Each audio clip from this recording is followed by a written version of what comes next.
Always stay away from the hot team in the offseason. Whenever you see everyone piling on praise, it just feels like a sucker bet. Can you dig it, sucker? And Chelsea Messenger. I don't want to lose to somebody dumber than me. Yes. When you're in an office pool with somebody playing fantasy football, and it's somebody who just puts it on autograph, like, I don't watch football, whatever. I don't want to lose to those people. The who? The her. For the best wagertainment here on the BetMGM Network. Hey, Dad, don't forget about me, the dogster. Sponsored by BetMGM. Make it legend. Wait for it. Dairy. Download the app today. Please gamble responsibly. Here we go. It is hour 3 of the Daily Tip on the BetMGM Network.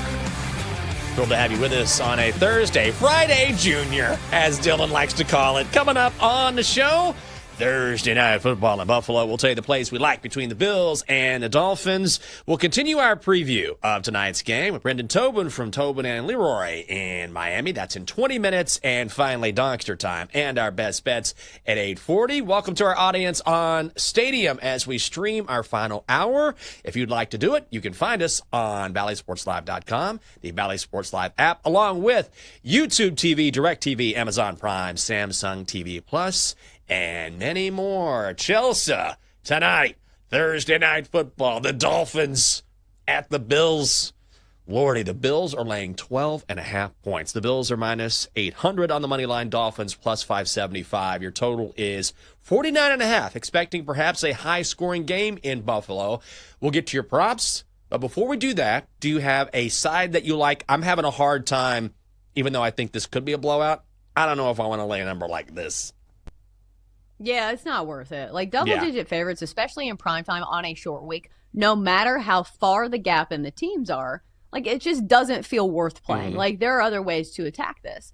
And plus, we have seen absolute dominance from Josh Allen over Miami. 37 touchdowns to only 8 interceptions in his career against the Dolphins. Then Tua has had terrible games against the Bills. 9 touchdowns to 10 picks in those games. And the Bills have won 13 of the last 14 games against Miami. So, like, any way you spin it, it does feel like the Bills do win this game. But maybe if there is a sabotage factor, it's this Bills defense that we've seen can be a little vulnerable. Now, granted, one of those games was against the Ravens, who have, like, all kinds of offensive weapons. Yeah. But, like, the Dolphins do have some speed, and the Bills will be missing a few guys on that defense. If you look at, like, the injuries, Matt Milano, I feel like, who is always hurt. Ed Oliver, defensive tackle, and then cornerback Teron Johnson. So, like, they'll be down a few guys to a defense that wasn't exactly stingy in the first place. So maybe you can expect the Dolphins to score some points. And I think that's why we're seeing the juice go to the over in this one. I think it just moved to minus 115 if you like the over 49.5 over at BetMGM. But as far as the side goes, I don't think this one is touchable.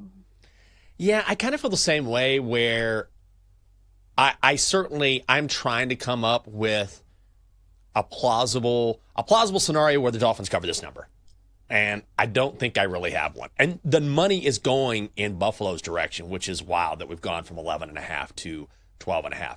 But ultimately, as we always say in the NFL, double-digit spreads are double-digit spreads. And maybe this is a desperation play for Miami. I mean, Mike McDaniel's on the hot seat in a big way. I believe he's the favorite right now to get fired as the first head coach fired in the NFL. And we're going to ask Brendan about this in, 15 minutes now. But the Dolphins are just a mess. Offensively, they're a mess. Tyreek Hill doesn't want to be there. Mike McDaniel looks like the blood has been sucked out of his body over the past, like he's had a slow bloodletting over the past year. There's just nothing going right for Miami, and they have to face this high-powered Bills offense. I think the only way they keep this within the number is that we see a shootout and the Dolphins somehow, with the speed that they have on offense, are able to take advantage of a Bills defense which isn't necessarily that fast and take advantage of 2 of their better players being out. I was waiting for more morgue puns where, clearly Jenks is a big fan of true crime. But it's a little dramatic, but not that dramatic for how bad we've seen the Dolphins be in these past 2 games. Because, the vibes have never been lower, it feels like. And sometimes when I look at, these stats between 2 teams over, set 5 years, you're like, oh, well, those were different teams.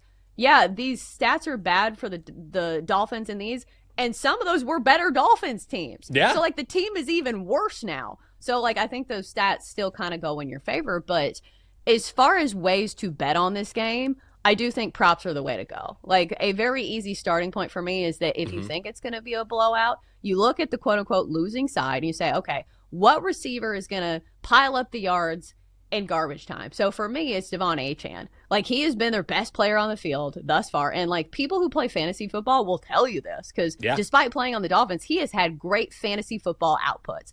So his receiving prop today is 37.5. I think that's where I'm going to go because I know he's a running back, but the way that they use him as a Swiss Army knife, and plus he had 10 targets last game. That was the most on the team. So I'm looking for guys that get the targets who are going to get the opportunity to pile up the yards. And plus 37.5 feels like a very low number. If you say to yourself, oh, he's a running back and a receiver, why wouldn't you play running a rush plus receiving? It's 96.5. So that is a very high number. There's a chance he gets it because he had some really high outputs in both of these games. But I think receiving is the way I'm going to go with Devon Achane.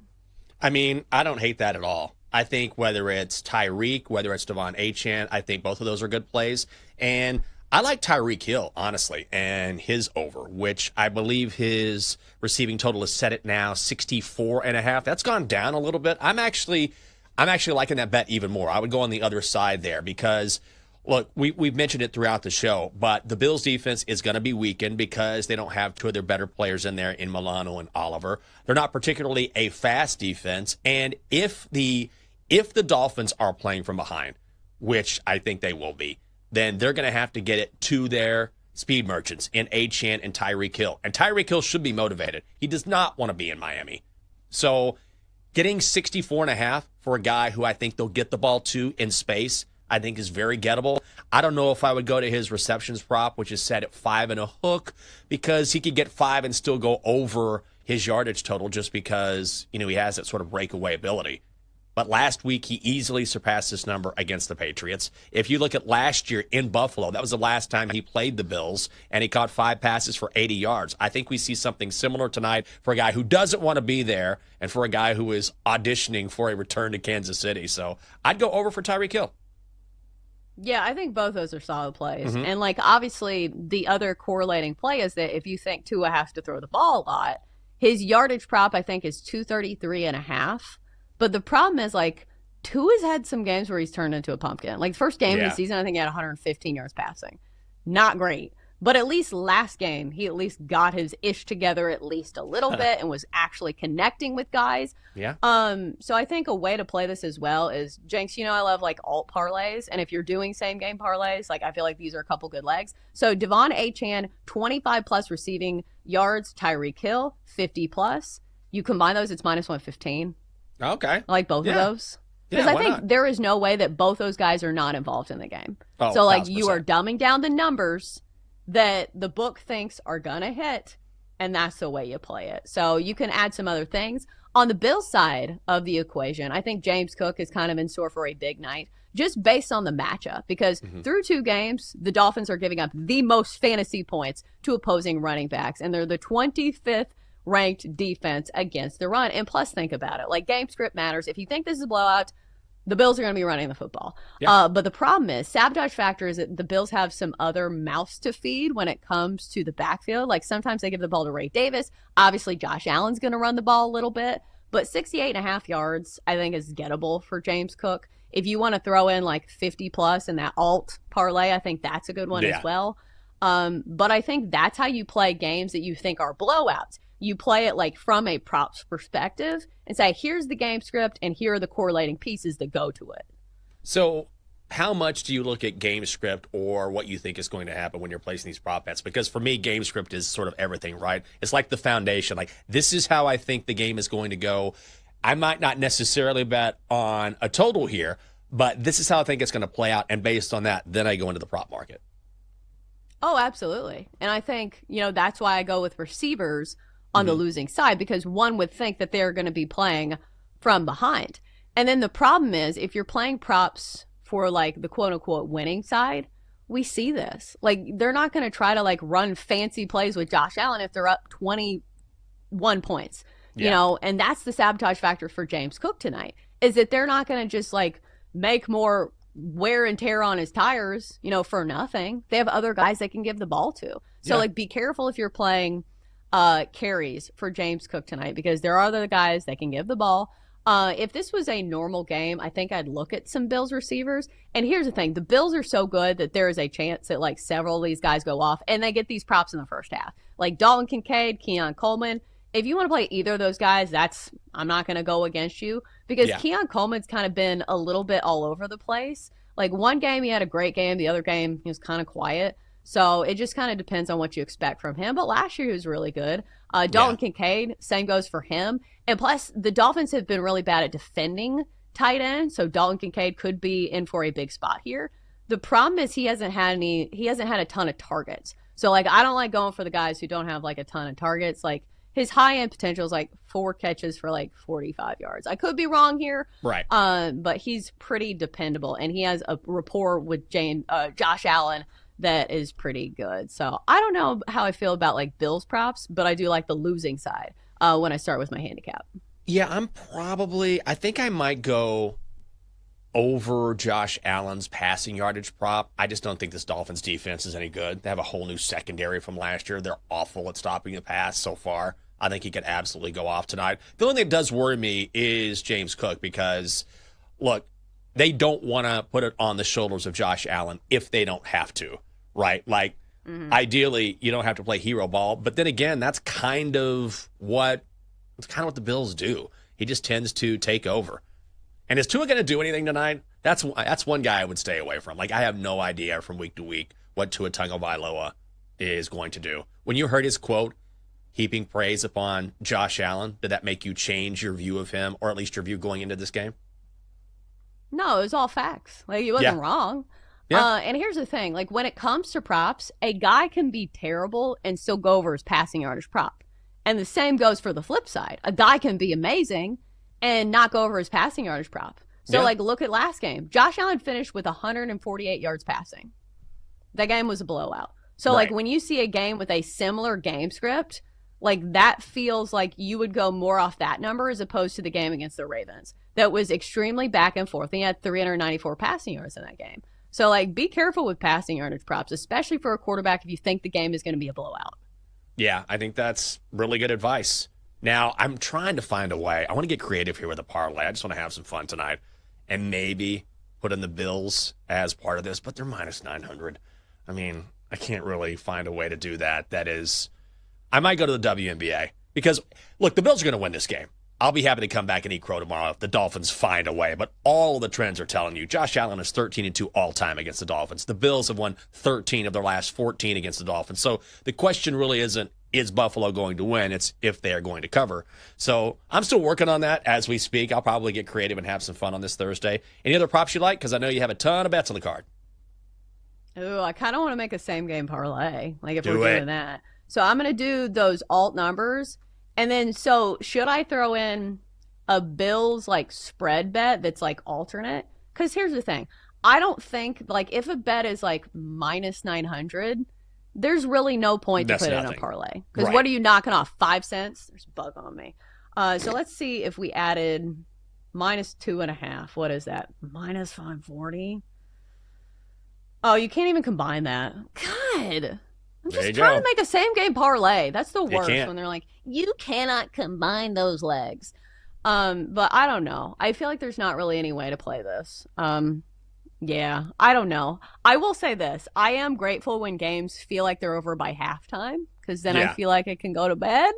So maybe, just maybe, Jenks, us, early to bedders can put on our nightcap and get our sleepy time tea and be in bed by halftime. Well, considering it's the Dolphins and Bills, this definitely has the makings of a blowout, right? Are you going to be stunned to watch the Bills just run it up on the Dolphins, and then all of a sudden we wake up tomorrow and Mike McDaniel's fired? It could happen. It could absolutely happen. I feel like he is coaching for his job, or they at least need a decent performance. I don't think they win this game, but if they keep it close and they show some signs of life, then maybe that keeps. He just looks like he's at the end of his rope. I mean, what did he say after last week's loss to the Patriots? We ran that soundbite. He was like, "Oh, well, if you're not winning, then you're losing. You know? Yeah, You gotta we win. know. And I'm like, well, But this guy's had it. He's done. I will say this. In the NFL, like, there's always a wild upset, and, like, we haven't had any so far. Like I said, favorites at 4.5 points or more are 12-0 straight up. Jenks, some chaos will come in the NFL at some point.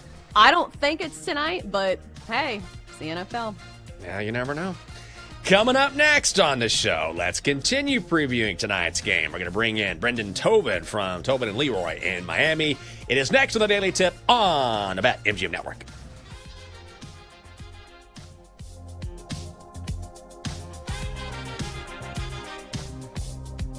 Chelsea and Jenks will be right back on the Daily Tip on the BetMGM Network. Make it legendary. Download the app today. Please gamble responsibly.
Welcome back to the Daily Tip with Michael Jenkins and Chelsea Messenger on the BetMGM Network. Make it legendary. Download the app today. Please gamble responsibly. Welcome back. Great to have you with us on a Thursday. The Daily Tip on the BetMGM Network. I'm Michael Jenkins. She is Chelsea Messenger. Coming up on the show, what is going on with the Dolphins, and can they put up a fight tonight in Buffalo? We're going to ask Brendan Tobin from Tobin and Leroy in just moments. He covers a team down in Miami. Are you going to bet on this game on a side? You're not, right? Like, it's just props for you? I feel like that's where it's going to be for me. Yo, yeah. And that's normally how I bet anyway. Yeah. Because here's the thing. Like, NFL sides are one of the sharpest things in all of sports. Like, when it comes to betting, these are the sharpest lines of just about any sports just because of the handle that the sports books get. So, like, these are the hardest bets. So why would I try to go head-to-head against the sports books in, like, their best game? So, no thank you. Right. Well, especially when, not that it necessarily matters that it's Thursday Night Football, but with so many bets coming in, those lines need to be sharp, and they always are. Like, I'm with you. It wouldn't be surprised. And it's such a dead number, too. Like 12.5 is kind of out there in the nebulous. And yet it wouldn't be surprising to me if there's a 12-point difference tonight or a 13-point difference or something like that. The books are just so good, and they get better as the season goes on. What is going to happen tonight in Buffalo, Highmark Stadium? A divisional battle. Let's find out and bring in Brendan Tobin, co-host of Tobin and Leroy, Monday through Friday from 2 to 4 p.m. on YouTube. Also, host of Game Day Uncensored, 4 hours before every Dolphins kickoff as well. Brendan, good morning to you. Thanks for being with us. And what has gone wrong for this team and Mike McDaniel? Because it feels like just a couple years ago, Miami was on the up and up, and there were a lot of things to like, and things feel like now, bit by bit, they've fallen apart. I mean, can I just blanket it with everything has gone wrong for them? Yeah. I mean, Yes. There really hasn't. There's nothing that's gone right for them. And honestly, it all kind of stems back to the last time they had a Thursday matchup with the Bills last year after Tua, unnecessarily goes into Damar Hamlin and gets concussed. It really feels like everything is really unraveled from there because they didn't have a backup quarterback. They went into a complete hole and really haven't been able to dig their way out since. But I do think that everybody went into this season hopeful that they could plug some of the holes. You knew the ones that were obvious that were going to be there at like cornerback and tight end, but you were hopeful they were going to revamp the offensive line. Well, half of it's gone. You were hopeful that you were going to have a newly, infused, youthful defensive line. Well, they've gotten off to a very slow start. And so basically anything that could go wrong has gone wrong on top of all the drama that's surrounding them. Yeah, I feel like we don't have to rehash like all of the negatives too much because people like are not out there thinking, oh, the Dolphins are a good team, right? Nobody's thinking that. And also when you have like the head-to-head numbers of the Bills against the Dolphins, like it's been pure domination. The Bills winning 13 of their last 14. But we know the NFL has the most parity of just about any sport. And sometimes we see chaos, and this is a big number. So let's dig deep and try to find some positives for the Dolphins. If you are looking at that side of the equation, what could possibly go right for the Dolphins tonight? Do you say, hey, at least this game shouldn't, have snow in it? At least the Bills defense has proven to be like beatable in some cases. They're missing a few guys on their defense. What are the positives for the Dolphins? How could this possibly be a competitive game? Well, if I was going to put on my optimistic hat and try and make that happen, which you've already put the record out there, which doesn't happen very much against the Bills. I think Josh Allen's only losses are like a last-second, clock running out and a missed open receiver in the end zone when he was a rookie. So let's just play in fantasy land. If they were going to make it close, I think the best way is probably for this to be a shootout. They did show some life offensively last week. They did get off the canvas after getting down 2 touchdowns to the Patriots, and seemed like they had found their old bread and butter of getting the ball outside to their explosive receivers. Waddle, Tyreek had a good game together. It felt like that had been ages. Tyreek had his first 30-plus yard gain in over a year. And Devon Achane's been really good through 2 games. He's really probably been the lone standout out of everybody. Like he just comes and he produces. He's to his new safety blanket now that Jonnu Smith is gone. He's almost actually more of a receiver than a running back. And he's always just that safety valve, and he's very hard to stop. He's gotten better every single year. He runs very physical, even for a small running back when he gets the ball in space. So he's been very, very impressive. You're not going to get anything out of the tight ends. The Darren Waller experiment is probably going to run out in about 48 hours. They're going to just pull the plug on that, I'd imagine. As far as a secret weapon that they've been loving, it's Malik Washington. We saw what he did last week on the punt return, and he has also turned a lot of eyes. I do think that as the season goes on, and especially even if they do move on from Tyreek, you're going to see even more from number 6 on the Miami Dolphins. And so if I were to play it like that, is there a way it keeps up? I think that it has to be on a keeping up offensively, just because the thing that's been probably the more disappointing thing with this team is their defense has just been awful. I think it's 13 out of 15 drives they've given up points this year. And with all the firepower they thought they had in their pass rushing room, it just really hasn't been the case. They have a lot of young guys next to Zach Sealer, who got a big contract this year. And they haven't been able to really stop the run. So I'm worried about them being able to get the likes of James Cook and Josh Allen off the field. But I do think the offense showed some life yesterday, and I do think McDaniel knows he's kind of pull out all the stops in a game like this, because his job could very much be on the line tonight. Brendan, I was going to ask you about that. Is this season salvageable for Mike McDaniel? Does he have to have a win tonight to keep his job? Yeah, I think that, does he get fired if it's competitive? Exactly, no. But I think, the only way it feels like it turns around is if they win tonight. And so, that's the only thing that's going to make you have any sign of life. You win tonight, you get to rest for 10 days before you got a Monday night matchup against the Jets, which, could be with a backup quarterback. So you'd feel like, okay, we can get out of the darkness here. We can get out of the hole. So it's not necessarily that he has to beat the Bills just because that's the mandate. It's just the math of it. You need something to just get this fan base off your back. Last week, guys, the fan base came in as angry as I've seen. And it just the first drive that stalled out, they were ready to boo in the building.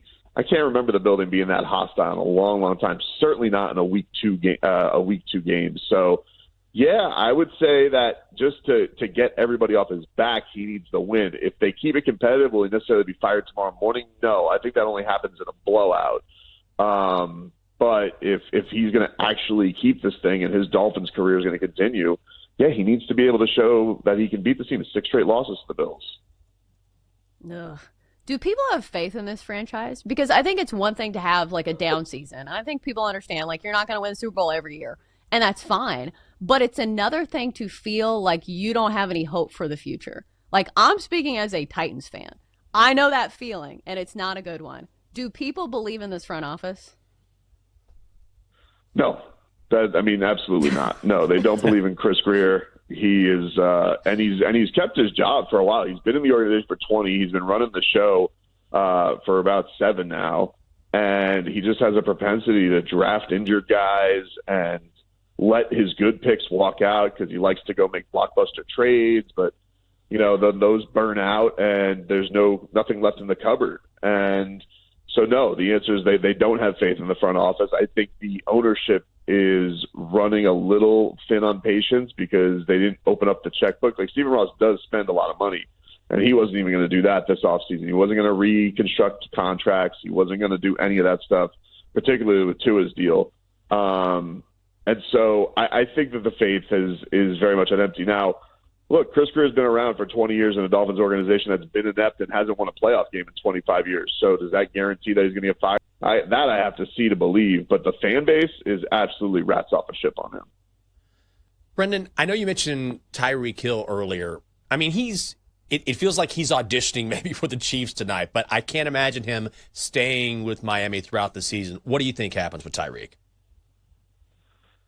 Yeah, I feel like I've been wrong on this a lot because I thought he was going to get traded right after the season, and they keep publicly keeping him around, and all we keep getting is more drama, whether it be with his teammates or whether it be in his personal life off the field, and he's still sticking around. And it feels to me very much like Chris Greer is just banking on, I need this guy to have 3 big games in a row, and I can get at least a second rounder for him. I can get something that is palatable, and I think that's just where they're at. Is like they know that they're up against it. Everybody knows that he's going to blow up. He's already had 2 fits on the sidelines this year. Rightfully so, by the way. He was missed wide open by Tua. But I think that that's just what they're waiting on. They came out right after that last year. They're like, well, we know if we trade him, everyone's going to know we're going to have to trade him, and what are we going to get for him? And that's just what it feels like. They're just hoping that he can string a good enough amount of games together that the return is going to be something that they can feel good about, you know? And I just don't think it's that right now, because I think everybody knows Tyreek is pretty toxic right now, and that they could probably get him on the Chiefs skis, and you can't even look like you're taking more of a loss on this. So I still think, he's not – I would be surprised if he ended the year with the Miami Dolphins, but I have been saying that since January because I didn't think he was going to start the season with the Miami Dolphins. And they've been very steadfast, and they got a great relationship with Drew Rosenhaus, his owner. Like, he's almost like the shadow GM of the Dolphins in a lot of ways. So that, I think, has some influence on it. But, I would be pretty stunned if he sticks around here, especially if the season keeps going poorly. Right. I know we had you come on to talk about the Dolphins, but, like, how about something not depressing? Can we talk about Miami football for a second? Because the Hurricanes look pretty good. What's your early read on this team? Are they for real? I actually do think this team is for real. You said you're a Titans fan, and I know you like Cam Ward's getting knocked around right now. That guy was pulling miracles about this time last year. Like, just everything, you're just like, wow, this guy is a magician with how he's able to do it. But this team is so much more complete. It actually has a defense. They got a new defense coordinator, and Corey Heatherman, and Ruben Bain on that defensive line is playing like one of the best players in the country. He played last year injured, and so he's come back with a huge vengeance this year. I think he knows that the buzz will be there in the NFL draft for him. So the fact that that side of the football just looks more complete, yes, I think everybody was worried about how is Carson Beck going to look. He looks fantastic. He looks happy. He's got all these guys on the same page. He's got young, really impressive receivers. Malachi Toney, 17 years old. He's, putting up big numbers every single game. Joshua Moore last game, he pulled the Randy Moss, 2 catches, 2 touchdowns. And then they got veterans in C.J. Daniels, who's just like coming up with a highlight reel catch after highlight reel catch. And I think that was the big worry. It's like, hey, they lost their top 7 receiving targets last year and their quarterback. Can they really replenish that? Seems like they have. Seems like their running game's even better. So, look, there'll probably be some stupid ACC game that Mario Cristobal will blow, and I'll be, fuming. But, no, for right now, I think that, look, they took out Notre Dame, got everybody riding high. They had a game last week against everybody's little darling, upset darling in South Florida. They throttled them. Like, they didn't belong on the same field. They beat them worse than they beat Bethune-Cookman. They got Florida coming in this week. Billy Napier probably in the line of coaching for his job. I think they feel very good about smoking them. And then, the big challenge is probably going to start when they get to Florida State. Rivalry game on the road, big time challenge coming their way. But I think this team feels as complete as any Mario team has been. The line is just full of just absolute monsters. They're all like 6'8", 300 pounds. It's just a matter of like, hey, will he have one of those Mario Cristobal signature moments that's below it? And you're hopeful that's no, that they've overcome that with talent. But this does seem as complete a Miami Hurricanes team in his years here that he's ever had. So I get burned on this every year, and I'm not going to say that the whole blank is back thing, because that always just blows up my face. But they look very much as complete as they've been. Check him out as co-host of Tobin and Leroy, Monday through Friday, 2 to 4 in the East on YouTube. Also host of Game Day Uncensored, 4 hours before every Dolphins kickoff. It is Brendan Tobin. Brendan, we appreciate the time this morning. Yep, thanks, guys. Take care. You bet. Man, tell you what, I'm glad you pivoted to the U, because that Dolphins talk, tell you what, I was about to take some antidepressants there.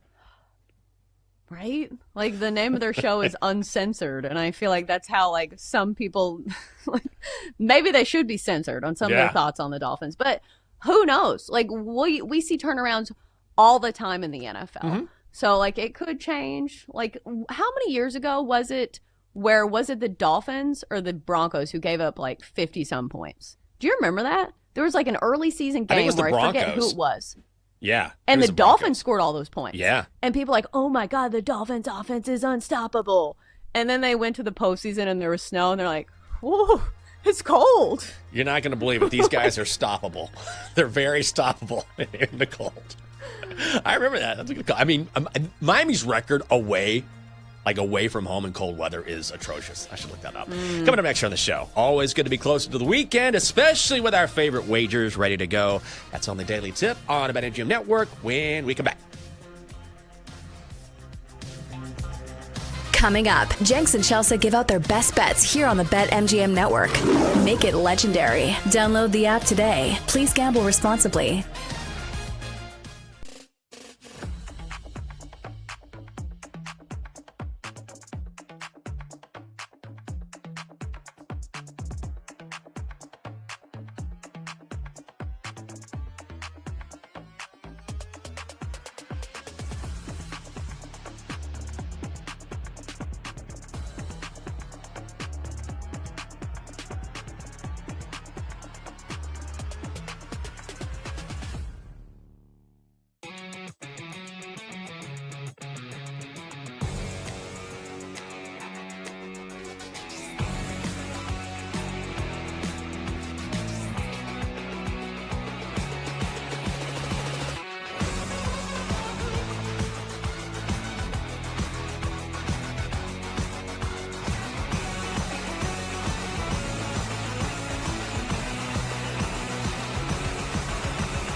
Tip with Chelsea Messenger and Michael Jenkins on the BetMGM Network.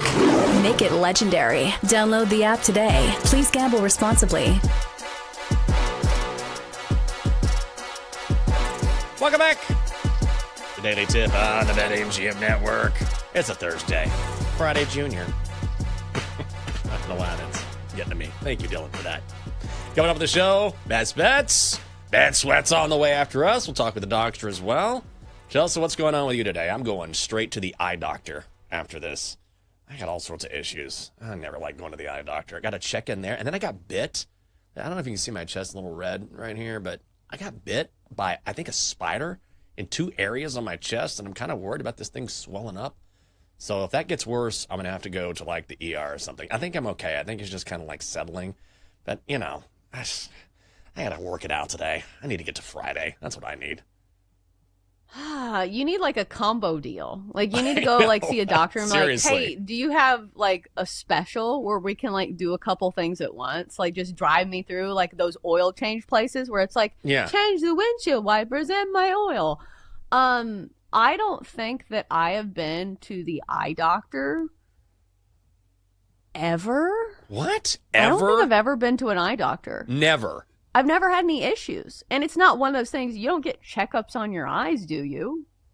Yeah. Or I haven't been. Like just your vision checked? You must have amazing vision. I mean, my vision has definitely changed. I can still see pretty well close, but I still need reading glasses to see like really tiny print. But I went to a doctor and said, hey, can you do surgery on my eyes? Is there something to improve my vision? I don't really want to wear glasses. And they're like, your vision isn't bad enough. And I was like, oh, like you need reading glasses, but that's about it. Your vision's okay. I was like, oh, okay. But, Denton says, this was Dylan. Says this was just like him until 3 months ago. His wife made him go. And he has 2015 vision, of course. Amazing vision. That's what I'm saying. This guy could be a sharpshooter. Incredible. I feel like of all the like senses or whatever, like I feel like you know if something's wrong with your eyes, right? Yeah. Oh, for sure. I mean, I've just got whatever. I have to get an injection or whatever. I just have like little like flare-ups in my eyes for like no reason. I think it's like stress related. Like my body's like always like crazy stressed, so I always have these different flare-ups or whatever. But I haven't been in a while.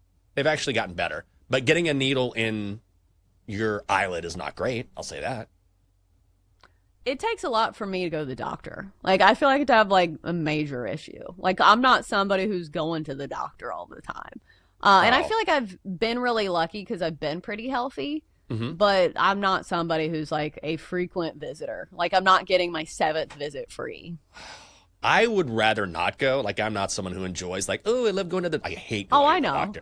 You know, so just, I mean, I know what you're saying, but sometimes, you know, if you're going to go, you got to go. At least I'm very good at picking out great doctors. That's the only thing. Even though lovely Catherine's like, I will say, like your roster of doctors is top notch. I'm like, yeah, if I'm going to go to the doctor, like I'm not having someone mess with me who doesn't know what they're doing. Like they better be damn good because I want to get in and get out and get well. I'm not trying to have some dude that, you know, is working a potion in front of me. Like, I got you. I'm like, no, thanks. I'll pass on that.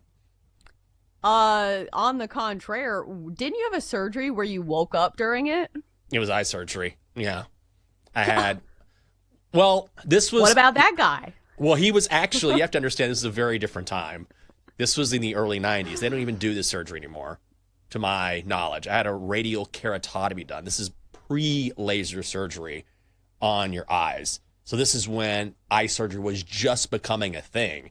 And so this guy was the best in the business, supposedly, in Texas. And I was like, well, I'm going to be in broadcasting. I don't want to wear glasses. And I walked up to a student and got this close to the student's face. I thought it was a friend of mine. I was like, oh, sorry. And that's when I knew, like, you got to go talk to this doctor. Everything went excellent. Surgery was fine. But, yes, I did wake up. And this was also, you know, forever ago. But I did wake up mid-surgery, and they were, like, pulling on my eye. And I remember just a few seconds, the doctor going, Michael, we don't want to move right now. And I was like, okay. And then I was back asleep again. But I remember that moment where I just became awake for a second. That was a little horrifying, but everything's fine. Yeah, it feels like a small detail. Like a small detail that's worth It wasn't noting. great. It wasn't great. Well, I did tell you about the one time when I had when I had back surgery. I almost had my spine fused, almost. And I decided not to do it. I ended up at the Fort Worth Brain and Spine Institute. That was a blast. Before that, I was in Austin, and this guy who was about to retire, and now I know why, was like, well, you probably need to get your spine fused. I call it a life ender. I mean, if it works, great. Yeah. He's like, if not, you can't sit, you can't eat, you can't sleep, you can't have sex, can't do anything. I was like, then no.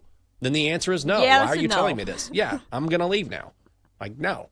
That was definitely my worst experience. So I think that's probably what traumatized me. And I'm like, never again. Only the best doctors.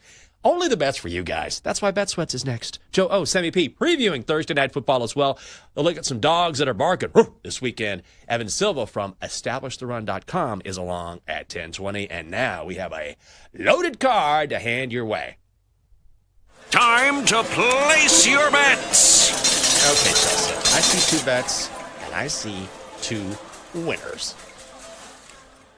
Yeah, knock on wood. Best bet of the night for me is going to be on Devon Achane, running back for the Miami Dolphins, but over his receiving prop. Listen, he was targeted like a receiver last week, had the most targets on the team with 10 and hauled in 92 receiving yards. So you get a low number on him tonight. It's 37.5 for his receiving prop.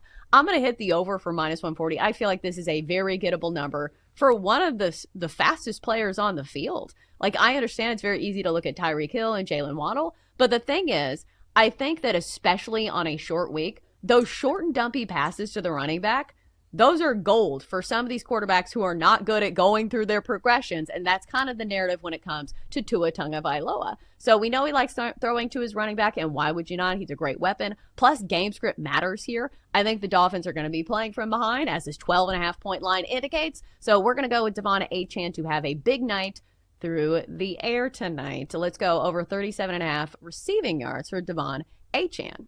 Let's go. All right, I'm starting with some baseball bets, and then I'm actually getting some prop bets. I'm not a big prop guy, but I'm doing it tonight. First, Tigers' first 5-run line. Oh, yeah. Tariq Skubal on the mound for the Tigers hosting the Guardians. Nice bounce-back spot for Skubal.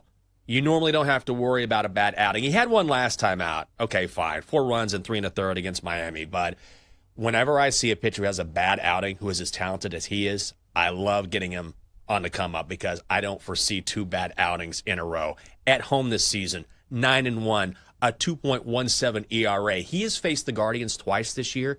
They have not touched him. 16 shutout innings for Skubal against Cleveland. Also, Tanner Bybee coming off a complete game against the White Sox. Okay, great. But only 6-6 with a 5.42 ERA when pitching on the road this season. Tigers' first 5-run line, minus 160, juicy, but you get arguably the best pitcher in the game. I do like that one. I almost added it to the card, but I was like, I already got 2 bets. I better slow down. But I do like it. All right. What else you got? All right, one more bet. I forgot I had another one. I was like, it's your turn, Jenks.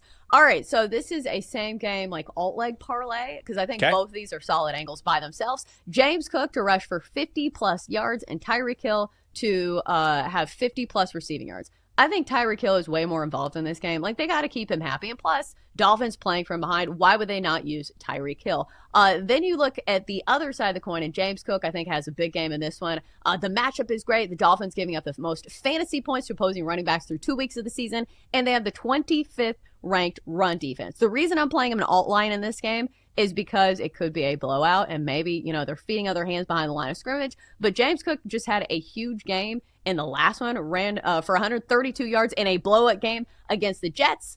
So we're going to do that. Those two combined get you minus 115. James Cook, 50-plus rush. Tyreek Hill, 50-plus receiving, minus 115. All right. I got to make these quick. I will blow through these. Here we go. Yankees' first 5-run line, minus 154. Yanks and O's today. Max Fried taking on Cade Povich. Cade Povich, 1-4 with a 5.68 ERA at home. This game is at night. 1-6, a 6.55 ERA. Yanks have won 4 straight with Fried on the mound. They are the number 1 first 5 team in baseball. Yankees first 5-run line, minus 154. Brewers, -1 or on the run line, taking on the Angels. Yusei Kikuchi taking on Quinn Priester.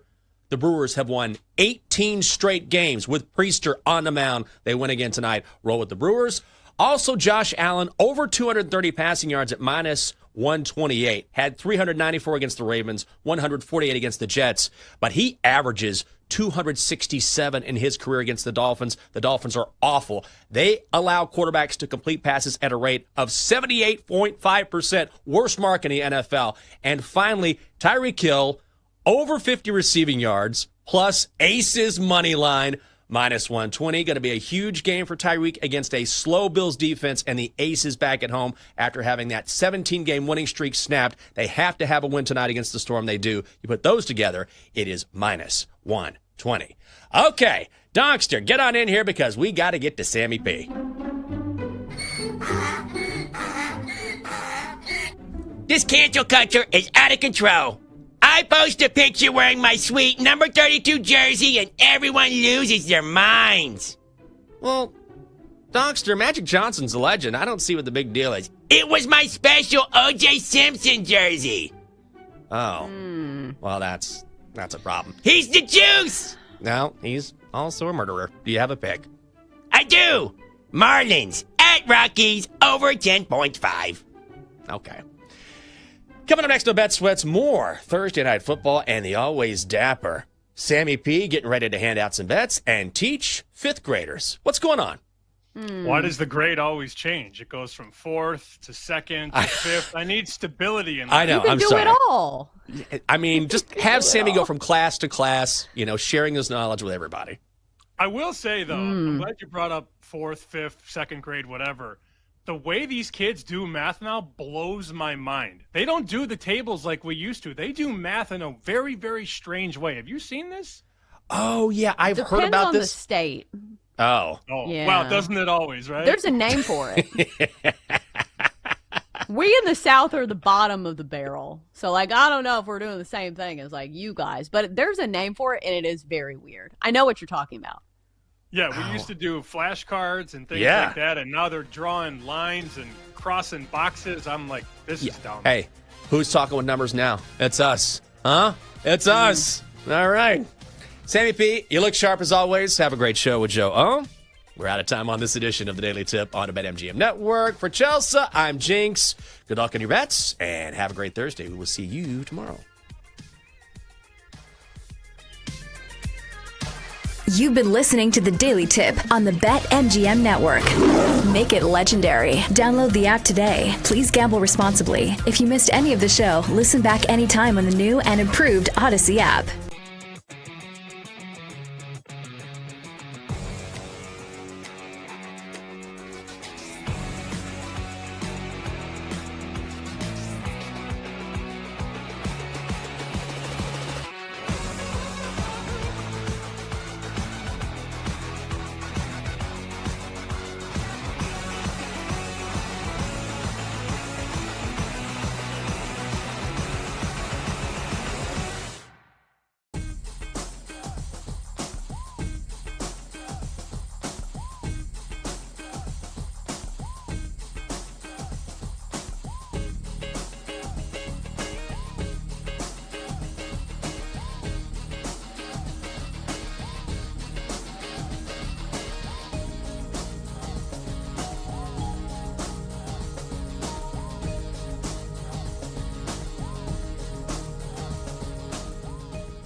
Happy Thursday. Welcome to Send It In, presented by BetMGM here on the BetMGM Network. I'm your host, PJ Glass. We got a great show for you guys coming up today. Over the next 30 minutes, a lot to get into. Our guy Cole Thompson going to join us here in a little bit to talk college football week 4. We'll also look at some of my favorite player props for week 4 in college football. We got tonight's Thursday night game between the Bills and the Dolphins that we'll get into, a couple of player props that I like in that game. And then on this Thursday, we'll look at some of my favorite daily fantasy lineup in the NFL as well before we wrap everything up with our favorite plays of the day. As always, any questions, comments, best bets that you guys have for us, let us know. Chime in at the BetMGM Network, Twitch, YouTube, or on X. We'll get to all your questions over the next 30 minutes. And if you guys miss any part of the show today, make sure you check out the Send It In podcast, which is available wherever you get your podcasts. Let's get rolling on a Thursday. Glass is in session. We go to the Glass guest line and check in with Cole Thompson, college football host for SEC Unfiltered. Give Cole a follow on X at Mr. Cole Thompson. All right, Cole, let's run through some of these matchups that we have in week 4, starting with Fox Big Noon kickoff out in Salt Lake City, a 10 a.m. local time kick between Texas Tech and Utah. Might be the two best teams in the Big 12, potentially. Who do you like to win that matchup on Saturday? Yeah, this is a potential preview of what we're going to see in Arlington come the first week of December. The way that we have watched this offensive personnel underneath Utah drastically change with Devin Dampier now taking over as QB1 has been phenomenal. And the fact is that he does everything. He runs the football. He's able to connect downfield. He's got great accuracy. It's a 73% completion rating and one of the highest passer ratings. And he's a good fit because of, much like we saw with Ben Arbuckle down in Norman, they also brought his offense coordinator from New Mexico. So that's another feather in the cap. The big question that I have in this game is that what are we going to see from the pass rush of Texas Tech? They went out and spent a lot of money in the transfer portal, get a bunch of guys from the Big Ten, from the SEC, but they're going up against arguably one of the best offensive lines in football in one of the more underrated hostile environments. I think Baron Morton is going to have to play perfect. I do think that you are going to see a little bit more mobility from Devin Dampier to have to win this game. And ultimately, I think that the Rice-Eccles impact is going to have a major role on who comes out on top. I like the Utes, and I like them to win and cover. All right, very good. What about Oklahoma and Auburn, Cole? Should be an interesting game. Jackson Arnold was with the Sooners last year. Now he's with Auburn. Both of these teams open up SEC play. Who do you like in that one on Saturday? Yeah, both these teams have been tested in different ways. With Auburn, it was against Baylor on the road. They gave up over 400 passing yards to Sawyer Robertson, but still, you got to see what makes Jackson Arnold click as a runner. For Oklahoma, it was against Michigan, where they basically tested Bryce Underwood and said, if you want to win this football game, it's going to have to come through the air. The question that I have in this matchup is, can Jackson Arnold actually connect 20 yards downfield? Because of a Zach Alley defense and a Brett Venables defense are not that far off. Alley leaves this offseason to go to West Virginia. You bring in Brett Venables to call the shots. And he has got a good understanding of who Jackson Arnold is as a quarterback. The weaponry is there out at Auburn. I mean, you would have wide receivers like Cam Coleman, Perry Thompson, Malcolm Simmons, Horatio Fields, all be wide receiver number 1 potentially in Norman this year, but they're all fighting for reps down on the plains. The question is, can you trust Jackson Arnold to get the football to them? Because if not, the game plan is pretty simple. Do what you did against Michigan, and Oklahoma's going to walk away with the win. I like the fact that you have a quarterback that can do a little bit of everything in John Mateer. He's mobile. He's not afraid to tuck and run. His decision-making has gotten better over the last 2 weeks, and it feels like that they're finally starting to establish the run game with a lead back in Torrey Blaylock.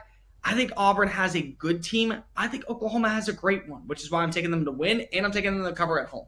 All right, very good. Big Ten matchup. Michigan travels to Memorial Stadium to take on Nebraska. Right now, the Wolverines laying 2.5 points. No Sharon Moore once again in this game for Michigan. Already had one good road test at Oklahoma. What do you think happens on Saturday in Lincoln, Cole? Look, when you look at Michigan at this point, I texted around with a buddy of mine who watched the Central Michigan game and said, this is the Bryce Underwood that we're going to have to utilize this year. And for those of you that weren't paying attention, he ran for over 100 yards on 13 carries, averaged 6.3 yards a play, and scored 2 touchdowns. Right now, this is a militant offense that is going to trust its ground and pound attack. Justice Haynes, a couple of other backups, and then, of course, your quarterback in Underwood, who's going to have to be the guy. Can he be the guy against a defense that, just a few weeks ago, I think a lot of people forget, They gave up over 7 yards of play on the ground to Brendan Sorsby. He was their leading rusher in that Cincinnati game, and it came all the way down to the wire. And as good as Dylan Raiola has been in this Dana Holgorsen offense, the passing attack has not been as potent as I want it to be. And the other thing is, you look back against the last time they faced off against a Power 4 competition, he nearly threw 2 interceptions in the second half that would have given the ball to Cincinnati and maybe the first major upset of the 2025 season. I think that the wrong team is favored in this matchup. I think that the atmosphere being in Memorial Stadium, being in Lincoln, and you got to remember, PJ, the rule effect is in motion. Year 3 for Matt Rhule at a program, won an American title at Temple, took Baylor to the Big 12 title in his 3rd season down in Waco. It's year 3 in Lincoln. Schedule's manageable. They have a good offensive line. I think that Michigan is a solid overall roster that has its faults but still can be competitive. I think we're talking about Nebraska as a team that maybe is going to start gaining a little bit of college football playoff berth. I'm going to take the plus 6, 2.5, and more importantly, I'm just going to take the upset outright. Yeah, I mean, that's going to be a big game for the Cornhuskers, no doubt about it. We're talking about Matt Rhule year 3 a bunch on this show. We're talking college football week 4 with our guy, Cole Thompson. Give him a follow on X at Mr. Cole Thompson. Cole, going back to the SEC, Florida's on the road facing another top 5 team this week in Miami. And same point spread, 7.5. DJ Lagway, can he bounce back from that 5 interception performance this week against the Canes? What do you think happens there on Saturday? Billy Napier with the play calling is going to be really intriguing in this matchup because there are so many things that you look at when it comes to their rushing attack. Jaden Baugh is averaging 6.9 yards a play, but it feels like that he's being punished. He hasn't gotten more than 12 carries in a matchup over the first 3 outings. And you wonder to yourself, well, is this a game where you can maybe take some pressure off of TJ Lagway? No, in fact, far from it. This is one of those few matchups where the rushing attack should be obsolete because you're going up against one of the best defensive lines in college football. So Lagway is going to have to be the X factor in this game, and I simply just don't trust it right now. His reads are all over the place. His footwork is erratic. He feels like that he's under pressure. The good news is that you have a solid defense and arguably a top 15 defense on the opposing side that could put Carson Beck in a blender of concerns. You know, we saw him last season throw 3 interceptions out in Jacksonville in the world's largest outdoor cocktail party when he was playing for Georgia. But the thing is, we also got to remember, while Carson Beck was a problem last year for Georgia, so was the offensive line, so was the rushing attack, so were the wide receivers dropping balls left and right. There's better wide receivers in Coral Gables. There arguably is the best offensive line out in Coral Gables. You currently have a solid running back room in Coral Gables. So while Carson Beck was a problem, he also elevated his situation, which is why I think that he's going to show on out and continue to prove that Miami, whether or not we give them flack and whether or not we wonder if they can win the big one, they're playing like one of the best teams in college football, if not the best team in college football. I'm taking Miami to win. I'm taking Miami to cover. I do think this is a low-scoring game, so hammer the under on the points total. But ultimately, when you have a quarterback you can't trust, it's very hard for you to pick the upset. Yeah, 50.5 the total there between Miami and Florida. Cole, another marquee game, Indiana, Illinois, top 20 matchup. Indiana's played nobody up to this point. Illinois played Duke on the road. Blue Devils had 5 turnovers in that game. This point spread's gotten all the way up to 6. At 4, 4.5, okay. At 6, do you feel like this is too many points, or do you still like Indiana? How dare you, PJ, say for 1 second that Indiana hasn't played anybody? They played Old Dominion, and Old Dominion got Brett Pry fired. How dare you not disrespect Kirk Cignetti? No, I mean, the bottom line is that there's an explosive offense with Fernando Mendoza. The passing attack has been very potent out in Bloomington against in-qualified competition. But this is also a very wondrous offensive line for Illinois. Illinois had its fair share of faults in that matchup against Duke on the road. What happened was that they capitalized on the turnovers. The problem with that, PJ, is that so far, Fernando Mendoza doesn't have a turnover. And I don't think this is going to be a game where it all starts to unravel a little bit. Can you establish the ground game and can you win on third down if you are Illinois? On the opposing side, can you continue to have one of the best run defenses in the Big Ten if you are Indiana? And what's really interesting right now, PJ, is that as much as I think Michigan and Nebraska are going to be teams that we end up talking about toward the end of the season, for that 4th place spot and potentially a spot in the college football playoff, this is the game that you want to circle because Indiana wants to make a statement and prove that they can go up against the big boys. And Illinois wants to prove that it can actually play against quality competition and not be disrespected. but I am quietly a Hoosiers fan. My entire dad's family went to Indiana. They're all going to be at the game. So I'm going to take Illinois with the points, but I am going to take Indiana to win outright. Cole, we got 1 minute left. Before I let you go, I got a would you rather, all right? I want to get your thoughts on. Would you rather bet Clemson to win the ACC at plus 550, or would you rather bet Notre Dame to make the playoffs at plus 230? Which one would you rather take in about a minute? Notre Dame at plus 230. They've shown you, at least in their matchups, that they're a qualified offense. They have the identity when it comes to CJ Carr. The wide receivers, I think, are going to get on open. You know, we talk about how inefficient the defense was against Texas A&M, but we also got to just give credit that Texas A&M may end up having one of the more high-profile passing attacks in college football with the identity of now Mario Craver and Casey Concepcion. So that's not a negative. I think it more so it just says Texas A&M is all right. The schedule just for Notre Dame down the stretch is very much promising. The two matchups that you're looking for at this point, the NC State game, and then you also have to throw in the Arkansas game. It's on the road. Taylor Green has been playing phenomenal, but their defense has been extremely hit or miss. If they win those two games and they're able to catapult themselves over USC, they may end up having the two best losses in college football. And despite the fact that they don't play in a conference, you always got to remember the logos speak volume. That's going to play in favor of Notre Dame. 10-2, you're in the college football playoff. I agree with you. And look, if they win 10 straight games, right, they're going to be as hot as anybody going into the playoffs. So I would take Notre Dame as well. Always good talking with Cole Thompson. Give him a follow on X at Mr. Cole Thompson, college football host on SEC Unfiltered. Cole, we'll do it again next week, my friend. Looking like it might be one of the best slates of the year. Can't wait. PJ, always remember, next week is a great week. But this week, we don't sleep on college football. Take care, guys. No, we don't. Cole Thompson joining us here on Send It In. All right, guys, let's continue talking college football. Let's dive into the prop market for some of these Week 4 matchups. We'll start with Utah and Texas Tech. Point total's at 57.5, which feels a little high to me because both of these teams have good defenses. So I think there could be some points in this game. And we were talking with Chris Level yesterday. If you missed the episode, go check it out on the Send It In podcast. We were breaking down the Texas Tech-Utah game with Chris. But I asked him, this running back situation, Quentin Joyner for Texas Tech was supposed to be their guy. Tears his ACL about 2.5 weeks before the season starts, and they're still trying to figure out their running back room. They're going to lean on their veteran, on their experienced quarterback, Baron Morton, and I think if they score, it's going to be behind his arm. So over 1.5 passing touchdowns for Baron Morton. I'd lay the juice minus 150, and I think he gets at least 2 touchdowns for Texas Tech. Then we got Jackson Arnold, quarterback for Auburn, going up against his former team in Oklahoma. I'm going to take the under rushing yards on Jackson Arnold, under 42.5. Again, in college football, when you're betting a quarterback, if you get sacked, it counts towards the rushing yards in college. In the NFL, if you get sacked as a quarterback, it counts towards your passing yards. So Oklahoma's got a great defense, and Jackson Arnold against Baylor had 16 carries for 137 yards and 2 touchdowns. That's the reason they were able to win that game. They ran for over 300 yards against Baylor. They averaged nearly 6 yards a carry. They're not going to do that against Oklahoma. And Jackson Arnold was with the Sooners last year. Brent Venables knows his weaknesses. He knows how to attack him, and he's going to make sure that he beats him with his arm and not his leg. So I like under 42.5 rushing yards for Jackson Arnold. I also like 85.5 rushing yards under for Justice Haynes against Nebraska. Cole was talking about it, man. Bryce Underwood, they finally let him run the ball against Central Michigan, and I think they're going to try and do that same thing again against Nebraska. Matt Rule's got a very good defense. They're very stout against the run.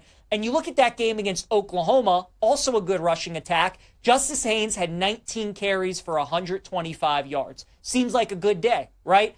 He also had a 75-yard touchdown run. So if you erase that, he only had 50 yards rushing. Nebraska's very good at limiting the explosive plays, especially on the ground. So I don't think Justice Haynes is going to rip off the big 30, 40, 50-yard run. I think it's going to be gain of 2, gain of 4, -1, gain of 3, those kind of things, just trying to plug away. And then I also think Michigan tries to use Bryce Underwood's legs. I think 85.5 is too high. I'll take the under for Justice Haynes. Then we have Nico Martial of West Virginia, over 162.5 passing yards against Kansas. Kansas is coming off a bye week. The game that they played prior to that was against Missouri, where Bo Prabula threw for 334 passing yards against this Kansas secondary. Their defense looked pretty good earlier in the year when they were playing Wagner and Fresno State, but then they finally play a Power 4 team, and Kansas's defense gets shredded. Now, Missouri's offense is a little bit better. Prabula's a little bit of a better quarterback than Nico is, but I just think 162.5 is too low, especially with the way that I think this game is going to go. West Virginia's coming off a massive win against Pitt, a rivalry win.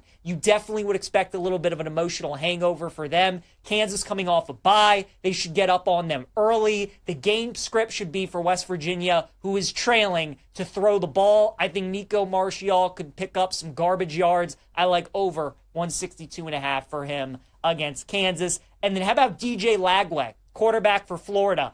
Cole talked about it. The game plan for Billy Napier and the play calling is going to be really interesting on Saturday against Miami. You have one of the better running backs in the country in Jaden Ball, who it doesn't feel like you're using enough. But also, DJ Lagway is a great athlete. The kid just threw 5 interceptions against LSU. There is no way his confidence isn't rattled just a little bit. So I think because of that, they run the ball a little more, they run Lagway a little more, and instead of maybe trying to force passes like he did against LSU, he takes off and run. He's plus 480 to score an anytime touchdown. I think that's a really good price. So DJ Lagway to find the end zone at plus 480. So those are our 5 props this week. Baron Morton over 1.5 passing touchdowns. Jackson Arnold under rushing yards. Justice Haynes, Michigan running back, under rushing yards. Nico Martial, the West Virginia quarterback, over passing yards. And DJ Lagway, anytime touchdown. All right, you guys, let's get into Thursday night football tonight between the Bills and the Dolphins. Not really a lot going on in this game, right? We know the Bills are going to win. It's just a question of how much. This line has come down from BetMGM. It was at 12.5, and now it's down to 11.5. If I had to bet that number, it would probably be Dolphins or pass for me. It's tough to bet the Dolphins, though, because I think we can all agree at this point we have to question their motivation. We have to question whether or not they're still playing hard, whether they still want McDaniel to be their coach long term.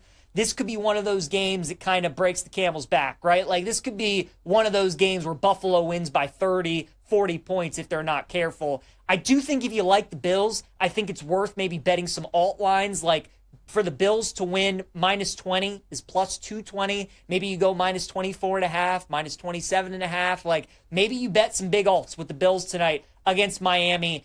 It's a divisional game, short week. These 0-2 teams normally do play really well in week 3. They normally do cover the spread. I think Miami's a little bit different because with all these other 0-2 teams in the NFL, they were either expected to be bad, they have new coaches, they have young quarterbacks. So you know the motivation is still going to be there, and they're going to be playing for their jobs for Miami. I don't know if that's the case. So I think this thing has the potential to get really ugly. So from a side total standpoint, I'm staying away. Instead, I would rather attack the prop market. I'm looking at Devon Achane, his longest rush, over 13.5 yards at minus 130. If you want to take his longest reception, over 15.5 yards, I think that could be a good look as well. But I just think about how Derrick Henry ran all over this Bills defense in Buffalo. Achane's got breakaway speed, as we know. And I think the Dolphins, who are a team who are a big underdog, you can't let this thing get away from you. You're going to have to try and establish some kind of run game. No Ed Oliver once again for Buffalo tonight. They're missing some guys on defense. The Jets were not able to take advantage of that on the ground. I think the Dolphins might be able to. So longest rush for Achane, over 13.5 yards. Also take Matt Prater over 1.5 field goals at minus 135. I do not see the Dolphins getting many stops in this game. So hoping that maybe they can keep the Bills out of the end zone a couple times. We can get a couple of Prater field goals over 1.5. I'd also look at James Cook, 2 or more touchdowns at plus 325 against Miami as well. Again, Bills should have a lot of opportunities to score tonight. I think this could be a big James Cook game, so I'll take him 2 or more touchdowns at plus 325. All right, let's look at a promo from our friends at BetMGM, a Pro Football No Sweat token. Go for the end zone without breaking a sweat. With a Pro Football No Sweat token, you'll get your stake back and bonus bets if you don't win. Make it legendary with BetMGM. Download the app today, and please gamble responsibly. All right, you guys, let's continue talking week 3 in the NFL. Yesterday, we looked at half the NFL slate. Today, we will dive into the other half of games that we have on the week 3 slate. We will start with an NFC South matchup between the Falcons and the Panthers. Atlanta is a 6-point favorite. Total in the game is 43.5. I think this line is way too high at -6. I don't think the Falcons should be a 6-point road favorite against anybody. Yes, they did look good against Minnesota. I think that was more about Minnesota. Carolina is not a good team, I understand, but they do play better at home than they do on the road. They're an 0-2 team. They're going to be desperate. Their season's on the line. And, Atlanta was able to really win that game last week against Minnesota because of how they were able to run the football. Even though the Panthers' defense isn't very good, I don't think they're going to get gashed on the ground like Minnesota did against the Falcons because the Panthers see Atlanta twice a year. They know what they're up against with Bijan Robinson. It's just a numbers play for me. This look-ahead line was like Atlanta -3, -3.5. Now they're all the way up to -6. Falcons are not the kind of team I want to be laying that many points with on the road in the NFL, especially in a divisional game. So I do like Carolina plus the points. I also like the Houston Texans, man, +2 against the Jags. Total in the game is 44. I mean, season's on the line for Houston, right? 11% of teams in the NFL that start the season 0-2 make the playoffs. Only 2% of teams that start the year 0-3 end up making the playoffs. Texans are a team that has won the AFC South the last couple of years. They've made it to the divisional round in the AFC playoffs the last couple of years. They obviously want to get back to the postseason. And if they do, they have to win this game. I like betting the Texans more on the road than I do at home because defense travels, and they have one of the best defenses in the NFL. C.J. Stroud throughout his career has played pretty well against Jacksonville, and the Texans are just the team under DeMeco Ryans that are better bet as an underdog than they are at home. I think this game should be a pick'em. I honestly think the Texans maybe should be favored in the game. I'm still not high on Jacksonville. How do you lose that game last week? Burrow gets hurt. Your offense puts up nearly 30 points. You get 3 interceptions off of Jake Browning, and you still lose that game. That is a brutal, brutal loss for Jacksonville. Both teams are coming off of brutal losses. The difference is that Texans are 0-2 and their season is on the line. I'll take them +2 against the Jags. What about Broncos and Chargers? Man, Chargers open up the season with 3 straight divisional games. And they got a chance to win all 3 of them. They're 3-point favorites at home against the Broncos. Total in the game is 46. Don't think this will be an official play for me. I do lean Chargers. Probably just going to bet them on the money line at -160. I am concerned about the Broncos. Their defense, not as good as I think a lot of us thought it would be. It is still early, but I've not liked what I have seen out of Denver up to this point. Bo Nix did play much better against Indianapolis than he did against Tennessee, which is encouraging. But also, Denver's played 2 AFC South teams. They played the Titans and the Colts, arguably the worst division in football, while the Chargers have played 2 divisional games and have looked very good, especially defensively in both of those games. I think the Chargers at home, I would give them the edge in this matchup. You still wonder if the Broncos are reeling a little bit from last week's game. They had that win. They had that game against Indy. How do they bounce back after have to go on the road again and play the Chargers? I would lean LA on the money line. Saints and Seahawks, Seattle favored by 7.5. I would stay away from Seattle this week in Survivor, and I'd also stay away from laying the 7.5. It would be Saints or nothing for me in this game. Another 0-2 team against the spread, so you have to like that. Rattlers played better than a bunch of us thought he would. The defense has played a little bit better. But this Seattle team, I like them way more on the road than I do at home. They only won 3 games at home last year. And again, they won 7 games on the road last season. And you look at how their year's already played out. Win on the road at Pittsburgh, lose at home to San Francisco. Also, think about those 2 opponents that they've played, man. 2 physical teams. Niners, Steelers. Now you're coming home laying a big number against a desperate Saints team. I'd stay away from that. It would only be Saints or pass. I love the Bears this week against the Cowboys, you guys. I mean, it just would be so Bears for them to win this week. The whole city's ready to bury them. Everybody's ready to move on from Caleb Williams. Season's on the line for Chicago. Nobody's going to want him in a game like this. How different, though, would the perception be around the Cowboys? And how much differently would we be talking about this game if Dallas did not find a way to win that game against the Giants, which they should not have won? They gave up 450 passing yards to Russell Wilson. If there was ever a game for Caleb Williams to get right, this would be the one. So I like the Bears on Sunday. Niners and Cardinals, Brock Purdy now might play in this game, so the line is moving up. No play for me. I kind of want Mac Jones to play in the game, though, so that we can get close to a pick'em, and then I'd end up betting San Francisco. Chiefs and the Giants, I wouldn't lay 6.5 with Kansas City, but absolutely would take them as a money line parlay piece. They're my survivor play. And then Ravens-Lions on Monday night. We'll get into that game more next week, but Ravens first half -2.5 I think is a great bet in that game against the Lions. All right, real quick, you guys, let's go over our daily fantasy lineup for week 3 in the NFL. I mean, Caleb Williams is going to be my quarterback, $5,600. Going up against that Dallas team, they just gave up 450 passing yards to Russell Wilson. I think despite how the Bears have looked and maybe how Caleb Williams has looked at times, he did make improvements from week 1 to week 2. Now he's back at home going up against one of the worst defenses, one of the worst pass defenses in the league. He should have a good game. I like the price. Caleb will be my quarterback this week. Also go with Chase Brown at running back, $6,900.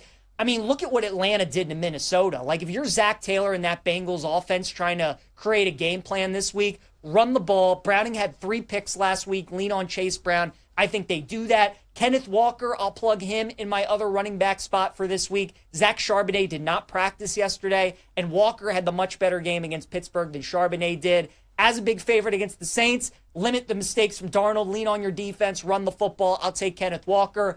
0-2 Texans, season's on the line. CJ Stroud's looking for his best player, and that's Nico Collins. I'll plug him in as one of my wide receivers. I'll also go with Drake London, who, when these teams met in the final week of the regular season last year with Penix as the quarterback, London had 10 catches, 187 yards, and 2 touchdowns in that game against the Panthers. Rome Odunze, I'll put him as my third wide receiver. I want that Bears stack, man, with Williams and one of those receivers because of what Dallas's passing attack was able to do, what the Giants' pass attack was able to do against Dallas last week. I'll also plug in Kyle Pitts as my tight end.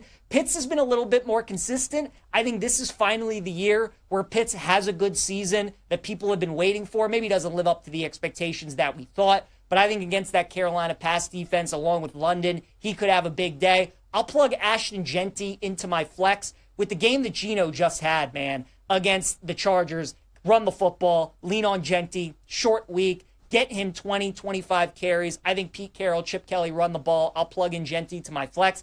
And then give me the Cleveland Browns as my defense for this week. The cheapest option on the board, but I think they could play really well against the Packers this week. I think their defense could force turnovers. And for them to cover the spread or even win the game, their defense has to play well. So I think the Browns are a great option this week, $2,200 as my defense. So let's look at my fantasy lineup for the week. Caleb Williams is going to be my quarterback, followed by Chase Brown, Kenneth Walker as my 2 running backs. Nico Collins, Drake London, Rome Odunze, my 3 wideouts. Kyle Pitts, my tight end. Ashton Genty in the flex. And the Browns defense rounds out my lineup for this week's Daily Fantasy Week 3 NFL. All right, you guys, let's get to our favorite plays of the day here on Send It In.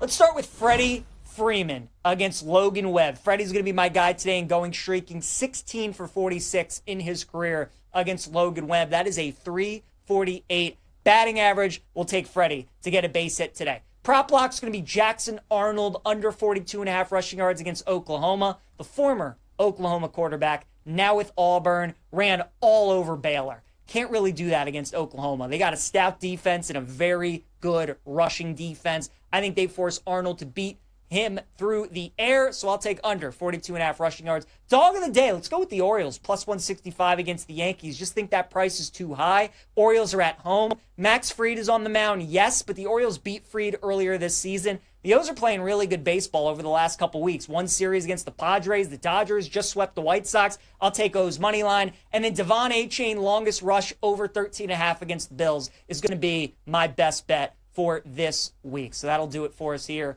on Send It In. Appreciate you guys tuning in to the show. We'll be back tomorrow to wrap up the week. We'll see you then.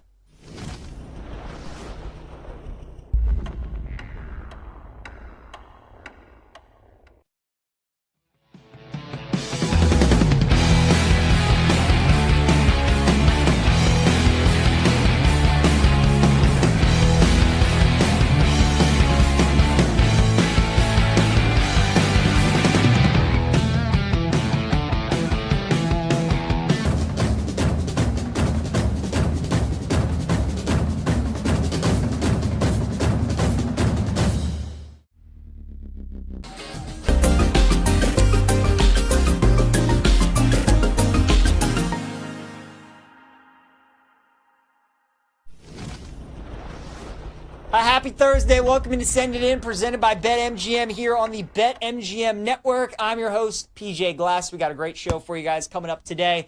Over the next 30 minutes, a lot to get into. Our guy Cole Thompson going to join us here in a little bit to talk college football week 4. We'll also look at some of my favorite player props for week 4 in college football. We got tonight's Thursday night game between the Bills and the Dolphins that we'll get into, a couple of player props that I like in that game. And then on this Thursday, we'll look at some of my favorite daily fantasy lineup in the NFL as well before we wrap everything up with our favorite plays of the day. As always, any questions, comments, best bets that you guys have for us, let us know. Chime in at the BetMGM Network, Twitch, YouTube, or on X. We'll get to all your questions over the next 30 minutes. And if you guys miss any part of the show today, make sure you check out the Send It In podcast, which is available wherever you get your podcasts. Let's get rolling on a Thursday. Glasses in session. We go to the Glass guest line and check in with Cole Thompson, college football host for SEC Unfiltered. Give Cole a follow on X at Mr. Cole Thompson. All right, Cole, let's run through some of these matchups that we have in week 4, starting with Fox Big Noon kickoff out in Salt Lake City, a 10 a.m. local time kick between Texas Tech and Utah. Might be the two best teams in the Big 12, potentially. Who do you like to win that matchup on Saturday? Yeah, this is a potential preview of what we're going to see in Arlington come the first week of December. The way that we have watched this offensive personnel underneath Utah drastically change with Devin Dampier now taking over as QB1 has been phenomenal. And the fact is that he does everything. He runs the football. He's able to connect downfield. He's got great accuracy. It's a 73% completion rating and one of the highest passer ratings. And he's a good fit because of, much like we saw with Ben Arbuckle down in Norman, they also brought his offense coordinator from New Mexico. So that's another feather in the cap. The big question that I have in this game is that what are we going to see from the pass rush of Texas Tech? They went out and spent a lot of money in the transfer portal, get a bunch of guys from the Big Ten, from the SEC, but they're going up against arguably one of the best offensive lines in football in one of the more underrated hostile environments. I think Baron Morton is going to have to play perfect. I do think that you are going to see a little bit more mobility from Devin Dampier to have to win this game. And ultimately, I think that the Rice-Eccles impact is going to have a major role on who comes out on top. I like the Utes, and I like them to win and cover. All right, very good. What about Oklahoma and Auburn, Cole? Should be an interesting game. Jackson Arnold was with the Sooners last year. Now he's with Auburn. Both of these teams open up SEC play. Who do you like in that one on Saturday? Yeah, both these teams have been tested in different ways. With Auburn, it was against Baylor on the road. They gave up over 400 passing yards to Sawyer Robertson, but still, you got to see what makes Jackson Arnold click as a runner. For Oklahoma, it was against Michigan, where they basically tested Bryce Underwood and said, if you want to win this football game, it's going to have to come through the air. The question that I have in this matchup is, can Jackson Arnold actually connect 20 yards downfield? Because of a Zach Alley defense and a Brett Venables defense are not that far off. Alley leaves this offseason to go to West Virginia. You bring in Brett Venables to call the shots. And he has got a good understanding of who Jackson Arnold is as a quarterback. The weaponry is there out at Auburn. I mean, you would have wide receivers like Cam Coleman, Perry Thompson, Malcolm Simmons, Horatio Fields, all be wide receiver number 1 potentially in Norman this year, but they're all fighting for reps down on the plains. The question is, can you trust Jackson Arnold to get the football to them? Because if not, the game plan is pretty simple. Do what you did against Michigan, and Oklahoma's going to walk away with the win. I like the fact that you have a quarterback that can do a little bit of everything in John Mateer. He's mobile. He's not afraid to tuck and run. His decision-making has gotten better over the last 2 weeks, and it feels like that they're finally starting to establish the run game with a lead back in Torrey Blaylock. I think Auburn has a good team. I think Oklahoma has a great one, which is why I'm taking them to win, and I'm taking them to cover at home. All right, very good. Big Ten matchup. Michigan travels to Memorial Stadium to take on Nebraska. Right now, the Wolverines laying 2.5 points. No Sharon Moore once again in this game for Michigan. Already had one good road test at Oklahoma. What do you think happens on Saturday in Lincoln, Cole? Look, when you look at Michigan at this point, I texted around with a buddy of mine who watched the Central Michigan game and said, this is the Bryce Underwood that we're going to have to utilize this year. And for those of you that weren't paying attention, he ran for over 100 yards on 13 carries, averaged 6.3 yards a play, and scored 2 touchdowns. Right now, this is a militant offense that is going to trust its ground and pound attack. Justice Haynes, a couple of other backups, and then, of course, your quarterback in Underwood, who's going to have to be the guy. Can he be the guy against a defense that just a few weeks ago, I think a lot of people forget, They gave up over 7 yards a play on the ground to Brendan Sorsby. He was their leading rusher in that Cincinnati game, and it came all the way down to the wire. And as good as Dylan Raiola has been in this Dana Holgorsen offense, the passing attack has not been as potent as I want it to be. And the other thing is, you look back against the last time they faced off against a Power 4 competition, he nearly threw 2 interceptions in the second half that would have given the ball to Cincinnati and maybe the first major upset of the 2025 season.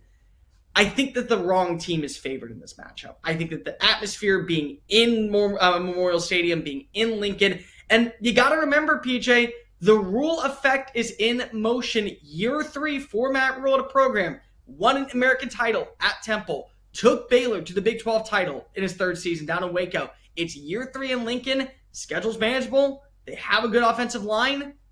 I think that Michigan is a solid overall roster that has its faults but still can be competitive. I think we're talking about Nebraska as a team that maybe is going to start gaining a little bit of college football playoff berth. I'm going to take the plus 62.5, and more importantly, I'm just going to take the upset outright. Yeah, I mean, that's going to be a big game for the Cornhuskers, no doubt about it. I'm talking about Matt Rhule year 3 a bunch on this show. We're talking college football week 4 with our guy, Cole Thompson. Give him a follow on X at Mr. Cole Thompson. Cole, going back to the SEC, Florida's on the road facing another top 5 team this week in Miami. And same point spread, 7.5. DJ Lagway, can he bounce back from that 5 interception performance this week against the Canes? What do you think happens there on Saturday? Billy Napier with the play calling is going to be really intriguing in this matchup because there are so many things that you look at when it comes to their rushing attack. Jaden Baugh is averaging 6.9 yards a play, but it feels like that he's being punished. He hasn't gotten more than 12 carries in a matchup over the first 3 outings. And you wonder to yourself, well, is this a game to where you can maybe take some pressure off of DJ Lagway? No. In fact, far from it. This is one of those few matchups where the rushing attack should be obsolete because you're going up against one of the best defensive lines in college football. So Lagway is going to have to be the X factor in this game, and I simply just don't trust it right now. His reads are all over the place. His footwork is erratic. He feels like that he's under pressure. The good news is that you have a solid defense and arguably a top 15 defense on the opposing side that could put Carson Beck in a blender of concerns. You know, we saw him last season throw 3 interceptions out in Jacksonville in the world's largest outdoor cocktail party when he was playing for Georgia. But the thing is, we also got to remember, while Carson Beck was a problem last year for Georgia, so was the offensive line, so was the rushing attack, so were the wide receivers dropping balls left and right. There's better wide receivers in Coral Gables. There arguably is the best offensive line out in Coral Gables. You currently have a solid running back room in Coral Gables. So while Carson Beck was a problem, he also elevated his situation, which is why I think that he's going to show on out and continue to prove that Miami, whether or not we give them flack and whether or not we wonder if they can win the big one, they're playing like one of the best teams in college football, if not the best team in college football. I'm taking Miami to win, taking Miami to cover. I do think this is a low-scoring game, so hammer the under on the points total, but ultimately, when you have a quarterback you can't trust, it's very hard for you to pick the upset. Yeah, 50.5 the total there between Miami and Florida. Cole, another marquee game, Indiana, Illinois, top 20 matchup. Indiana's played nobody up to this point. Illinois played Duke on the road. Blue Devils had 5 turnovers in that game. This point spread's gotten all the way up to 6. At 4, 4.5, okay. At 6, do you feel like this is too many points, or do you still like Indiana? How dare you, PJ, say for 1 second that Indiana hasn't played anybody? They played Old Dominion, and Old Dominion got Brett Pry fired. How dare you not disrespect Kirk Cignetti? No, I mean, the bottom line is that there's an explosive offense with Fernando Mendoza. The passing attack has been very potent out in Bloomington against in-qualified competition. But this is also a very wondrous offensive line for Illinois. Illinois had its fair share of faults in that matchup against Duke on the road. What happened was that they capitalized on the turnovers. The problem with that, PJ, is that so far, Fernando Mendoza doesn't have a turnover. And I don't think this is going to be a game where it all starts to unravel a little bit. Can you establish the ground game and can you win on 3rd down if you are Illinois? On the opposing side, can you continue to have one of the best run defenses in the Big Ten if you are Indiana? And what's really interesting right now, PJ, is that as much as I think Michigan and Nebraska are going to be teams that we end up talking about toward the end of the season, for that 4th place spot and potentially a spot in the college football playoff, this is the game that you want to circle because Indiana wants to make a statement and prove that they can go up against the big boys, and Illinois wants to prove that it can actually play against quality competition and not be disrespected. but I am quietly a Hoosiers fan. My entire dad's family went to Indiana. They're all going to be at the game. So I'm going to take Illinois with the points, but I am going to take Indiana to win outright. Cole, we got 1 minute left. Before I let you go, I got a would you rather, all right? I want to get your thoughts on. Would you rather bet Clemson to win the ACC at plus 550, or would you rather bet Notre Dame to make the playoffs at plus 230? Which one would you rather take in about a minute? Notre Dame at plus 230. They've shown you, at least in their matchups, that they're a qualified offense. They have the identity when it comes to CJ Carr. The wide receivers, I think, are going to get on open. You know, we can talk about how inefficient the defense was against Texas A&M, but we also got to just give credit that Texas A&M may end up having one of the more high-profile passing attacks in college football with the identity of now Mario Craver and Casey Concepcion. So that's not a negative. I think it more so it just says Texas A&M is all right. The schedule just for Notre Dame down the stretch is very much promising. The two matchups that you're looking for at this point, the NC State game, and then you also have to throw in the Arkansas game. It's on the road. Taylor Green has been playing phenomenal, but their defense has been extremely hit or miss. If they win those two games and they're able to catapult themselves over USC, they may end up having the two best losses in college football. And despite the fact that they don't play in a conference, you always got to remember the logos speak volume. That's going to play in favor of Notre Dame. 10-2, you're in the college football playoff. I agree with you. And look, if they win 10 straight games, right, they're going to be as hot as anybody going into the playoffs. So I would take Notre Dame as well. Always good talking with Cole Thompson. Give him a follow on X at Mr. Cole Thompson, college football host on SEC Unfiltered. Cole, we'll do it again next week, my friend. Looking like it might be one of the best slates of the year. Can't wait. PJ, always remember, next week is a great week. But this week, we don't sleep on college football. Take care, guys. No, we don't. Cole Thompson joining us here on Send It In. All right, guys, let's continue talking college football. Let's dive into the prop market for some of these Week 4 matchups. We'll start with Utah and Texas Tech. Point totals at 57.5, which feels a little high to me because both of these teams have good defenses. So I think there could be some points in this game. And we were talking with Chris Level yesterday. If you missed the episode, go check it out on the Send It In podcast. We were breaking down the Texas Tech-Utah game with Chris. But I asked him, this running back situation, Quentin Joyner for Texas Tech was supposed to be their guy.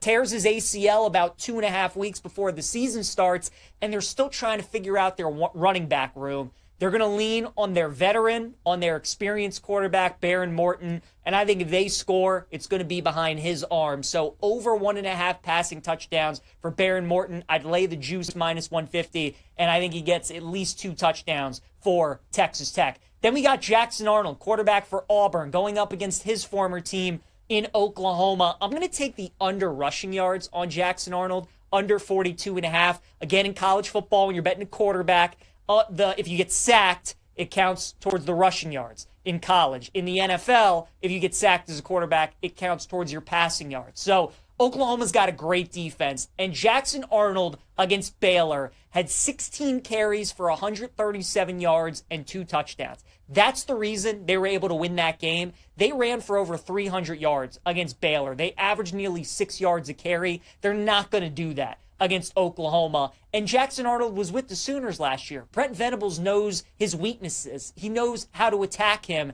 and he's going to make sure that he beats him with his arm and not his leg. So I like under 42.5 rushing yards for Jackson Arnold. I also like 85.5 rushing yards under for Justice Haynes against Nebraska. Cole was talking about it, man. Bryce Underwood, they finally let him run the ball against Central Michigan, and I think they're going to try and do that same thing again against Nebraska. Matt Rule's got a very good defense. They're very stout against the run. And you look at that game against Oklahoma, also a good rushing attack. Justice Haynes had 19 carries for 125 yards. Seems like a good day, right?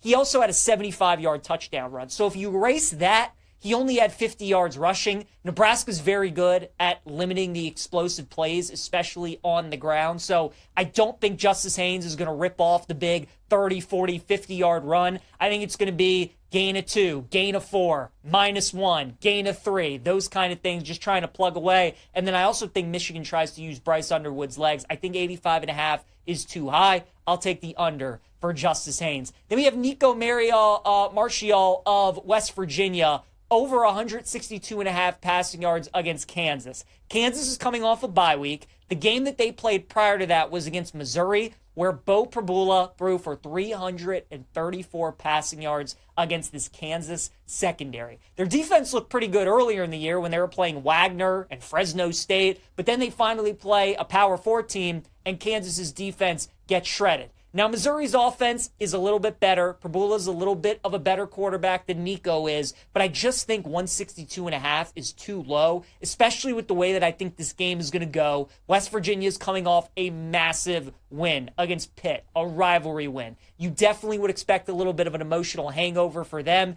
Kansas coming off a bye. They should get up on them early. The game script should be for West Virginia, who is trailing, to throw the ball. I think Nico Marchiol could pick up some garbage yards. I like over 162.5 for him against Kansas. And then how about DJ Lagway, quarterback for Florida? Cole talked about it. The game plan for Billy Napier and the play calling is going to be really interesting on Saturday against Miami. You have one of the better running backs in the country in Jaden Ball, who it doesn't feel like you're using enough. But also, DJ Lagway is a great athlete. The kid just threw 5 interceptions against LSU. There is no way his confidence isn't rattled just a little bit. So I think because of that, they run the ball a little more, they run Lagway a little more, and instead of maybe trying to force passes like he did against LSU, he takes off and run. He's plus 480 to score an anytime touchdown. I think that's a really good price. So DJ Lagway to find the end zone at plus 480. So those are our 5 props this week. Baron Morton over 1.5 passing touchdowns. Jackson Arnold under rushing yards. Justice Haynes, Michigan running back,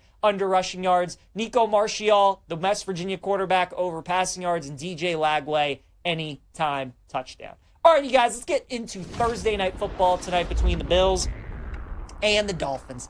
Not really a lot going on in this game, right? We know the Bills are going to win. It's just a question of how much. This line has come down from BetMGM. It was at 12.5, and now it's down to 11.5. If I had to bet that number, it would probably be Dolphins or pass for me. It's tough to bet the Dolphins, though, because I think we can all agree at this point we have to question their motivation. We have to question whether or not they're still playing hard, whether they still want McDaniel to be their coach long term. This could be one of those games that kind of breaks the camel's back, right? Like, this could be one of those games where Buffalo wins by 30, 40 points if they're not careful. I do think if you like the Bills, I think it's worth maybe betting some alt lines. Like, for the Bills to win, minus 20 is plus 220. Maybe you go minus 24.5, minus 27.5. Like, maybe you bet some big alts with the Bills tonight against Miami.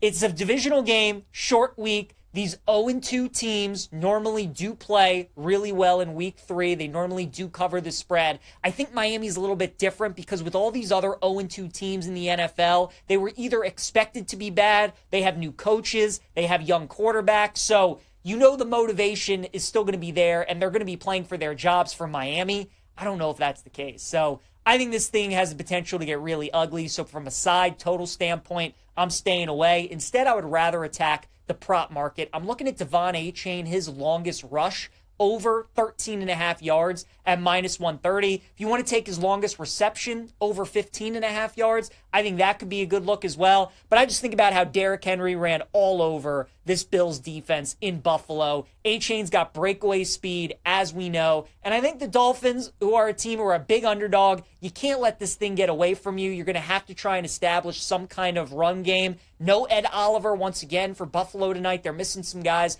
on defense. The Jets were not able to take advantage of that on the ground. I think the Dolphins might be able to. So longest rush for A-Chain, over 13.5 yards. Also take Matt Prater over 1.5 field goals at minus 135. I do not see the Dolphins getting many stops in this game. So hoping that maybe they can keep the Bills out of the end zone a couple times. We can get a couple of Prater field goals over 1.5. I'd also look at James Cook, 2 or more touchdowns at plus 325 against Miami as well. Again, Bills should have a lot of opportunities to score tonight. I think this could be a big James Cook game, so I'll take him 2 or more touchdowns at plus 325. All right, let's look at a promo from our friends at BetMGM, a Pro Football No Sweat token. Go for the end zone without breaking a sweat. With a Pro Football No Sweat token, you'll get your stake back in bonus bets if you don't win. Make it legendary with BetMGM. Download the app today, and please gamble responsibly.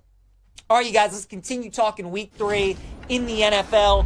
Yesterday, we looked at half the NFL slate. Today, we will dive into the other half of games that we have on the week 3 slate. We will start with an NFC South matchup between the Falcons and the Panthers. Atlanta is a 6-point favorite. Total in the game is 43.5. I think this line is way too high at -6. I don't think the Falcons should be a 6-point road favorite against anybody. Yes, they did look good against Minnesota. I think that was more about Minnesota. Carolina is not a good team, I understand, but they do play better at home than they do on the road. They're an 0-2 team. They're going to be desperate. Their season's on the line. And, Atlanta was able to really win that game last week against Minnesota because of how they were able to run the football.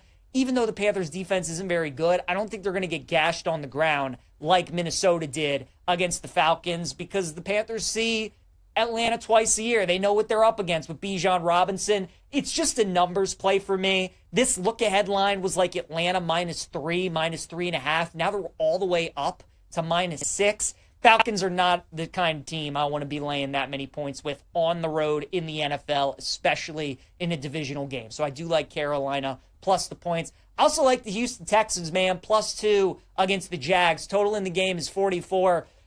I mean, season's on the line for Houston, right? 11% of teams in the NFL that start the season 0-2 make the playoffs. Only 2% of teams that start the year 0-3 end up making the playoffs. Texans are a team that has won the AFC South the last couple of years. They've made it to the divisional round in the AFC playoffs the last couple of years.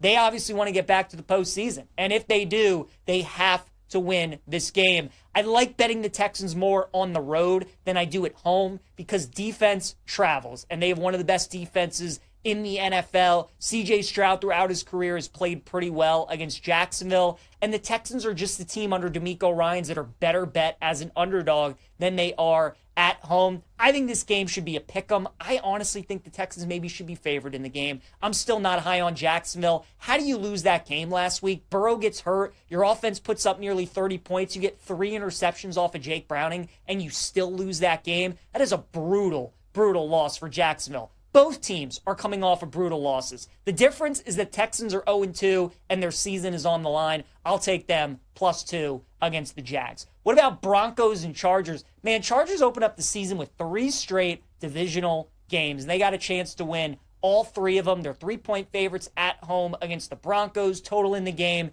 is 46.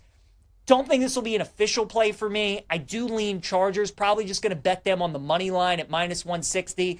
I am concerned about the Broncos. Their defense, not as good as I think a lot of us thought it would be. It is still early, but I've not liked what I have seen out of Denver up to this point. Bo Nix did play much better against Indianapolis than he did against Tennessee, which is encouraging. But also, Denver's played 2 AFC South teams. They played the Titans and the Colts, arguably the worst division in football, while the Chargers have played 2 divisional games and have looked very good, especially defensively in both of those games.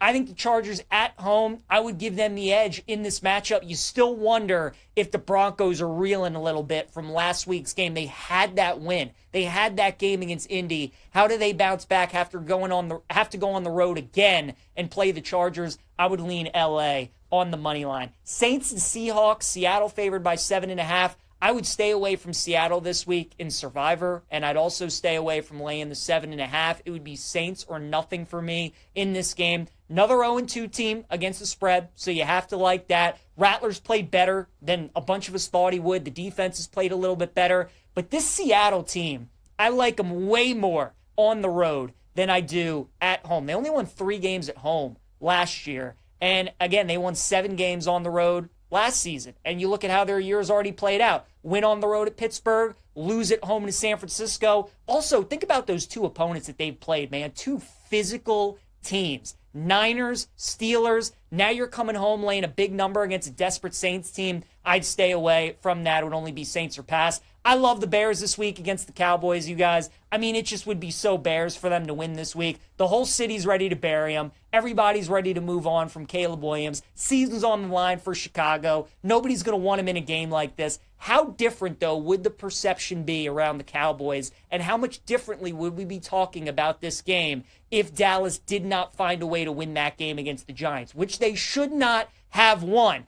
They gave up 450 passing yards to Russell Wilson. If there was ever a game for Caleb Williams to get right, this would be the one. So I like the Bears on Sunday. Niners and Cardinals, Brock Purdy now might play in this game, so the line is moving up. No play for me. I kind of want Mac Jones to play in the game, though, so that we can get close to a pick'em, and then I'd end up betting San Francisco. Chiefs and the Giants, I wouldn't lay 6.5 with Kansas City, but absolutely would take them as a money line parlay piece. They're my survivor play. And then Ravens-Lions on Monday night. We'll get into that game more next week, but Ravens first half -2.5 I think is a great bet in that game against the Lions. All right, real quick, you guys, let's go over our daily fantasy lineup for week 3 in the NFL.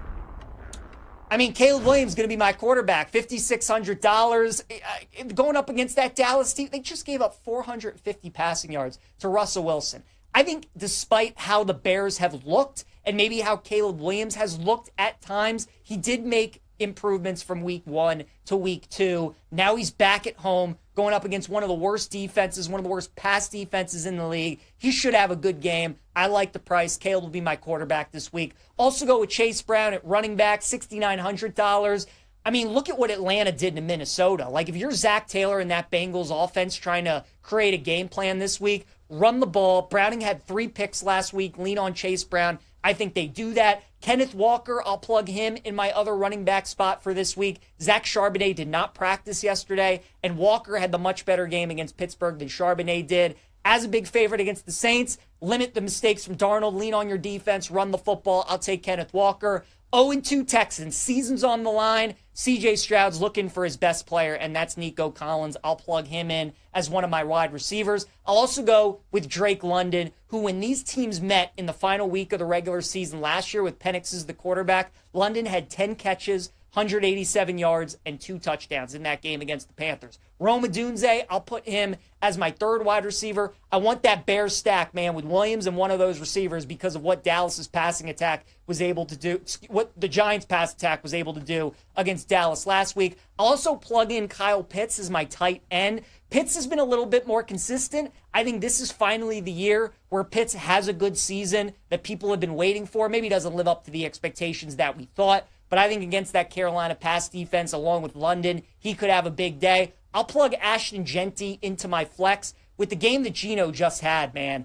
against the Chargers. Run the football, lean on Genty, short week, get him 20, 25 carries. I think Pete Carroll, Chip Kelly run the ball. I'll plug in Genty to my flex. And then give me the Cleveland Browns as my defense for this week. The cheapest option on the board, but I think they could play really well against the Packers this week. I think their defense could force turnovers. And for them to cover the spread or even win the game, their defense has to play well. So I think the Browns are a great option this week, $2,200 as my defense. So let's look at my fantasy lineup for the week. Caleb Williams is going to be my quarterback, followed by Chase Brown, Kenneth Walker as my 2 running backs. Nico Collins, Drake London, Rome Odunze, my 3 wideouts. Kyle Pitts, my tight end. Ashton Genty in the flex. And the Browns defense rounds out my lineup for this week's Daily Fantasy Week 3 NFL. All right, you guys, let's get to our favorite plays of the day here on Send It In.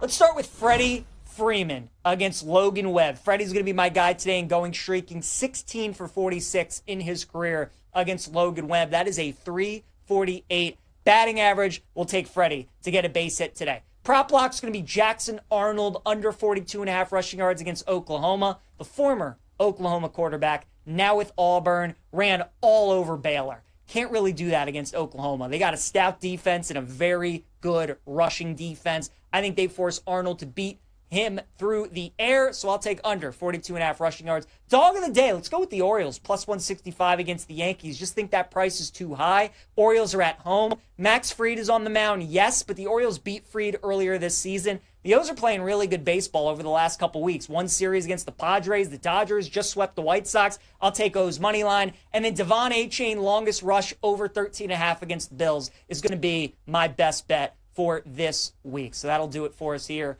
on Send It In. Appreciate you guys tuning in to the show. We'll be back tomorrow to wrap up the week. We'll see you then.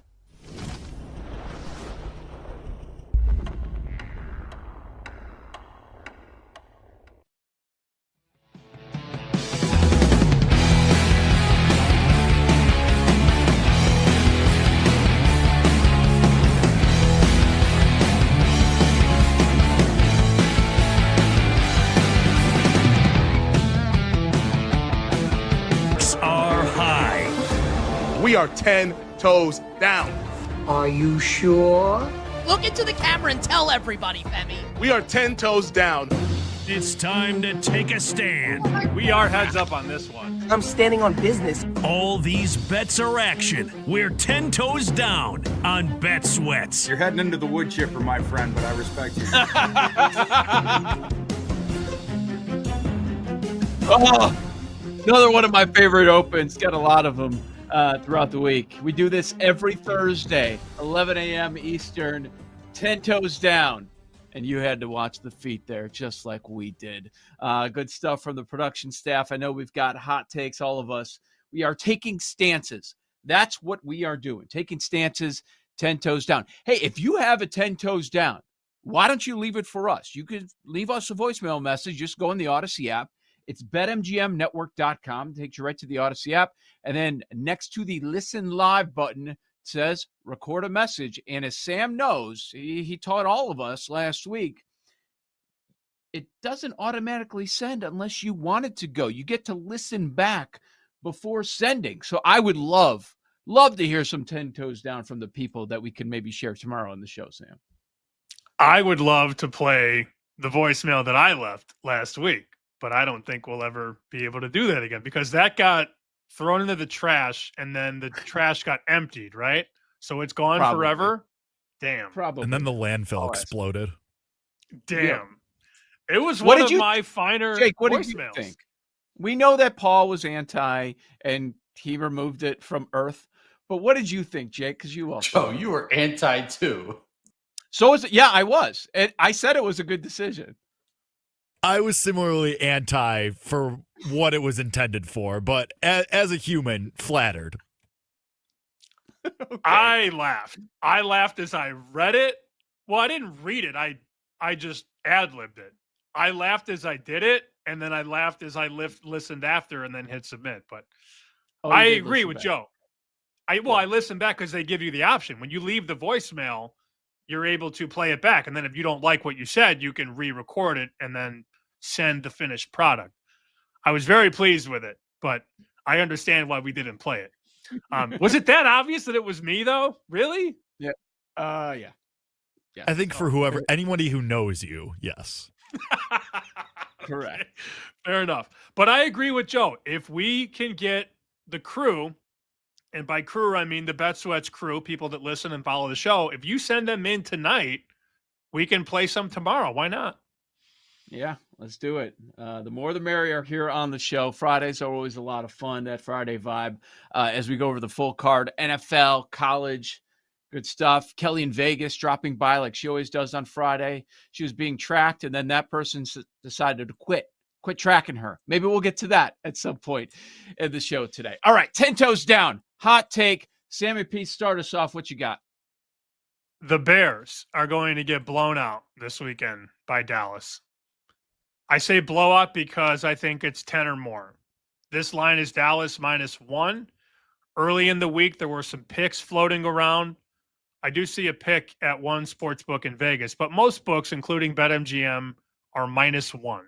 And yes, this will be in lightning bets today, so here's a precursor to that. Chicago can't get to the quarterback and has not been able to get to the quarterback since Ryan Poles has been here. So then he gambled and traded away capital to get Montez Sweat, who also doesn't get to the quarterback. Their secondary is in shambles. And some of their best players off the line are banged up. Go look at that injury report. You're going to see multiple important guys not play. Jalen Johnson's not playing. We know that. But look at Gordon, Edwards. This is a problem. And the only thing that makes me hesitate a little bit is that the Cowboys defense isn't great, but I think Dallas can come into Soldier Field and go up 14-0. And at that point, you're going to put Caleb Williams behind the 8 ball with his little sweater that he wears under his jersey and his nails painted. No, give me a break. They don't even focus on the things that matter in Chicago. And Dallas's quarterback is going to do whatever he wants this weekend.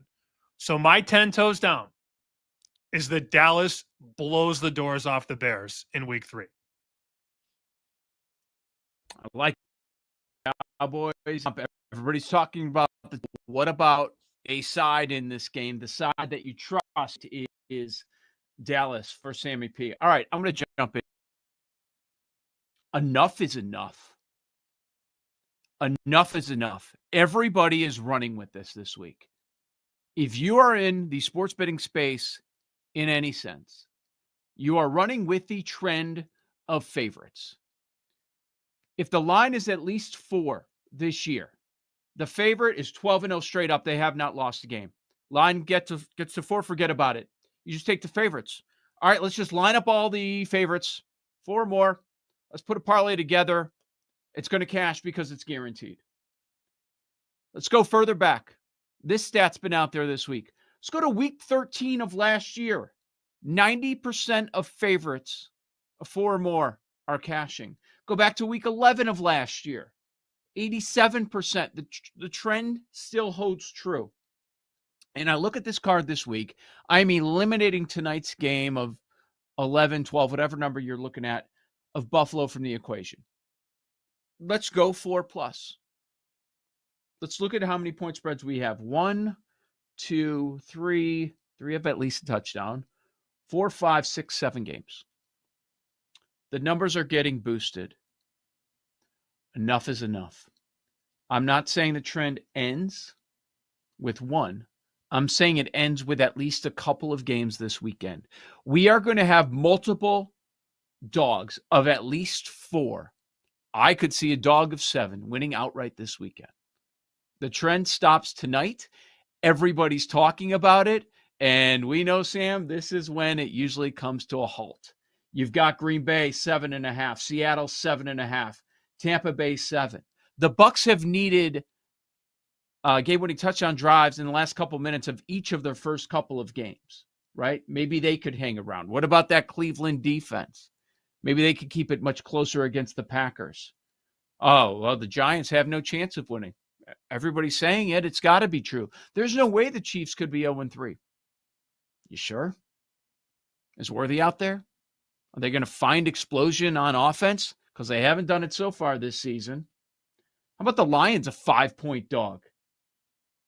We talked about that Colts number. Now to 4, 4.5. The Falcons, a 5.5-point favorite. No. Some of these dogs are getting home this week of at least 4 or more. Enough is enough. That's my 10 toes down. At least 2 dogs of 4 points or higher are going to win outright this weekend. Paul Aspen, your turn. 10 toes down. So I have a baseball one, but we can save that for the playoffs as we get closer to the playoffs. So we'll look at the college football ranks, and we're going to the Battle of the Blue Ridge, which is a new 10-game series between Liberty and James Madison. They're about 100 miles apart. So I mentioned this yesterday about Liberty having some positive regression coming their way between turnover luck, penalties, wiping out touchdowns, missed kicks. Looking at JMU on the other side through 2 games, 3.1 yards per play. They are 3rd lowest in FBS. Just to hammer this point home, Joe, bring out the flashlight, put on the readers. We'll look at some box scores. So looking at Jacksonville State versus Liberty. All right.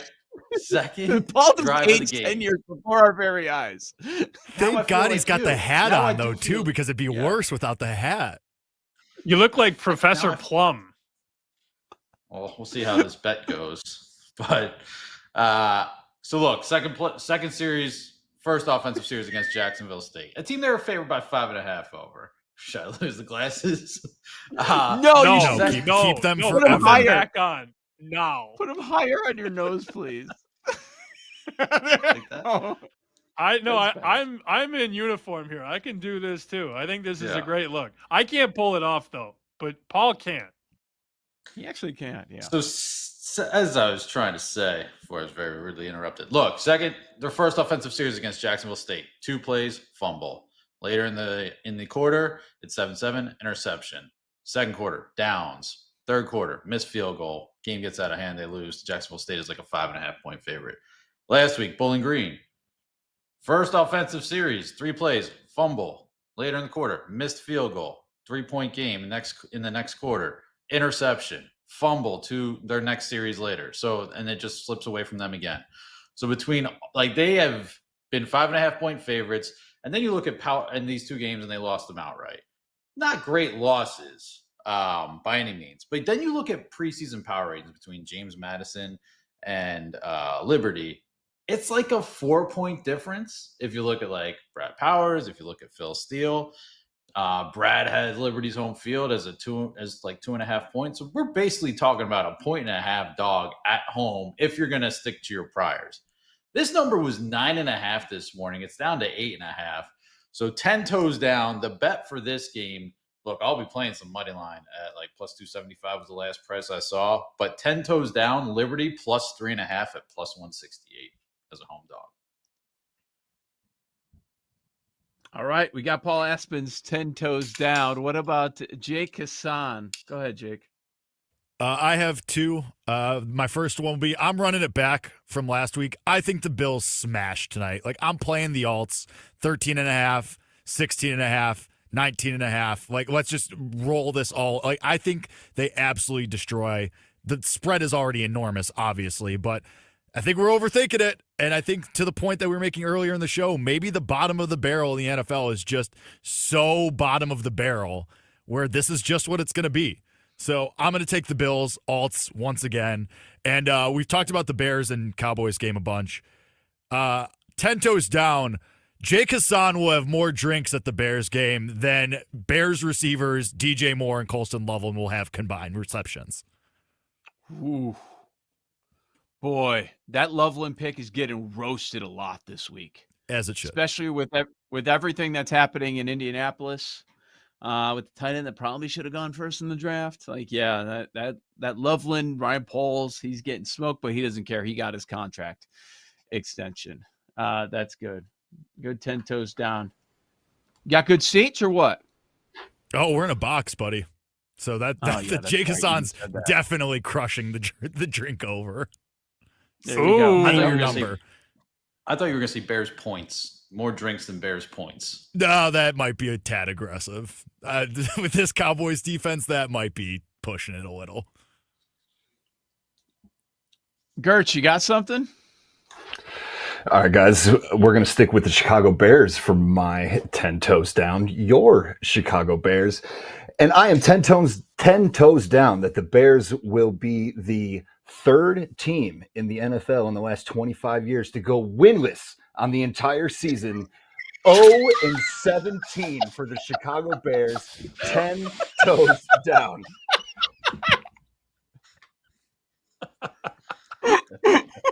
More likely to win first. Your Chicago Bears.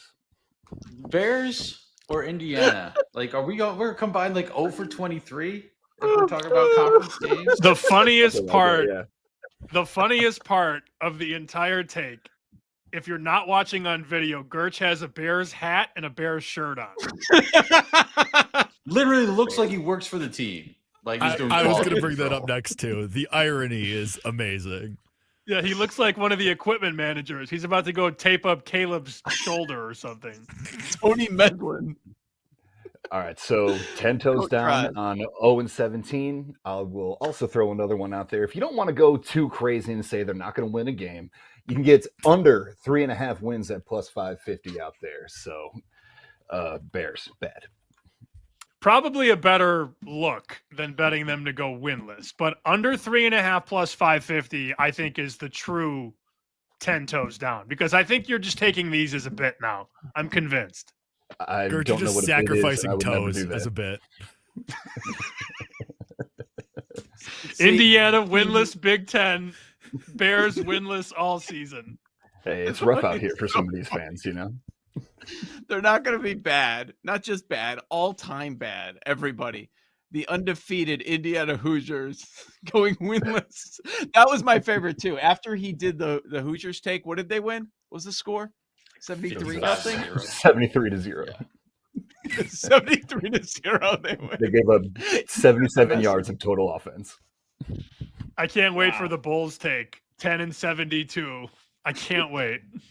Can we go lower than that? 5 and you could do whatever you want. It's your segment. It's your reputation. They're your toes. I'm not going to have any By the way, I toes guess up mine by the time we get technically to football or basketball. 9 toes down for me this week. Lost one last week.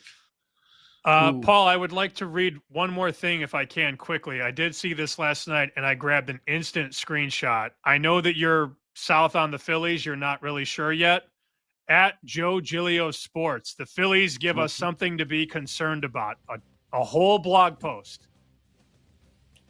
Okay, so that was my other 10 toes down. Since we're here, we're doing it. All right, 10 toes down. The Phillies, the World Series favorite, are not winning the World Series. It's absurd. I will drink a bottle of Cheese Whiz on the show if they win the World Series. Okay? That is not happening.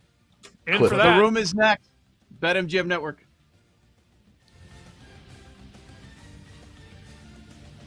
You're listening to Bet Sweats with Joe O and Sammy P on the BetMGM Network.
Where's the room?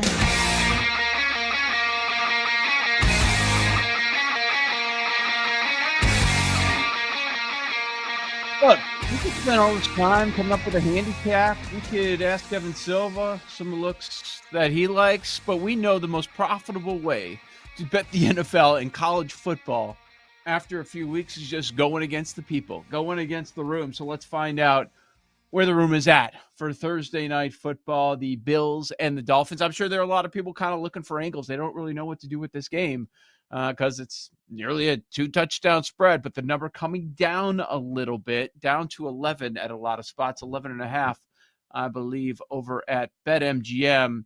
But Paul, why don't you share with us, where is the room when it comes to tonight? The people are certainly looking for bets. Number 5, most bet prop at BetMGM for tonight's Thursday night football game. Matt Prater over 1.5 field goals made at -135. Come on. Oh, we got the juice. I like it. Looking for field goal props. He was good last week, right? Is that what that is? That's the recency bias thing. Are they going to stop him to a field goal? He's 6 for 6 this year, 3 for 3 each game so far. Of course. So we need to lay 135 that he makes at least 2. Mm-hmm. All right, what else? I mean, okay. So I was gonna say you get one at the end of the half, but anyway, let's move on. James Cook over 68.5 rushing yards, -115. I don't hate this one. I don't. I naturally am rooting for it to lose because when the room loses, everybody has fun. I don't fundamentally despise this one, though, Joe. No, not at all, because when you think about the potential game script or the expected game script that we're going to have, Bills are up by multiple scores. They're going to be running the clock. So you have James Cook, who had a great game last week. Awesome season for him. Dude got paid 68.5. Maybe that feels a little light if they're just going to try and get through with a win. So that, I don't hate it. I would not fade this one. It makes sense to me.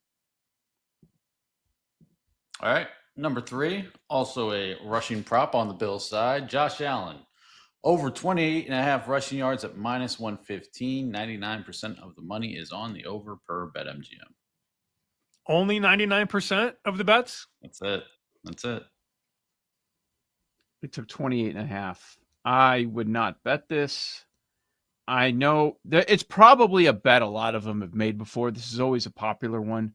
But in this matchup, which should be a victory that you cruise to, you have a weak secondary.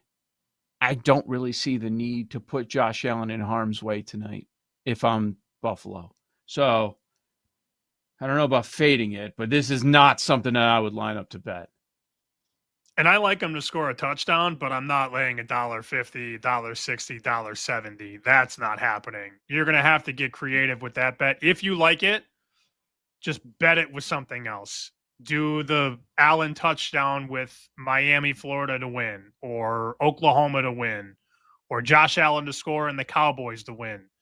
I'm not laying 170 on a solo player prop. It's not happening. Yep. He's got that. I believe he's rocking the visor after getting dinged up last week as well. So also something to keep in mind, like as far as protecting him from himself tonight. James Cook back on the board again. Over 84.5 rushing and receiving yards at -118. All right. It correlates, I guess, with number 4 on the list, the Cook rushing. They're all in on Cook. So we've got Bills, and Bills. What's number 1 overall? Most popular player prop for tonight? We are going to the other side. We're going to the Dolphins for number 1, which I guess means this is going under. Devon Achane over 53.5 receiving yards at -115. Wait. That has to be a typo. Receiving? Yeah, it has to be that's not rushing right. yards. It's got to be his rushing yards. His rushing yard numbers is 53.5. Oh, is it? Okay, I didn't think that Looks number like his that far receiving off. yards. He's so productive through the air. Yeah, 37.5 looks like the receiving yards number.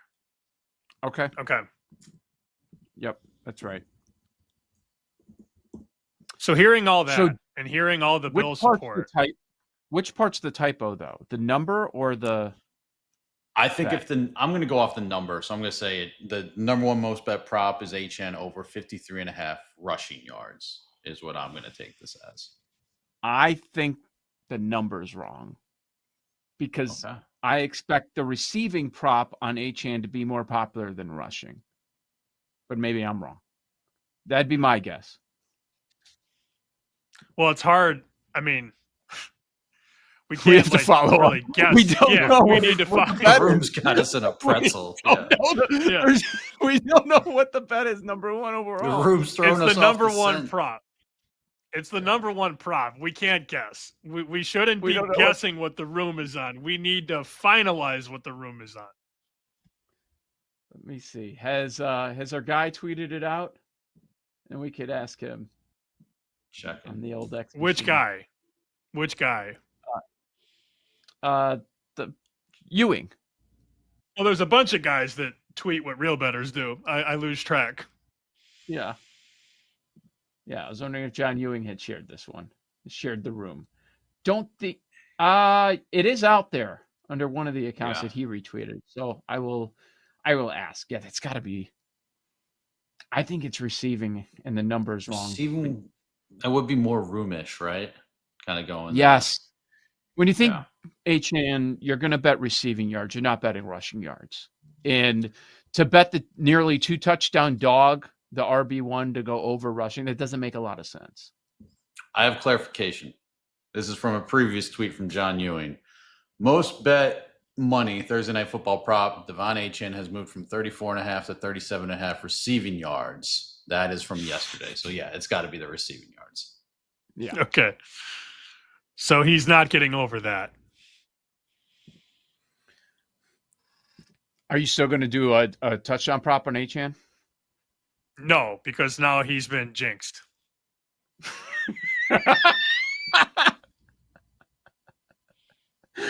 There's hocus, a +110. hocus. No. I'm good. Also, the room came out of the woodwork last week and fired, I believe, 4 of the 5 props on Washington. And Washington could not move the ball. So this week it's let's go to the favorite and we'll jam a bunch of Bills props. Yet, as Joe has alluded to throughout the show, we have seen sharper support for Miami, taking the 12.5, the 12, the 11.5. BetMGM's 11.5. Superbook is 11. Other offshores are 11. So we have seen game day support for the dog and room support for Bills players.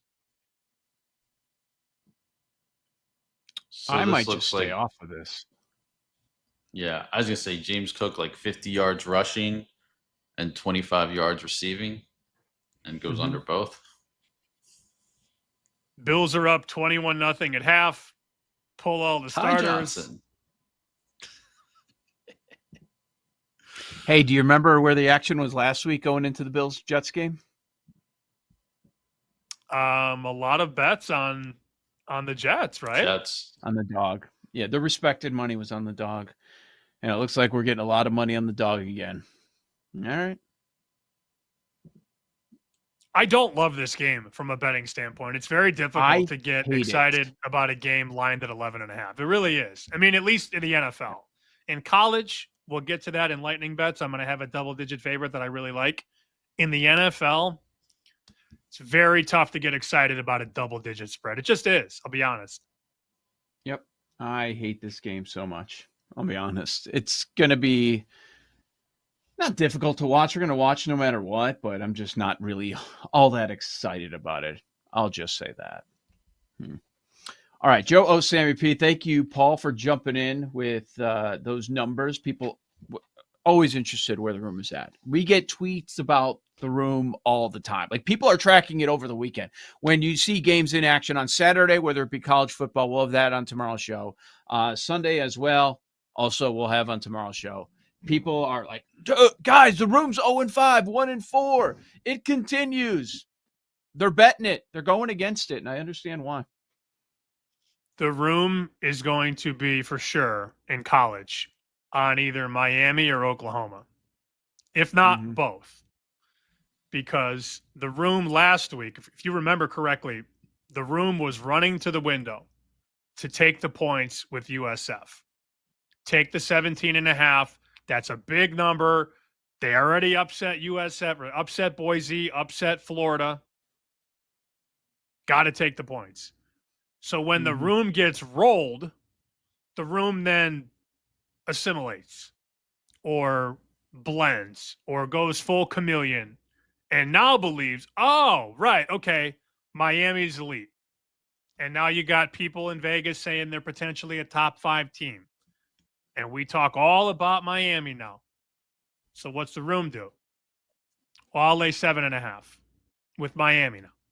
I didn't do it last week, but I'm going to get my money back that I lost going against Miami. I'm going to bet on Miami. And Miami wins by 4. And then the reaction to that is, oh, they stink. No, they don't. They faced an in-state rival and escaped. That's what they did. They're very, very good. Looks very easy to lay that number. Lagway looked horrible last week, right? Horrible. Oh, well, he stinks. He's a bust. The conclusions are already there. I would be shocked when we do this segment tomorrow if Miami minus 7.5 was not in the room. Yep. Yeah, I would be surprised as well, especially coming off of that game.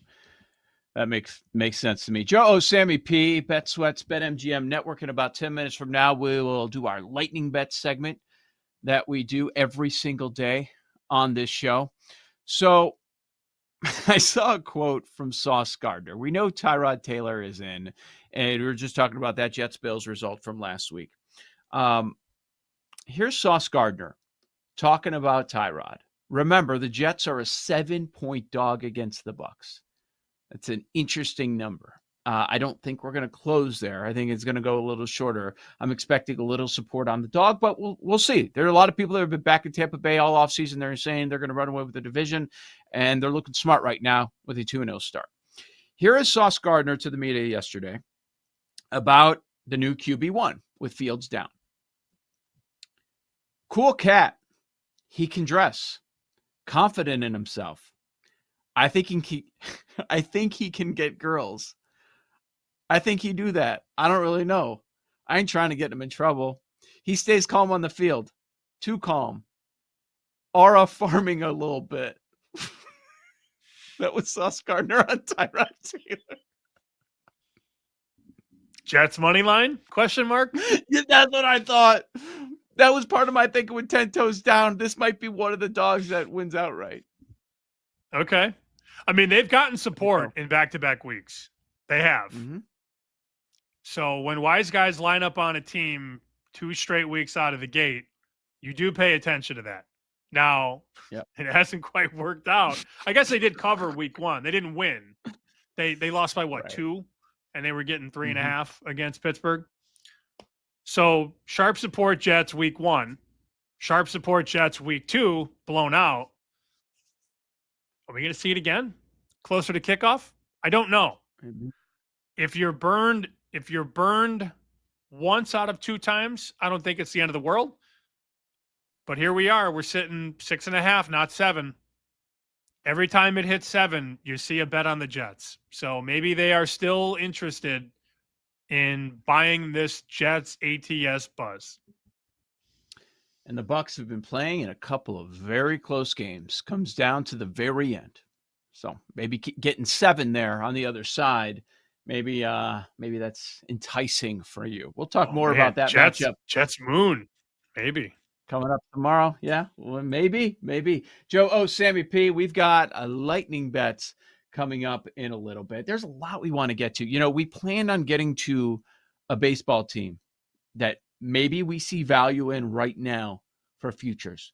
maybe sounds a little crazy, about a week and a half left in the season, but there are some monster numbers on teams that are on the outside looking in at this moment that maybe you should take a look at. Maybe it's just worth a bit of a dart throw. We want to get to that coming up as well. And of course, we'll have our plays Thursday night football, looking ahead to this weekend in college and the NFL. Joe Ostrowski, Sam Panayotovich, you've got Bet Sweats. Tell a friend, subscribe to the podcast, leave a rating and review. We'd appreciate that. Lightning bets are next on the BetMGM Network.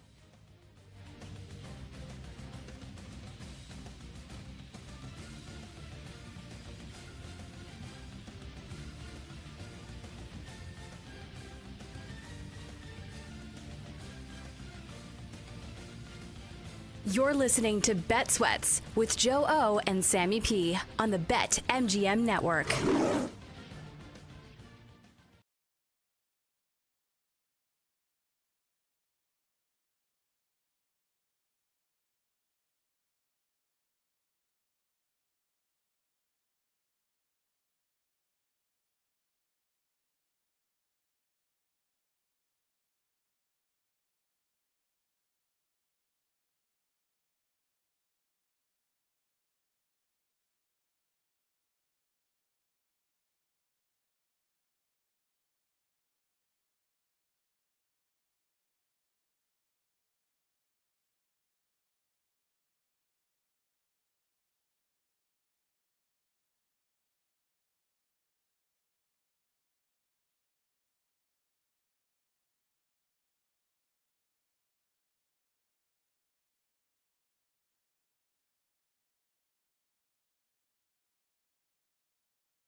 Welcome back to Bet Sweats with Joe Ostrowski and Sam Paniotovich on the BetMGM Network. Lightning bets coming up. We wanted to get to this at the top of the show, but so many NFL injuries in mind, and we were talking about the idea with all these favorites getting home over a long stretch of time. Who needs to really make the adjustments? With so much NFL news out there, we didn't even get to a lot of it, but some of it, it's worth revisiting tomorrow because the injury report stuff on Wednesday, you don't want to overreact. But quarterbacks, you've got to dissect that because that moves markets. Some of the other stuff, we'll have some more clarity once we get back tomorrow ahead of the final injury report of the week. We didn't have time to get to baseball. We promised a little bit of baseball today. We wanted to make sure that we hit this on a Thursday because maybe there's value on a few teams that are on the outside looking in. Is there a squad that is going to give up the playoff spot that they are holding on to right now? Like I took a look at all the teams, Sam, that are outside. You've got Cleveland, 2.5 back. Cincinnati, 2 games back out of a wild card spot. San Francisco, 2 games out. The Texas thing is just about dead. They're 4.5 back. Yes, they have a monster number, but they've got to gain 4.5 games in a very short period of time. And then there's Arizona, 1.5 games back. We want to bring in Jake for this. Jake, I think this is the team that you were talking about. You've talked about the Diamondbacks for a number of years on this show. They're 1.5 games back, but they have a better number as far as futures than some of the teams that are 2.5 games back. The reason being the schedule. They have the toughest remaining schedule in baseball. It's the Phillies for 3, Dodgers for 3, at the Padres for 3. I don't know about you, but yeah, I mean, it's rough. But here's what I'll say about that. Yes, it's bad. It's very challenging. If they were to sneak their way in, they would earn it. But Phillies got their bye locked up. Like, we know what Philly's going to be, their spot. So are they going to be a full go the rest of the way? What if the Dodgers, by the time they face them, it's kind of decided that, yeah, okay, they're going to win the division. They're good. They've got a 2-game lead, and they're not going to get a bye. They're going to be locked into that 3 spot. That could be the case. And then the same thing for San Diego at the very end. Yeah, it's a brutal schedule, and that's why you get a big number on them. But what is the thinking behind Arizona and what could happen over the last couple of weeks? I think it's just finally coming together. You're seeing the team that we all thought they were going to be in the beginning, mostly with the pitching staff. Zach Gallen finally looks like Zach Gallen's Cy Young contender. Eduardo Rodriguez finally looks like the guy that was deserving of all the money they gave him when he came over from Detroit. And they have a good back-end rotation of young guys who also have a lot of major league experience too. Brandon Pfaadt's still their 3. And let's not forget that when they went on that run to the World Series, Brandon Pfaadt was their best starter. So if you get in, maybe he's just one of those guys like Madison Bumgarner-esque who just flips that switch and he's unreal in the postseason. Like you said, obviously it's a lot of work to do, but just a couple of years ago, they did this exact same thing. So to me, it's kind of like at huge numbers, it's still super attainable. You're just up against it time-wise. BetMGM 250 to 1 to win the World Series. Yep. I see a 350 to 1 out there. That went from 300 to 350 after last night. So that's available. And they are, let's see, best price in market plus 920 to make the playoffs. And what's crazy is if they would have won that game last night, that 350 would be $1.75, right? It'd be 175 to 1. So, yeah. Man. Well, that's the other part of this equation is that the Mets are dying to give up that spot. Like the Mets are just dying to give up that last wild card. They have a much easier schedule. They still get the Nats and the Marlins to end the season, but I just think the Mets are just losing all these games outside of last night, obviously, but it's just I think they're vulnerable, and I think the Diamondbacks are the team that I would want to hitch my wagon to in this race. Also, I find this very interesting for show purposes that we have a Philly guy who loves the Phillies His team is favored to win the World Series, and he is banging on the table that they're not winning it, and if they do win it, he's going to take down an entire bottle of Cheese Whiz. Oh, that's Look, a thing? No, I mean, I'm so like, Sam, did you get the reference? Like, that's what they like, whiz wit on a cheesesteak. Like, I didn't realize. No, I that got to the explain reference this. for sure. Yeah, Sam gets I get it. Joe's never been to Philadelphia either, right? No, never. Yeah, Don't Joe plan and on Jake. Yeah, well, that's all right. I actually saw a comedy bit. I might make my way. Yeah, you should, Jake. You do well there. Black Friday, but yeah. Bears at Eagles. What does that mean? I don't know, but it felt right in the moment, Joe. Oh, we could do a tailgate, a Bears Eagle, but I'm not wearing Bears gear and I'm not going into the game, Sam. I made any progress on that? Nope, not going. Okay. Oh, really? Here's good. You want to see Aaron Nola in a big spot? I don't. Like Zach Wheeler, that's tough, but I obviously more important things going on there, but now he's done. I guess Jake Cy Young guy could lead them to the promised land for a bit. But here, again, it always comes back to the lineup. They just don't have professional. They only have like Harper and Schwarber. Turner was supposed to be another professional hitter. It hasn't happened, not consistently. And then otherwise you're counting on guys like Castellanos, who's happy to brag about not having an approach at the plate. Yeah, we see it every fall. So they're going to be hot for a series. They'll crap out eventually against the team that pitches well. So, which could be the Diamondbacks and has been the Diamondbacks in the past. What if they homer their way, Joe, all the way? They just slug their way all the way through. It's certainly possible. Did anybody else think for a quick second that Paul said, does anyone want to see Aaron Dolan in a big spot? I thought it right away. That's exactly what I thought. 100%. I wasn't even going to say it because I'm like, nope, I'm hearing things. Yeah. But he definitely I was said like, Nola. He said Nola, but I didn't hear Nola. 1,000% said Nola. 1,000%. He said Nola. He said Nola, but I heard Aaron Dolan. Yeah, I don't know why. There's a Phillies connection there. Well, that's all why. the time I have these fights. Yeah. Oh, I know what you said, but I heard that. Yeah. I heard it differently. Jake, you were smiling. Did you hear it too in your own mind? No, I'm with Paul. I heard Aaron Nola the entire way. So maybe, again, that's my baseball brain, maybe. All right, Jake. Maybe.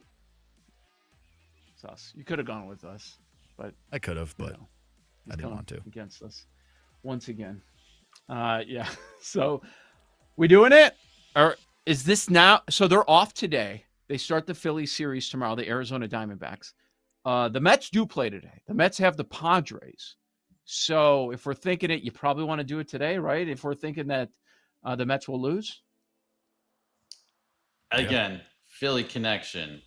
I have to do this because I've seen this move with the Mets so many times. It gives me so much joy. Yeah. All right. Diamondbacks World Series. There we go. It's worth something. And we're almost 10-1 and they're a game and a half back. Come on. Are you betting playoffs or World Series? Both. Okay. Okay. You don't have to bet much on the World Series. It's 3.50. The Mets are starting a rookie named Jonah Tong with an 8.50 ERA today. That's their starting pitcher.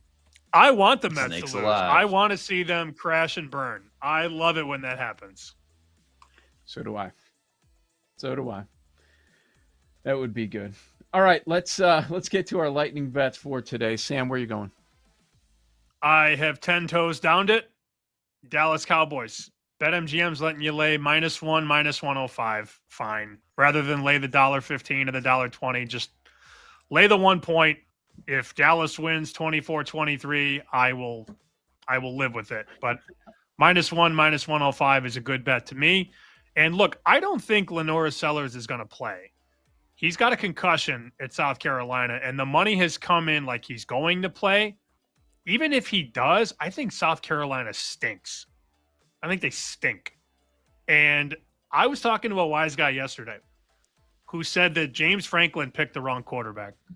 He said, Bo Prabula is better than Drew Aller. And I'm like, haven't heard that yet. Now, you understand Franklin had to keep the upperclassmen because they have an upperclass team and all that. But this kid at Mizzou looks legit. He's the one who backed up Aller, and now he's the lead guy at Mizzou. And Coach Drink is very happy about the situation there. They can run it, and this Prabula kid is a dual threat. 10.5 is the number. This was 14 a couple days ago. But then Sellers, there was a report that there's optimism that he might play. Okay, we'll see. If he does play, I still like it. If he doesn't play, this line's going back to 14. So I'm willing to make a bet now under 11. It's 10.5 everywhere. I'm going to lay it with Missouri. Okay. Very good. Sammy P jumping in. I don't like Thursday Night Football. I'll go prop. The prop that I'll give out is Kincaid over 31.5 receiving yards. He's been more involved in the offense. It's kind of like when he was healthy a couple of years ago, and tight ends have gotten to this defense of the Dolphins. I just don't trust the other receivers. So far, we've seen good performance and then next to nothing in the following game. But this secondary is going to be lit up. It's just a matter of where's it going to go. If you want to go Josh Allen, a yardage, I would certainly understand why, but there is a potential where he's not playing in the fourth quarter of the game in a potential blowout. So I'm going Kincaid over 31.5. And a game that we were just talking about, I think you've got to act now on it.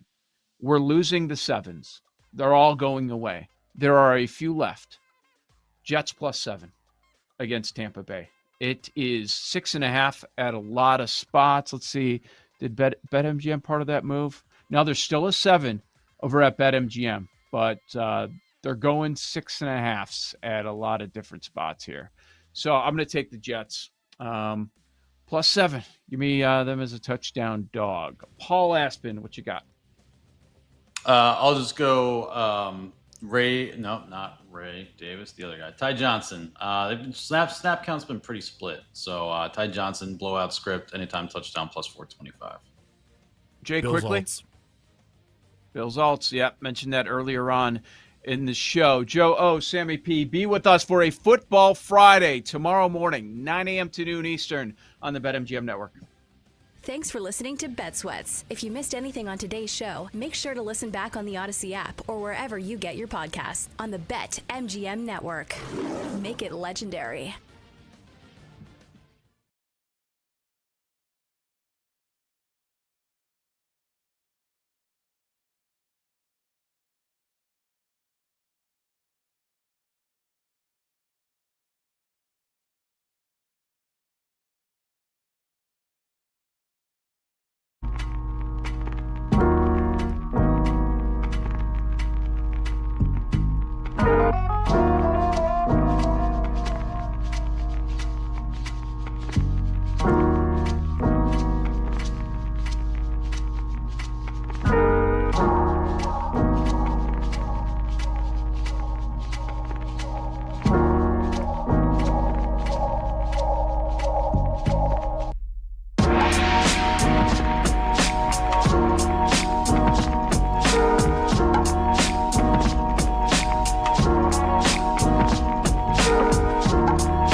On, but I am excited. Every pick, every play, every game-changing moment. Unbelievable! This is You Better You Bet on the BetMGM Network. Make it legendary.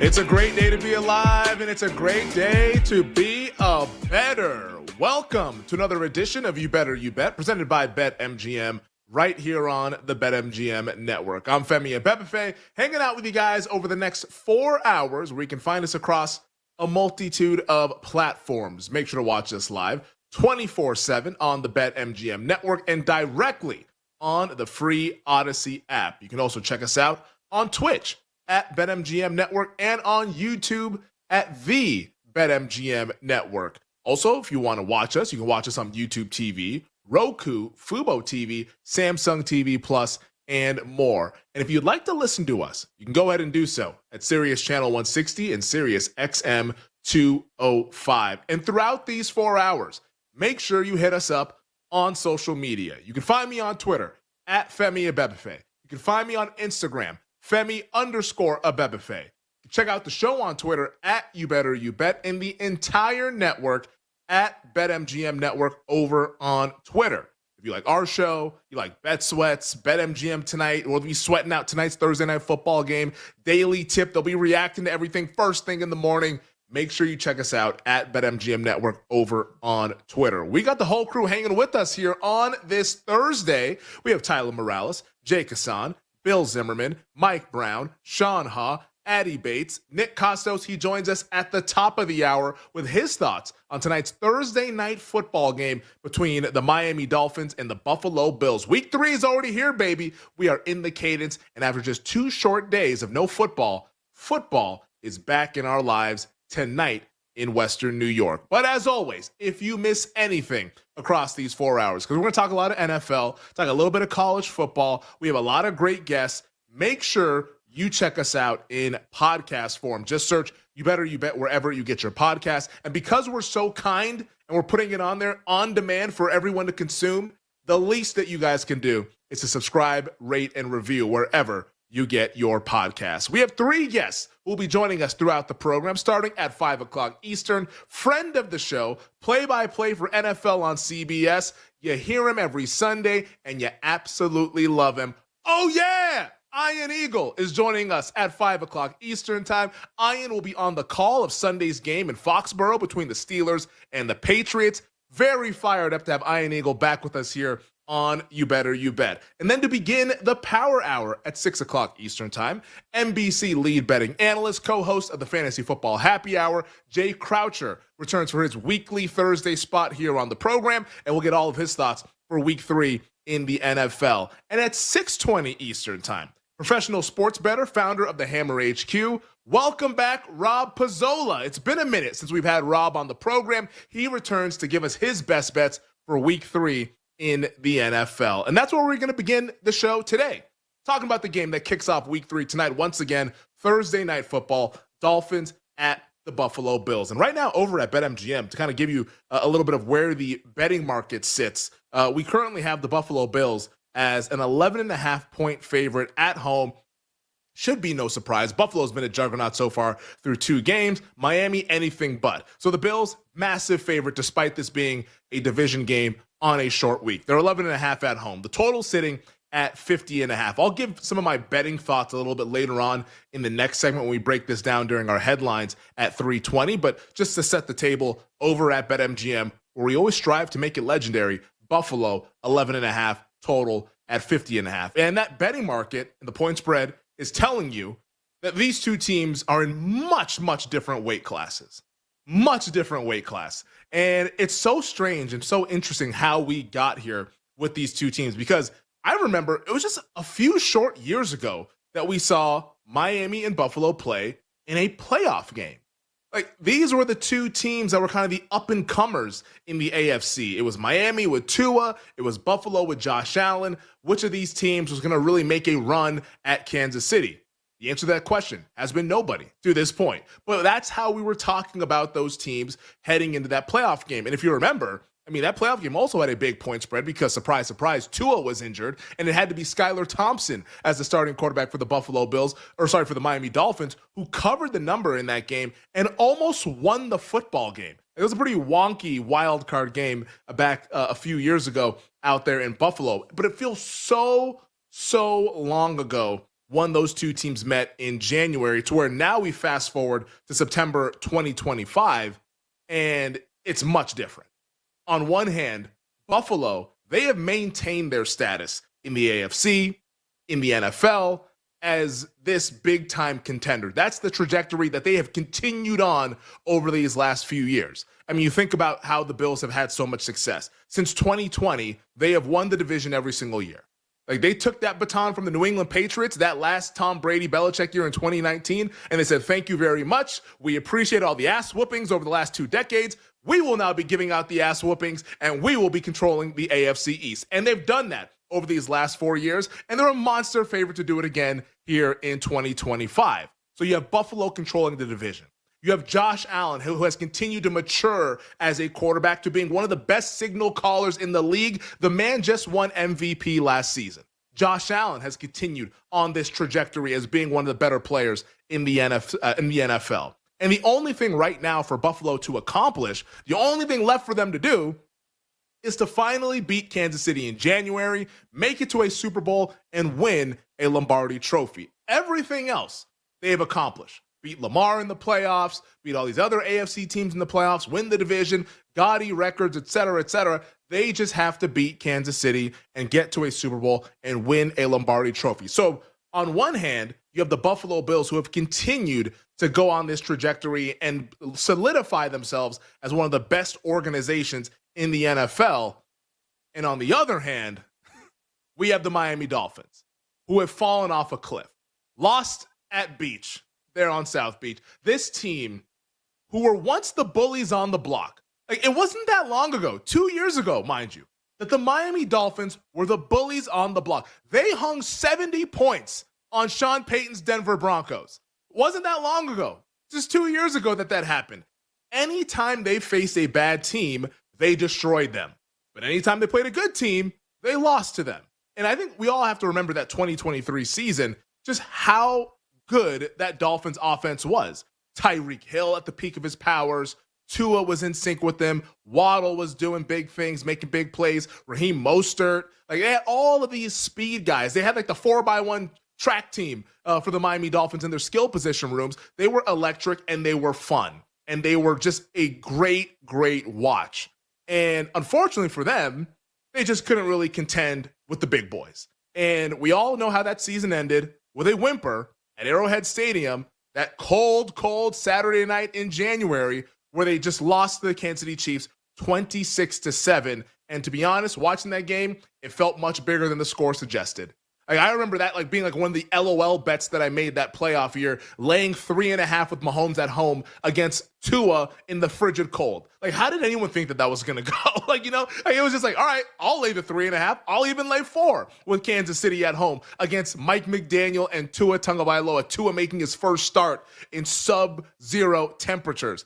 It went as we all thought it would. Miami froze their asses off, and they have not been relevant ever since. This thing has gone downhill, and the vibes are as bad as you could ever guess that they would be if you were thinking about where this team would be 2 years later after that wild card loss. Because since then, since losing that game, Tua's been injured. That's kind of been the story, even when the times are good. Tua's been banged up, injured a couple times last year. He's healthy right now, but you can't count on that to happen all throughout the rest of this season.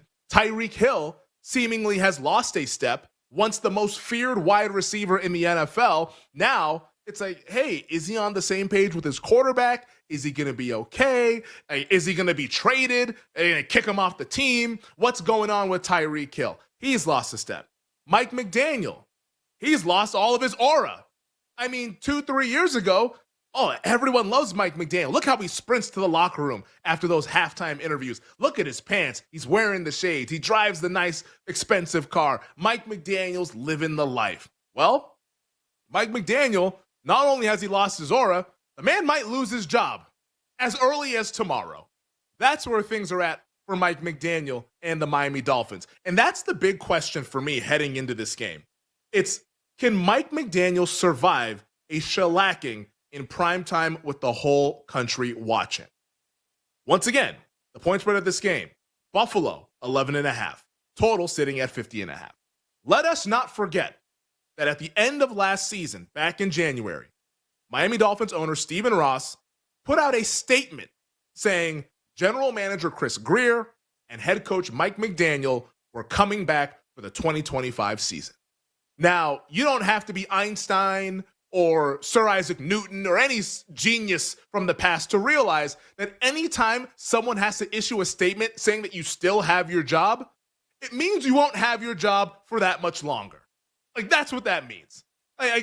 Anyone who's doing well, you don't have to say, oh, yeah, they're still here. No, it's implied. We all know it. But Mike McDaniel and Chris Grier, there needed to be a statement saying that these guys are coming back, because what that implies is that there was a legitimate reason to fire them at the end of last season. Stephen Ross decided not to do that. Maybe he wants to be patient. Maybe he's being cheap and doesn't want to pay multiple coaches. For whatever reason, those guys still have their jobs for right now. Now, if Buffalo wins this game 40-17, will they have their jobs? I don't think so.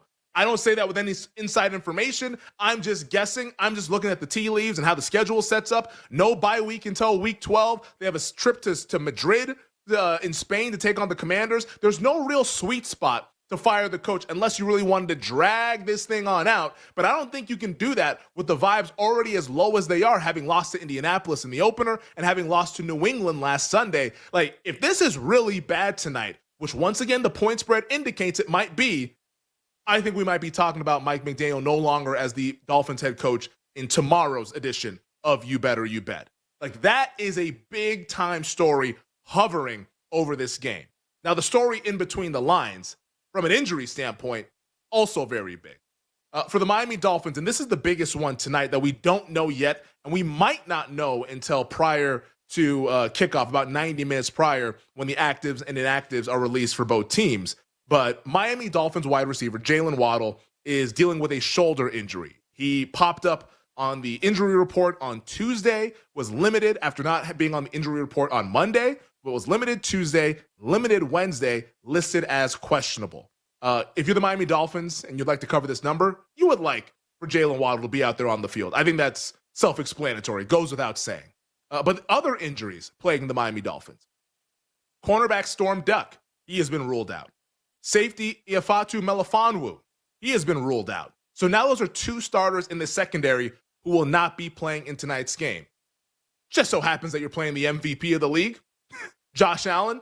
Not a great setup. You got one of the best quarterbacks at home on a short week, and your secondary is banged up.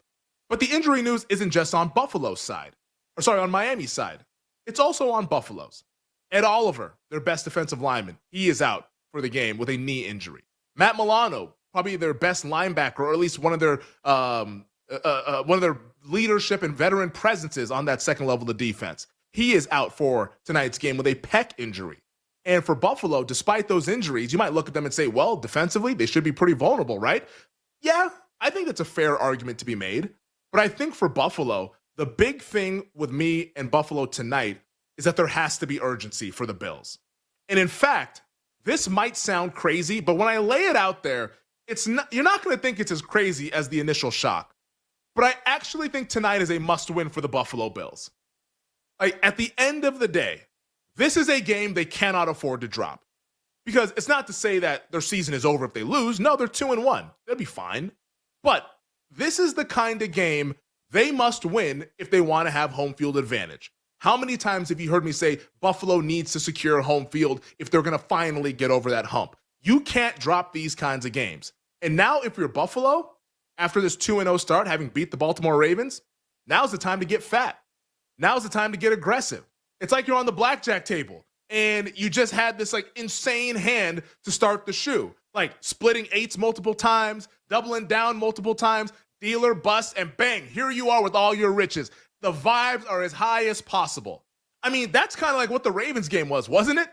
Like an insanely high leverage experience, high leverage hand on the table, and they end up coming up with the dealer busting and they win all that money.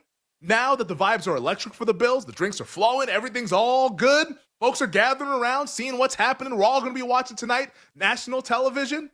Now's the time where you press the gas. You don't get up mid-shoe and say, you know what, I'm happy with my winnings. I'm happy 2-0. We can drop a game. We're all good to go. We're going to control this division.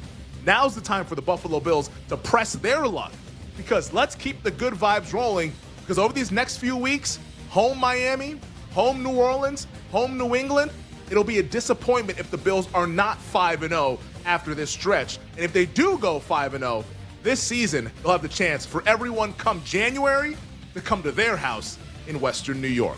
We're just getting started here on You Better You Bet. On the other side, we'll get to the top headlines from around the world of sports here on the BetMGM Network. We'll be right back with You Better You Bet on the BetMGM Network. Make it legendary.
right, my bonus time wagers go back to Thursday Night Football. Devon Achane, 40-plus receiving yards against the Bills at a plus 105. I grabbed this immediately. He's got a great history against the Buffalo Bills as a pass catcher. Whenever this prop in a pair of matchups last season, he's already done this once in his 2 games. He had 20 in week 1, 92 receiving yards last week on, I think he had like 8 catches, something like that. He's usually good for like 7 or 8 grabs against Buffalo because they're always playing catch up, and I think they will in this instance as well. I know the Bills have only allowed 5 running back receptions for 31 yards in total through a couple of games, but that target share just screams at me for Devon Achane. 23.7%, the second highest among all running backs through 2 weeks, so he is going to be a busy man. Dump off Devon is going to be in full effect on Thursday Night Football. I think he gets to 40-plus receiving yards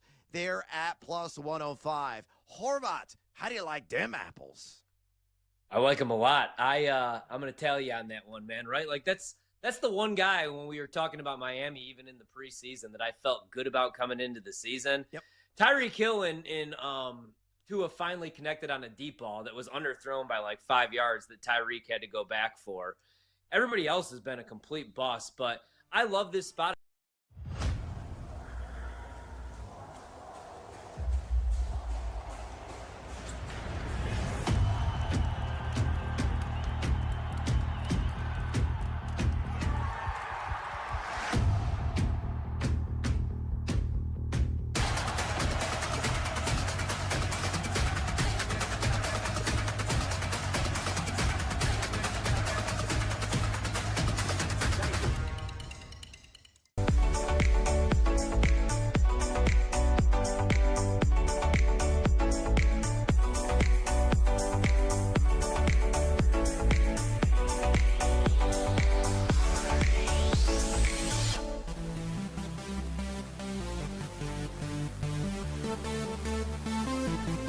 Let's get back to You Better You Bet on the BetMGM Network.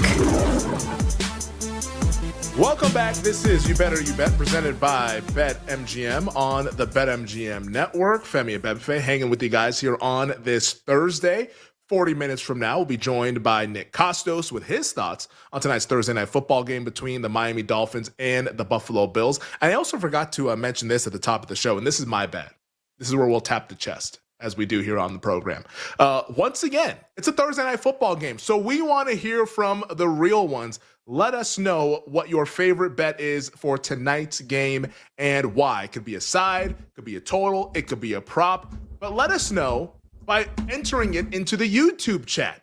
Go to the YouTube chat, damn it. That's what we're doing. Like, no more tweets, no more Twitch. Go to our YouTube page, because as Nick, in his passionate plea yesterday, we did see a spike in our YouTube subscribers. It was very, very nice. So go to the YouTube channel, put it in the YouTube chat, and we will give you a shout out there by letting us know what you like tonight. Once again, side, total, or prop, and why. Please include the rationale, and we'll tip the cap to you as a real one here on You Better You Bet. So favorite bet for tonight's Thursday night football game, Dolphins at the Bills. All right, that's the housekeeping for that side.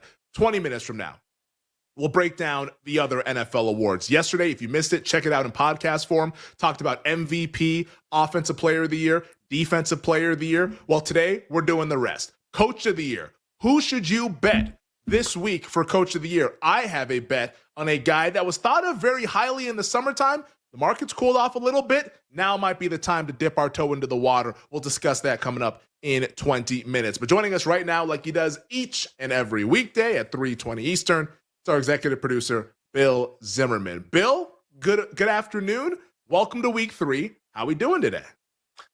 It is always a glorious day on Thursday when the NFL week officially kicks off. I'm doing fantabulous, Femi. Oh, yeah. We got football tonight, baby. I know the point spread's big, and I know it's expected to be a blowout or whatever, but still, football is back in our lives. We're not too deep into the season to where we can be like, oh, tonight's game is not that great. Like, yeah, that's maybe like a late November, December thing. But like right now, every game seems like it's great, especially when it's a standalone game. So we're fired up for this AFC East clash. And who knows, maybe the Miami Dolphins actually show up. I don't know if that's going to be the case, but some people seem to believe so based on how they have been betting it, which we'll get into here now. Bill, what's the number one story that we need to know on this Thursday afternoon? Well, Femi, it is that week 3 in the NFL does officially kick off tonight. It's the Miami Dolphins headed to Buffalo to face those Bills. No surprise, the Bills are a heavy favorite over at BetMGM. It's currently 11.5 points. Total is 50.5. So, Femi, how are you and others betting this one over at BetMGM? Yeah, this is a tough one. Like, I've had bets in the other island games that we've had for Thursday night, like bet the over in the Eagles-Cowboys game, which was a very, very unfortunate loser. Last week, laid the 3 with the Green Bay Packers. Love that experience. That was a fun game to watch for yours truly. This week, I'm not going to bet the side. I can say that pretty confidently right now. I will not bet the side. We're going to have some first TD scorer bets, of course, with Femi's Island. That's coming up at 6:40 to close out the show. But I might be able to get there with the total. The more I think about this game, and as we outlined in the last segment, all of the injuries that we have with these teams, like you have the Buffalo defenders hurt, Ed Oliver, Matt Milano. You got the 2 secondary guys for Miami. Those guys are injured. But the big one for me is Jalen Waddle. If we find out 90 minutes prior to kickoff that Jalen Waddle is A-OK and is good to go, I will be betting the over in this game. I think they're just going to get a lot of points. How the hell is Miami's defense going to stop Buffalo? But then also, Mike McDaniel, for as much as he is on the hot seat, and maybe this is his last day as Miami Dolphins head coach, like he at least has a good offensive mind. And I think he's going to find ways to attack this Bills defense without 2 of their better defenders. The total right now is at 50.5. It's pretty high. It's gone up from 49.5. We have yet to hit that key number of 51. I think at 51 or better, this is probably a bet on the over, but we must make sure that Jalen Waddle will be playing in this game, which perhaps might be a dead coach walking spot with McDaniel and the Dolphins going up against this juggernaut, that being the Buffalo Bills. Now, as for what everyone else is betting with tonight's game, 74% of the bets, 77% of the handle is on the Bills. That was laying 12.5. So the betting market, the influential bettors are against the betting public with this game. 63% of the bets and 80% of the handle is on the over 49.5. That's continued to gone up and up and up as we sit here at 50.5. 55% of the bets are on the Dolphins money line at plus 600, which, people kind of like to throw darts a little bit. Betting 6-1 is a lot more fun than betting minus 900, which is what the Buffalo Bills are. But 81% of the bets are on Bills money line with this game. Sorry, 81% of the handle is on the Bills money line. As of course, you'd have to bet $900 to win $100 if you think Buffalo is going to win tonight. As for the most popular player props, the 5th most popular, Bills kicker Matt Prater, over 1.5 field goals made. 4th most popular, Bills running back James Cook, over 68.5 rushing yards. 3rd most popular, Josh Allen, over 28.5 rushing yards. 2nd most popular, James Cook, over 84.5 rushing plus receiving yards. A little R&R there for the Buffalo Bills running back. And the most popular player prop over at BetMGM, where we look to make it legendary, Dolphins running back Devon Achane, over 53.5 receiving yards. I know Brad Evans has come on with us earlier this week. He says he loves the Achane reception. So I think a lot of people thinking that Achane check down option for Tua in a game where they're likely to be trailing in the second half, he should be able to eat in the reception category. But the most popular anytime TD scorer is James Cook at minus 165. I like some first TD scores, which we'll reveal later on at 6:40, but I want to find out the actives and inactives before I bet the over. If Waddle's in, I will go over 50.5 tonight on Thursday Night Football. Bill, hit me with the next story. Well, Femi, we heard last week that Brock Purdy was going to be out 2 to 5 weeks, but surprisingly, he returned to practice yesterday in a limited fashion. More surprisingly, Kyle Shanahan addressed the media yesterday and said that there was a chance that Purdy could play this Sunday against the Cardinals. Now, we haven't gotten any kind of update today yet from the Niners, but Femi, this one is interesting, and obviously if Purdy plays, it has betting implications. Oh, yeah, this would be a massive, massive move in the market if Brock Purdy's going to play in this game. Like, we're not going to be hanging out at Niners 2.5 if Purdy is the starting quarterback on Sunday. Now, is he going to play?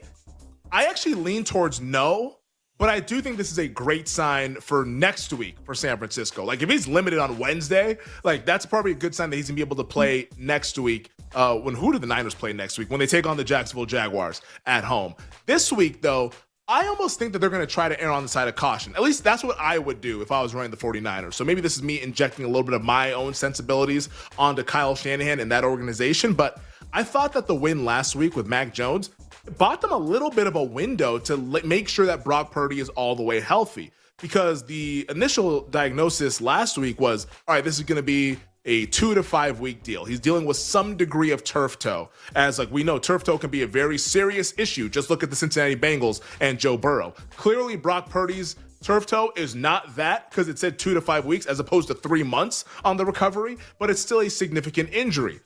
It's only been a week and a half. Like, Sunday will be 2 weeks. You won against New Orleans. You're probably going to close a favorite even with Mac Jones at quarterback. Do you really need to rush Brock Purdy back when you want to keep the bigger picture in mind?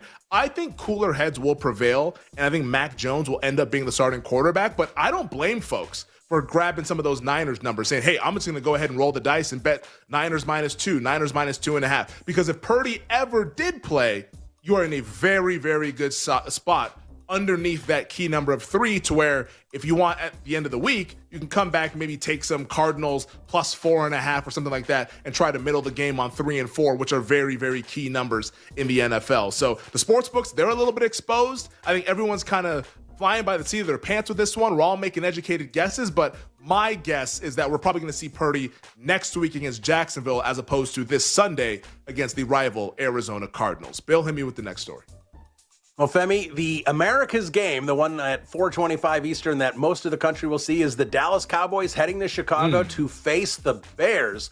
Now, a storyline that's interesting in that one, defensive coordinator for the Cowboys is former Bears head coach Matt Eberflus. He's returning to Chicago, where he got fired, of course, Thanksgiving weekend of last year. Eberflus spoke to the media and said he hasn't thought about returning to Chicago at all. If you believe that, I have some oceanfront property in Nebraska to sell you. Femi, what are your thoughts about these two teams squaring off on Sunday? My thought is, like, who is this revenge game for? Is this Eberflus' revenge game, or is it the Chicago Bears and Caleb Williams' revenge game for what Eberflus did last year? Like, both sides have a very strong argument for who's the revenge game for. But yeah, I'm with you. There's no way in hell that Matt Eberflus is just like, oh, I haven't given it much thought. And like, his quote was so silly. Like, it was, oh, it's game 3 and it's important that we improve. Like, all right, guy. I get it. You don't want to like stoke the flame or add any headlines that's going to kind of put yourself out there, because we've all seen your defense through 2 weeks also. Not like they can back it up for you if you did say some words. But like, he's just trying to kind of like cool this whole thing. But there's definitely some extra motivation for Matt Eberflus. They fired you Thanksgiving weekend, bro. Like, are you going to mean that this game doesn't mean anything to you? Of course it does. Everyone who's in the NFL is a big-time competitor, and of course this game means a lot. Now, does that mean that the Cowboys' defense is going to be like all of a sudden the doomsday defense of the 70s? Like, nah, that's not happening. In fact, this is going to be a pretty high-scoring game. It's going to be a really fun game, or entertaining game, I shall put it. I don't know how much fun I'm going to have watching this one, as this is the YBYB Femi versus Bill and Jake bowl here, and Sean Ha. Like this is just going to be a game where it's going to be who's the team that can make the fewest amount of mistakes. And right now, thinking about this game, and the more we talk about this one, it's got to be the Dallas Cowboys. Like, the Dallas Cowboys have Dak Prescott. The Chicago Bears have Caleb Williams. Caleb's more talented than Dak.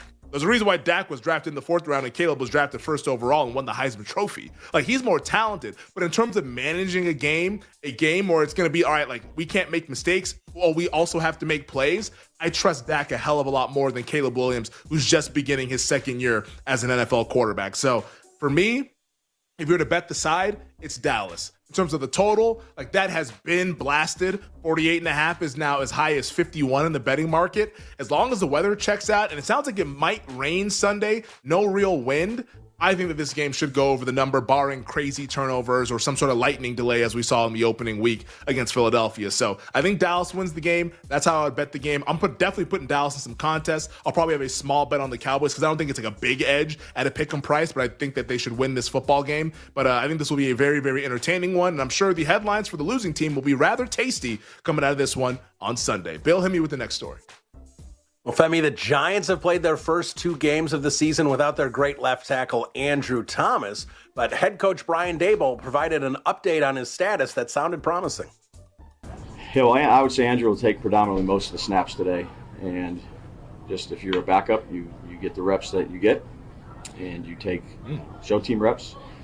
I think we do things, again, whether it's a walkthrough, whether it's after practice, much like the quarterbacks do, with guys that improve their craft the way we need to help them improve their craft.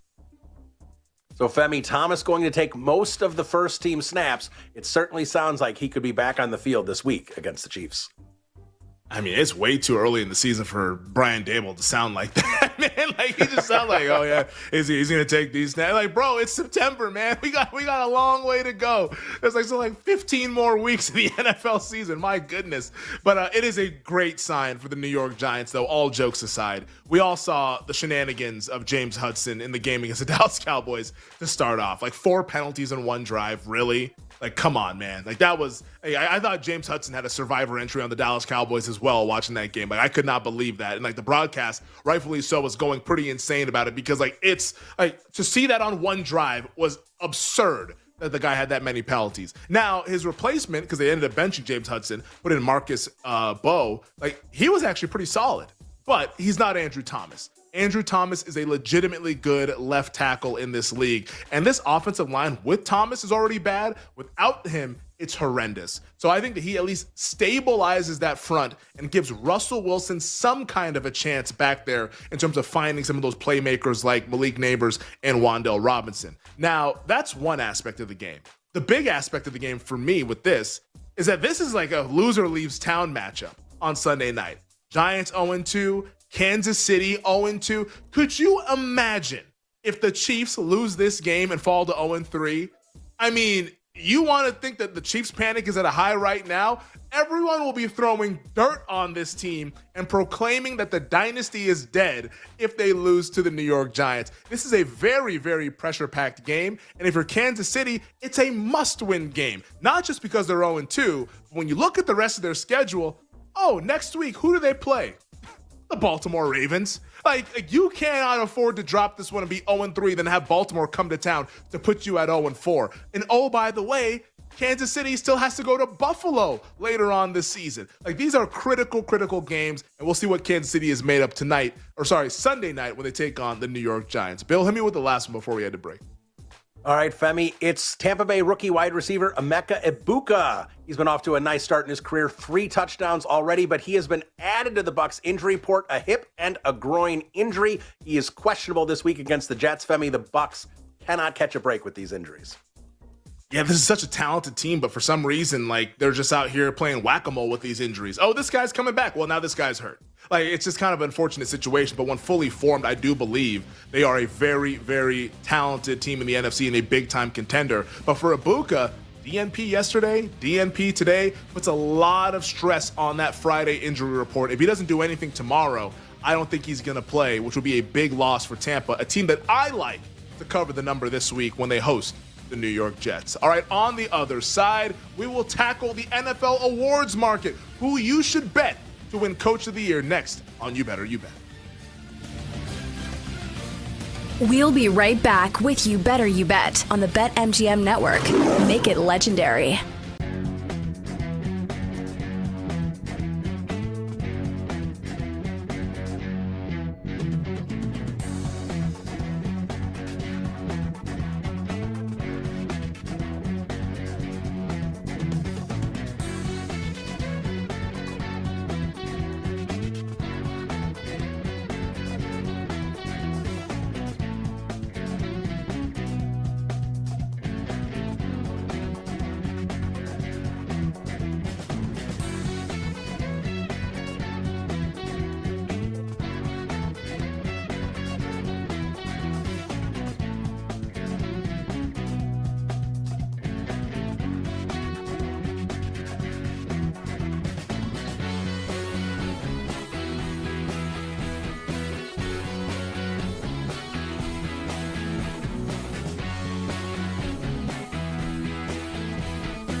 Best bet of the night for me is going to be on Devon Achane, running back for the Miami Dolphins, but over his receiving prop. Listen, he was targeted like a receiver last week, had the most targets on the team with 10 and hauled in 92 receiving yards. So you get a low number on him tonight. It's 37.5 for his receiving prop.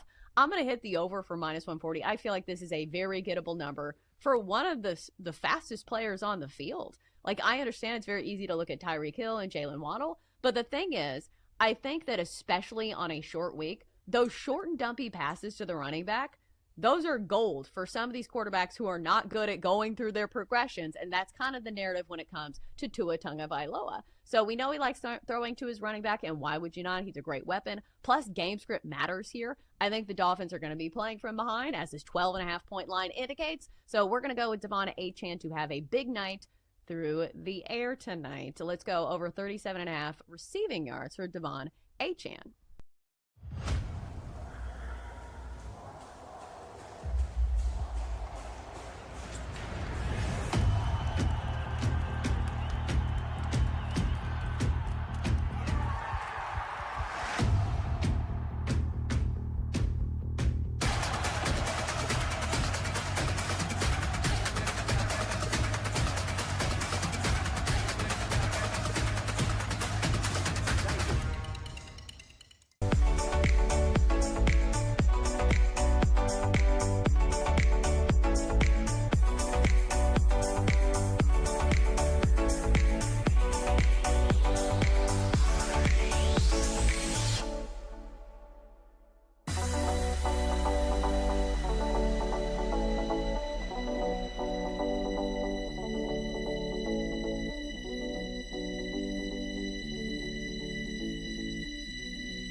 Let's get back to You Better You Bet on the BetMGM Network.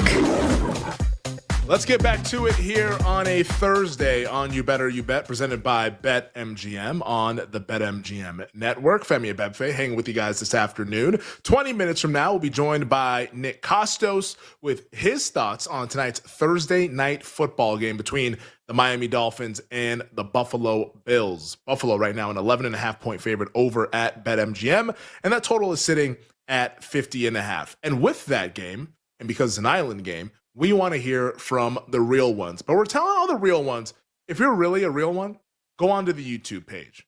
And not only just subscribe, but go into the YouTube chat and let us know your favorite bet for Thursday night football. It could be a side, a total, or a prop. But let us know in the YouTube chat. If it's not in the YouTube chat, we're going to ignore it. Like, that's where we're at now. We got to go to those measures. Like, it's only from the YouTube chat.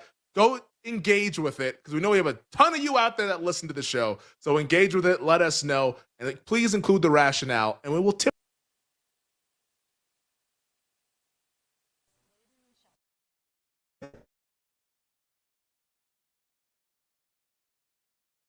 Okay, we're back. But we just want to let folks know. For some reason, I guess the internet decided, hey, they don't want to hear me talk about YouTube anymore. But once again, let us know side, total, and prop over on YouTube for Thursday night football between the Dolphins and the Buffalo Bills. But let's go ahead and get into what we plan to talk about tonight. and that is the NFL awards as we head into week three beginning once again with Thursday Night Football. And yesterday on the program, we had our breakdown of MVP, Offensive Player of the Year, and Defensive Player of the Year. And tonight, or I should say this afternoon, we're going to go ahead and talk about Coach of the Year, both rookies, and Comeback Player of the Year. And I want to start with Coach of the Year because I do have a bet in this market to be made this week. And we have to begin, as we always do, with the favorite, that being Colts head coach Shane Steichen. Now, Steichen is at plus 650 to win Coach of the Year. And they're like one of the big stories in the NFL through 2 weeks. Everyone is raving about the job Steichen has done with Daniel Jones. We have Indiana Jones and all of that stuff. The vibes just seem to be really, really high for Indianapolis. And right now, at 2-0, the Colts are 4-point favorites on the road on Sunday against Tennessee. So if the betting market's correct, this bad boy is going to keep rolling along.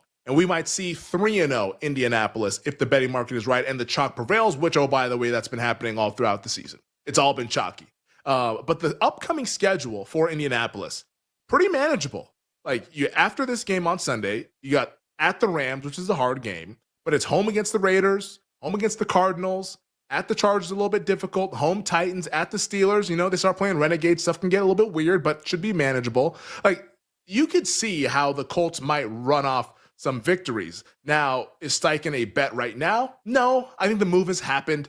Like, if you were a believer in the summer, good for you. If you're a believer after week one, good for you. But I would never recommend, hey, you need to bet plus 650 right now. There's way too much season. And who knows? Like, we've seen teams get off to these 2-0 starts and all of a sudden fall flat. Like we don't need to be reminded of New Orleans last year. So let's just kind of pump the brakes a little bit on crowning Indianapolis as your AFC South winner, and also pump the brakes a little bit on needing to have Shane Steichen to win Coach of the Year and jamming that and having FOMO. Don't succumb to the FOMO. We'll all be okay. Just relax. And there's other guys that we could bet who could potentially join Steichen at the top of the list. Now, a couple of interesting names that I wanted to bring up because I've seen them move in the market, but these are never bets for me. And that's with two teams who are thought of as big-time contenders and through 2 weeks have been really, really impressive. That being Matt LaFleur of the Green Bay Packers and Jim Harbaugh of the Los Angeles Chargers. Now, LaFleur right now at BetMGM is plus 900. I would never bet this dude. We all know the equation and what the formula is to winning Coach of the Year. You want that 4+ win improvement. The Packers won 11-6 last year. And maybe they go 15-2, maybe they go 16-1. But at that point, they're going to get so many other awards. I don't think LaFleur is winning Coach of the Year. Love's going to win MVP. Parsons is going to win DPOY. Hafley is going to win Assistant Coach of the Year. Are they going to also give LaFleur Coach of the Year? I don't really think that they are, even though he's well regarded by other people in media. I think he's just kind of missed his boat. It's unfortunate, but that's where we sit right now. I would never bet LaFleur at the price of 9-1. Jim Harbaugh. He had the improvement year last year. The Chargers were 4-13 in 2023. They go 11-6 in 2024, and he got 2 votes. I would never recommend Harbaugh at 11-1. They're awesome. They're gonna be awesome, but that guy's just not gonna win. Other guys will have much more compelling cases to be made. And that leads me to the guy that I have bet this afternoon and would recommend everyone else doing so as well. New England Patriots head coach Mike Vrabel. He's 15-1 right now at BetMGM. Last year, the Patriots, 4-13. So the 4-win improvement, it's right there. If they go beyond that, we're really cooking there with a 10-win team for New England.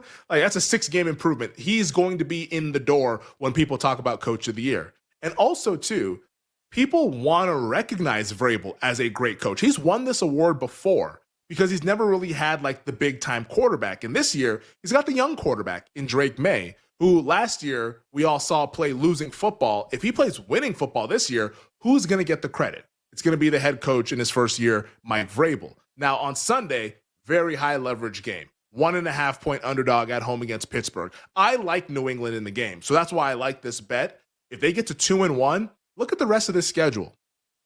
Home against the Panthers. Why not 3-1? At the Bills, that's rough, probably 3-2. At New Orleans, they could win that game, 4-2. At Tennessee, revenge game for Vrabel. Why can't they be 5-2? And then it's home Cleveland, home Atlanta. There's a good chance we could be talking about the 6-3 New England Patriots who will already have exceeded their win total by the time we get to the midway point. I love Vrabel this week because of this high leverage moment against Pittsburgh. I think they improved to 2-1. I think Vrabel starts to get back into that conversation where he was in the offseason when everyone expected the Patriots to improve year over year. There's other guys that we can get to, but there's just so much of the season left that let's see how things play out. But the guy that you need to bet this week is Mike Vrabel at 15-1. Let's get to Offensive Rookie of the Year because we have co-favorites with O'Roy, and that is with Raiders running back Ashton Genty and Colts tight end Tyler Warren, both of them at plus 425. Now, I would never recommend betting either of those guys. Like, it's hard to bet that price at plus 425 with a player that you've seen play 2 NFL games. Now, Warren's been awesome. He's going to be a big part of this Colts offense with Daniel Jones and Shane Steichen. Like, that's pretty clear watching through 2 games. Genty, hasn't lived up yet, but it's only 2 games. Like, I would be interested in Genty if we can get that price to start to drift out a little bit. Like, give me Genty at 20-1. I would love to bet it. But at plus 425, nah, I'm good, especially when you look at his stats and he has 81 yards on 30 carries. Like, it's not like he's like ripping through these defenses. It's all just reputation and based on where he was drafted and his usage, which went down, by the way, week 1 to week 2. Week 1, he was on the field for 86% of snaps. Week 2, 56%. Let's see what the truth is in week 3 and get a better understanding about how the Raiders are going to use Ashton Genty. So both those guys I would pass. I would also pass betting this market, but I do want to point this out. Emeka Egbuka of the Tampa Bay Buccaneers, we talked about him in the last segment, dealing with this hip and groin injury. If he doesn't play, that would be a bummer, but that's the kind of guy that I actually think should be the favorite right now, if not for the injury. He's already scored 3 touchdowns. That's better than any other rookie, so far. Like Egbuka, I think with his usage, that's the guy that is in line to win this award, barring Cam Ward turning things around and doing something. But Ward, his price hasn't drifted enough for me to want to be involved, sitting there at plus 550. So no bet in the O'Roy market. I think we're still just holding steady. Let's see how things play out. Don't need to chase the market. The winner will eventually show themselves at some point this season. Just hasn't happened 2 weeks into the campaign. How about Defensive Rookie of the Year? The favorite for D-Roy, New York Giants edge rusher Abdul Carter, he's at 2-1. Now, in week 1, only played 54% of the snaps. It's like, okay, not great. Week 2, 75% of the snaps. All right, that's in line with winning this award. So far this year, 4 tackles, he has half a sack. He's a really, really good player, which is why the price is short, even though the numbers aren't as gaudy. But a couple of guys who might be able to challenge Abdul Carter this season. Eagles linebacker Jahad Campbell. He's down to plus 750. This dude's awesome. 10 tackles so far this year, not a gaudy number, but he plays so many snaps. And he's actually really well regarded. Like, people see it, like you see the football nerds and the junkies look at him and say, wow, look at that play. Look how he carries up the seam and look at this coverage and look what he can do here.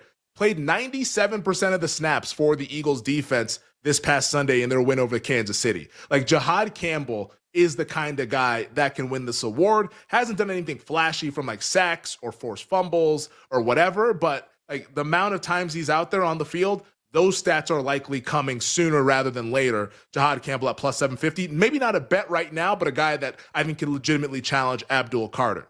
Another guy that could challenge Abdul Carter, and this is a guy that we talked about around the NFL draft because we figured he would play a lot. That's 49ers pass rusher Mykel Williams. He's 12-1.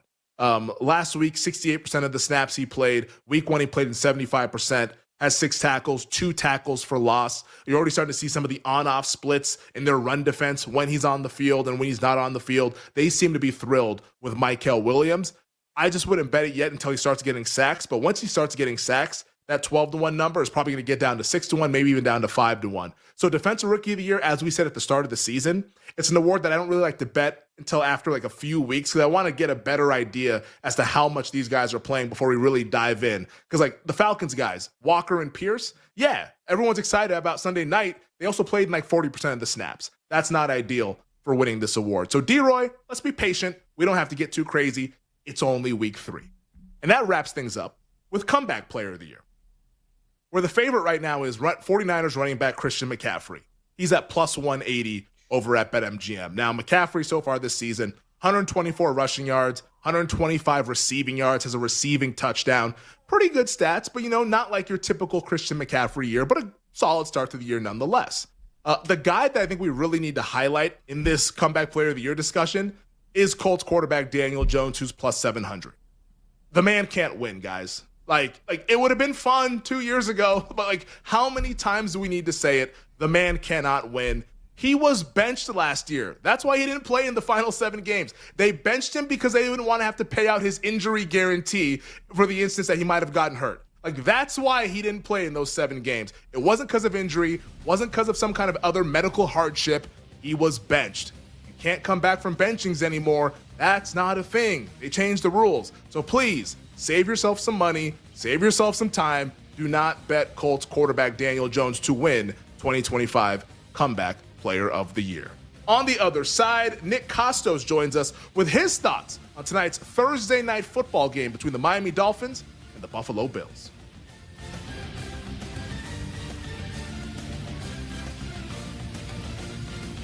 We'll be right back with You Better You Bet on the BetMGM network. Make it legendary.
We will start with an NFC South matchup between the Falcons and the Panthers. Atlanta is a 6-point favorite. Total in the game is 43.5. I think this line is way too high at -6. I don't think the Falcons should be a 6-point road favorite against anybody. Yes, they did look good against Minnesota. I think that was more about Minnesota. Carolina is not a good team, I understand, but they do play better at home than they do on the road. They're an 0-2 team. They're going to be desperate. Their season's on the line. And, Atlanta was able to really win that game last week against Minnesota because of how they were able to run the football. Even though the Panthers' defense isn't very good, I don't think they're going to get gashed on the ground like Minnesota did against the Falcons because the Panthers see Atlanta twice a year. They know what they're up against with Bijan Robinson. It's just a numbers play for me. This look-ahead line was like Atlanta -3, -3.5. Now they're all the way up to -6. Falcons are not the kind of team I want to be laying that many points with on the road in the NFL, especially in a divisional game. So I do like Carolina plus the points. I also like the Houston Texans, man, +2 against the Jags. Total in the game is 44. I mean, season's on the line for Houston, right? 11% of teams in the NFL that start the season 0-2 make the playoffs. Only 2% of teams that start the year 0-3 end up making the playoffs. Texans are a team that has won the AFC South the last couple of years. They've made it to the divisional round in the AFC playoffs the last couple of years. They obviously want to get back to the postseason. And if they do, they have to win this game. I like betting the Texans more on the road than I do at home because defense travels, and they have one of the best defenses in the NFL. CJ Stroud throughout his career has played pretty well against Jacksonville, and the Texans are just the team under DeMeco Ryans that are better bet as an underdog than they are at home. I think this game should be a pick'em. I honestly think the Texans maybe should be favored in the game. I'm still not high on Jacksonville. How do you lose that game last week? Burrow gets hurt. Your offense puts up nearly 30 points. You get 3 interceptions off of Jake Browning, and you still lose that game. That is a brutal, brutal loss for Jacksonville. Both teams are coming off of brutal losses. The difference is that Texans are 0-2, and their season is on the line. I'll take them +2 against the Jags.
BetMGM Network sends to you the most unique show. I'm an NFL junkie. I think I like you more than my wife. Don't tell her. Don't tell anybody.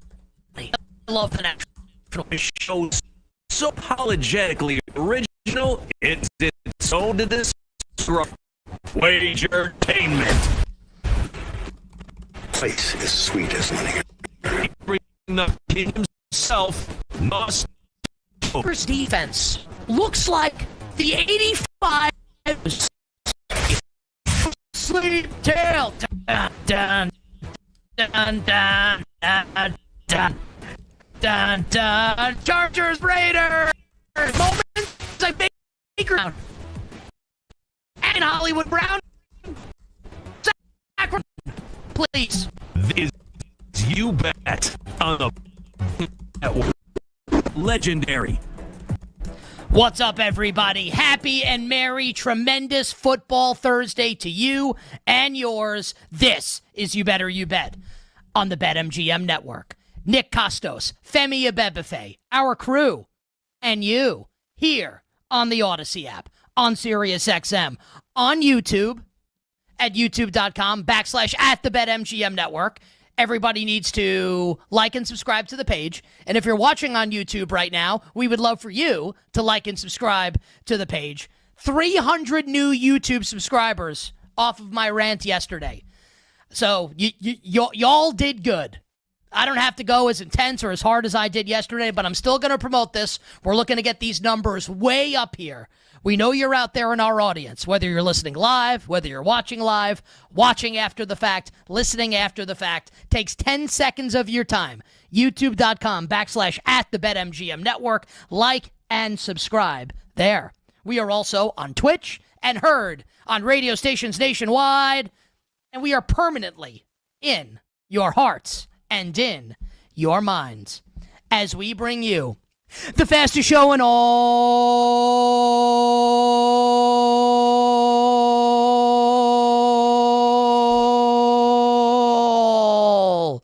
of Wagertainment.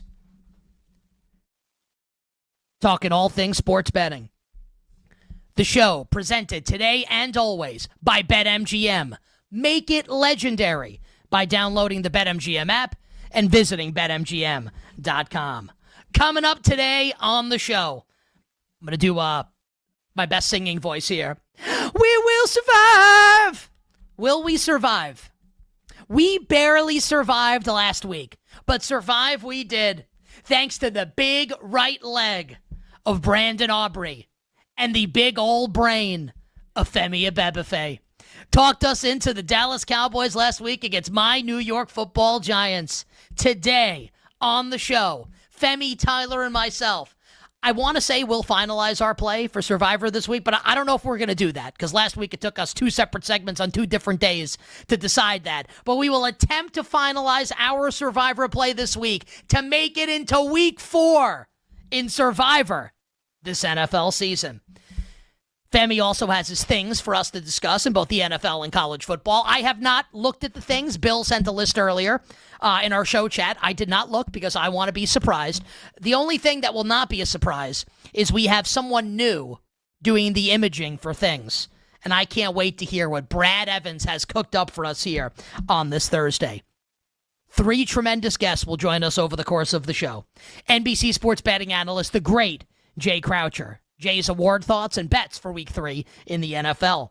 For the first time this NFL season, on the show, our pal, pro sports bettor Rob Pizzola, the Pizza Man, returns to You Better You Bet at 6:20 p.m. Eastern. Pizza Man will give us his bets for week 3 in the NFL. And 60 minutes from now, oh yeah, our friend, the great Ian Eagle, stops by. Ian Eagle returns to You Better You Bet 60 minutes from now, and I can't wait to talk to Ian about his new partnership with J.J. Watt in the NFL booth for CBS. All our bets for tonight will close the show. Bills and the Dolphins, side total and props, Thursday Night Football, Week 3 kicking off in Western New York. And today's social question, and I tweeted it earlier at the Costos. What is your best bet? You, the listener, you, the viewer. Your best bet for Thursday Night Football with the Dolphins and the Bills. I got a lot of tweets from people. People tweeting me their best bet. Here's what I want.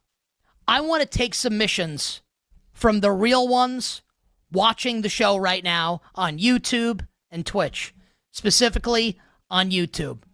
So you sons of bitches out there that are watching right now, and I love you. I use that as a term of endearment. What's your best bet for the people watching on YouTube and Twitch? What's your best bet for Dolphins and Bills? You type it in that YouTube chat. You type it in that Twitch chat. You subscribe to the show on those platforms, and you like the show on those platforms, and we will read your submissions, and we will shout you out. Coming up later in the show, your best bet for the Bills and the Dolphins. YouTube chat, Twitch chat. Bill Zimmerman reads them in the final hour, in the Power Hour. And we officially begin the tremendous Football Thursday edition of You Better You Bet with Thursday Night Football. As the 2-0 Buffalo Bills get set to entertain the 0-2 Miami Dolphins. The dichotomy between these two teams, absolutely fascinating. One team looks like it's potentially getting set to pick 32nd in next year's NFL draft. And the other looks like it's getting set to potentially pick first. And the betting market reflects that. The Bills, an 11.5, a massive spread. 11.5 point home favorites. The total has been bet up, I believe, and I'm just going to do a quick double check here because this was on the move within the last half hour. We are up a full point from 49.5 to 50.5 on the total. Man, huge spread, and you understand why. And I want to be clear, before I get into anything else, Buffalo is not losing this game. Mike McDaniel is dead coach walking. Chris Grier is dead general manager walking. The Buffalo Bills are going to win this football game. And the reason why the Bills are going to win the football game, there's actually a bunch of reasons. And it goes back to what I talked about on the show over the course of the summer. And we posted it on the BetMGM Network Instagram page. It's on TikTok. I posted it on my personal account. And it gets interacted with multiple times a day, every day since then. Salty, sensitive Miami Dolphins fans in my mentions saying terrible things about me and my physical appearance, and my picks, and my voice, yada, yada, yada. I got super thick skin. Just don't talk about my hair. That's the one topic that's off limits. You can say anything else you want, just not my hair. And in that video, I said a number of things about the Miami Dolphins, all of which, by the way, proven to be true, but that's besides the point. All of which proven to be true. The Miami Dolphins can't tackle. The Miami Dolphins can't play physical. The Miami Dolphins can't convert in short yardage. The Miami Dolphins can't run block. The Miami Dolphins can't pass block. The Miami Dolphins can't play in the cold. The Miami Dolphins can't beat good teams. Other than that, man, they're awesome, aren't they? Love this team. The Miami Dolphins. This is not exactly Don Shula against Marv Levy, Marino against Jim Kelly, yearning for the halcyon days of these two teams ruling the roost in the AFC East. This is not that. The Miami Dolphins, 0-2. Just an atrocious performance. Week 1 on the road against Indianapolis against the Colts, leading to a players-only meeting. Unprecedented for a players-only meeting. After week 1, absolutely ridiculous. You did get a better effort from the Dolphins last week in week 2 against the New England Patriots. But as we say on this show, like Jerry Eisenberg's book following the 1989 New York Football Giants season, there are no medals for trying. There are no moral victories. The Dolphins played better. The Dolphins gave way more of an effort. And the Miami Dolphins lost. And that final drive from Miami and Tua Tagovailoa was absolutely pathetic. They can't pass protect. Tua wants anything else in the world to happen other than getting hit. Devon Achane steps out of bounds on his way to potentially the game-winning touchdown. A pathetic final attempt from the Miami Dolphins. And perhaps no play encapsulates what we have seen thus far this season through 2 games for the Miami Dolphins. When following the Malik Washington return touchdown, immediately afterwards, as the Dolphins are loving life, here's Antonio Gibson going 90 yards on the ensuing kickoff for a touchdown. Miami finds itself at 0-2. And perhaps the final game tonight, perhaps, we'll see. I'm not inside the mind of Stephen Ross. Thank God. Perhaps the final game for Mike McDaniel. Perhaps the final game for overmatched general manager Chris Greer. On the other side of this game, things could not be more different.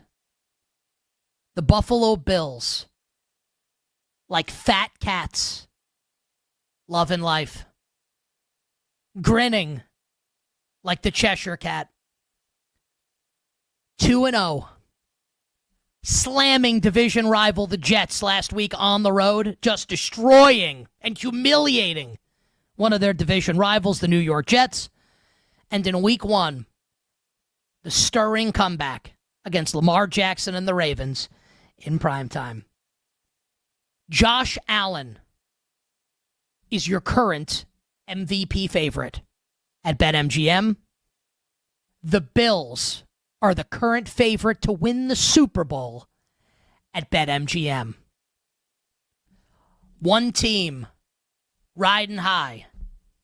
One team in the sky.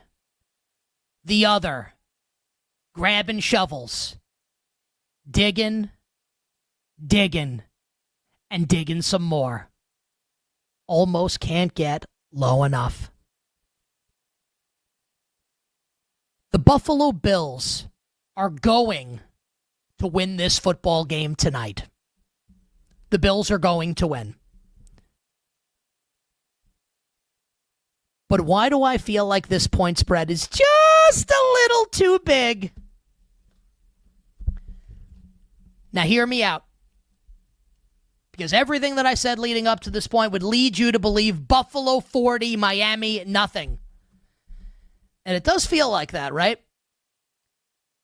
But this is the National Football League. And we know how things go in the National Football League. The ultimate game by game.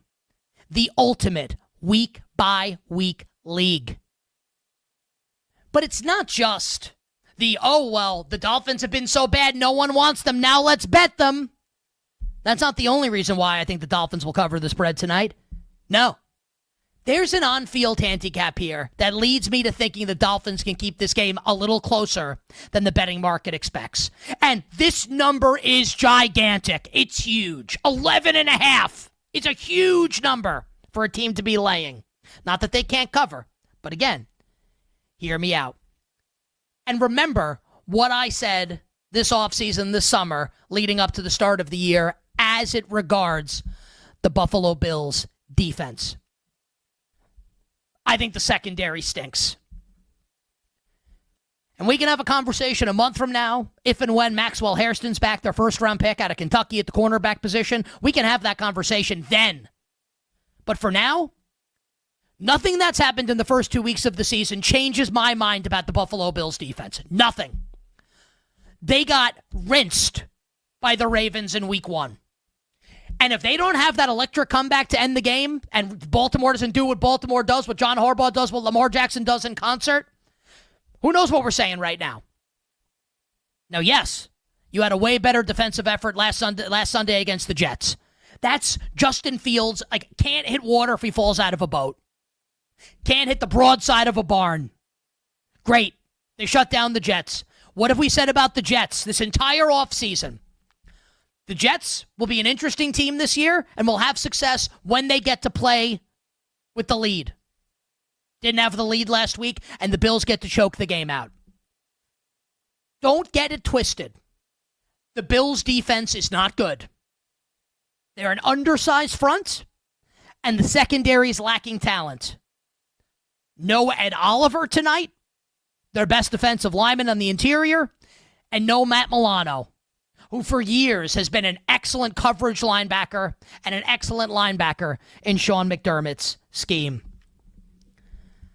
And I do think you will see the Miami Dolphins attack the middle of the field tonight with Devon Achane, with Jalen Waddle. Once it's announced that Jalen Waddle is definitely playing in the game. He's questionable. We expect Waddle to play. His props are up at BetMGM. May God have mercy on my soul. I'm betting the Dolphins to cover the spread tonight. On the other side, we'll talk about some big games coming up this weekend in the NFL, including the Cowboys and the Bears in Chicago. We'll be right back with You Better You Bet on the BetMGM Network. Make it legendary.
We will start with an NFC South matchup between the Falcons and the Panthers. Atlanta is a 6-point favorite. Total in the game is 43.5. I think this line is way too high at -6. I don't think the Falcons should be a 6-point road favorite against anybody. Yes, they did look good against Minnesota. I think that was more about Minnesota. Carolina is not a good team, I understand, but they do play better at home than they do on the road. They're an 0-2 team. They're going to be desperate. Their season's on the line. And, Atlanta was able to really win that game last week against Minnesota because of how they were able to run the football.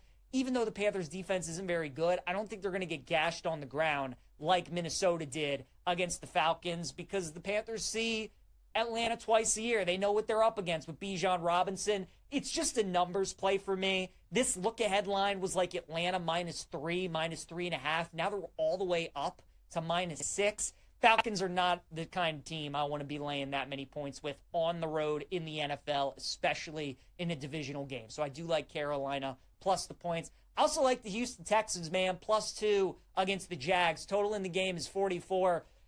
I mean, season's on the line for Houston, right? 11% of teams in the NFL that start the season 0-2 make the playoffs. Only 2% of teams that start the year 0-3 end up making the playoffs. Texans are a team that has won the AFC South the last couple of years. They've made it to the divisional round in the AFC playoffs the last couple of years. They obviously want to get back to the postseason. And if they do, they have to win this game. I like betting the Texans more on the road than I do at home because defense travels, and they have one of the best defenses in the NFL. C.J. Stroud throughout his career has played pretty well against Jacksonville, and the Texans are just the team under DeMeco Ryans that are better bet as an underdog than they are at home. I think this game should be a pick'em. I honestly think the Texans maybe should be favored in the game. I'm still not high on Jacksonville. How do you lose that game last week? Burrow gets hurt. Your offense puts up nearly 30 points. You get 3 interceptions off of Jake Browning, and you still lose that game. That is a brutal, brutal loss for Jacksonville. Both teams are coming off of brutal losses. The difference is that Texans are 0-2, and their season is on the line. I'll take them +2 against the Jags.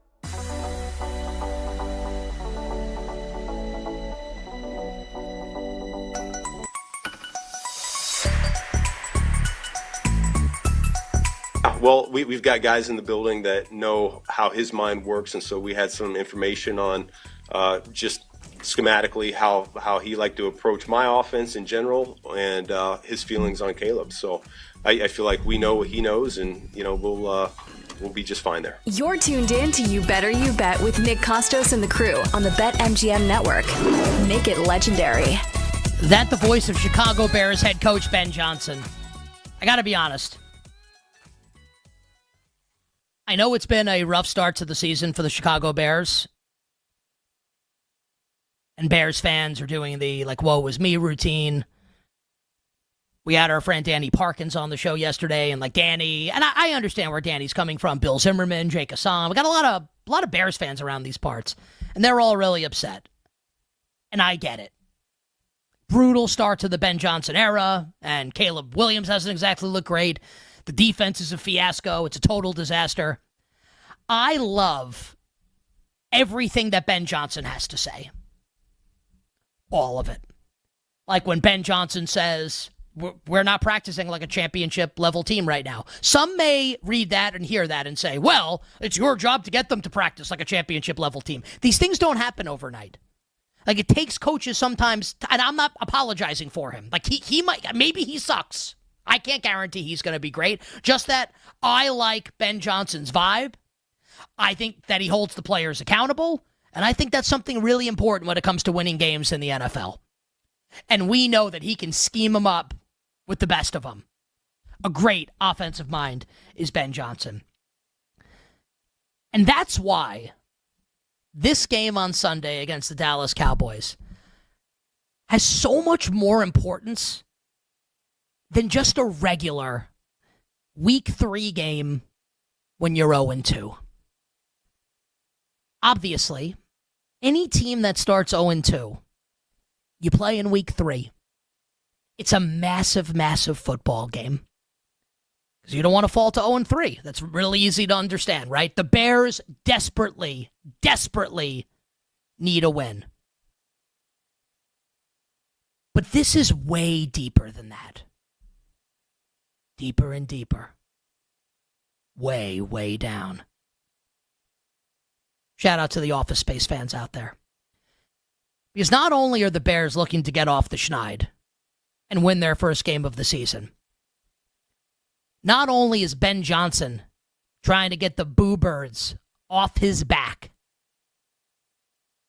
but he will be directly going against, as the head of the Chicago Bears offense, scheming it up, creating the game plan, calling the plays, against former Bears head coach, current Cowboys defensive coordinator, Matt Eberflus. So just imagine for a second, when you think about this game, what happens if the Bears offense sputters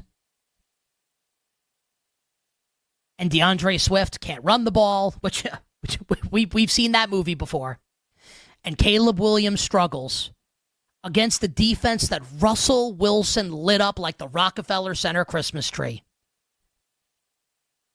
What will everybody be saying on Sunday night and Monday about the wonderkind in Chicago, the offensive guru who couldn't out-scheme and couldn't beat the laughingstock of Chicago, Matt Eberflus, now running the defense in Dallas? The stakes in this one go way deeper for Ben Johnson than just trying to avoid 0-3. This game looms as a potential disaster in the court of public opinion for Ben Johnson.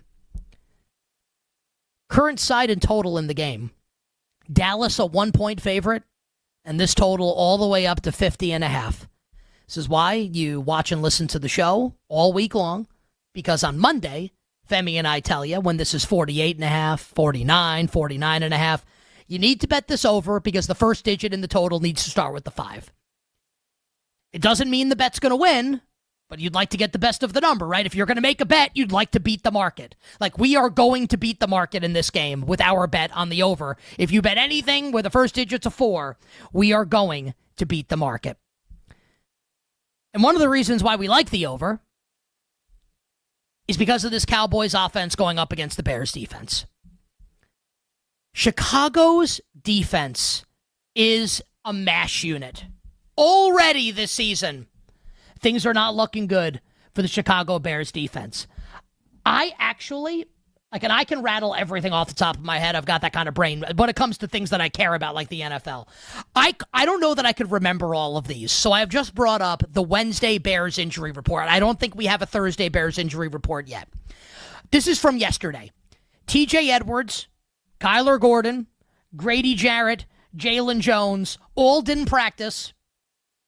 We know Jalen Johnson's going to be out for the season. And Gordon and Edwards didn't practice today. Grady Jarrett's back in a limited fashion. He's clearly not healthy. Did you watch the Lions game on Sunday?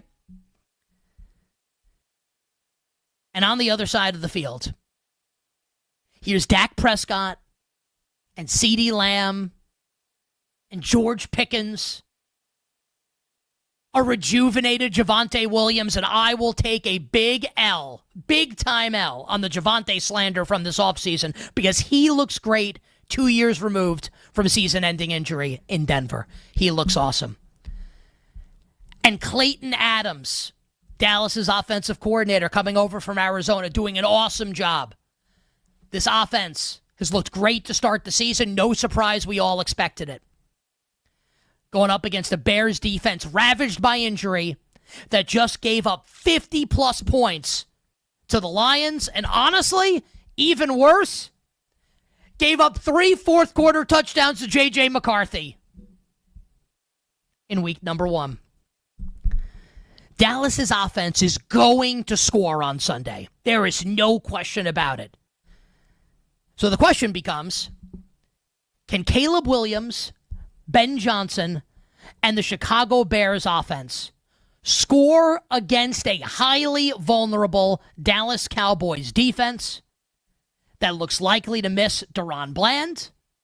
And Trevon Diggs, the other starting corner, is sick to start the week. And not sick in the way like kids use the word, like in a good way. Sick like he's ill. Like not great. Isn't it interesting? Matt Eberflus was asked by John Machota of The Athletic, who covers the Cowboys there, about going back to Chicago to take on the Bears. And I thought this quote from Eberflus was I actually really liked it. And I think he's kind of a clown as far as a head coach is concerned. But I love this quote. This is from Matt Eberflus. You're always disappointed when you lose, about being Bears head coach, right? You're always disappointed when you lose because you put so much into it. The players put so much into it. You're most disappointed for the players. Once that settles in, then you work to the next day, the sun comes up, and you move forward. You learn, and you grow, and you keep going. That's what true grit is. That's what we're all about. Love that quote from Matt Eberflus. The problem is that his defense stinks. That his players are terrible. And that if Caleb Williams has his head screwed on even like 75% straight, the Bears should be able to score a ton of points in this game. The operative word there, the key word, is should. Now, a lot of people say, oh, well, Caleb Williams actually played great last week against the... Okay, great. Or threw some bad interceptions and they couldn't convert a couple 4th downs. I'm not here for that. Let me tell you why Caleb Williams played great in the game now. Stop. Caleb Williams has not been good to start this season. But if there were ever a tonic to cure his ails, it would be Matt Eberflus and that Cowboys defense on Sunday in Soldier Field with Ben Johnson dialing up the plays. If I had to bet the game side, I would only bet the Dallas Cowboys. I would only bet the Cowboys because I know what I'm going to get from Dak Prescott and the Cowboys offense.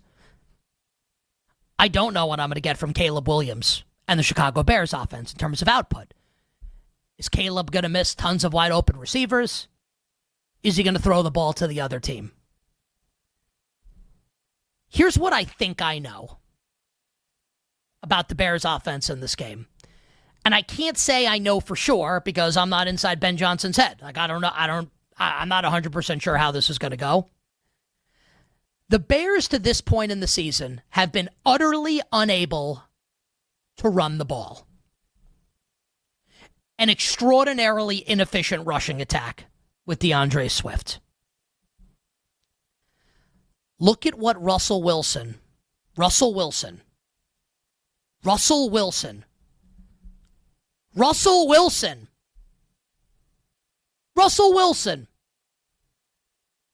Mr. Unlimited Russell Wilson was able to do last week against the Cowboys. 450 yards through the air. I would be shocked if the Bears' game plan was not to come out and throw some more. Now, I don't know if Caleb's going to complete these passes. I don't know. Maybe he just stinks. And we're going to see the secret agent man sooner rather than later. Because they can't go on like this. If they don't have faith in Caleb Williams to complete the forward pass, and he can't do it against this defense. But I think you're going to see the Bears air it out early and often in this game. Caleb Williams' pass attempts number at BetMGM, 33.5. I think he's in the high 30s, maybe even the 40s in this game on Sunday. Because that's how they're going to score, and they're going to have to keep up with Dallas. I feel good about the over.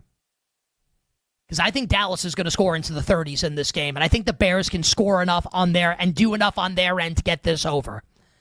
I can't bet the Bears because I don't know what I'm going to get from Caleb, and I don't want to bet Dallas just in case Caleb has got it in him. But the over and that Caleb prop, those will be bets that I will be on for this game on Sunday. And if Ben Johnson gets outdueled and out chess matched by Matt Eberflus, the pitchforks are going to be out.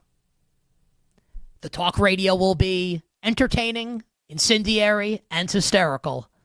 And it won't be a good week for Bears head coach Ben Johnson.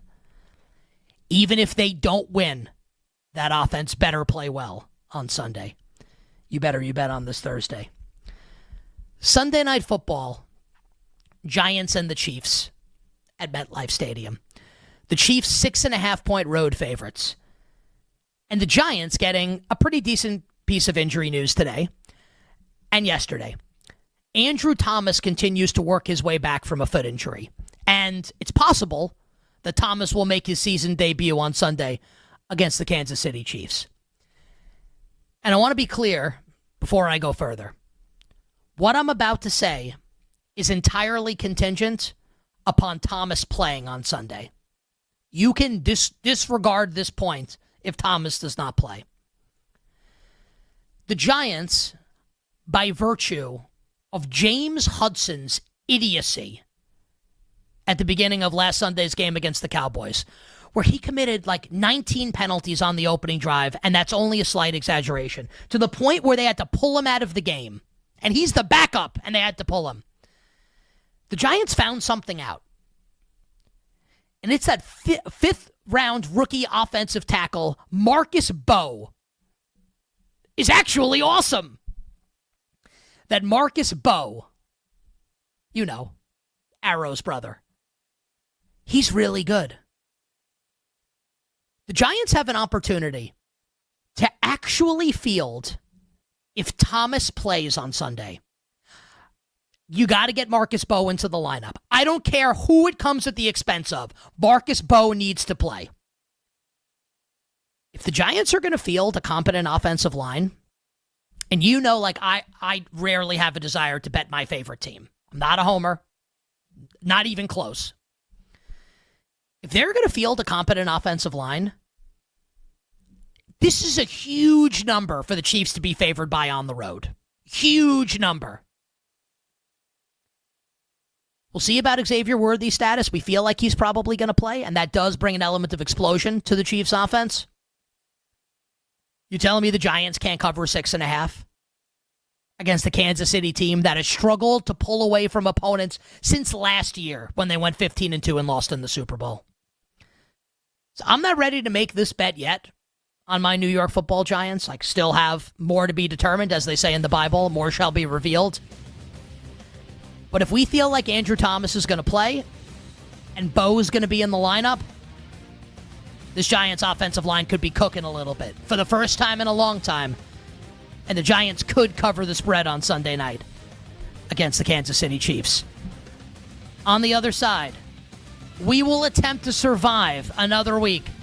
Femi Abebefe, Tyler Morales join me, and we will look to finalize our Week 3 Survivor play in the NFL. We'll be right back with You Better You Bet on the BetMGM Network. Make it legendary.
Milwaukee has not officially clinched the division, I believe. Let's take a double check there.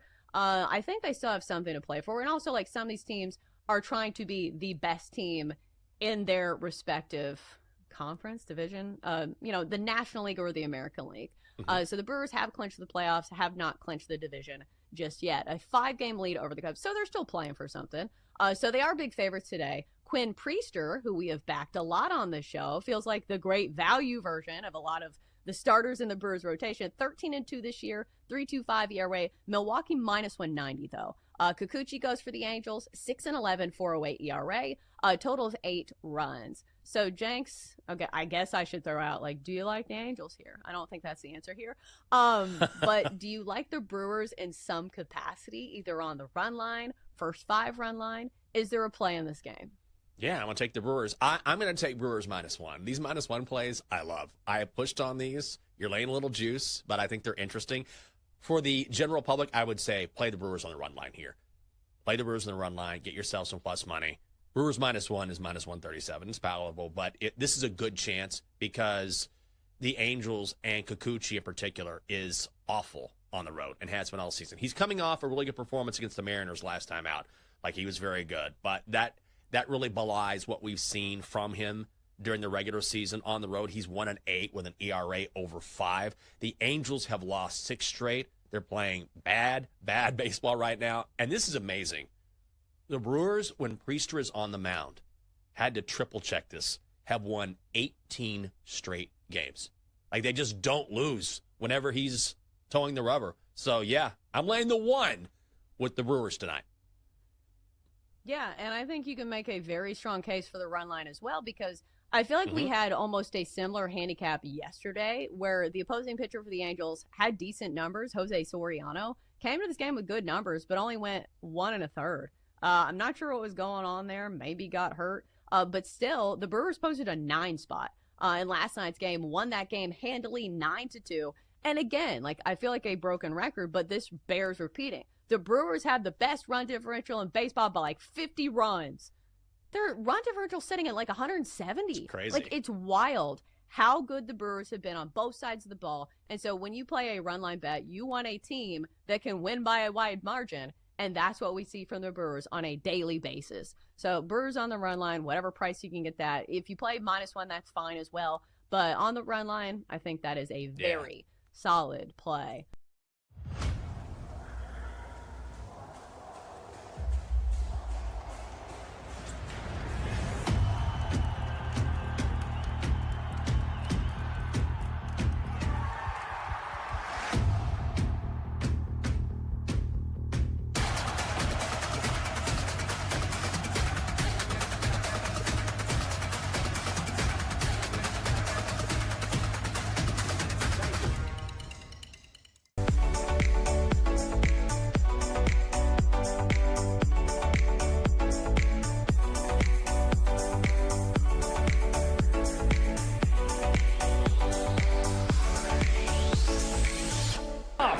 On the way, it is good! That's why they trusted him. Wow. Never a doubt. 46 to try and win this thriller. Aubrey got it into overtime and now wins it. You're tuned in to You Better You Bet with Nick Costos and the crew on the BetMGM network. Make it legendary. Oh, baby. This music always makes you feel good. But especially when you survive. Bring it up, Jake.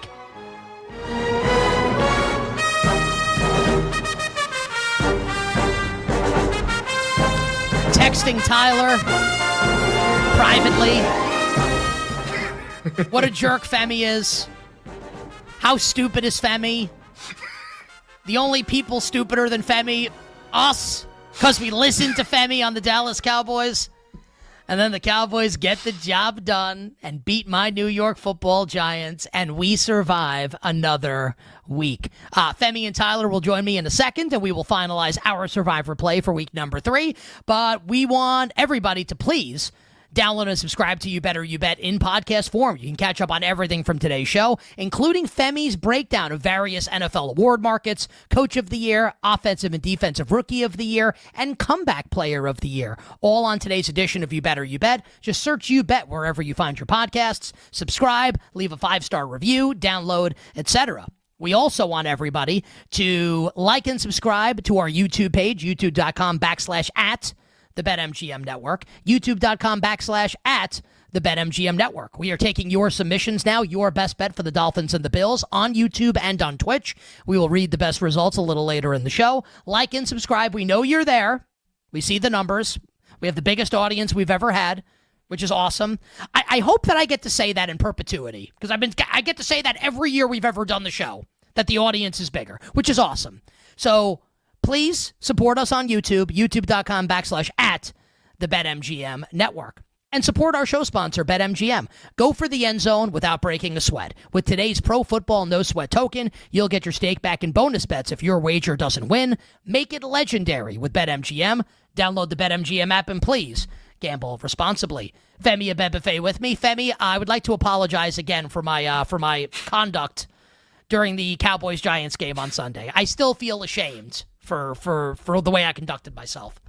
Hey, as I texted you, we're going to survive. Apology accepted. Now we move on to week 3. We got to survive week 3 to get to week 4 because it's 2 down, 18 to go. Because as we said and outlined before the start of the season, our survivor pool a little bit different. Thanksgiving is its own week. Christmas is its own week. So it's not the usual 18 weeks. It's 20 weeks for us. So we're well on our way. Hopefully we can survive this week and get closer to that big pot of money that is upwards of $18 million.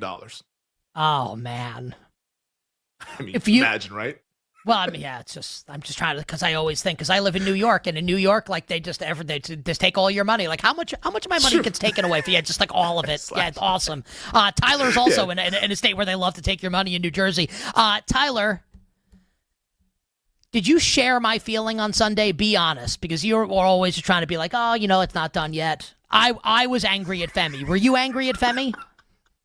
No, not really. I mean, you texted us in the first quarter, like, "Oh, we lost. It was very it's early. over." And then, I just said, "There's a whole lot of ball game left." In the second quarter, you texted me, started blaming me for not convincing Femi to pick the Arizona Cardinals.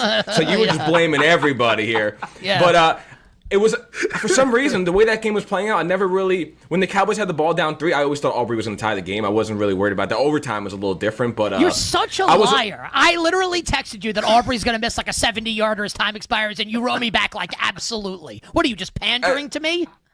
That was kind of like, one of those reverse jinxes that Are you a panda bear? Are you pandering to me? Should we get you some eucalyptus here? Do you not speak your mind? I don't understand. No, I mean, in the moment, I was a little stressed, but, like, did I really think Aubrey was not going to make a game-time field goal? No. He does that all the time, but I was a little concerned in overtime. I actually thought the Cowboys were going to come back in that game, just overtime. Who knows what was going to happen, but thankfully they won. We'll say that. I did blame everybody.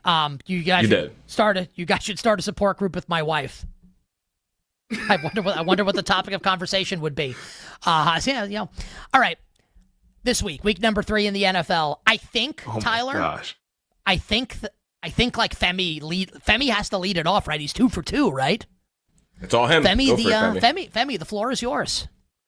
Sorry, I was just reading. I went back in our text message thread, reading some of these texts from like 30 minutes into the game. Yeah, it was bad. Listen, I was an idiot. At 10:28 West Coast time, Nick Costos officially nervous. Well, I mean, like, were you not? That one I think is fair. I mean, so I said Cowboys totally got screwed. I think this was on like an OPI or something like that. Or no, it was on the delay of game when they went for it. I think on like 4th down or whatever. That was a crazy call. It was, like, that was it was like absurd. it barely hit 0. You're always supposed to get a beat there. Like, the Cowboys actually did get jobbed on that call. Yeah, that was bad. Like the whole time, like I was very mad at Dak Prescott. I was like, hey, he's itching to throw an interception. But yeah, for the most part, I feel like I was a pretty steady hand in this whole thing. And then the real sweat became in the fourth quarter. Like a part of me in the fourth quarter did think that, oh my goodness, we might have stepped in it here. But thankfully we got there. We don't need to rehash that. Let's look forward though. Week 3.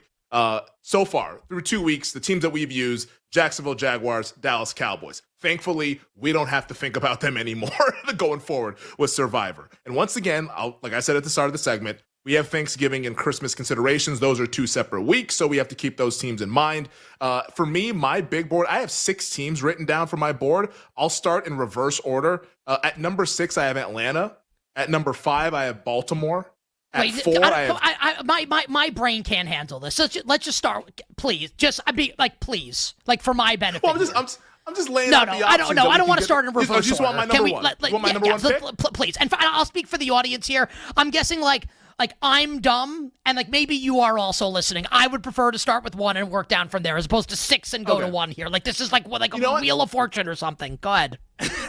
I'm not going to even read off the rest. I'm just going to tell you the number 1 pick, and then we'll just organically talk about the other teams, because I'm sure you guys are thinking about them as well.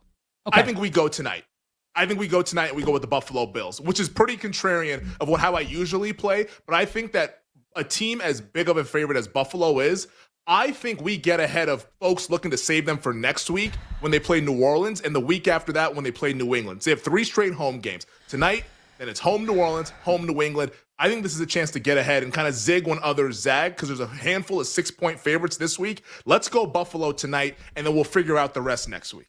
So I'll let Tyler give his opinion here. I think that there's no lock any given Sunday or Thursday or Monday or whatever. Anything can happen. Or if Christmas is on a Tuesday or a Wednesday. The biggest lock of those 3 games is next week for Buffalo, though. Correct. With New Orleans, they'll be almost a 2-touchdown favorite. Tyler? So I thought this week was Buffalo is one of my top ones here, because I just like Femi said, I feel like everyone's gonna pick the Saints next week. Them against the Saints next week. Green Bay maybe, but now on the road, Tucker Kraft might be injured. We don't know if he's gonna play. So I don't know how much I like Green Bay. This is a tough week. I thought we want to save the Chiefs. So and also I'm good at picking Tampa Bay against the Jets. I'm assuming Tampa Bay is gonna be maybe the most popular pick this week. Buffalo is my number 1. That with all the injuries that Tampa has now. Yeah. So my top 2 is Buffalo and then Tampa. No, but I don't think we can take if Tampa they're down 3 offensive linemen now, and Ibuka hasn't practiced. I don't yet, think we can do it anymore. If Tampa's healthy, I agree. I don't know if I can get and I like Tyrod more than Fields. Yeah, I had Tampa at 2 this morning on my board, but now with all this injury, they just put 2 offensive linemen on the IR. Now they're down to 4, and I kind of want to just cross them off. I don't even want to consider them this week. That game, I would not shock me if the Jets just won outright, and we actually saw an underdog bark this week. So yeah, I'm out on Tampa. My number 2 is actually Kansas City. Is mine too. But my issue, what's holding me back with the Chiefs, is 1, they play on Christmas, so we have to. We need to save by them. The way. But we need to save them for when they're awesome. I feel like. And also save them for when they're awesome, but 100% of the people, of course, that are still left have not used them since they've lost 2 games. So, I think other people, there's more chance that people start using Kansas City now. Must-win game against the Giants. It's not a terrible spot, but Thanksgiving, Christmas, they play on both of those days, so that's why they're not the top spot. And Buffalo, big favorite, no holiday consideration. All right, you bet on this Thursday. Okay, I think we should probably do Buffalo, but there's a couple other things here that I want to bring up. If we wanted to be men. Oh, boy. Real masculine men. One team comes to mind. And the only reason why it's 1 as opposed to 2 is because we already used Dallas. The Denver Broncos. No. I cannot. I don't think I can either. I'm all for risk. This seems unnecessary. And I'm also the guy that was hey, Jacksonville week 1, we got to do it. And some people might have thought that was unnecessary. I think this is unnecessary. On the road as a dog, I can't do it. No. I cannot. Okay. Do we want to stay away from Steelers Patriots? I'm guessing yes. Yeah. Yes. To New England maybe. but yeah, okay. I kind of want to stay away. All right. So I think we have 2 choices then. I don't want to do Green Bay. I don't either. And they also play on Thanksgiving, which I don't know if we'll ever use them, but just in case, I don't want to use them. Okay, so we have Buffalo or Atlanta.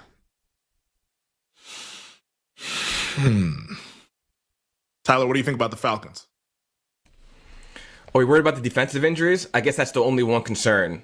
Because if Bryce Young is stayed up, I guess he could kind of shred this defense. If James Pierce, we don't know about him on the defensive side. I do like Atlanta. They were in my top 4, but I just think Buffalo was such a layup that was my number 1. Who's more likely to win, team. Buffalo or Atlanta? Oh, it's Buffalo. Buffalo. Is it? Yeah, I think it is. Like, I know what you're saying, but I think it is Buffalo. Atlanta's still Michael Penix Jr.'s 6th start. Josh Allen's had 6 seasons of 40 touchdowns. But I just want to say this. The whole thing with going against Carolina, it's never about the other team. It's about Bryce But it's Young. their home opener.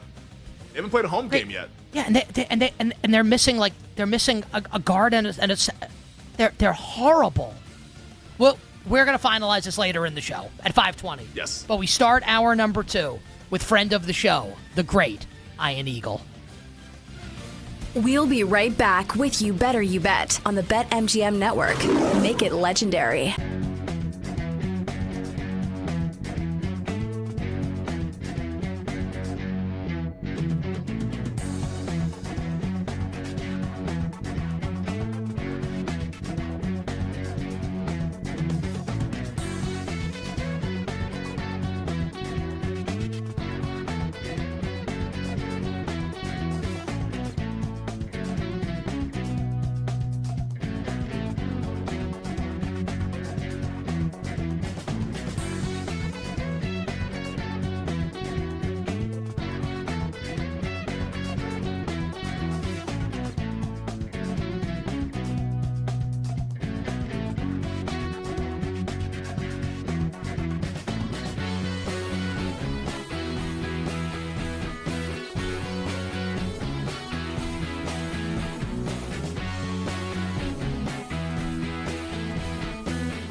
Let's get another touchdown bet on the board, shall we? Jamar Chase. Joe who? Yeah, I don't care about Joe Burrow being out. Jake Browning, it's your turn. I think you're going to shine. He's got that tunnel vision all stinking day long.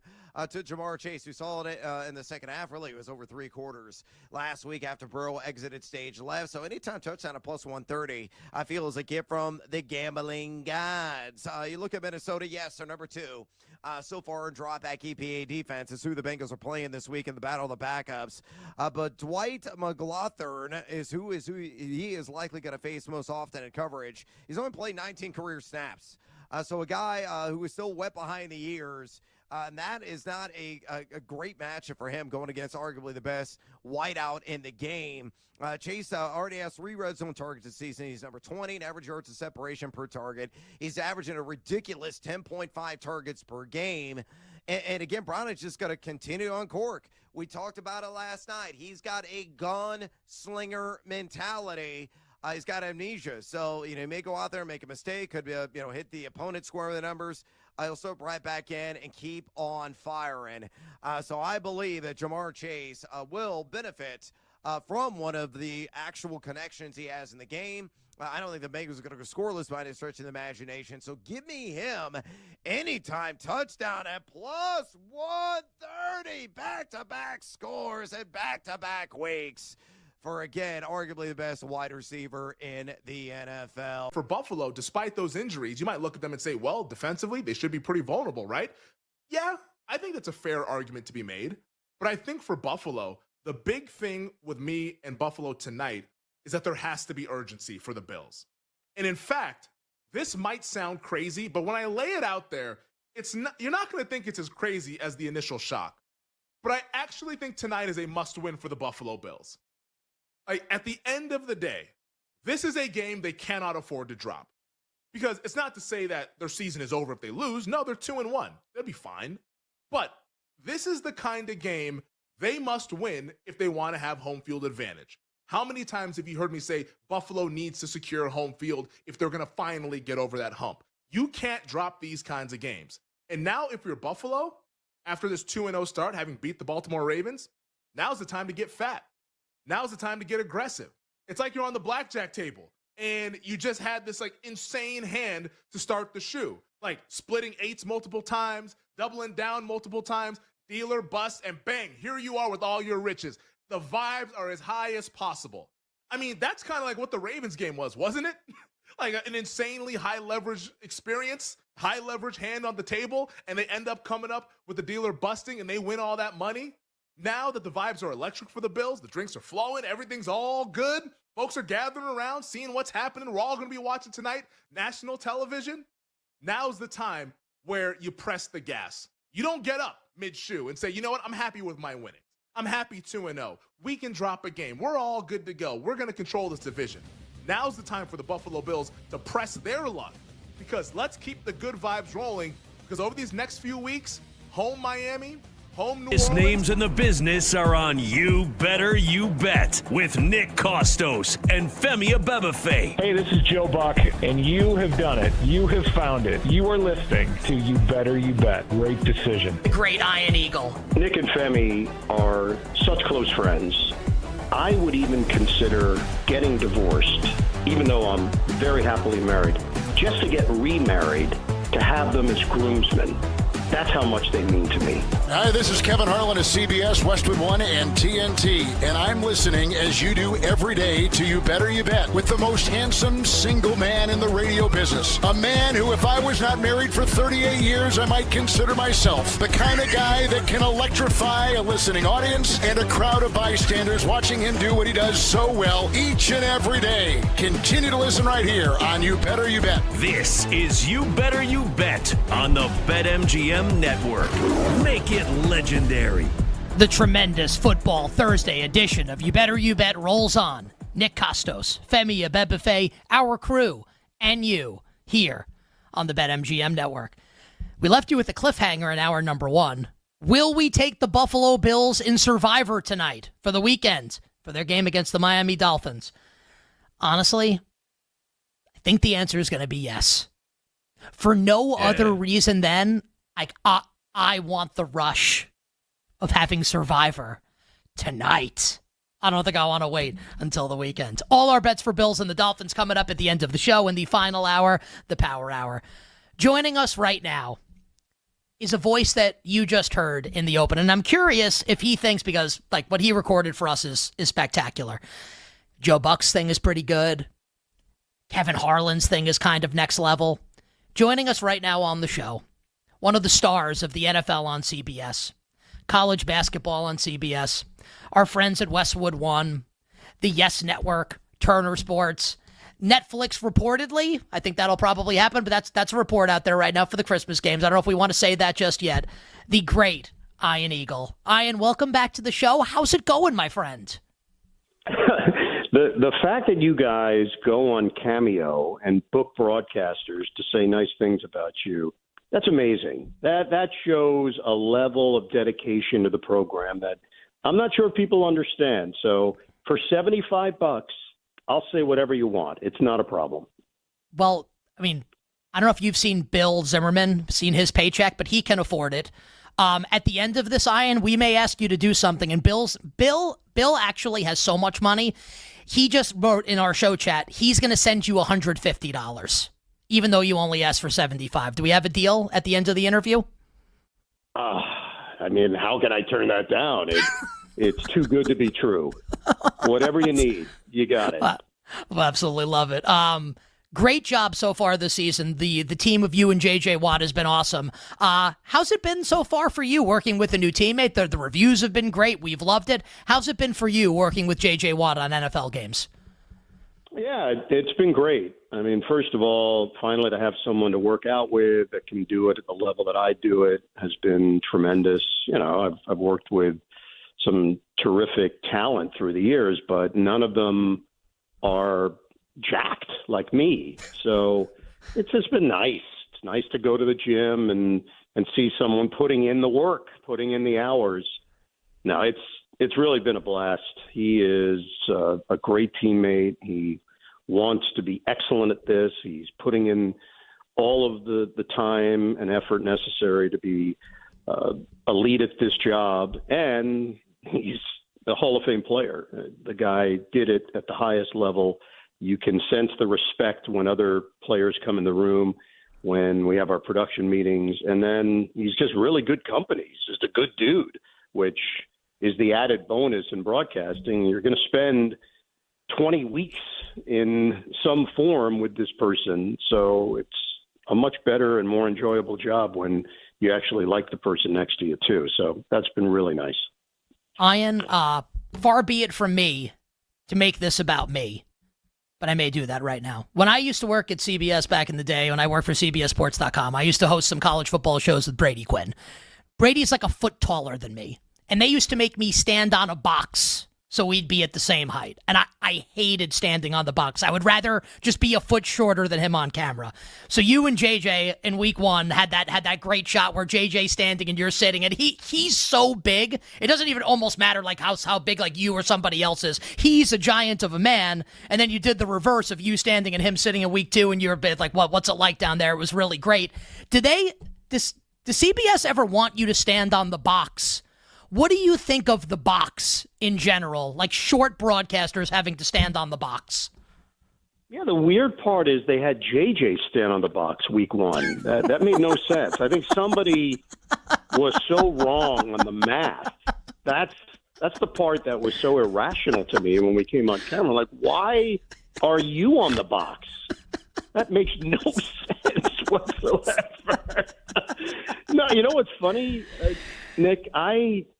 I avoided the box for the majority of my career. I don't know how. For 31 years, I've figured out a way to balance it out. We sit in high chairs. And my torso is, I guess, long enough to make it work. But that one took me by surprise. I was not anticipating that was going to be the look when we came on the air. We did not have a chance to see it. There was definitely some commotion prior to doing the on-camera. And then at that point, when I looked at the screen coming back from break at MetLife, I said, oh, I better lean into this, because if I was watching at home, this would look absolutely ridiculous to me. And then obviously it went viral. And, yeah, I had the idea for week two to just reverse the role. So we'll find some common ground. I don't know how we're going to get there, but I feel very confident that we will eventually get there. I don't want you to have to reveal industry secrets if you don't want to here, but I'm genuinely curious because I laughed out loud at the Mike Jones bit that you guys did during the Rams-Titans game this past Sunday, because I grew up listening to Mike Jones. Did you know who Mike Jones was prior to that when J.J. Watt said who, which is the whole gimmick with Mike Jones? I do that for Mac Jones. Anyone with the last name Jones, I do that bit on the show.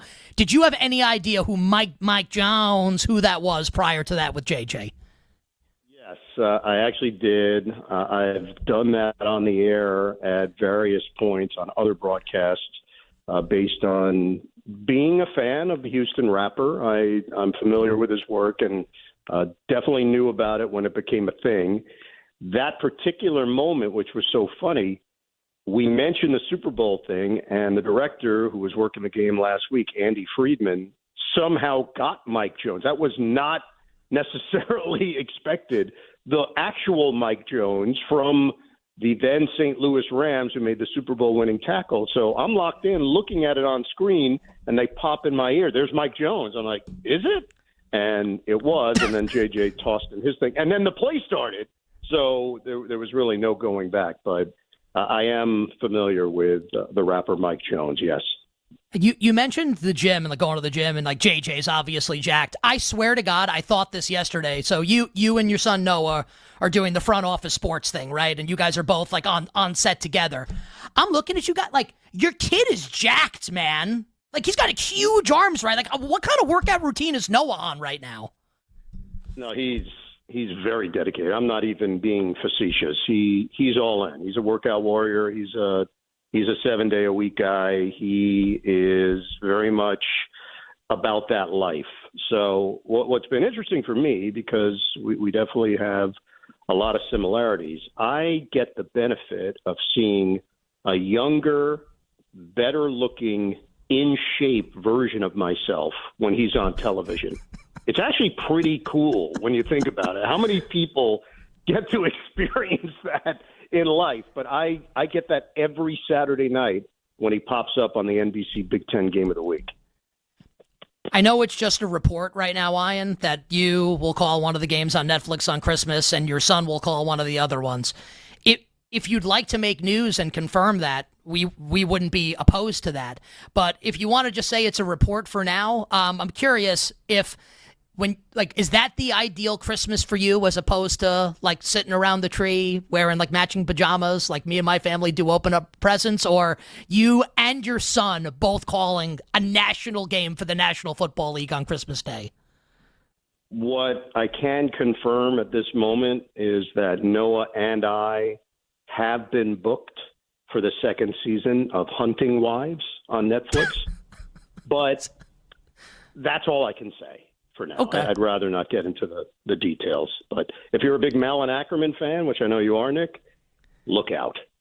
I wish I got the reference. I was hoping you were going to say Great British Baking Show, if we're being totally honest here. You bet on this Thursday. Our guest is the great Ian Eagle. He will be on the call of Steelers Patriots this Sunday on CBS with J.J. Watt.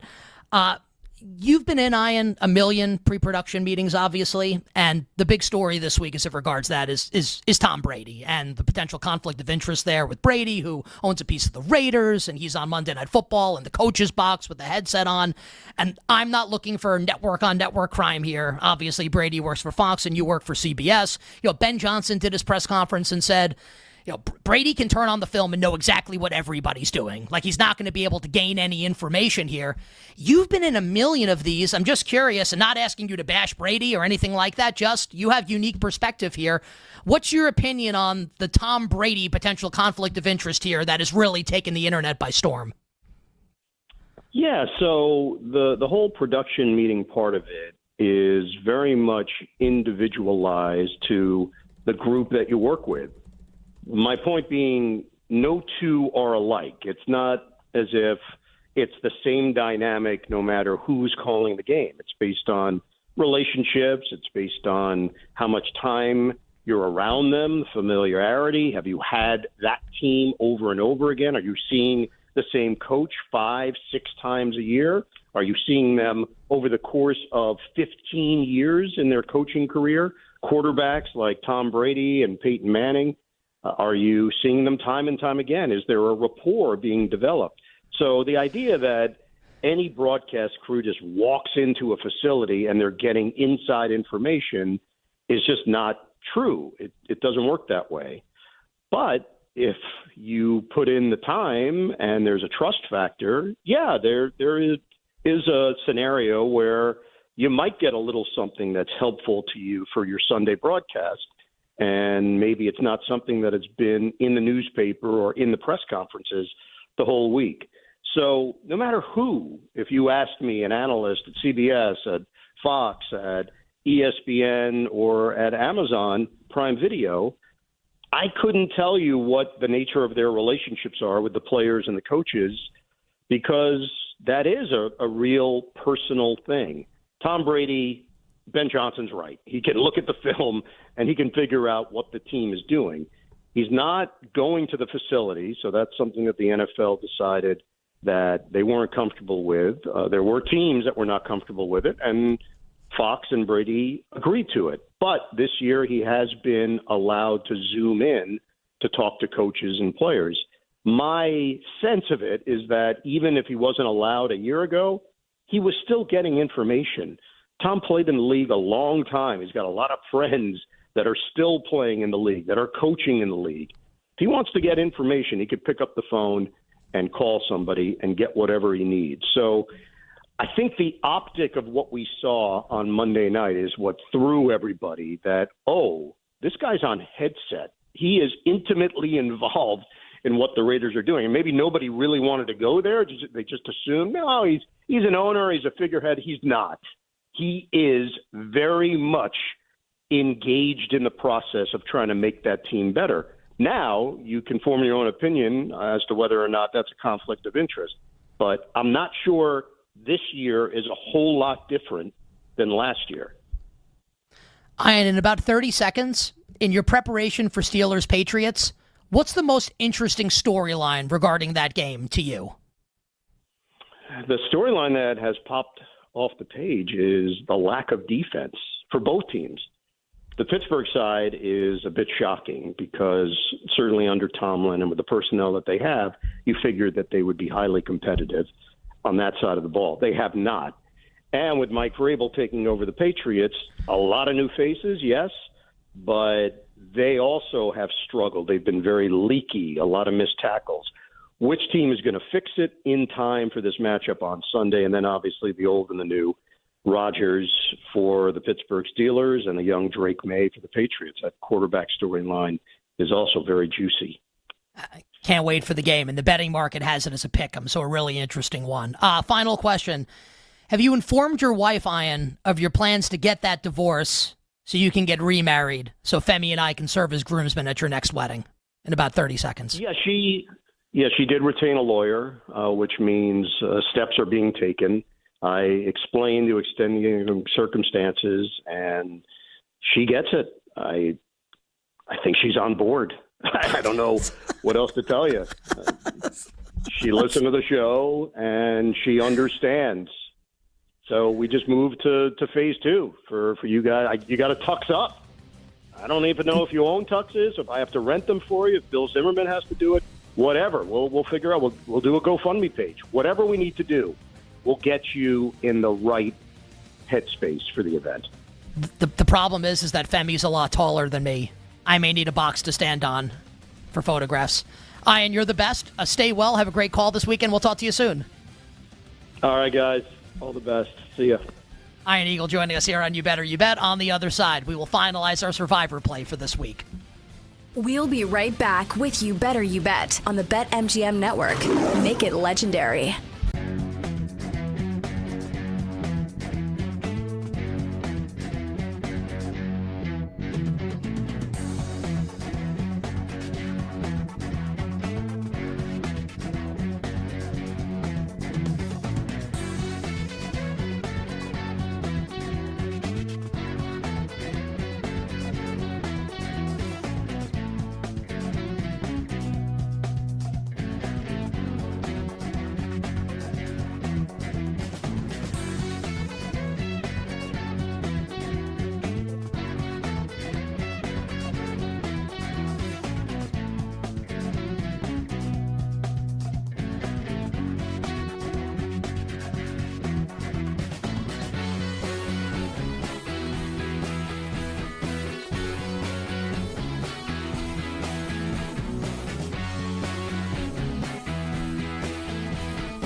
Here is what is most meaningful to me, Sam, when it comes to the idea of Seattle in Survivor. And yes, I am not a Darnold fan, but that defense in that house against Rattler, that is very enticing. Let's look at their future home games. Tampa Bay, Houston, Arizona, divisional matchup. Minnesota, Indianapolis, maybe they're really good. And the Rams. Those are the future home games for Seattle. When I pick Seattle in Survivor, I want to take them at home. This is their easiest game of the year.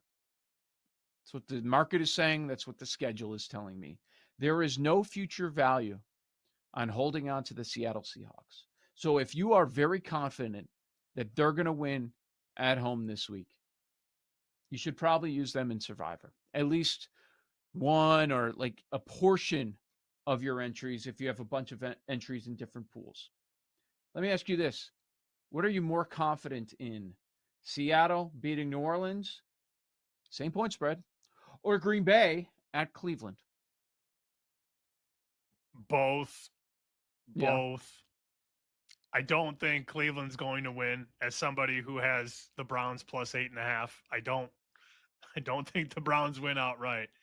Seattle's going to probably be the most popular play, though. And that's okay.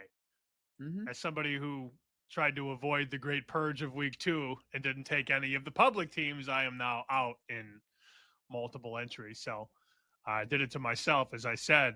It looks like our guys in Chicago, Beef Loaf Chirizi, they love Seattle. Texting in real time right now. One of the guys likes Tampa.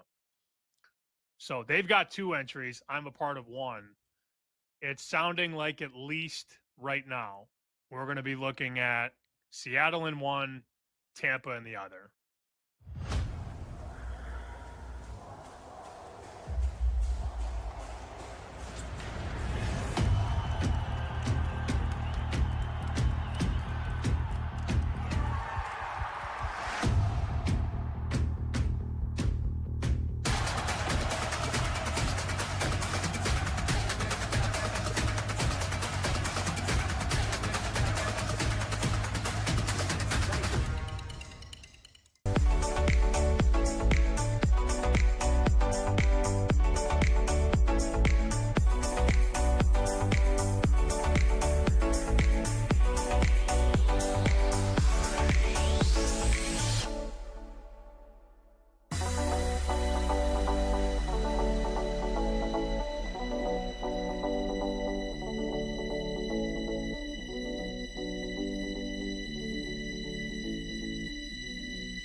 This is You Better You Bet with Nick Costos, Femi Abebefe, and the crew on the BetMGM network. Make it legendary. All right, we will get to Femi's things in a few moments. We'll finalize our Survivor plays in a few moments. But, Femi, you're tall, so you never had to stand on a box, right, in your broadcasting career. But have you ever seen anyone standing on a box? Oh, yeah, all the time. People stood next to me on a box when I was in Spokane. Like we had like our sports show, like a half-hour sports show, like our version of Sports Center. What was it called? It was SWX is what the network was called. So it was called SWX Tonight. It was very like in the SWX is like sports and weather, which WX and local news. I was hoping for like a really hokey name. Oh no, like the Sports Spectacular or something. Yeah, the Inland Northwest Sports Spectacular with Fred Schmaltz. Fastenal. Exactly. It was. Who was your co-host? co-host? Fastenal. Shout out to them. I'm actually going to her wedding next month in Denver. Lindsay Joy. Shout out to Lindsay. She was. Great. Is my that co-host. her real name? It's a real name. L Joy. It's a great name. Love her. Yeah. L Joy. She's a Zag. Almond sister. Exactly. But no, she was awesome. And as I'm going to her wedding next month. But yeah, she was like super short. She's like, I don't know, like 5'7" or so, but like they made her stand on a box for some reason. I don't know why they felt like she needed to do that. Because you're like what, like 6'4"? 6'3". Yeah, that's why. Because it's huge. I mean, I'm like 5'7", 5'8". You're a lot taller than me. Yeah, but it wasn't like JJ Watt, Iron Eagle, you know? Like, yeah, like I'm taller than her, but like, I mean, not everyone's the same height. I feel like people can like, Bill, it wasn't distracting to that point. Well, Bill, how tall is Ian? Bill is currently popping on. Okay. I am not 100% certain. I think he's about 5'6", 5'7". Who's taller, me or Ryan Eagle? I think you're probably pretty similar. I'll text him. We'll get an answer here. I have to tell you something. If I could fire your ass right now, I would. If I had the authority to. I am not 5'6". Like, we can have I poke fun of myself all the time. I am not 5'6". You're not on Tinder no more, bro. You're good. Don't matter. I know, but I'm just saying. It's like, can we? Like, hold on. Here's my driver's license. Hold on. Ready? What does it say? It says 5'7" on my driver's license. I was going to say, make sure you block out your address if you have that up there. But yes. Like, unbelievable, man. He's like 4'11". You're similar height. Dude, the thing is, like, I got to scratch and claw for everything, man. I can't have things taken from me. Like, you can't say I'm 5'6". Like, that's a horrible thing to say. And JJ Watt's like, what, 6'5", I believe? No way. 6'4", 6'5"? He was tall. Yeah, he's very tall. He's like 6'8". Oh, no, he's not 6'8", no. Let me look this up here. JJ Watt. He's at least 6'6". Football Reference. They have him at 6'5", 288 from his playing game. Dude, I think he's taller. I think he's like 6'5". 6'8", I feel 6'8's like Calais Campbell. Google says Ian Eagle is 5'7". Good that I'm taller than him. Because I'm 5'7.5". Hey, bitches. Scratch and claw for everything, right? Listen. You get nothing comes easy for short people. So they used to make me when I worked with Brett. When I used to do these shows with Brady Quinn, we would like stand next to each other to film the intro for it. And like, how tall is Brady? Can you look up how tall is Brady? He's got to be like 6'5" also. Yeah, I think he's in that ballpark here. Brady Quinn Football Reference. Here we go. Brady Quinn listed as, they have him at 6'4". So okay. 6'4", 232 for Brady Quinn. Please, he's taller than me. 6'4" and a half, perhaps, maybe. I actually think in 42 years of constant demeanment, I think the most demeaning thing was having to stand on the box. Yeah, that's a tough one. Like, I've had many instances where I have been thoroughly embarrassed in my life. I said, I don't remember what it was, but I told one of them on the show once, and Jake wrote in the chat like, man, like, that's really bad. Jake, do you remember what it was? It could be like one of I know what it was. It was when I had like long hair and I had my hair in a ponytail. And some girl made a comment like, I don't remember what it was. Like, it was like the guy with the pony. And I was just like absolutely devastated. You said they were laughing, right? Oh yeah. Yeah. That's makes you reevaluate a lot. Maybe even everything. What it made me do was go get a haircut. So maybe it was for the best. I think the most demeaning thing, I think, was having to stand on the box. Even more than the point and laugh. I mean, like, the box is just saying, I guess the point, like, the hair you have control over. Like, you have no control over your height. Your height is your height. And, like, Brady's, I love Brady. He's a great guy. He's a ball buster. And he's like looking at me, like laughing at me, basically. And like, I would do the same thing to him if I have no beef with Brady, but it was just like, honestly, like, I don't care how much tall. Like, do I have to stand on? Like, everyone knows he's taller than me. Like, why are we? And you look ridiculous because, like, when you're on camera, like, right, wrong, or indifferent, this is not a statement that like you're the man when you're on camera, but you're like the center of attention, right? Like, everyone is there to make you look good and sound good. Like, all eyes are on you. Yep. And I'm standing on, I really wish we could curse. I'm standing on an effing box. It's like announcing to the world, I'm short. I would use the M word that Lee Corso once famously used on College Game Day, but everyone's getting canceled left and right these days, so I won't. Yeah, it's like, I know the FCC's been busy, but still, don't let that fly. I mean, yes, looking like if I were a Game of Thrones character, Femi would be the Mountain and I'd be Tyrion Lannister. But here's the thing with the box, though, is that, like, unless you have like a very trained eye, if you're just watching, like, most people probably can't tell when someone's on the box. You know, yeah, if your frame is in like Brady Quinn has like a big frame, I'm sure, broad shoulders. No, he's an like NFL you're right quarterback. about that because But, the most assumption people if you're can't watching tell. is probably like, yeah, like you are right about that. I don't know, something about it really bothered me, and I have pretty thick skin. Like I don't think I get bothered by stuff that easily. Not as I've gotten when I was younger, I used to. Now I don't really. But for some reason, like that always kind of stuck in my craw. Wait, Bill, pop on here. Bill has been texting with Ian Eagle. Bill, tell the audience your text exchange with Ian Eagle. So Ian let me know his height. Ian is 5'6", and he says, I'm honest about my height, unlike Nick. So what is he listening to the show right now? Like Ian, like what the hell, man? Ian, what do you like tonight? Side, total, and prop. Bill, cancel the Venmo. Cancel the Venmo to Ian. At $150. He's not getting it. I don't Also, who think. do you like tonight? Well, everyone's writing in that like that the point and laugh at the bar is worse. I don't know if they pointed and laughed. It may have just been like just laugh. You just overheard them. Like you overheard them saying like the guy with the ponytail, which I mean might as well be a point. Actually, Femi, I have to be honest. Like it's actually like really funny. Like it really is. It is. 20 years after the fact. It was a verbal point, is what it was. Might not have been physical, but verbally they were pointing at you, and then Like they it's one of proceeded those, to laugh. Like you want to die in that moment, but like after the fact, Yes. it's really really. How funny. old were you? How old were you when that happened? 20. Yeah, man, that's like that. Yeah, it was you're still tough, figuring man. things out. You're not secure at that point. Like that's tough, man. Like at that age, that's difficult. Yeah. Like, they're just like, you look at the guy over there. Can you believe it? Like, dude, what? When would you say the age when like you, and this implies that you are, which I have no doubt that you are, but just like to say that, what is the age that you feel like you became like whatever your definition of secure is? Yeah, like have like high self-esteem, secure. I would say probably late 20s, like towards the end of my time in Spokane.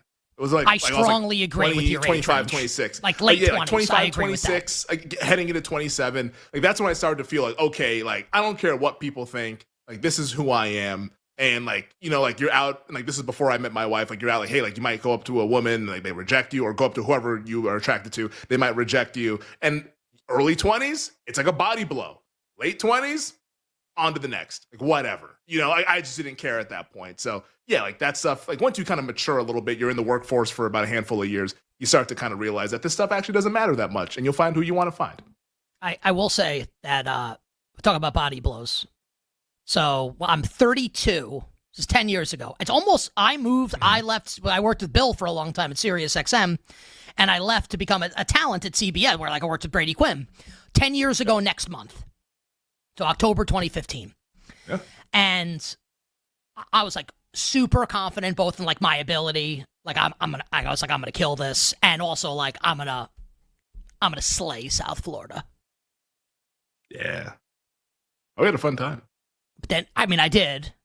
But what you realize very early when you come from a cold weather climate and you move somewhere like South Florida or Florida, whatever, anywhere warm, is like when you live in New York or a cold weather, like Jake and Bill are from, whatever, like a cold place. You don't have to be in shape in the winter. Like you just have to like look decent in clothing. You don't have to be in great shape. Like, and like that's it. And like that goes for women too. But when it's warm, like think about it, right? Like you want to be in shape when it's warm. Like you wear less clothes, like you want to look good. What you realize very quickly is that it's always warm. And everybody's always in shape. Man, what a blow that was. The eye in the sky That was don't lie. tough. No, it doesn't. Don't lie. No, Like, it doesn't. In Vegas, moving here, I'm like, I got rid of all my jackets. I'm like, all right, man, like we can't be getting loose, you know, like because like we're out there with t-shirts and shorts for like a majority of the year. So yeah, it motivates you. That's for damn sure. As opposed to like, oh, it's winter, I can kind of just like whatever and wear like whatever I want to wear because everyone else is cold and miserable. Nah, man, the weather's nice. Ain't no hiding. Bro. The guy with the ponytail. It's not even that. It's the laugh is the worst part. Like that's the one. Because like it could be the guy with the ponytail and they smile, and at that point you're like, hey, but it's the guy with the ponytail, LOL, but actually laughing. Could you feel my pain with that story? Secondhand embarrassment. When the first time you told that story, I was like, oh, and it's many years ago, but still. It's like 2 decades ago. It's because we've all experienced the body blows, but like not in that fashion. I mean, that's like kidney failure, like shot to the kidney. That is, yeah, that's a body blow from George Foreman. Yeah, as opposed to like a normal that's a rough fighter. one. I'm selling everybody grills. All right, you better bet on this Thursday. Tyler, pop on with us, please. Yep. What you looking at? Let me see your grill. You want to see my what? You want to see my what? Rob the jewelry store and tell him make me a grill. Tyler, tell the story that you're referring to in the chat, because this is a really good one, and then we'll finalize Survivor. Yeah, real quick. People know, like in college, there was a game people used to play when it was with some females around. Blank, marry, kill. The girl I liked was picking. So, and obviously you have to pick a person in the room that you want in that each scenario. And she go immediately, it's me and my 2 friends. She goes, kill Tyler. And at that time I liked her a lot. And that was a body, bro. And it's also like it wasn't fair. My friends I was with were 6'8" and 6'4". So it was just like it was bad. I felt awful at that. But now, like, I don't really care. But I still remember that one though. That was a tough one. So you know what? Wait, this is important. Like, did she kill you first? Or was it like, Yes. this guy, marry this guy, Nope. kill Tyler? It was like Tyler She getting just off the said island, off rip. like first one. Which is off rip, you're done. What do No you think? hezzy. What's worse? Tyler's. I think that's pretty tough. He Especially since knows I her. liked her too. Yeah. You didn't know those women unless you did, Nick. But like you didn't know those women. Like whatever. Like who cares what a stranger says? Tyler knows this person and like actually really likes her, and she just said no chance in hell.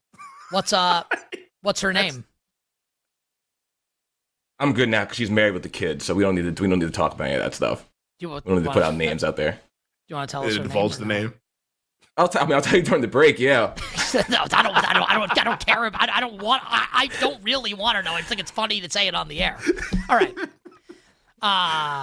Yeah. So Jake writes, and he's right. Jake says Tyler's story is worse than mine because it's not even funny in hindsight, like my story is. Yeah, it's bad. Killed. That's I still remember it.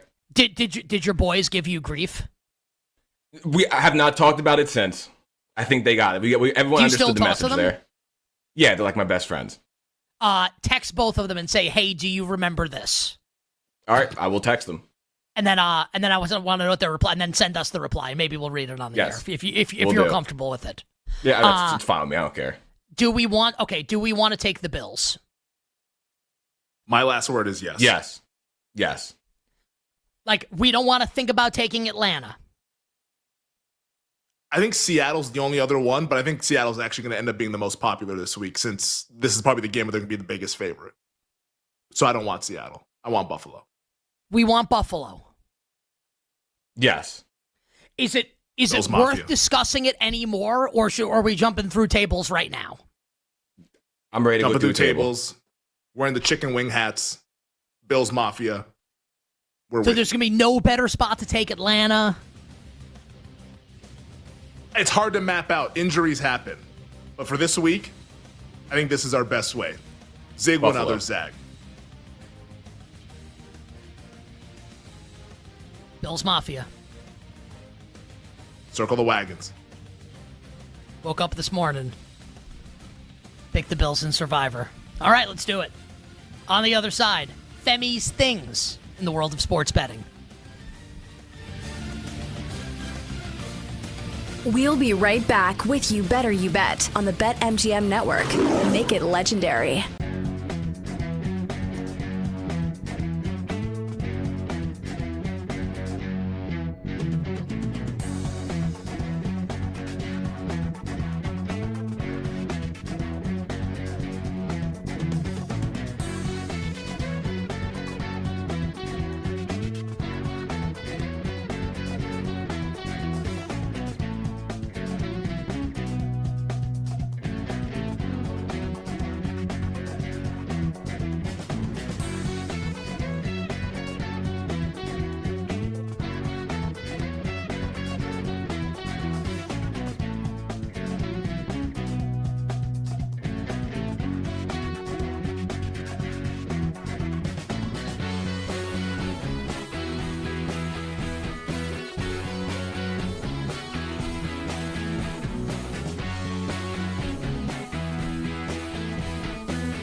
dive into the prop market for some of these Week 4 matchups. We'll start with Utah and Texas Tech. Point totals at 57.5, which feels a little high to me because both of these teams have good defenses. So I think there could be some points in this game. And we were talking with Chris Level yesterday. If you missed the episode, go check it out on the Send It In podcast. We were breaking down the Texas Tech-Utah game with Chris. But I asked him, this running back situation, Quentin Joyner for Texas Tech was supposed to be their guy, tears his ACL about 2.5 weeks before the season starts, and they're still trying to figure out their running back room. They're going to lean on their veteran, on their experienced quarterback, Baron Morton, and I think if they score, it's going to be behind his arm. So over 1.5 passing touchdowns for Baron Morton. I'd lay the juice minus 150, and I think he gets at least 2 touchdowns for Texas Tech. Then we got Jackson Arnold, quarterback for Auburn, going up against his former team in Oklahoma. I'm going to take the under rushing yards on Jackson Arnold, under 42.5. Again, in college football, when you're betting a quarterback, if you get sacked, it counts towards the rushing yards in college. In the NFL, if you get sacked as a quarterback, it counts towards your passing yards. So Oklahoma's got a great defense, and Jackson Arnold against Baylor had 16 carries for 137 yards and 2 touchdowns. That's the reason they were able to win that game. They ran for over 300 yards against Baylor. They averaged nearly 6 yards a carry. They're not going to do that against Oklahoma. And Jackson Arnold was with the Sooners last year. Brent Venables knows his weaknesses. He knows how to attack him, and he's going to make sure that he beats him with his arm and not his leg. So I like under 42.5 rushing yards for Jackson Arnold.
This is You Better You Bet with Nick Costos, Femi Abebefe, and the crew on the BetMGM Network. Make it legendary. All right, we will get to Femi's betting things coming up in a few moments. We have finalized the Buffalo Bills as our survivor play for week number 3. Jay Croucher, Rob Bizzola join us next hour. 1 hour from now, it's all our bets for tonight in the world of sports. I just told a story in the chat, which I'll just briefly recount here, where without getting into the details. So my buddy likes this girl. I matched with her on a dating app. I kind of like blow her off a little bit. Like I wasn't a jerk, but I just like stopped answering her. Mm-hmm. We encountered her out one night, and I was wearing like, I don't know, man, like probably a shirt with like a couple buttons open. Hamburger meat? I'm like, no. I shave my chest at least once a week. People may or may not be surprised. I'm also like Greek and Italian. Like I'm walking around looking like the woolly mammoth otherwise, yeah. Gotcha, yeah. And she destroyed me to my face. Like, look at this AC Slater wannabe.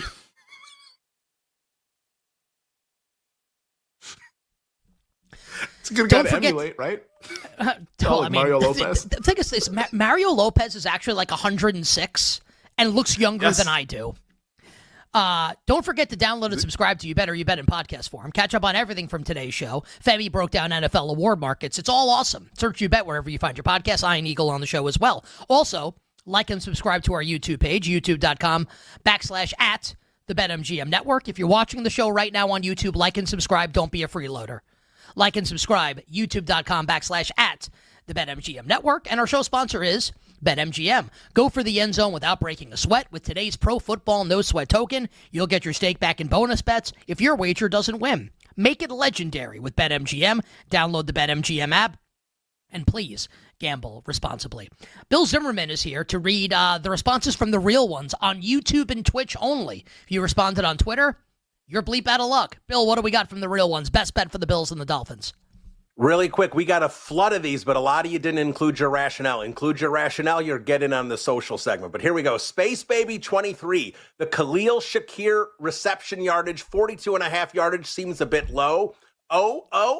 It's over. You know. Jason Davis, Prater over 1.5 field goals. Can I ask, why the Ozempic joke there? I don't know. He wasn't talking about. Yeah, I mean, it's okay, but if Khalil Shakir were fat, I would understand it. He just was just over starts with O, so we're gonna do the Ozempic bit. I don't get it. Debo Samuel over. Yes, yeah, yes, Debo Samuel's a good one because he's fat. Yes. Jason Davis says Prater over 1.5 field goals. Island Game Kickers 11 out of 14. He's got a long-winded answer here, but Prater over 1.5 field goals. 11.5 field goals. Here's the Bill Zimmerman experience. Send us your rationale unless it's too long, in which case I won't read it. Please continue. Jacob B. Ray Davis over 21.5 rushing yards, and Ty Johnson last TD. Bills blowout will give the secondary guys some run. Thank you very much, Bill, for the real one submissions. YouTube and Twitch, we appreciate you guys very much. And I feel like a proud papa every time we have people giving out the backup running back last touchdown scorers in a projected blowout game. That's as Bill's old boss, Chris Mad Dog Russo, would say, that's a good job out of you. Let's find out, Femi. The Costos playbook. Is that out of my playbook? Yeah. Last TD score, backup running back. Yeah, well, that's what I was saying. I just spent 30 seconds saying that. No, I understand. I was just talking about from a football standpoint. This is your Bill Walsh and whose microphone is on? It's blowing their nose, in disgusting fashion. So we can fess up here. Whose microphone was just on? What was that? All right, so Tyler says not him. Bill says Mike Brown says not him. So Jake, it's my microphone. It's my. What were you doing? What was that? It wasn't. So I told you and Bill. I've not told the crew this, but a couple nights ago, my wife and I got a dog, and apparently my dog has allergies or something. So it was doing that. What's the dog's name? Willow. Willow, yeah, she's a good girl. She's been great this whole show, by the way. I don't think anyone's noticed her or anything like that, but. Can I tell the story? Dog got to sneeze. Can I tell the story quickly? So, do you mind if I tell this? Our phone conversation the other day. So the other day, Femi gets on the phone. Was this yesterday? 2 days ago. 2 days ago. Was it? Yeah, 2 days ago. All right, so. Or no, it was yesterday. It was actually yesterday. It's just this is when you hit in the football season. It's no one knows what day it is, and that includes me. So Femi starts the call and he's like, "I need to tell you guys something." I'm like, your antenna always gets raised in moments like that, right? When someone's like, I need to tell you something. It's what could this be? Femi goes, last night, my wife and I'm thinking they're having a baby. This is awesome. And I'm very happy. And I went from very happy to being very upset. Because the news was not that him and his wife were having a baby. The news was that they adopted a dog. And in my head, I'm thinking... a fur baby. And in my head, I'm thinking, great, can't wait for this puppy to be barking the entire show while we're on the air. I actually think in that moment, I was kind of an ass. I was like, is the dog going to be barking during the show? That was my first reaction. It wasn't congratulations on your dog. It was is this going to screw up the show? After you said, do you think this is going to affect the on-air product? You said, God bless. And then you said, congratulations towards the end. Yes, Listen. I was just like, I'm just as concerned, believe me. I mean, like, what was that noise? Like, where is the dog right now? She's like 1 foot away from me, just on the ground. She's like, a good dog, man. Yeah, she's great. She's great. She doesn't make a whole lot of noise. This was always going to be a nerve-wracking experience, but got some toys next to her and everything, and she's got a little bed off to the side. So she's been doing awesome. Like, I don't think anyone's noticed. And no, we haven't, just until off to a good now. start. I would say, I honestly, I agree. Brief story, and then we'll do. I'm sorry. So I want to say, because you prepared the segment, So it was. I want to say 1996, and I say that because my family moved out of the apartment I grew up in Queens in 1997. So this was like right before that. So my sister is like, this is one of several times in her life that she did this. God, I mean, like, she would get her way eventually by just wearing my parents down. Wearing them down. It's a good way to do it. She would bitch and moan that she wanted a dog. Because we had a dog, and the dog's name was Murphy, and Murphy died. Murphy had died. And we eventually got a dog named, when we moved out of that apartment, we got a dog who was like my favorite dog of all time named Hobbs. But like Calvin and Hobbs. That's actually where it was from. But in between that, we adopted this dog. I want to say the dog, I should text my sister. I think it was a Jack Russell Terrier. I think. And we lived in like a pretty small, not like the smallest apartment of all time, but like not a big apartment in Northern Boulevard in Queens. Mm-hmm. We named the dog Penny. I didn't name it that. That's a stupid nice name. I don't think so. You don't like better that than name? Willow? I like Penny. Better than Willow. I don't know about that. No, Willow's better. And I think we had Penny. Willow slander. I think we had Penny for like 2 nights.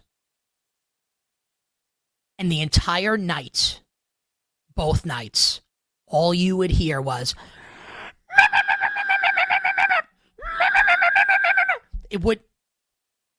this thing wouldn't, it went nonstop. And everyone, like in the surrounding apartments, heard it and complained.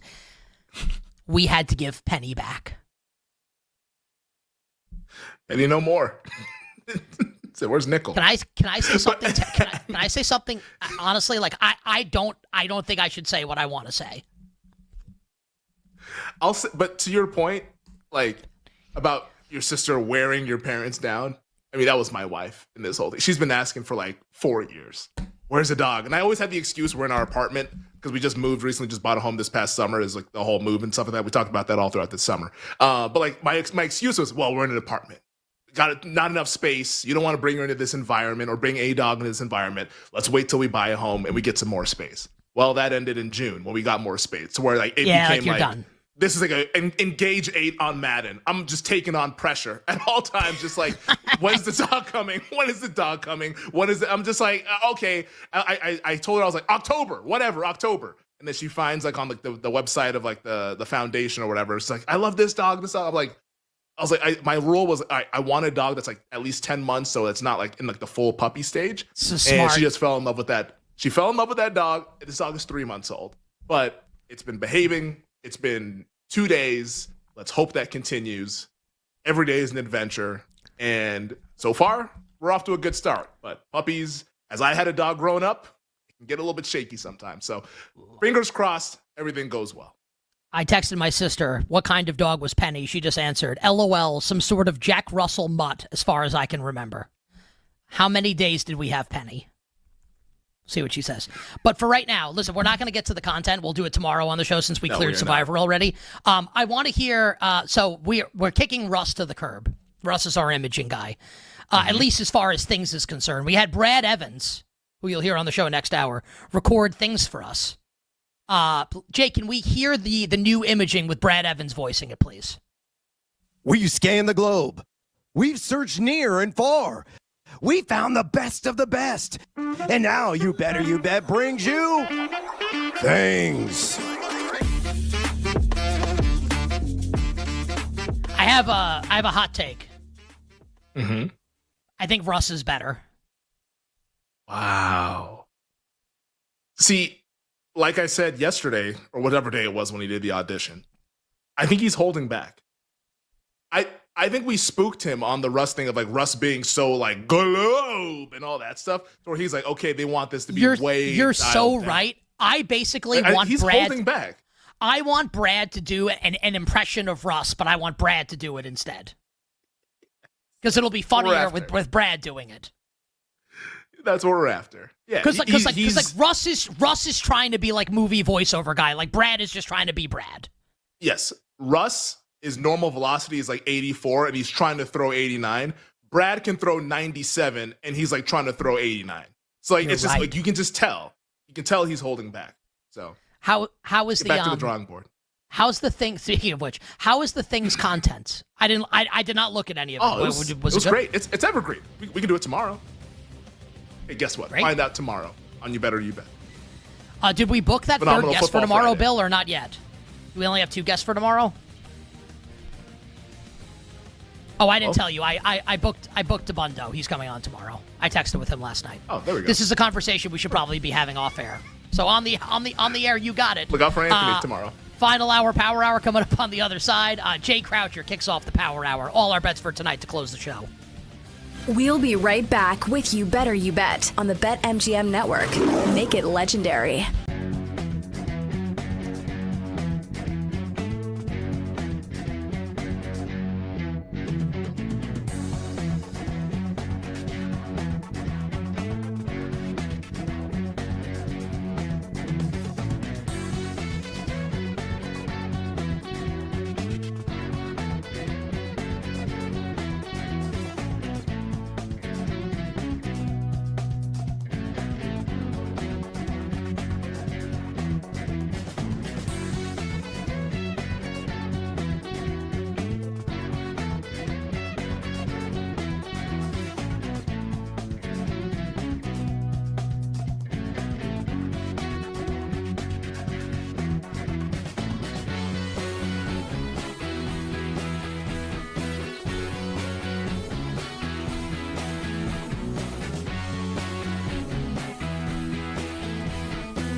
Missouri minus 11.5 against the South Carolina Gamecocks. Fade or follow? So I bet South Carolina. Actually, I took the dog here, so I'm going to fade Missouri at 11.5. So Pete Thamel had a couple hours ago that there's optimism around the status of South Carolina quarterback Lenora Sellers for the game at Missouri. He's been in practice, and there's positive signs for his availability. And so Missouri right now on the offensive side of the ball, they lost a ton, but right now they look really good. But let's look at who they've played. Central Arkansas, an FCS team. Kansas, who on the offensive side of the ball, they're solid, but at the time they had the 41st ranked defense. Now they're 59th. And then they played Louisiana. You know, South Carolina, it's been a mess on the offensive side of the ball, especially since Lenora Sellers got hurt last week. But they have the 26th best defense if you look at SP+, and they even kind of kept Diego Pavia in that offense in check. So I'll take the points here with South Carolina. Even without Lenora Sellers, I think they could keep this game within 10 points. And if he does play, we got an 11.5 in our pocket. So I like the Gamecocks here. Shout out to my former Yahoo colleague, Pete Thamel. Key information dropping right there about Sellers. All right, let's go to Miami and Florida, battle the Sunshine State. Miami minus 7.5 right now at a minus 110. Numbers nerd says Miami number 11 according to ESPN's FPI. Florida at number 28. Meanwhile, offense efficiency ranks Miami number 7, Florida at number 48. Defense efficiency much better for the Gators, number 18, but Miami even better at number 7 in the country. Again, Miami minus 7.5 against the Florida Gators. You got to fade or follow the Canes? Yeah, so I haven't bet this game. If I had to bet the game, I would follow the Canes, actually, even at 7.5. I considered betting Florida, we would get a better number. I might want Florida just because they're a desperate team, but they're desperate for a reason, man.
This is You Better You Bet with Nick Costos, Femi Abebefe, and the crew on the BetMGM Network.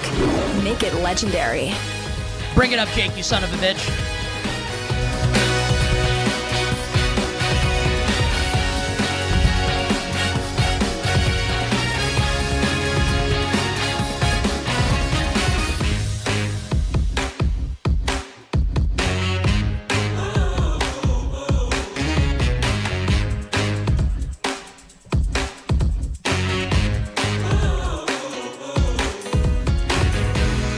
Final hour.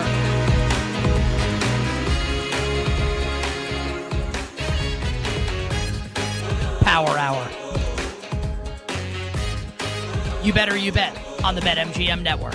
Nick Costos, Femi Abebefe, our outstanding crew, and whoever the hell you are. The Power Hour and every hour here on You Better You Bet, brought to you by BetMGM. Make it legendary by downloading the BetMGM app and visiting BetMGM.com. Our friend pro sports bettor Ron Pizzola returns to the show in 20 minutes, his best bets for week 3 in the NFL. Brad Evans joins us in 40 minutes. We will rake Brad over the coals for his Bush League bull bleep effort recording things. We expect way more from Brad Evans. Maybe we shouldn't. We'll talk to Brad. We'll take Brad to task in 40 minutes. It's pathetic. Left a lot of gas in the tank. Yeah. We need more bald freak. We need less Brad Evans. Brad will join us in 40 minutes, and our bets for the Bills and the Dolphins in 40 minutes, side total and props. Current side and total market, Buffalo an 11.5-point favorite. Total in the game, 50.5. But joining us right now to kick off the festivities in the Power Hour, I got to be honest, I think I've got great hair. Just wanted to let that sit for a second. I think I got great hair. If I'm being real, I actually think Jay Croucher's hair is better than mine right now. It's a little upsetting. It's a little like, good call. You got, how much product you got? And do not lie. Jay Croucher, NBC Sports betting analyst on Twitter, at Croucher JD. How much product do you have in your hair? And did you use a blow dryer? Yes or no? Yeah, so I've got 4 things. One, the problem with my hair is there's a lot of stray flyaways, and I can't contain that. That's just going to be a part of the gig. 2, there's no product in my hair at all. I swear to God, this is just the natural volume. It's just how it's built. 3, it's kind of an unfair fight for you because one of the benefits of having a Malaysian mum is you get the genetic kick of the strange volume and thickness in the hair. So thank you very much, Mum. And then 4th, I like, Nick, that your hair, you've really leaned into this Jake Gyllenhaal, Detective Loki and Prisoners type look. If anyone hasn't seen that movie, your hair is the exact same as his in that movie. But I like it. I like it. It's it makes you stand out, and I think that's the most important thing. The problem, of course, with me having a haircut that's the same of Jake Gyllenhaal's is Jake Gyllenhaal's way better looking than me. All right, let's turn our attention to Week 3 in the NFL, Jay. Let's start on Thursday night. Jake Gyllenhaal guy. Yeah, like it's the second time I've referenced him on the show. Different films might be the as well. third. Prisoners. Yeah, what's up with that? I don't know. I like Jake. I think that I haven't liked his recent stuff as much, but Jake Gyllenhaal is kind of in the Tom Hardy mold of guy who plays a lot of different type of roles. I'm a big fan of his kind of archetype, like the Philip Seymour Hoffman plays a different character in every movie, as opposed to George Clooney plays the same guy in every single movie. But I'm a Jake Gyllenhaal fan. Understated. He's had some bad ones on the resume, but some good ones as well. And Prisoners and Jarhead are two of the best. Do you respect George Clooney? Yeah. Why wouldn't I respect George Clooney? Oh, he plays the same. He's Danny Ocean in every movie he's ever done. It's true. To be fair, like Leonardo DiCaprio also plays the same role in every single movie of cool exterior hiding the bubbling demons inside over the surface. So yeah, everyone's got to do what they got to do. But I like people who can change it up and are unrecognizable. Big Joaquin Phoenix type operator over here. See, like, I want to, like, throw something at you that you won't be able to answer here about sports, just, like, to slam that home. And, like, you're going to have something on anything I ask, so I can't even do that. So let's just keep it to the NFL. What's your favorite bet for Week 3, side and total or why? Side and total or why? Side or total and why? I like it took the until Rams Week this 3 week. for my first malfunction of the season, just so everyone has that on record. Yeah. By the way, what's going on with the size of your drink bottle, Nick? What's going on there? It's an absolute this behemoth. guy? So that popped up. Yeah, it's Great. huge. Yeah.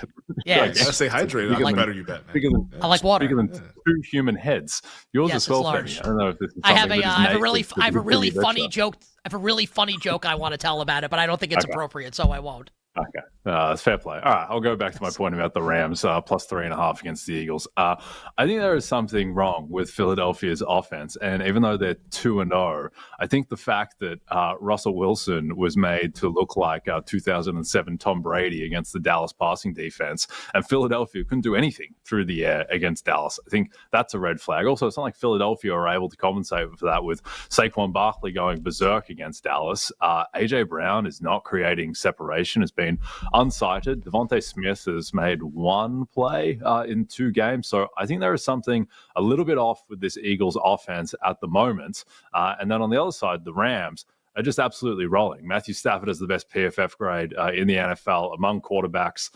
It's a strange offense because every single pass goes to Puka Nacua or Devontae Adams, but they're both awesome, so I guess it doesn't matter. The offensive line is healthy, which is the huge thing with Stafford, I think, because he's just not as mobile as he once was and is very dependent on his context, but the context at the moment is great. And this defense, I think, has really stepped up. And as much as you don't love Emmanuel Forbes playing cornerback, it doesn't matter as much when you have Jared Verse and friends on the defensive line. So at the moment, I don't think the Eagles are materially better than the Rams. I think they have more talent and upside that they'll ultimately be better. But right now, I think there's something very wrong with that offense. Is this a money line play for you, Jay, or do you want to capture a number above 3 betting this game? You think the Rams are going to win, or do you want to get 3.5 or better? I think 3.5 is a pretty good number. I wouldn't be surprised if this even ticked down. It's been bouncing around a little bit, but I think that this is going to be a very close final possession type of game. So plus 3.5 for me. I mean, forget that as much rightfully lauding of the Eagles as there has been. Jalen Hurts, Super Bowl MVP. They won the Super Bowl in the most emphatic fashion possible. They were one Jalen Carter sack away in the divisional round from losing in very embarrassing fashion in the snow to these Rams. And in which case, people, I'm not, would Nick Sirianni still be the coach? People would be calling for Jalen Hurts to be traded.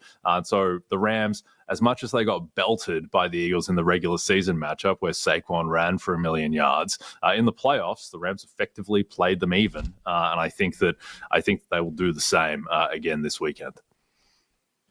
Jay, now that we're 2 weeks into the season, about to begin Week 3 tonight between the Dolphins and the Bills, I guess, what is your favorite awards bet right now at current prices that's available for everybody to go ahead and take a look at? Yeah, so I'm with you, Femi, jumping on the Jonathan Taylor train. Jonathan Taylor, Offensive Player of the Year train, bandwagon, bus leaving the station. I don't think he should be 15-1. In fact, if you made me pick one player, odds agnostic to win this award, it would be Jonathan Taylor. And the reasons why are, one, he never comes off the field. Guys like Derrick Henry, Saquon, they get to rest and they get managed. Bijan Robinson's in a timeshare with Tyler Algier. Jonathan Taylor plays basically every single snap. He missed the last quarter of week one because it was a blowout, but he played, I think, the first 43 snaps of that game and then almost never came off the field against the Broncos. This offensive line is very good in Indianapolis. He has a great play caller. They lean into the run. They're one of the lowest pass volume teams in the league in terms of pass rate over expectation. They've banked a 2-0 start. And are around a 65% chance to make the playoffs by the market. So I think that Daniel Jones as well is very capable of stewarding this offense, as he's shown. And they have a relatively comfortable schedule. So I think that you add it all up, Jonathan Taylor, he has the highest rushing prop of any player this week. So I don't think that he can be, effectively in some 7th, 8th in the running. I just think that he is the most likely player to win the award. And I think that he should be half of his 15-1 price. Absolutely love to hear that. It didn't make a whole lot of sense to me. We talked about that on the show on Wednesday. How about comeback player of the year? Because right now McCaffrey is the favorite. You have Dak Prescott, Aiden Hutchinson, Trevor Lawrence. Daniel Jones has been the big mover, but if I'm to understand the rules from last year, I don't think he can win at 7-1. Is there anything that stands out to you with comeback player of the year, which is once again now probably going to be the bane of all our existence in 2025?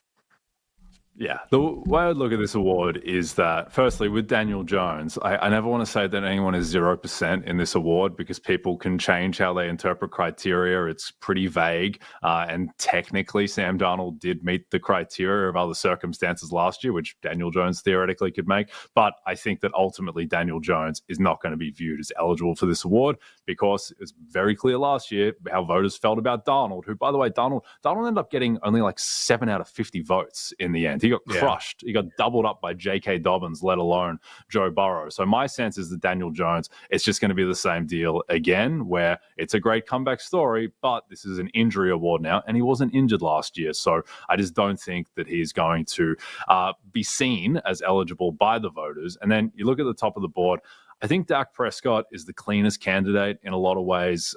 He had a season-ending injury. He missed more than half the season last year. He looks fantastic. Just even though he didn't have the stats against the Eagles, he looked great. And CeeDee Lamb screwed him on those drops. And then he was great again against the Giants. And so I think that if the Cowboys make the playoffs, that Dak Prescott very likely just wins this award because them making the playoffs is so correlated with him playing well because the defense is so bad. But the thing is that they're unlikely to make the playoffs. They're a dog in the plus 200, plus 250 range. And so what happens if the Cowboys don't make the playoffs? I think Christian McCaffrey is a fine default type of option. But to me, Femi, he doesn't look like the same guy. There's just very little explosiveness. He hasn't had really one of those explosive breakaways that he had repeatedly in 2023. His speed metrics are down. The offensive line has been up and down so far. So I think McCaffrey will be a viable default winner, but I think he's only going to win most likely if other people fall over. He's also a health risk. I'd put Aiden Hutchinson in the same bucket. Trevor Lawrence is a strange one. One, he hasn't played well. And two, does anyone really remember what his injury was off the top of their head? He had shoulder surgery towards the end of the season, but I don't think people really know that or feel it the way that there are more obvious injuries. So I think this is a wait and see market for the moment, but I would not be betting on Daniel Jones. A couple more minutes here with NBC sports betting analyst Jay Croucher on Twitter at CroucherJD. You better you bet Costos and Femi on the BetMGM network. Jay, will the 0-2 Kansas City Chiefs make the playoffs? I think they will make the playoffs ultimately because they're going to get Rashee Rice back and Xavier Worthy is practicing. And I think that this offense, with how Josh Simmons has looked at left tackle with Mahomes, Mahomes looks like Mahomes for the most part. He doesn't quite look like the guy that he was 3 years ago, perhaps, when he's winning MVPs, but he's still Patrick Mahomes. He's still awesome. I think when Rice comes back to complement Worthy and Brown and whatever Travis Kelce still has left, I think that is going to give them a real boost. I just don't think that this team, though, is going to reach the heights of previous Chiefs teams. This defense is okay. It's fine, but also got completely lit up by the Chargers, who weren't able to have the same success against the Raiders defense. So I don't think this defense is the all-world unit that it was a couple of years ago. And I think the offense, I think it will get better, but still concerns at running back. The offensive line I think is going to be improved, but not a overwhelming strength of the team. So I think that the Chiefs, just with it being Mahomes and Reed, as they get healthier, I think they will make the playoffs. But I think it's going to be as a wild card. I think the Chargers are going to win this division. And at current prices, minus 190, yes, plus 155, no. I would rather bet the no at plus 155, even though I still think it's greater than 50% that the Chiefs do make the playoffs. Let's close with this, Jay. This can be an award bet. This could be a bet for this weekend, a division bet, just a win to whatever.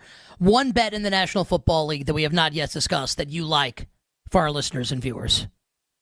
Yeah, so I like the Atlanta Falcons, which is a tough sentence to say out loud, given how that team has tracked historically the past decade, effectively, ever since 28-3. But I like the Atlanta Falcons to win the NFC South. And the reason why is that this Bucs offensive line situation is now just a huge problem. Luke Decky, who is a huge part of that O-line, he's going on IR. Cody Muck, whose name I can't really pronounce, but he is done for the season. And then Tristan Wirfs is banged up and will come back, but who knows what he's going to look like, at least as he ramps up. The Bucs, they're playing a first place schedule. They have a tough schedule than the Falcons.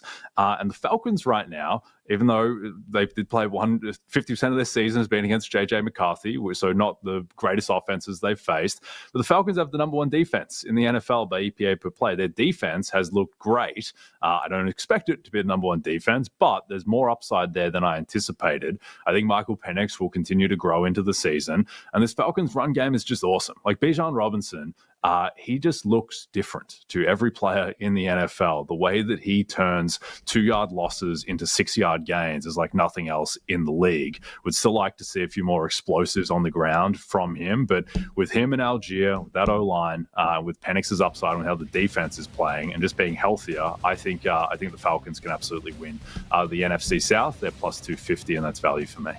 Yeah, and I bet them to make the playoffs earlier this week.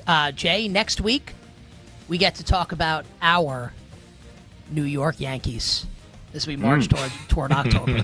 Jay Croucher joining us on the show on Twitter at CroucherJD. Enjoy the Jake Gyllenhaal movies this weekend. We will talk to you next week. Okay, appreciate it, mate. Have a good one, guys. Jay Croucher joining us. Yummy. Rob Pizzola coming up next. We'll be right back with You Better You Bet on the BetMGM Network. Make it legendary.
I do think that we're going to get a heavy target share for some of those speed guys tonight. Yeah. So I think you look at the world of props and you say, okay, look at the numbers for Tyreek Hill and Devon Achane, because I always think this is a solid starting off point for a team in what could be a blowout matchup, where you say, okay, who's going to be on the quote-unquote losing side?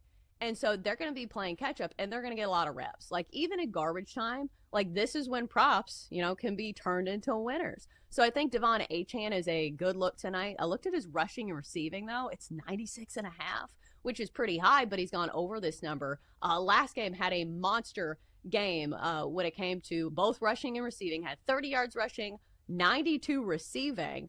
And so I think if you're picking one of those, I think I'm going to go with receiving here.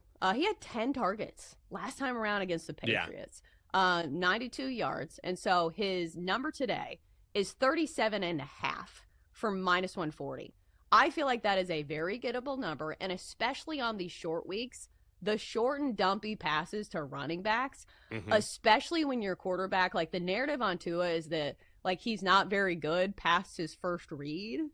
So, like, it feels like a perfect situation to play a running back receiving prop. And especially when Devon Achane is probably the best player on this team, I feel like it makes a lot of sense as a receiving prop.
This is You Better You Bet with Nick Costos, Femi Abebefe, and the crew on the BetMGM Network.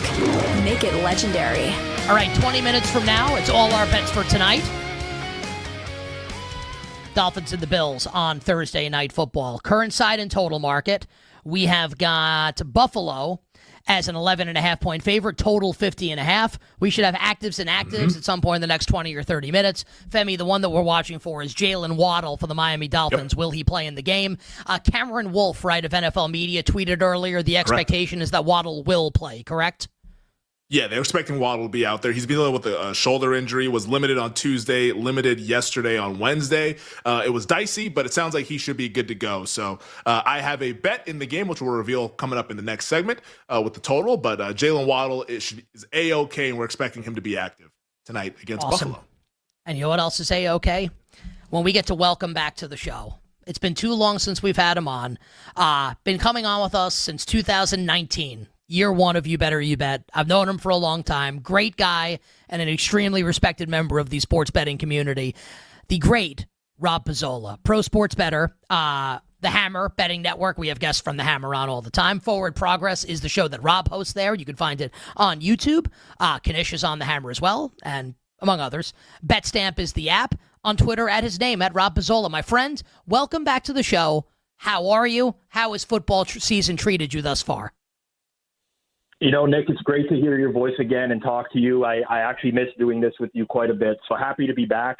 And surprisingly enough, this is like the first year in forever where I've actually had a great start to the season. I usually am doing very poorly, and I'm sweating trying to make my money back in week 3, but it's been the opposite so far this year. So hopefully I can continue that going forward. Well, I'm happy to hear that because I had the over in the Eagles-Cowboys game in week 1, the Ravens week 1 Sunday Night Football, and the Cardinals -6.5 last week. So I'm hoping that you will bring some luck to me here talking week 3 in the NFL. So, Rob, let's get into it, my friend. I know you have a thought on the Steelers-Patriots game on Sunday in Foxborough. Patriots, a 1.5-point home dog, total in the game 44.5. What do you think, Pats and Steelers? Yeah, I'm just really struggling to understand this one. So I'm pretty down on the Steelers right now. And I'm going to pull out the classic hashtag wrong team favored in this game. I think the Patriots should be favored. Honestly, people are picking on their defense because they didn't look great against the Dolphins. And that's true. But the Dolphins can generate some explosives. Pittsburgh's very reliant on yards after catch right now. And the splits for Aaron Rodgers this year when he's been pressured versus not pressured are pretty insanely different.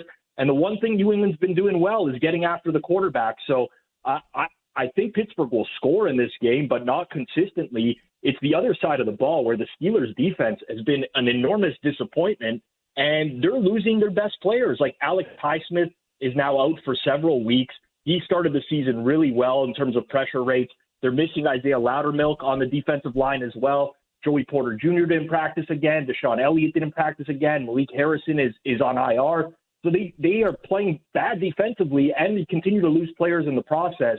I just can't get to this number. I think the Patriots might be better on both sides of the ball right now.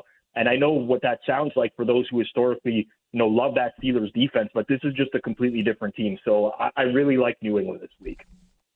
Absolutely love that. Could not agree more, Rob, with the New England side here taking that against the Pittsburgh Steelers. How about staying in that early window? We have the rematch of last year's divisional round matchup between the Rams and the Eagles.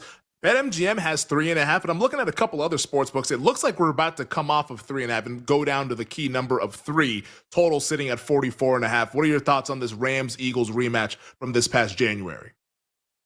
Yeah, I'll definitely have some thinking to do if we do get a 3 with the Eagles. That would sort of be a buy point for me, but I've already played the over in this game, and it'll be challenging to figure out what the Eagles are right now because the offense is so vanilla. Offensive coordinator change in the offseason. They don't throw downfield anymore, but I do think the Rams have a pretty significant mismatch in Devontae Adams against Adoree Jackson in this game. And the Eagles are going to have this problem all year long whenever they play a team that has 2 good receivers.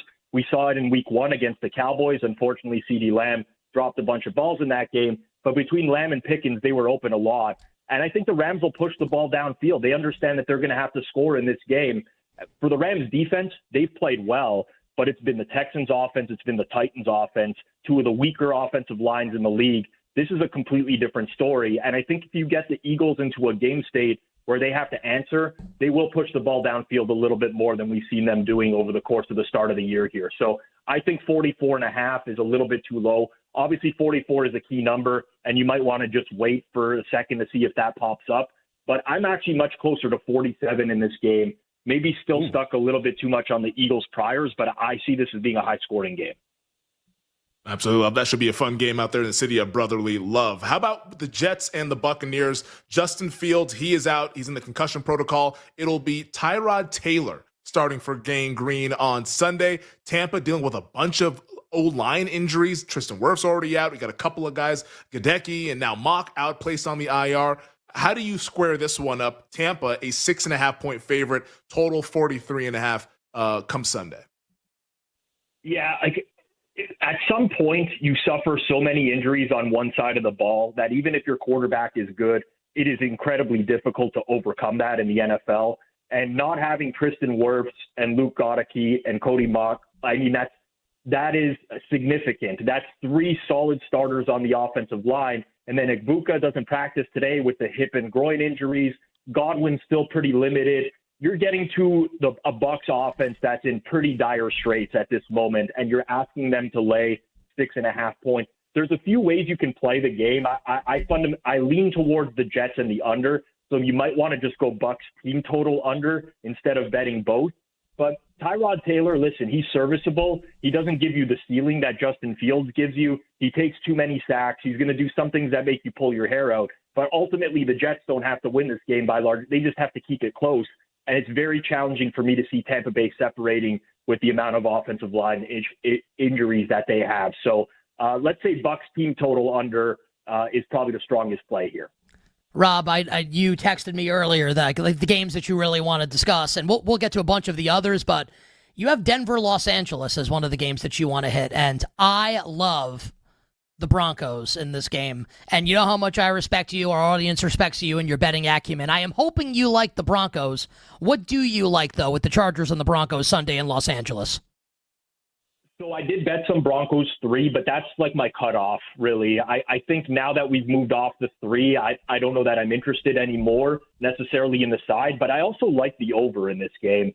I think the Khalil Mack injury is quite significant for the Chargers defense, especially with Perryman out in the front 7 as well. You're now taking away like skill position players where on defense where you don't have a lot of depth necessarily. And I just don't see how the Chargers are going to be able to get after the quarterback. You know, Bo Nix drives me crazy sometimes, and he'll make some mistakes, but ultimately he can push the ball down the field, and I think they're going to get a lot of opportunities to do so. And on the Chargers side of things, I kind of want to buy into like a little bit of an undervalued offense. You guys obviously watch a ton of football, so you saw the start of that second half between the Raiders and the Chargers where there was like 2 drives that spanned 20 minutes amongst 2 teams. Pete Carroll kicked a field goal to go down 29. It really sucked all the life out of that game.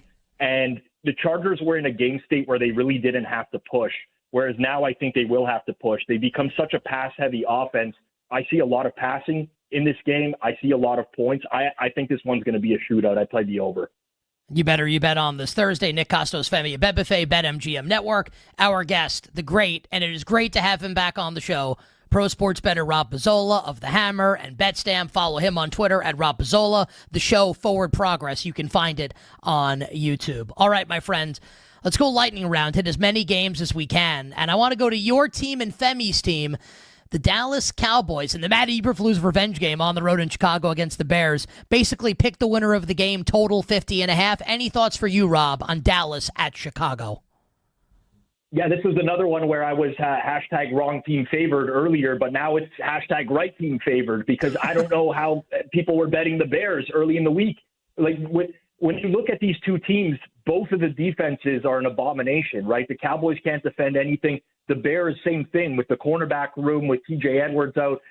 So it becomes, who do you trust more on the offensive side of the ball? Well, I definitely trust the Cowboys at this point. I'm a little bit concerned about their center, Cooper Beebe, being out for this particular game. But honestly, it kind of boils down to just like, I like Dak a lot more than I like Caleb right now. And I think the Bears scheme is actually pretty decent. They've done a decent job of generating open receivers. Caleb can't hit those throws. I don't know that that's going to change just because it's a bad defense. So I make Dallas roughly a 2-point favorite in this game. I don't know. I don't know who's betting Chicago here, who wants a piece of Chicago, but I totally agree with the line move. Do you want to take a shot, Rob, with the Browns as an 8-point home dog against Green Bay? Total in that game, 41.5. I do want to take a shot, but I haven't been able to just yet. I saw the Tucker Kraft injury come down about half an hour ago. Seems like he's going to be fine there. I'm numbers-wise, I'm definitely directionally towards the Browns.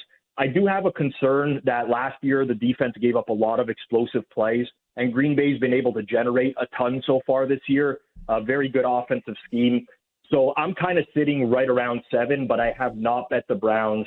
I directionally lean that way. I just don't know that I can put my faith in Joe Flacco right now.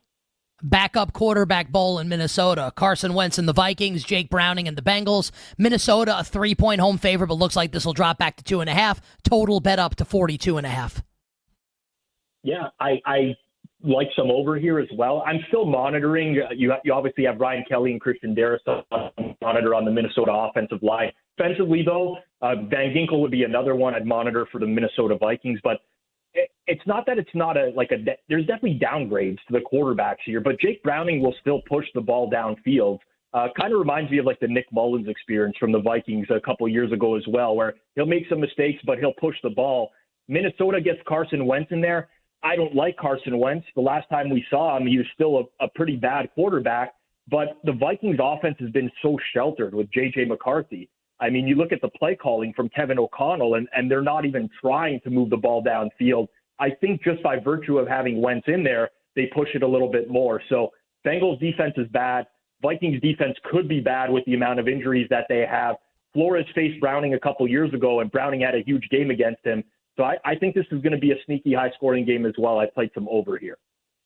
Jaguars and the Texans in Jacksonville. I feel like maybe I'm on Moron Island. I feel like I'm the only person that likes the Jaguars in this game, Rob. Total's 44. Where do you come down on the Jags and the Texans in Duval? Oh, I'd rather bet the Jags than the Texans. I don't think that Christian Kirk returning for Houston is just going to suddenly change the offense. It is nice that they get Jake Andrews back on the O-line at center, but he's dealing with a high ankle sprain, so who knows how effective he's going to be. I think there's a decent chance that Houston's offense might be terrible for the entire year. They have no O-line whatsoever. They haven't been able to defend the run on defense. I could see Jacksonville having a big game on the ground. And say what you will about the Jags, but last week is like a very misleading box score. I mean, they were just killed by boneheaded drops and things of that nature. So there was the market move towards Houston today. I kind of thought about playing back against it. I didn't, but it's Jags or nothing for me in this game. You ready to go 15 seconds per lightning round? Let's do it. Niners, a 2.5-point home favorite against the Cardinals. We don't know if Brock Purdy is going to play. Cardinals with all sorts of secondary issues. Total 45.5. I can't do anything with this. I bet San Fran early. At this point, I have to wait to see what's going on with Purdy tomorrow and the Arizona cornerback room. So I can't give you anything else on this game other than that. I think right now the line is right. Rob, Femi bet the Saints at 8 plus 8.5 on Sunday night, I believe. Seattle, a 7.5-point favorite now. Total 41.5. I make the game exactly 7. I don't want to be betting the Seahawks in these types of spots where they have to win by margin. I think the Saints have been surprisingly better offensively than I expected this year, although this could be a big step up in class. Saints are nothing for me as well. I would agree with Femi there. How are the Falcons not winning by double digits Sunday in Carolina? I've wanted to blow up my betting model this week because it shows an edge towards Carolina, which I haven't bet because I agree with you, Nick. I mean, I don't know how Atlanta doesn't run for 200-plus yards in this game. I mean, Carolina's rush defense is so bad. There's no way you could get me to bet Carolina at these current market prices. It's subjectively, I really like the matchup for Atlanta. Do you want to take any number above 3 with the Tennessee Titans in their home opener against the Indianapolis Colts? It would have to get to 6 before I would consider Tennessee. I think the offense has been so bad to start the year. People are just talking themselves into like them figuring it out. They're horrible. They can't move the ball offensively. They have no O-line. Quarterback can't make throws. So no, I have zero interest in taking Tennessee. It's not the Titans home opener. That's my bet. It's the Colts' first road game this year. And final one, Rob, any interest in the Giants plus 6.5 against the Chiefs on Sunday Night Football? 15 seconds. Had interest until Jalen Royals was announced back in and maybe Xavier Worthy as well. Now I no longer have interest there. I did bet over in this game as well. I think the Chiefs offense is going to open it up a little bit more. They've been seeking explosives, and the Giants have been giving up explosives. So I think this might be the week where they put it together. But I lean Giants. I just prefer the over. Rob, you are such a stud. We hit basically every game this weekend in the NFL in that segment. On Twitter at Rob Bizzola, BetStamp, The Hammer, Forward Progress on YouTube. Stay well, my friends. Let's keep it rolling with the bets, and we will catch up with you soon. Thanks, guys. Good luck with your bets this week. Oh, I got to tell you, that felt great. I was a tour de force from Pizzola. We hit every game. You know how hard that is to do? And that's a credit to him. Welcome back, Rob. On the other side, all our bets for the Dolphins and the Bills. We'll be right back with You Better You Bet on the BetMGM Network. Make it legendary.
I do think that we're going to get a heavy target share for some of those speed guys tonight. Yeah. So I think you look at the world of props and you say, okay, look at the numbers for Tyreek Hill and Devon Achane, because I always think this is a solid starting off point for a team in what could be a blowout matchup, where you say, okay, who's going to be on the quote unquote losing side?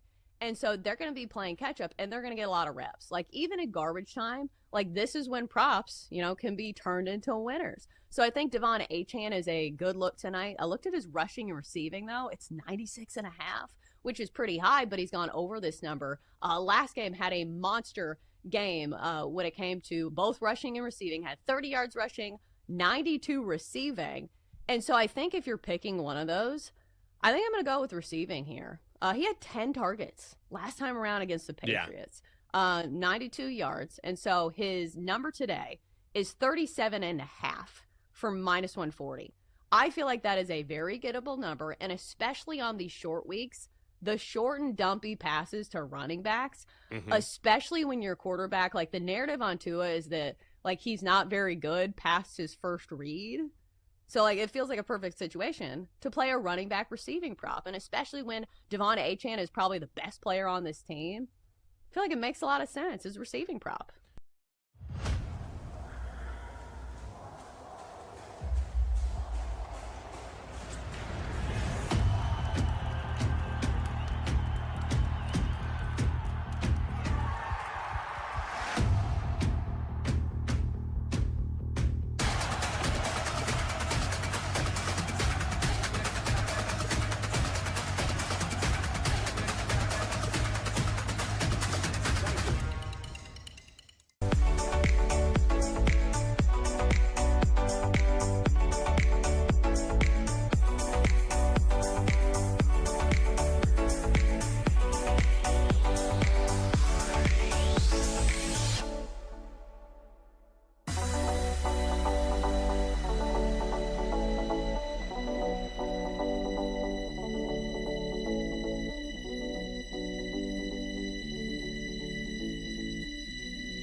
This is You Better You Bet with Nick Costos, Femi Abebefe, and the crew on the BetMGM network.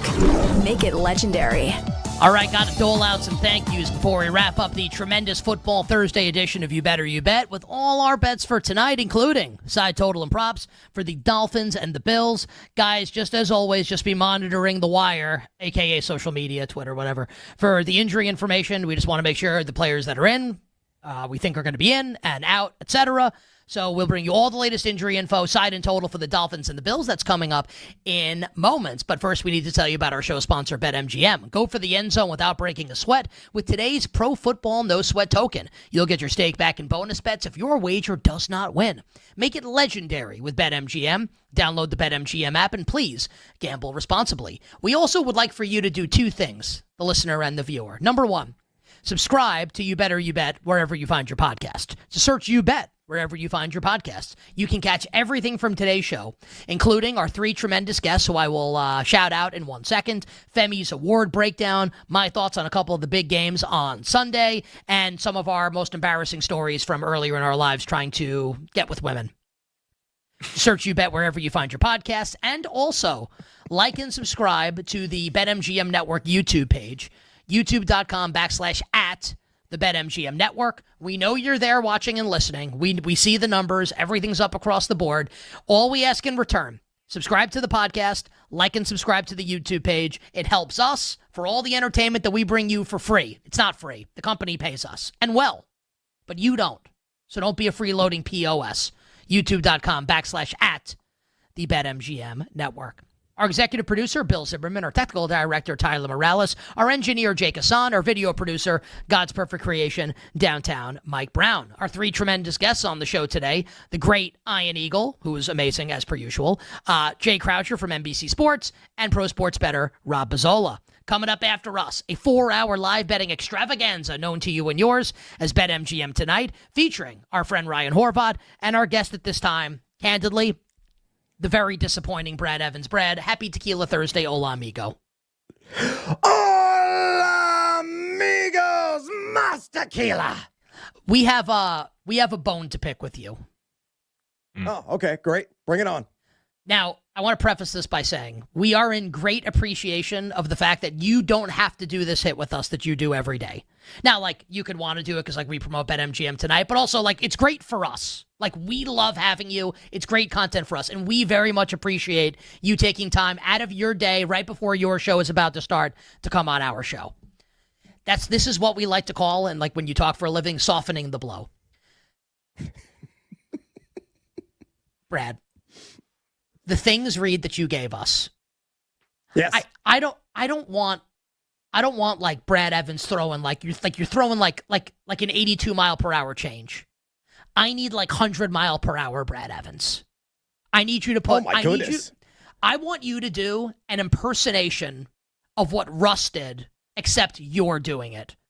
I need unhinged, like seduced by that juice, insane Brad Evans doing the imaging. So it doesn't have to be for tomorrow. It can be for next week. Can we please get you to re-record that imaging, like with that as the MO? Yeah. I mean, if you want me to go full throttle and get crazy with a cheese whiz, sure. I'll go over the top with Brad Evans. I Hail that cheese whiz. Yeah, we would. We don't want it, Brad. You know what? Some would say that daddy want, daddy need. Daddy need. Daddy gotta have it. Daddy effing gotta have it. What's the best prop bet for tonight, my friend, with the Bills and the Dolphins?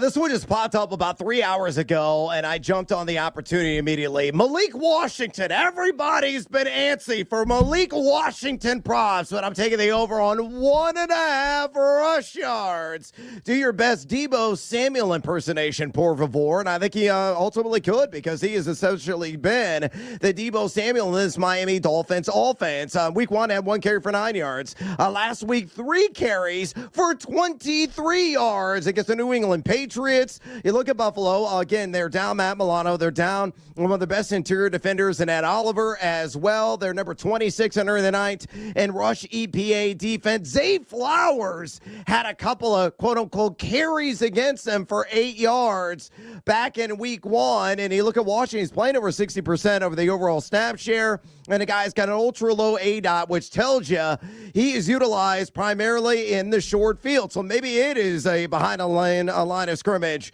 kind of pass, a direct handoff, a jet sweep. I don't give a crap. I just need 2 stinking yards on the ground, and I'm counting my Washingtons. Let's see what you did there. Brad, have a great show tonight. We will catch up with you tomorrow, my friend, on a Phenomenal Football Friday. Devon Achane, most receiving yards in the game at 9-1. Love that. I'm out. I love that bet from Brad Evans. I'm gonna make that bet. I could definitely see that happening. Brad Evans, Ryan Horvath coming up after us. BetMGM Tonight on the BetMGM Network. All right, let's get to it. Please, Jake, drop the dope ass beat. Everyone's a step slow today. Femi, what do we have right now? Side and total injury news, Dolphins and Bills. Yeah, we have the actives and inactives, and the biggest news is that Jalen Waddle, Miami Dolphins wide receiver, is active. He is officially a go tonight. And at BetMGM, the Buffalo Bills still an 11.5-point favorite, total sitting at 50.5. But there's a couple of pretty sharp sportsbooks here in Las Vegas that have 11. So a lot of the money over the last 24 hours, and I think it's going to continue heading up to kickoff, is on the Miami Dolphins from influential bettors. So that's where we sit right now. As for what I like in the game, I like the over. I'm going to go over 50.5 with Waddle healthy. I think this is a higher scoring game. Buffalo, they're down a couple of defensive players, Ed Oliver, Matt Milano. We see Miami with their injuries in the secondary. I think these two offenses in perfect conditions out there in Western New York score, and they score often. So give me the over 50.5. All right, so Femi on the over of tonight's game. This will be a small bet for me because, look, like the Bills could win by 100. I think the number's a little too big. I will take the points, the 11.5 with Miami. I explained why earlier in the show in full detail. We're going to get to the prop stuff. If you want to know why I like the Dolphins, I did literally 15 minutes on it to start the show. But basically, I think the Bills' defense is bad. I think the spread's a little too big, even though I think Buffalo's going to win. Small bet for me on the Miami Dolphins. And for those of you in Survivor pools, Femi, we're locked in with the Bills tonight? I'm going to lock it in right as we get off the air. I just have to log into the account, but okay. I will not forget. No, I'll send it to you guys within 5 minutes. Oh, baby. Bills Mafia. Tonight. Yeah. Circle the wagons. We get to survive tonight. All right, let's find out the first touchdown scorers for tonight as we take a trip to Femi's Island.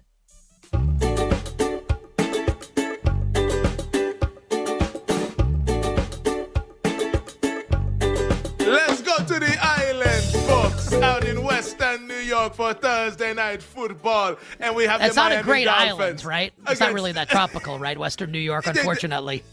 They got a couple falls. They had a Niagara. They have that going on. It's not really my jam, but we got stuff happening out in Western New York.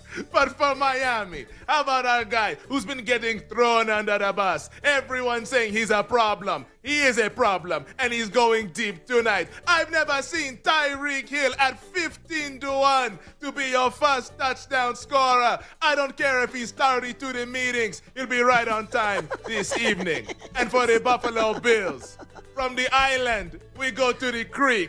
I don't want to wait for our lives to be over to bet Dawson Knox to score the first touchdown tonight. Dawson Knox at 30-1, and it will be Tyreek Hill and Dawson Knox as your first TD scores, and I'll see you on the island. Wait, so that's the theme song for Dawson's Creek? You are right, man. You know what the problem, honestly? The thing that sucks about this is that Femi's Island is actually way better than the Prop King now. I almost feel like Femi's Island is the main, I should go first. The Prop King should go first instead of second. All right. I don't. You gotta get a purple cape, man. I don't think I can follow this. I'm gonna try my best as the Prop King. It's a good song, man. It's a jam. And I'm waiting for tomorrow. All right, time for the Prop King to send down. For you know what? This bit sucks. Let's play the music.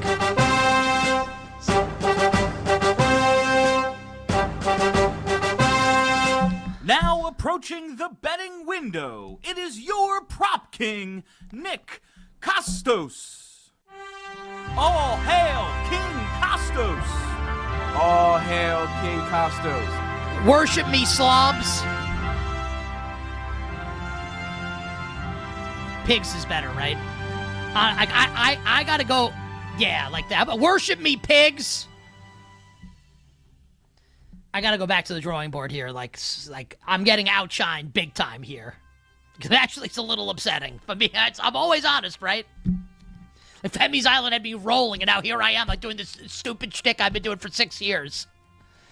I gotta do something better. Anyway, prop bets for tonight. So here's what the gimmick is. I say thy and thou a lot. It's actually awful. All right, so here are the bets. I'm just gonna go and see what the numbers are at this second right now as the segment goes from bad to worse, and it's not loading. Anyway.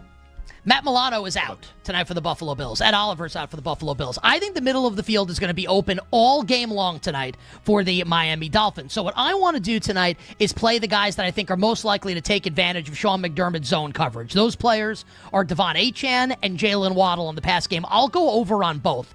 I'll go Waddle over 46.5 receiving yards and Achane over 38.5 receiving yards. So that's my handicap of how I think the Dolphins are going to keep this game close. Anytime touchdowns. If you like the Buffalo Bills in tonight's game, You need to play Ray Davis, last touchdown scorer. You think the Bills win big and this is a laugher? Ray Davis, last touchdown scorer. Jalen Wright is active tonight for Miami, making his season debut. He's 14-1 to score a touchdown. Are we sure he's not stepping in as Miami's goal line back like immediately? I'm not sure that he won't. Jalen Wright, anytime touchdown. We always play the Bills running back at the longest odds to score because all three play, and that usually is Ty Johnson. And with Darren Waller out once again for the Miami Dolphins, Miami's main tight end, I believe our pals that established the run had that he's running a route on 53% of Tua's dropbacks. John's grandson, he'll be back. Tanner Connor, Jalen Wright, Ty Johnson, Ray Davis. Last touchdown, Devon Achane and Jalen Waddle over receiving yards. And that does it for the tremendous Football Thursday edition of You Better You Bet. We'll catch you tomorrow on a phenomenal Football Friday. For Febby Abebefe, who made me look bad, I'm Nick Costos wishing you, dear listener and dear viewer, minimal sweats, winning bets. The absolute very best of luck. Thanks for listening to You Better You Bet. Up next, it's BetMGM Tonight on the BetMGM Network.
For Buffalo, despite those injuries, you might look at them and say, well, defensively, they should be pretty vulnerable, right?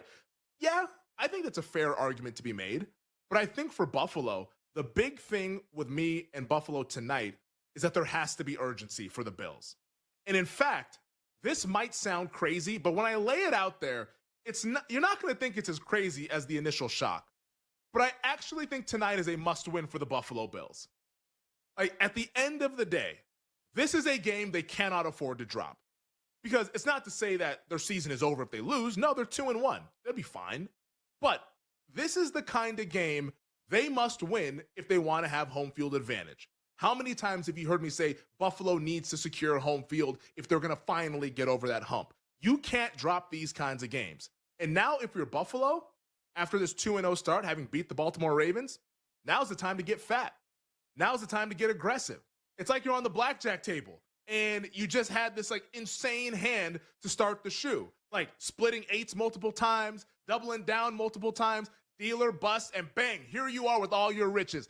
The vibes are as high as possible. I mean, that's kind of like what the Ravens game was, wasn't it? Like an insanely high leverage experience, high leverage hand on the table, and they end up coming up with the dealer busting and they win all that money. Now that the vibes are electric for the Bills, the drinks are flowing, everything's all good. Folks are gathering around, seeing what's happening. We're all going to be watching tonight, national television.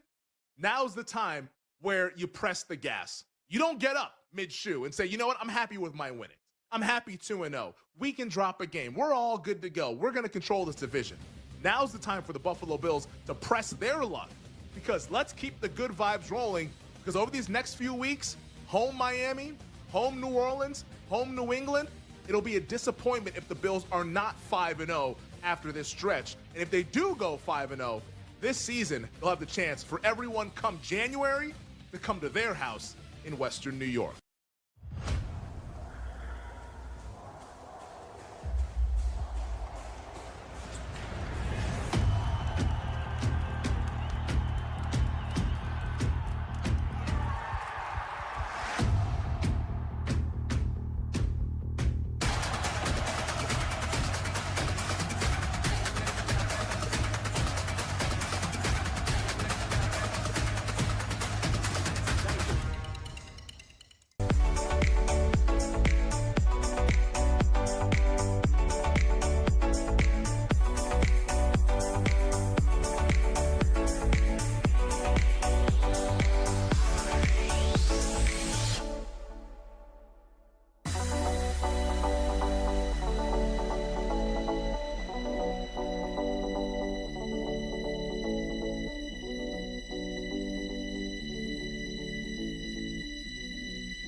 It's time to bet and sweat. The sweat is on.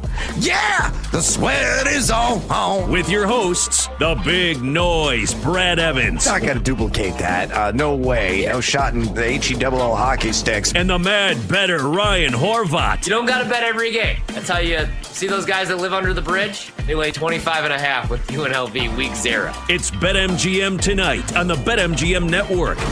Make it legendary. Hola, amigos! It's time to bring the noise here. Another ballin' edition of BetMGM tonight. I'm Brad the Big Noise Evans, joined by my dude, my guy, my main squeeze, Ryan Horvat, and bartender, pour us some más tequila. It is a hashtag Tequila Thursday here on the program, which means we're going to catch a buzz and hopefully win some bets. On tonight's show, we got an exciting one for you. Of course, going to be viewing our bets and Bills and Dolphins on our cards here momentarily. From there, Parlay Pete's going to drop on by, get his parlay of the night locked and loaded. We're going to say hello to our little friend, the Sledgehammer Special. Roll the shoulders and get seduced by the juice, and also working some bonus time bets as well. From there, we're going to do a little fantasy flames, lames, and shocker specials at wide receiver and tight end, and have the main slate of NFL games in week number 3. Then the former fantasy great himself, Steve Berline, is going to be joining us, a man that once purred as a member of the Carolina Panthers, throwing all kinds of frozen ropes to one Patrick Jeffers. Oh, Berline, I remember that season in '99 very fondly. He's going to be breaking everything down with us ahead of the game tonight to get his thoughts on the Thursday night affair, and of course, some of the more exciting games that we have on the main slate coming up on Sunday or possibly on a Monday with the Ravens and Lions. From there, we're going to do some more fantasy flames, lames, and shocker specials at the running back position. We're also going to talk another slate of college football games here in week number 4, another 4-pack of games. I didn't even squeeze some additional NFL action there. And then my guy, Brandon Funston, Senior Fun Buns, my former co-host on SiriusXM, is going to be dropping by. He now oversees operations when it comes to fantasy football, a little sports gambling as well at The Athletic. So we're going to be picking his brain about some of his favorite plays in fantasy football this week, and maybe a guy or two that could let you down. So you don't want to miss the Reunited and It Feels So Good interview that we will have with one Brandon Funston. Then we're going to take some tequila. Shots. All plus money all the time. Coming up there in Seg 8 and 2, we want to talk to you. The 2 42.02 average listeners and viewers of this fine broadcast. If you have any fantasy football questions ahead of the Thursday night action or the main chunk of games on Sunday, or you want to talk sports betting in the player props market, maybe side, totals, some parlays, SGPs, or the traditional variety, or anything else that is on the top of your mind, by all means, pick up the phone and dial us fools at 833-732-3875. 833-732-3875. You can also fire off your questions and comments on the X or the Twitter at BetMGM Tonight. Again, bring the noise on X at BetMGM Tonight, where we have our pole dancing poll question of the day, and it pertains to the action there in Western New York. It's asking you this: which player at plus money, that's the key description, plus money, is your pick to score an anytime touchdown in Dolphins and Bills? Your options are Devon Achane at an even Steven plus 100 juice, Keon Coleman at plus 185, Tyreek Hill at plus 165, or Dalton Kincaid at plus 250.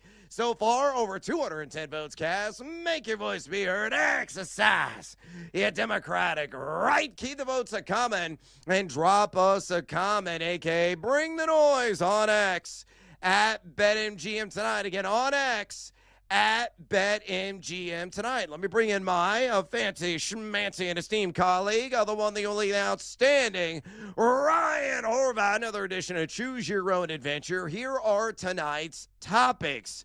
Option number one, Emeka Egbuka did not practice today while dealing with a hip and groin. A bit of tenderness for the Tampa Bay Buccaneers. Sterling Shepard could be a deep sleeper against the Jets. Option number two, Pete Carroll said he would like to get Ashton Jeanty 20 carries per game, adding, quote, "We want more of them," end quote. Is he going to get off the shot, actually deliver that first-round draft cap a lot of fantasy managers spent on him this week against the Washington Commanders?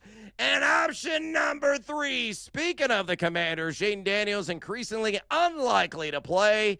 Missing practice today with that nettlesome knee. Cliff Kingsbury said Jaden Daniels is, quote, preparing mentally, end quote, but Marcus Mariota is, quote, taking the reps, end quote. So out of Emeka Egbuka being dinged with that hip and groin ailment, Pete Carroll saying, hey, we got to feed our beast. We spent a lot of draft capital on him. Let's get him 20 carries per game. Or option C, Jaden Daniels looking more and more unlikely he's going to suit up. It could be Marcus Mariota time. Aloha for the Hawaii product. So out of those three topics, Horvey, choose your own adventure. Let's stay in the Vegas Commanders, like both news right there, right? Jaden Daniels injured means we most likely get Marcus Mariota, who's actually pretty serviceable. So I did still play a Deebo Samuel anytime touchdown. Now for Vegas, I know they want to get Jeanty going, and 20 touches sounds great. Would have been awesome if it was last week because I had him over 16.5 rushing attempts and had the anytime touchdown. Neither came home. The issue, though, has been not so much Jeanty or the play calling. It's been the offensive line. They're getting absolutely no push. Right now, last in the NFL in yards before contact per attempt, negative 0.1. The only team right now sitting in the negative. So that was the issue last year. Hell, that was the issue 2 years ago when Josh Jacobs was coming off a career worst season. It was the offensive line that was the problem. And you would think this would be maybe a good week to get Jeanty going, but the Commanders' front has actually been pretty good stopping the run. Right now, second highest PFF run defense grade. So I don't know if this is the week for Jeanty, but I'm excited to see how that game goes down, man, because the Commanders are still 3.5-point favorites. That's how bad it's been offensively for the Raiders. Not just not getting the ground game going. Geno hasn't been very good, as we saw the other night when he had 3 turnovers.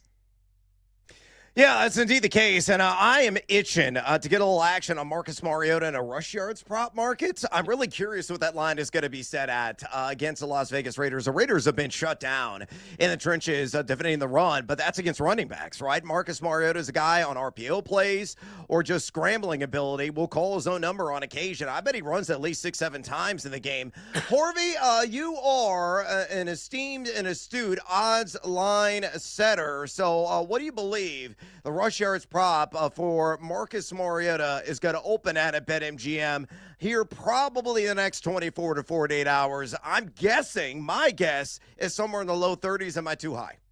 No, I think that's where I was going to. 32.5. You know, the lowest I think we would see would be 28.5, heavily juiced to the over. I think we close, though, in the 30s, and I'm with you. I'd be looking for an over. I still kind of like the Commanders in this game, even with Mariota behind center. Now, I don't like them long-term if he has to play, but, you know, this isn't going to be a long-term thing, we would hope. Jaden Daniels will be back soon, maybe a one-off. I would definitely look at the rushing yards. I could see him going off for 40 in this game against the Raiders.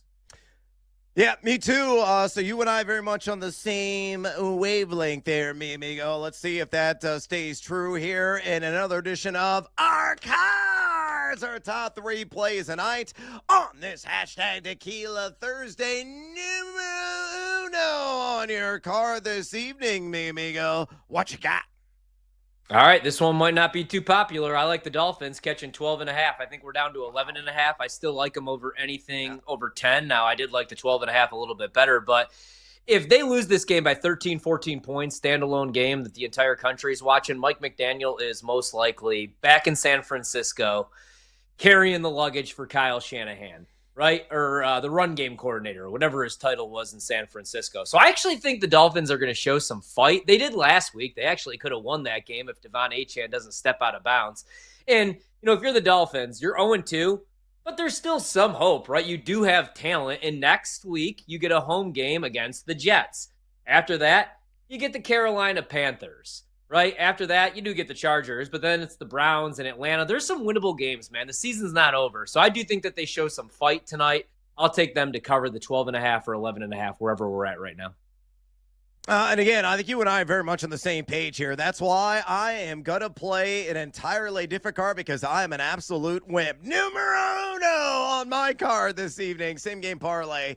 Give me the Bills, not at the standard spread. I'm going to take it down to -6.5. All I got to win is by 7 or more. Again, I feel they're going to win that 7 to 10 range in this contest. I'm going to parlay that with James Cook. Anytime touchdown, still +110. Available right now at BetMGM. I've already shared this bet earlier in the week, so I'm going to double down on it. I look at James Cook. He has scored a touchdown stretching out the last season, including the postseason, in 16 of his last 21 games. He already has 3 touchdowns this year. He has scored 4 times in 4 career matchups against the not-so-fighting Flippers. Great efficiency across the board, top 20 in yards after contact per attempt, top 20 in missed tackles forced. He already has 4 red zone touches. He's top 10 in total yards created. Miami's just number 19 in rush EPA defense. I know they have not allowed a running back touchdown through 2 games. I think that changes tonight. And I do believe the Bills will win, not by the full spread, but again, they're going to cover the 6.5 needed. So to recap, same game parlay, my top play tonight, Bills -6.5, and James Cook, the Shep Boyardee backs cross the chalk, and we cash in at +110. Numero dos on your card, mi amigo. What else do you have? I don't think there's a bad way to play Devon Achane, right? Like, I like the receptions. I like the ladders because of the injury report right now for the Bills. No Teron Johnson, right, or he's questionable. Matt Milano's out. Ed Oliver's out. But I think that if Miami wants to keep this game close or has any shot at winning this game, they're going to have to get the ground game going. Because if Josh Allen is on that field and that offense, you know, the majority of this game, it's going to get ugly, man. So I think they're going to try to limit Buffalo's possessions, eat some clock, and hopefully get the ground game going. I went with Devon Achane over 12.5 rushing attempts. You could get this right now plus money, +105. I like this one quite a bit. So we'll go with this, number 2. Yeah, I think it's an excellent play, especially there at the little baby seduced by the juice at the +105. I'm going to stick with the Dolphins theme here. Numero dos on my card. Tua Tagovailoa, 240+ pass yards in that alt market. Not plus money at a -110. Grab that at BetMGM. Tua's gone way over in one game and way under in the other. against Indianapolis, only a $114 through the air, but he followed up against the Patriots with 315. It's all about volume. I think Miami will be playing from behind at some point in this game. I kind of agree with you. I think they are going to cover the standard 12.5 line. So if he crosses the 30 pass attempt mark, I think he's going to achieve the threshold needed here, which again is 240 plus yards. He's only number 23 in total air yards, but he is number 7 in deep ball completion percentage on the young year. Went under in 2 games against the Bills last season. My buddy, though, Rachel Kryshak at BetAlytics has him at 246.2 with her projection. And the Bills just middle of the road in pass EPA defense, giving up 7.12 pass yards per attempt. So Tua, 240 plus pass yards at a minus 110. I got that as play numero dos and play numero tres, mi amigo. Finish strong. Yeah, all these kind of correlate, right? So if I lose one, I'm probably going to lose them all. Dolphins plus 12.5, Devon Achane over 12.5 rush attempts. If Miami's eating clock, or just if Buffalo does win this game by margin, I like this one. Josh Allen under 20.5 completions, minus 105. There are 12.5, 11.5 point favorites in this game. So the market expects them to run away with this, maybe take their foot off the gas, run the ball a lot with Cook, maybe Davis in the second half. It's kind of a low number for Josh Allen, and this is not going to be a fun bet to sweat, but Josh Allen under 20.5 completions, minus 105. All right, and speaking of correlation, I think all my wagers actually correlate as well. So one of us is going to be a big winner. Maybe one of us is going to be a giant loser. More than likely, it's going to be this guy right here. But numero tres, fade or follow, that is up to you. Devon Achane, I'm going to go the alt market, 7 or more receptions at plus 142. Coming off a monstrous 10-target game for 8 grabs a week ago. Also went for 90-plus in that one. Now, in 4 career matchups against the Bills, he's only averaging 4.8 receptions per game. But the last 2, he's gone for 7 catches and 8 catches. And again, if I'm buying the notion, the belief that Miami is going to be playing from behind in some form or fashion in this game, I believe he will get the 7 grabs needed. Although Buffalo's only given up 5 catches for 31 yards to opposing running backs this season. So numero tres for me, Devon Achane, 7+ catches at plus 142. Pretty attractive, and Sexy Juice pulled that bad boy there at BetMGM. All right, there are cards, mi amigos, but don't you worry, we got more bets, and additional bets coming up next. We got Parlay Pete. He's going to drop on by our Sledgehammer special, getting seduced by even more juice, and also some bonus time wagers. Don't you go anywhere, fools. This is BetMGM tonight on the BetMGM Network. Stick around. Don't go anywhere. Brad Evans and Ryan Horvat will be right back with more Wagertainment on BetMGM tonight on the BetMGM Network.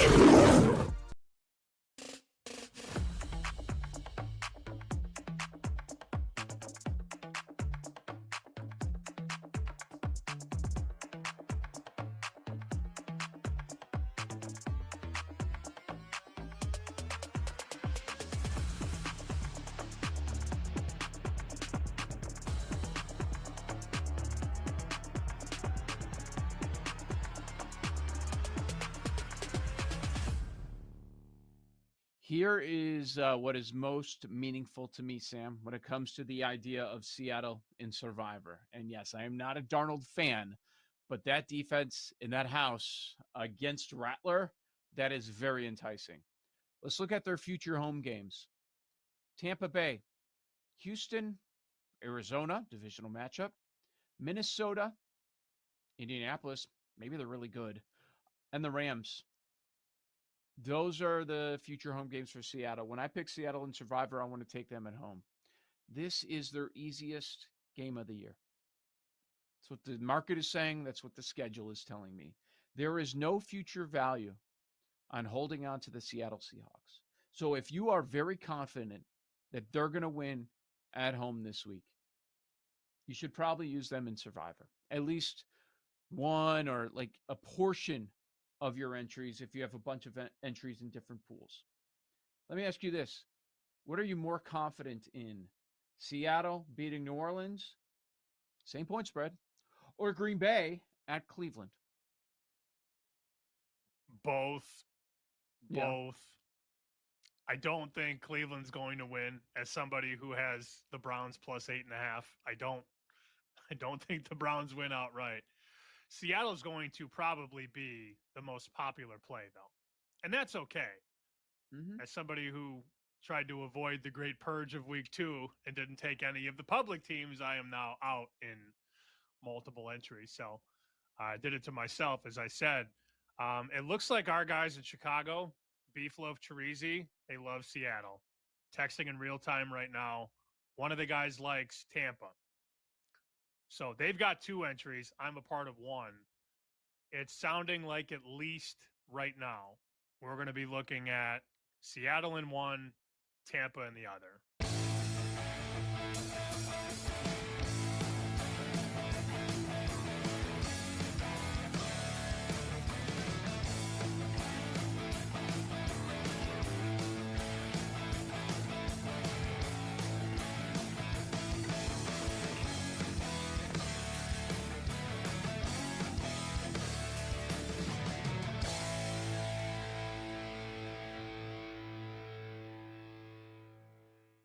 Notre Dame 0-2 on the season. They're laying 25.5 against Purdue. 25.5 in South Bend.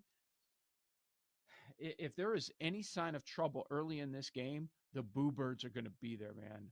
There is a lot of heat. It's might be wild to some, but trust me, there's a lot of heat on Freeman right now. He's sitting 0-2 after making the championship a year ago. Tough opponents, close losses, could easily be sitting 2-0, but they're not. They probably have to win out to make the playoffs, and he's making some internal changes. He's going to get more involved in some things, right? It's difficult for me to lay this number with a team that has shown me a bunch of defensive issues. Now, the counter to that would be, well, they played Miami and A&M. Now you play Purdue, but I like Barry Odom a lot. And I know it's going to take him time to kind of get his thing going in West Lafayette. But you've seen this number, Joe, come down. I mean, this thing on the open was near 28. And now we're 25.5. BetMGM has 25.5. I see 25s. There's been an appetite to bet Purdue. You had an opportunity to go to this game, and you're not going. That should speak volumes, right? Yes. Yeah, I'm not interested.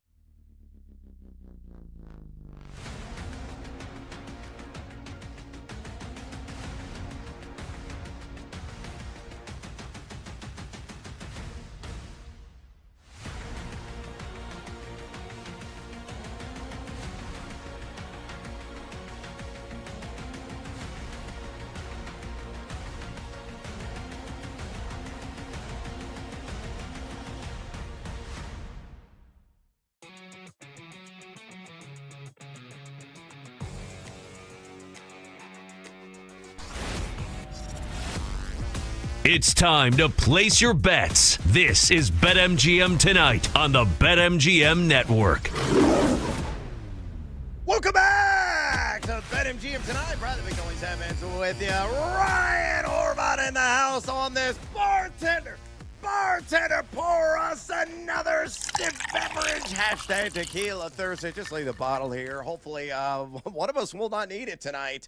I'm heavily invested in the Buffalo Bills, though Ryan Horvat, gut feeling here is that Miami's got to keep this one nice and snug. We're going to find out exactly how it's going to play out in Western New York here momentarily. Hey, friendly reminder, folks, if you want to talk a little fantasy football with us, if you want to talk sports betting ahead of Thursday Night Football, or you want to discuss anything in college in Week 4, or the main slate of NFL action in Week 3, hey, you absolutely can. All you got to do is pick up the phone and dial us, fools, at 833-732-3875. 833-732-3875. You can also fire off your questions and comments via the X or the Twitter at BetMGM Tonight. And Horvath, we got a question that just came in during the break from John Johnson on X, and it's a fantasy-related one. He says, would you trade getting down with my guy Chase Brown for Javonte Williams. Really? In a PPR? This is almost unthinkable 3 weeks ago, but would you do that knowing that Jake Browning is going to be under center for at least the next 3 months? Oh, man. I don't know that I could do it, but I get why he would be considering it, right? Like, really struggling to get the ground game going, and it's probably going to get even tougher, like you said, with Jake Browning behind center. But I'm going to hold on to Chase Brown, man. I'm still holding out some hope. Yeah, I ain't getting rid of my guy. Not against the big time game in the Indiana Hoosiers. That would be an ominous sign if I recommended dealing Chase Brown away. Look, I know Javonte Williams could have another bang-up week against the Maine Chicago Bears. They're a bunch of gummy bears, Berenstein Bears. They're terrible defensively. But Chase Brown, I think, will hold more value the rest of the season. I think he's going to get more involved in the pass game. Jake Browning is no slouch. You and I have talked about it. He's a gunslinger. He's going to go out there and be able to move the chains, lighten some of those fronts. I think people are going to be a little bit surprised at what he can bring to the table, and it's going to have a positive trickle-down effect for one, getting down with our guy, Chase Brown. So, again, I hopefully will be chugging that maple syrup the rest of the season, and hope it's going to be fruitful for you. Good luck to you there, John. We appreciate the question. Hey, go for the end zone without breaking a sweat with a Pro Football No Sweat token. You'll get your stake back in bonus bets if you don't win. And if you didn't already use it and follow us on our cards, we're about to give you some more of our favorite bets that you can use on that token right stinking now. So let's go in and get after it and get you those more key wagers ahead of kickoff here Thursday Night Football between the Buffalo Bills and Miami Dolphins. And pardon me for a second, I gotta yell at this idiot at the bar. Hey! Yeah, that skeleton freak at the bar, get over here! Yeah! Shiver me timbers, I'm here to make some booty. Parlay Pete is in the house. He's itching to get some action on Thursday Night Football. Unfortunately, fell just short in the WNBA last night, so he's going to hopefully get back on track and start a brand new winning streak. Leg numero uno for Parlay Pete. He's going to take the Bills on the first half money line. And in other words, they're going to go in a halftime with the lead. Leg numero dos, James Cook in the alt market, 50-plus rush yards. And leg numero tres. Ooh, kind of siding with Ryan Horvat, but jacking up the spread on the Dolphins plus 17.5. Now, before the reasons the juice is revealed, I have the reasons in hand, and straight for the cold dead hand of one Parlay Pete. Again, leg numero uno, Bills first half money line. Really, that in the bookend, the Miami Dolphins plus 17.5 goes without saying, right? Buffalo has every advantage on paper in this game. You look at all the EPA data, the strengths of Buffalo are very clear. The weaknesses of Miami also abundantly clear, and largely on defense, and that offense has been largely rubbish as well for the Flippers there in SoFly. Buffalo's defense, outside the top 20, EPA per play D, a lot of that was due, of course, to getting skewered week one by Seal Smashel. Oh, getting trampled there by the football Frankenstein of Derrick Henry and the Baltimore Ravens. Still, they are shorthanded with some of their starters. No Matt Milano, no Ed Oliver, as Ryan has already mentioned. So the team that could be taken advantage of, Miami should be able to keep this one close within the 17.5. But Parlay People, the Bills will go in a halftime with the lead. Meanwhile, the meat in the middle here, James Cook, 50-plus rush yards. You look at what he did over the first two games, 44 and 132 on the ground. So over in one and under in the other. Last year, he was over in one and under in the other as well. Against the Miami Dolphins, had 44 in one game and 78 in the other. Miami, number 19 in rush EPA defense. They're giving up 4.62 yards per carry to running backs on the young year. And you look at James Cook, just ultra efficient, as I already laid out earlier in the show. Should be able to get to that 50-yard mark with presumably a positive game script. So again, to recap, yeah, shiver me timbers. Parlay Pete on the same gamer tonight. Bills first half money line. James Cook, 50-plus rush yards, and the Miami alt spread a plus 17.5. Oh, no, dos. And tres, mi amigos, that works out to a cool plus 140 at BetMGM. By the way, Parlay Pete up 12.99 units lifetime, and his parlay play is real every single night right here on BetMGM tonight. All right, it's time to pivot, and say hello to our little friend, Ryan Horvat. What is a phrase that pays? Daddy wants, daddy needs, daddy's got to have it. Give me the sledgehammer, Brando. There it is. There it is.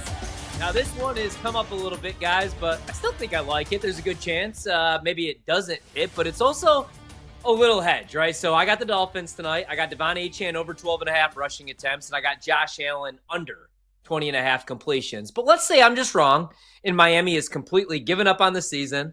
They want Mike McDaniel gone, and they get blown out in this game. Then there's a good chance we're going to see some Ray Davis in the second half. His rushing prop opened at 21.5. I bet it at 23.5. It's up to 24.5 right now. I like this as long as he gets 5 to 6 carries. And, in one-score games, doesn't get a whole lot of carries because you have James Cook, who had double-digit touchdowns last year, and you have Ty Johnson. But he handled 24% of the running back carries in one-score games. That number did dip to 17% when the Bills were trailing. But they're expected in this game, obviously, to have a positive game script. And they're 12.5-point favorites. So let's go with that. That's a short number, man. That could be 2 or 3 carries for Ray Davis. I do like him. He just needs more opportunity. Over 23.5 rushing yards. He's 1-1 on this for me on the year. We went over last week. We failed to go over week 1 in primetime against Baltimore because they were trailing in that game. Negative game script. But I do like this one tonight quite a bit. He's a prime example of a garbage time all-star. That could be Ray Davis cleaning up and salting away the clock late and what could be a decided affair in the fourth quarter. All right, sticking, of course, the Thursday night football theme. This one's off the beaten path. Daddy want, daddy need, daddy gotta have it, brother. Let's go! Yeah. Oh, the Sledgehammer special for me tonight. I'm so happy that BetMGM posted this. The numbers moved slightly. I'm going to give you where I locked it in at about 2 hours ago. Malik Washington. No, we're not talking about receptions. No, we're not talking about longest reception on the yardage mark or just the general yards. We're talking about rushing yards. It's actually available and live right now on BetMGM. I grabbed the over at just 1.5 rush yards from Malik Washington. The number has moved to 2.5, and I'd still play the over at a minus 115. Here's the reason why. Malik is more or less McDaniel's version of Deebo Samuel. Without the thick bottom and in the break tackle ability, really the open field, but he's being utilized in a multi-dimensional capacity.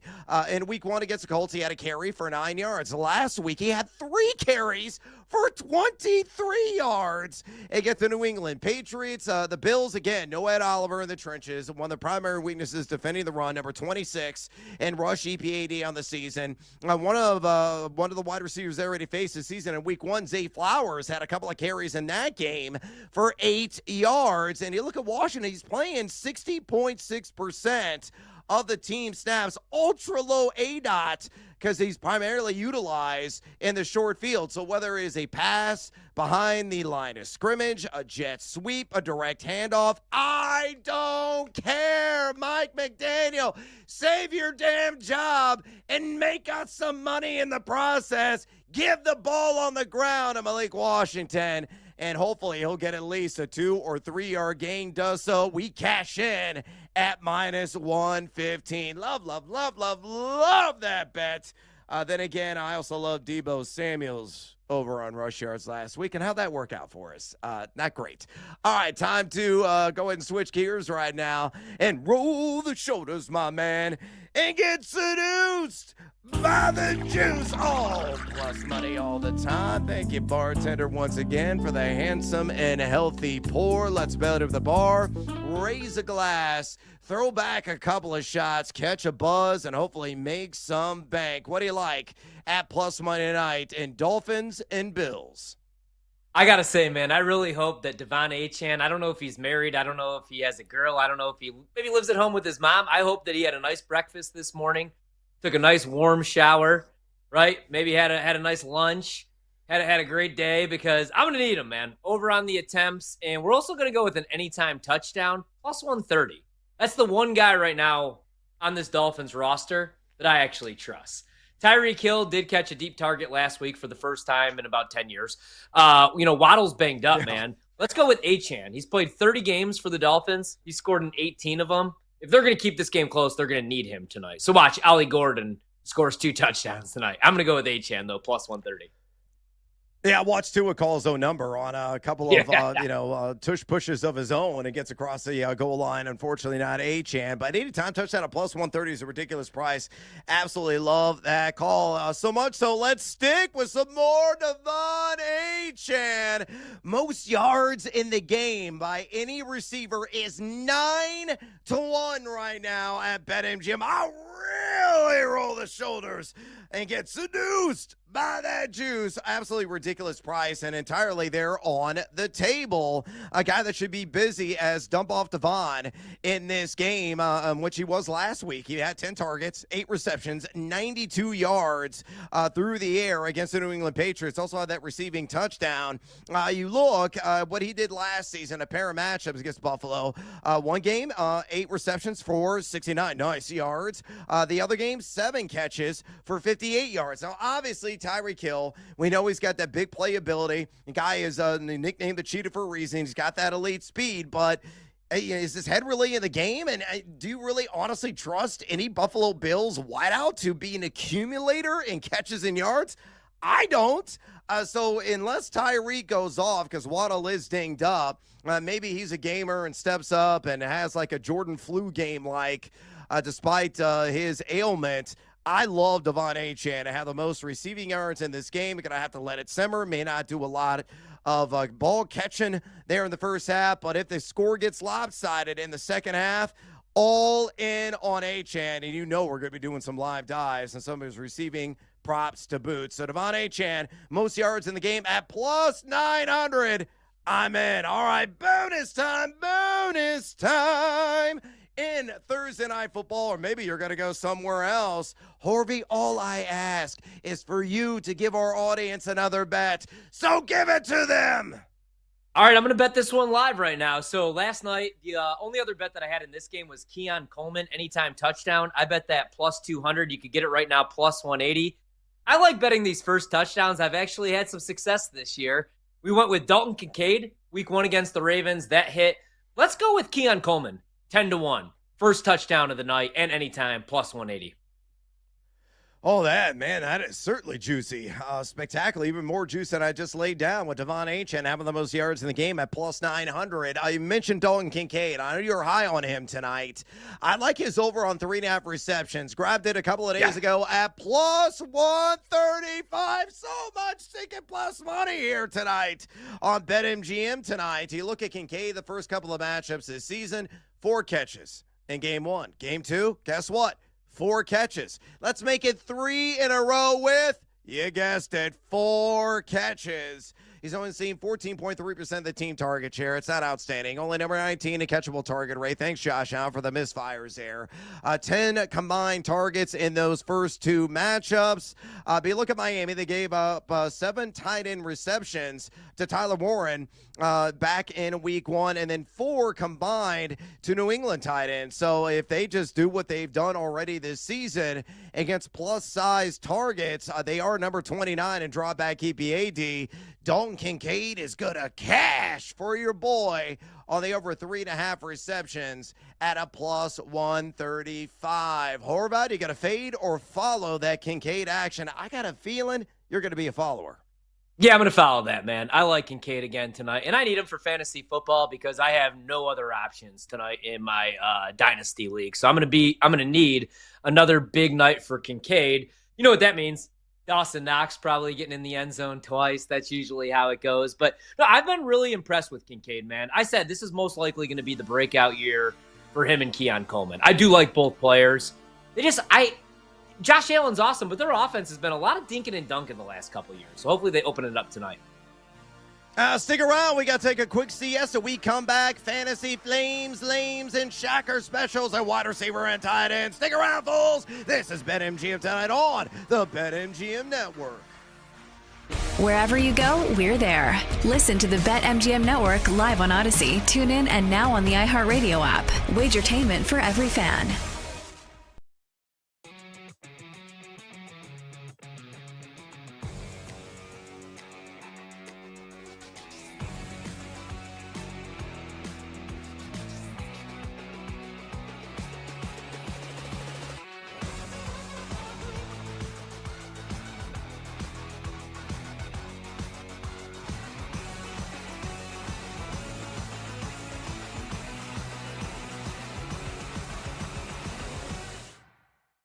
On a Thursday morning, when I ask about your favorite side, is there a particular game that you have circled? Yes. I'm glad you asked. The Patriots money line over the Steelers. Oh, I see both of you guys smiling. I like that. Plus 105 as of last night. And I also like the over in that game as well. I think that's an interesting parlay. If you parlay the over in that game, which I think was 44.5 last time I looked, and Patriots money line, that's like plus 305, which that'd be a pretty nice payout. I think that the Steelers defense is cooked and it's not just this season. It's going back deep into last season. The Steelers have allowed 28 points per game over the last 10 games. TJ Watt doesn't have a sack in 6 games straight. They are extremely banged up throughout the defense. Joey Porter, Deshaun Elliott, Alex Highsmith now. Their first-round pick, Derek Harmon, has not played yet. So I think that this is a good spot for Drake May, Ramondre Stevenson. Travion Henderson is going to break out at any point. And then I also think that actually Aaron Rodgers can have a pretty good game against the Patriots defense, which has not yet reached its potential. So I like the over, and I like the Patriots outright.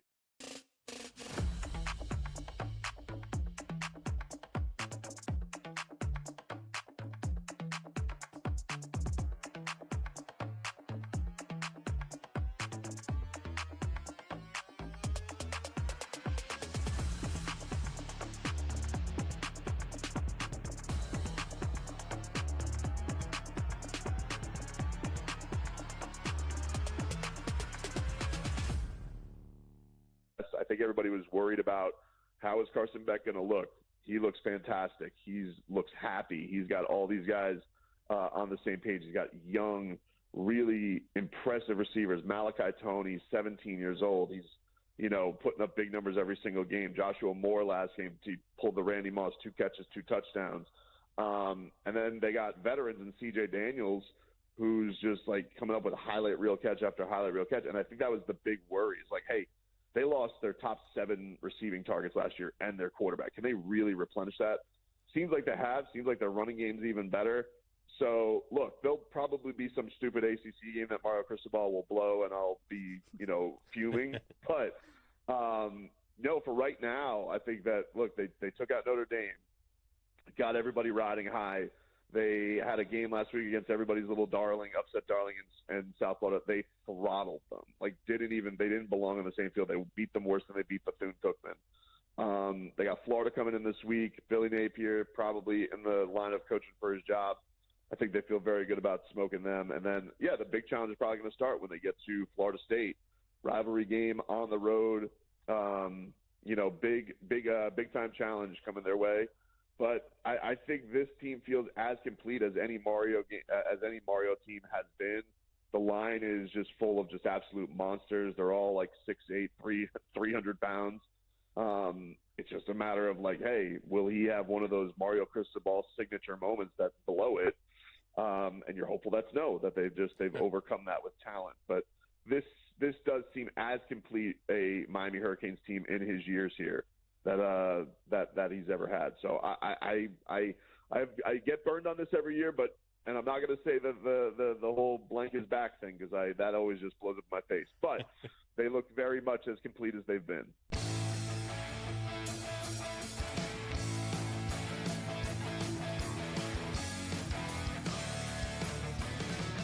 It's time for fantasy football advice from the pros on BetMGM tonight. Presented by BetMGM. Make it legendary.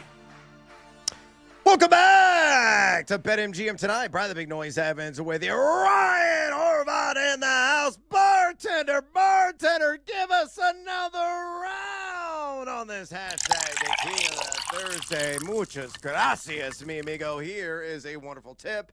And no, I'm not going to give you a single peso. We're going to back up the truck because you're always generous with the pours, and we're going to try to dispense some generous fantasy advice to you in this segment. We're going to be talking some flames, lames, and shocker specials at wide receiver and tight end ahead of the main slate of NFL Week 3 games. Before we dive into that, a friendly reminder. If you have any fantasy football questions or you want to share maybe a favorite player prop that you have entering the night, pick up the phone and dial us at 833-732-3875. 833-732-3875. You can also fire off your questions and comments to the X or the Twitter at BetMGM Tonight. Again, on X at BetMGM Tonight. We also have our pole dancing poll question today live there right now, and it demands your vote. It's asking you this: which player at plus money, again at plus money, is your pick to score an anytime touchdown in Dolphins Bills? Your options are Devon Achane at plus 100, Keon Coleman at plus 185, Tyreek Hill at plus 165, or Dalton Kincaid at plus 250. So far, over 210 votes cast. Make your voice be heard. Exercise your Democratic right. Have you got any comments for us? Bring the noise on X at BetMGM Tonight. Again, on X at BetMGM Tonight. All right, let's go ahead and get after with our fantasy flames, lames, and shocker specials at wide receiver or tight end. Again, to qualify as a fantasy flame, I need to be under 60% started right now in Yahoo leagues. And Ryan, you're going to a game that you and I have talked ceaselessly about all week long in a matchup that could be first to 60 wins. It's only a slight exaggeration, folks. You're going with Bear Down, Chicago Bears. Da-da-da-da-da-da-da-da-da-da. And who is that? There it is. Yeah.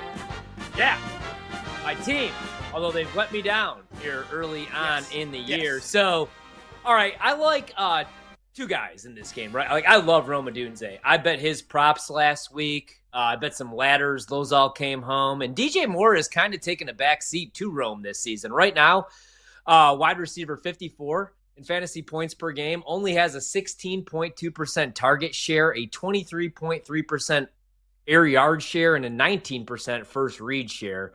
He's averaged 57 receiving yards per game, though, with 1.56 yards per route run. And I like this opportunity for him against this Dallas secondary, who has given up, the most receiving yards per game, the highest PPR points per target to perimeter wide receivers. And they're going to move DJ Moore around a little bit. Hopefully they're not playing him in the backfield and giving him, halfback dives in this game or carries. But I do think he could catch 6 to 7 balls for 100 yards and a score. I like him. I like Rome, but DJ's on my roster. So I'm going to roll with him this week as my fantasy flame. And I think the Bears win this game outright against Dallas. Yeah, hey, Mr. DJ. Hopefully going to be spinning those records and maybe smashing some Cowboys on the field this week. I love Rome Odunze, too. I like everybody in a Chicago Bears uniform. If you listen to our Field the Draft, fantasy football draft, I also like every single Cowboy imaginable. I have 3 on my team. Took Dak, took Javonte Williams, juggernaut Javonte, and also went with CeeDee Lamb. So we're expecting buku points there along the shores of Lake Michigan. All right, I'm going to go with a guy who 2 days ago was under 60% started. Now he's around 66%. But I know a lot of people in shallower formats are debating his services. Deebo Samuel is going to knock the competition out. In that competition being the Las Vegas Raiders. Wrote about him today on my site, thegamingjuice.com, so you've won all the gory details. You can go and read that piece right stinking out. I don't charge you a single dime. Go to thegamingjuice.com. You look at Deebo, tremendous matchup on paper. Vegas number 24 and drop back EPA defense through a couple of weeks. He's lined up in the slot 79.2% of the time and kind of a jack of all trades. Maybe he'll get a carry this week. We thought he was going going to get one last Thursday against your Green Bay Packers. Was not utilized in that capacity. But remember, in week 1, had a carry for 19 yards and a rushing touchdown. Also has a receiving touchdown this season. Go along with 7 catches for 44 yards. He's number 3 in total yak among all qualifying wide receivers. And he's also numero uno in juke rate as tracked at playerprofiler.com. So he's got the shimmy and the shake to break loose there in the open field. Again, as I said before, it takes a zombie horde to take him down. I think it's around 60 to 70 combined yards. Maybe he will get a couple of rush attempts against Vegas. So Vegas has been very stout against the run. It doesn't matter if it's Jaden Daniels or Marcus Mariota. Deebo Samuel is going to eat this week, given how soft that secondary is of Vegas. So he is my fantasy flame. All right, flip side of the coin, a fantasy lame, a guy that's over 50% started. So a big name player you believe is poised for a flop in week numero tres. Jorge, who is that? Yeah, I heard a lot of people that were talking about maybe a bounce back performance this week from Terry McLaurin on a couple shows I was watching. I just don't see it coming, man. He has 75 yards combined through the 2 games so far.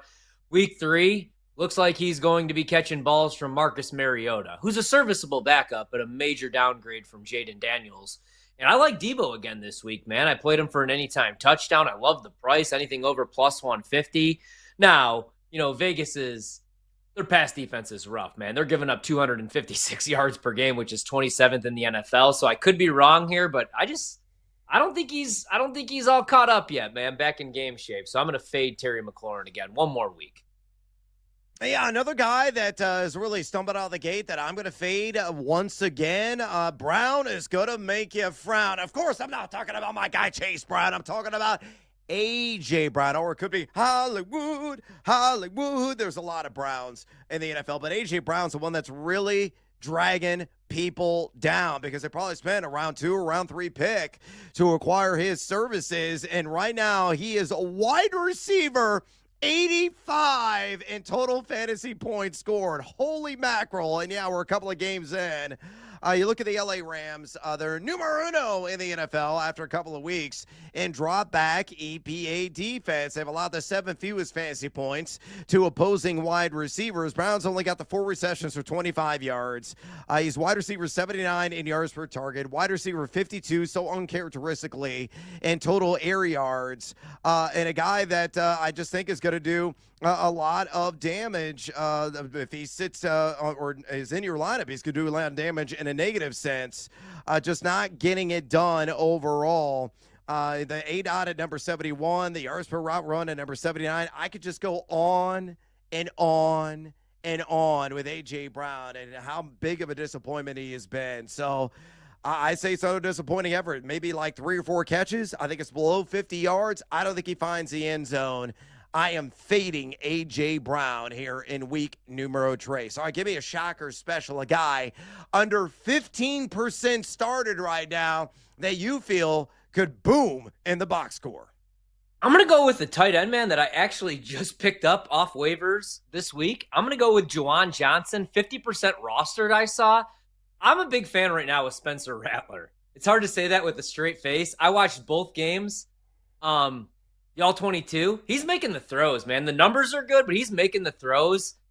He's looking down the field. The mechanics look pretty good. Spencer Rattler looks better than Caleb Williams right now. I hate to say it. And now he's going against the Seahawks, who really good defense. I think they should finish top 10. I like them in this game, but they've struggled a little bit against tight ends the first 2 weeks. And I do like Juwan Johnson. It seems like him and Spencer Rattler are on the same page. I thought it was a gift picking him up off waivers, 50% rostered. So Saints don't have many weapons. I do like Juwan Johnson, though.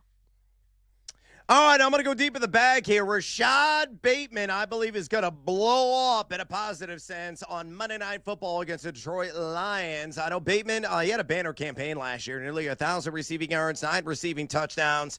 He's right now outside the top 70 among wide receivers in myriad categories, including overall fantasy output. But this seems like a get-right spot for him. I know Detroit, they've been okay in terms of pass defense. They're number 20, though, in drawn back EPA defense. What I love more than anything something else is the projected matchup, seeing some Terry and Arnold in coverage. Arnold has allowed the most yards of any defensive back 2 weeks in, and I feel Lamar Jackson's going to uncork to Bateman, who can absolutely stretch the field when he's bringing his A game. So I think Bateman gets out of the basement, has a breakout performance for this season. I'm saying like 3 catches, 70 yards, and a touchdown. Mark me down for that. You're probably going to hear his name right here on BetMGM tonight. Once again on Monday. Only 2% started right now in Yahoo leagues. We got a question that just came in from YouTube, and that question is asking, should they play Patrick Mahomes or Justin Herbert? What are your thoughts, Mahomes or Herbert? Mahomes has been running like his hair's on fire. Yeah, I might go Mahomes here, right? But you just said it. I mean, he's been running like his hair's on fire. I worry about, like, who he's going to throw the ball to, though, right? I mean, Hollywood Brown by default, wide receiver number 1. Rashee Rice not coming back for a few more weeks. Xavier Worthy hurt. Travis Kelce looks like a shell of himself. But I actually like this matchup against that Giants defense that got torched by Dak Prescott. So I would go with Mahomes. I'm going to go Mahomes as well. Again, he's leading the team in rush yards, and I don't think that's going to slow down. I've already taken the over on his rush yards prop right now at BetMGM. It's at 29.5. I think that thing is going to creep up. I wouldn't be surprised if it's like 34.5 come kickoff. He's absolutely crushing those overs. He's scoring touchdowns with his legs. It's a must-win situation, really, for the Kansas City Chiefs that they want to be taken seriously this year unless they're going to take a severe step back. So I think he's going to show up and show out. And it's not like Xavier Worthy is going to be back in uniform as well, which is a major shot in the arm overall for the offense. By the way, that question came from Ulrich Bursell. Again, Ulrich Bursell, we appreciate the inquiry there on YouTube. Again, folks, you can fire off your questions on YouTube. You can bring it on the Twitter as well at BetMGM tonight, or call us at 833-732-3875. Myriad ways to get in touch with Ryan and I. We're very personable and approachable, and we're always happy to help. All right, we got to take a little siesta here on BetMGM tonight. We come back. Former Carolina Panthers great at quarterback Steve Berline is joining us. Don't go anywhere, fools. This is BetMGM tonight on the BetMGM Network. Joe Ostrowski of BetSweats here. Survivor has been sweaty, but we've survived. Our best Week 3 options. Thursday, 9 a.m. to noon Eastern on the next BetSweats.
Let's fade Daniel Jones and the Colts, and let's look at the Titans.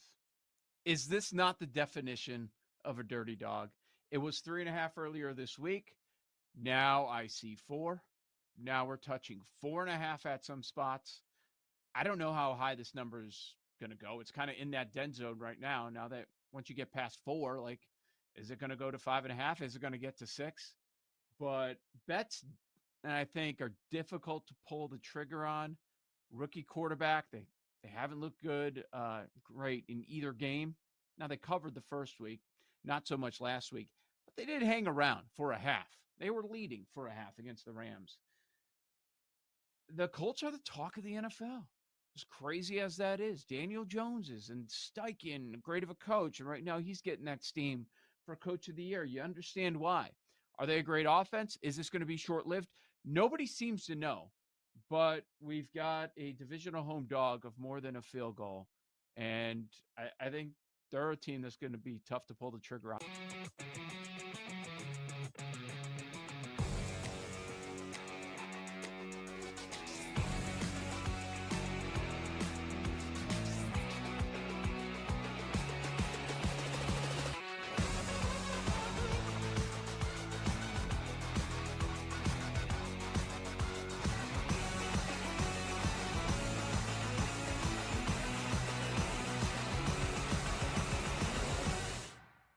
It's a huge deal because when they say the spiritual home of this team, that's really the perfect way to put it. And yes, they've been in Landover. They've been in Maryland. If you've been to Landover, it's nothing personal. There's just nothing there.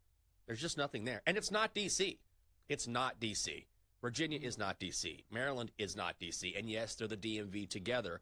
But having this stadium in the District of Columbia makes it feel right. Like this is where the Commanders, and before being the Redskins, became a juggernaut, where they created the vast majority of their history, where they won Super Bowls, where people have amazing memories, where you look back on the old NFL films reels and fans are bouncing in the stands. That was one of the famous attributes of the original RFK. You know, a loud, incredible atmosphere where this team was the real heartbeat of the city. So I feel like the city losing that and the team losing that sort of just took away something that was so very important and inherent when you looked at the history of this franchise. So for it to come back here is exactly where they should be. It's a big deal.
Bet and sweat. The sweat is on.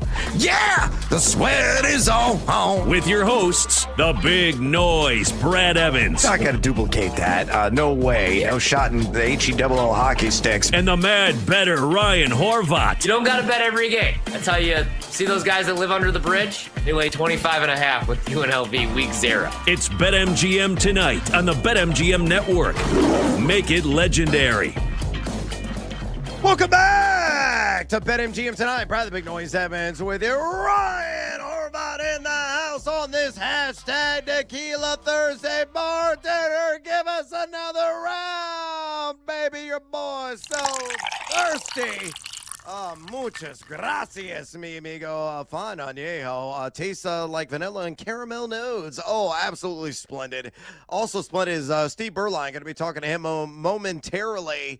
A guy that knows a lot about quarterbacking in the NFL, had a couple of really successful seasons over his 14 years in the league. Before we bring on Steve, a friendly reminder, if you have any fantasy football questions for us, you want to talk sports betting as well, whether in the NFL, college football, or elsewhere, hey, you absolutely can. Simple way to contact Tori and I here on the show. Just pick up the phone and dial us, fools, at 833-732-3875.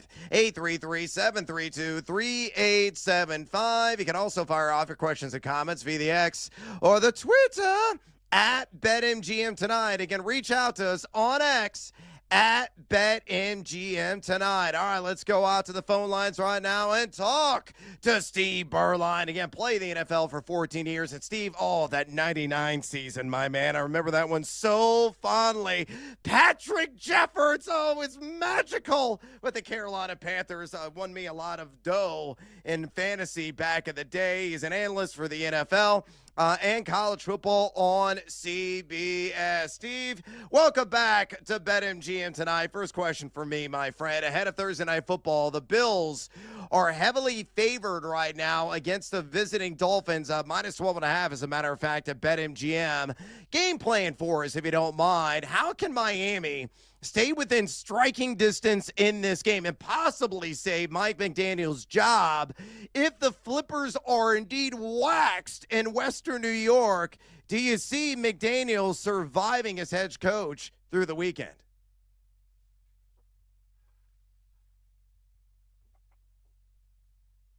Do we have Steve? We may not. I didn't know if that was just maybe I wasn't hearing things. I don't think we have Steve, though. I saw the pictures, Steve. Looks great.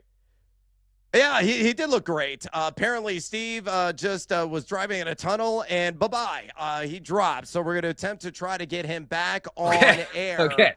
Yeah. As we got Dolphins and Bills getting ready. It looks like the Dolphins are ready to trot in. We'll see what version of Tua Tagovailoa we really get tonight. Yeah. A guy that's been such a roller coaster ride. He's made some really poor decisions in his vertical assessment, reading defenses and reacting. But again, this Bills defense, no Milano, no Ed Oliver. They have been vulnerable this year, Horvat. A team that's coming in the night, number 26 in rush EPAD. That's why we're so high on Devon Achane. And guess what? We got Steve Berline back. So, Steve, I don't know if you heard the first question. I'll re-ask it. Ahead of Thursday Night Football, the Bills are heavily favored against the visiting Dolphins by around 12.5 points right now at BetMGM. Game plan for us, how Miami can stay in this thing tonight. Because if they get waxed, do you see Mike McDaniel get left on the tarmac? Well, I think that's a big question that everybody if you don't like the Dolphins, I think you want to see it happen. If you do like the Dolphins, I think you want to see them try to get this season turned around. With all the talk out there, though, it seems like if they don't get it turned around pretty quick, McDaniel might be the first one to exit stage right. So, obviously I hate talking about that kind of stuff. It's a huge challenge for the Dolphins with everything they've been through this year, and they're going into a juggernaut, obviously. Bills are playing incredible football right now, and Josh Allen's almost unstoppable. So the Dolphins offense better wake up and not let this thing get going in the wrong direction because, as we all know, Buffalo is a really, really tough place to play in if you're in the game. But if you get down early in that stadium with that crowd and with that whole environment, it is very hard to make up any ground. Steve, the game I'm looking forward to this weekend is Philly, Los Angeles, Rams, Eagles. It's a playoff rematch. You know, the Rams fall just short in that game last year. And Matthew Stafford, there was a lot of concerns coming into the season about his back and his age, but so far so good. He looks better than ever. And Jalen Hurts hasn't been asked to do a whole lot, but yet they're the defending champs. They're 2-0, and the offense is still humming. Who do you like this weekend, and which team do you like to make the deeper run? Philly to repeat, or do you think the Rams got a shot this year? No, I think it's a big question. I mean, I really believe that the Rams are one of the teams that really matches up pretty well with Philadelphia, especially if you were playing at home or playing them in LA or playing them at a neutral site. I think it'd be a pretty darn hard game to pick one way or the other. In Philadelphia, obviously, you got to give the edge to the Eagles. They're the Super Bowl champs. They've beaten the Rams the last two times. But I really think the Rams, when you look at the NFC, they're a team that really has a chance to make some noise. And if anybody can step up and stand up to them, like you said, they almost did last year in the playoffs. I think as long as Stafford is healthy and also with both Puka Nacua and Devontae Adams out there, then you got obviously the great running back in Kyron Williams. If they're all available and healthy, I think the Rams can play with them. And, we all know that the Eagles aren't going to be able to keep playing the way that they have been playing, so conservative and just kind of, controlling the game with very little impact from the passing game. Eventually, A.J. Brown and Devontae Smith are going to have to become a bigger part of things, and Jalen Hurts is going to have to do more than just hand the ball off and throw, nice, safe passes in desirable situations. So I think it's going to be a great game this weekend. It's the one that I'm really kind of circled and paying attention to. And it's gonna be a big confidence builder for either one of those teams, because I think they have a lot of respect for each other. Totally agree. Steve, when we talk sports, I hate ring conversation unless we're talking basketball and we're talking Michael Jordan, because it helps my argument that he's the greatest of all time. But I was a big Marino guy growing up, never won a Super Bowl ring. On the field, I love Aaron Rodgers. Only, and I say that, using the quotations, has the one Super Bowl ring. The problem for a lot of these guys, especially in the AFC, Justin Herbert, Lamar Jackson, Josh Allen, Pat Mahomes and the Chiefs. I mean, they've been in the AFC Championship game every year since he's entered the league. Of those three signal callers, though, Josh Allen, Lamar Jackson, and Justin Herbert, all on playoff caliber teams. Do you think any of the three could dethrone Mahomes and the Chiefs this year? Which quarterback do you think could get over the hump this year in 2025? Well, I think the biggest challenge that the Chiefs are facing, they're finding out it's really hard to sustain, to keep all your weapons and keep everybody healthy. And obviously Travis Kelce has been such a huge part of that Chiefs run offensively, and he's lost a step. He's not quite the same impact player that he has been for the previous 8 years or so, and it's awful hard to hold down that number one top spot for as many years in a row as they have. So I think if there ever is a time for one of these guys to make it happen, it would be this year. And I think all three of those guys that you mentioned, Justin Herbert, Lamar Jackson, and my favorite, the guy that I have a man crush on and have from day one, Josh Allen. I think that the time is absolutely prime for them right now to make a run. And those three guys are all on pretty good football teams. They're built to win right now, and I think as long as their quarterback stays healthy, any one of those three teams can make a run. If I were to choose, I would have to say I go with Buffalo first, though. Yep, I totally agree. We're talking to the great Steve Berline, a man that played quarterback for a number of teams, including the Carolina Panthers. I remember 99, Steve. You were awesome with 35 passing touchdowns that year. Won me a lot of money in fantasy, so thank you for that. Again, 14 years as QB in the National Football League. Yeah, go ahead. I had 36 touchdowns. Oh, 36? I thought you had 35 through the air. Did you run one in that year? No. I had 36 touchdown passes that year. And I don't know if I ever ran one in. I think I might have once or twice in my 17-year career, but I know I had 36 touchdown passes that year. So, but it was just one of those years where everything fell into place and I got my opportunity, and the cards just fell into place, and I was able to show what I always felt that I could do, and I was grateful that I got that opportunity. I wish we had a little bit better of a team all the way across the board where we might have been able to make a run into the playoffs, but we just weren't quite ready at that point. But man, it was a lot of fun trying to get there. I know what is not a lot of fun right now, being a Bears fan, Steve, and I'm one of them. So let's talk about the Bears and boys matchup this weekend at Soldier Field in Chicago. I got a feeling it's like first to 60 points wins. Defense highly optional for both of these squads. Do you think Caleb Williams goes off this weekend against the Dallas Cowboys and that flimsy secondary? How many touchdowns do you see from him, and which wide receiver do you feel is he going to fall hardest for in that game? Is it going to be more DJ Moore or Roma Dunze, who's in the midst of a breakout season? That's a great question, and I think you guys know, but I do for Compass Media Networks, I do all the Cowboys games. For national radio broadcast. And so I was there last week at that New York Giants Cowboys game, and man, it was a sight to see. That fourth quarter, I can honestly tell you I've never seen anything like it. I don't know how many times I said there's absolutely no way that could happen, and it just did. And I must have said that at least 5 times in the fourth quarter.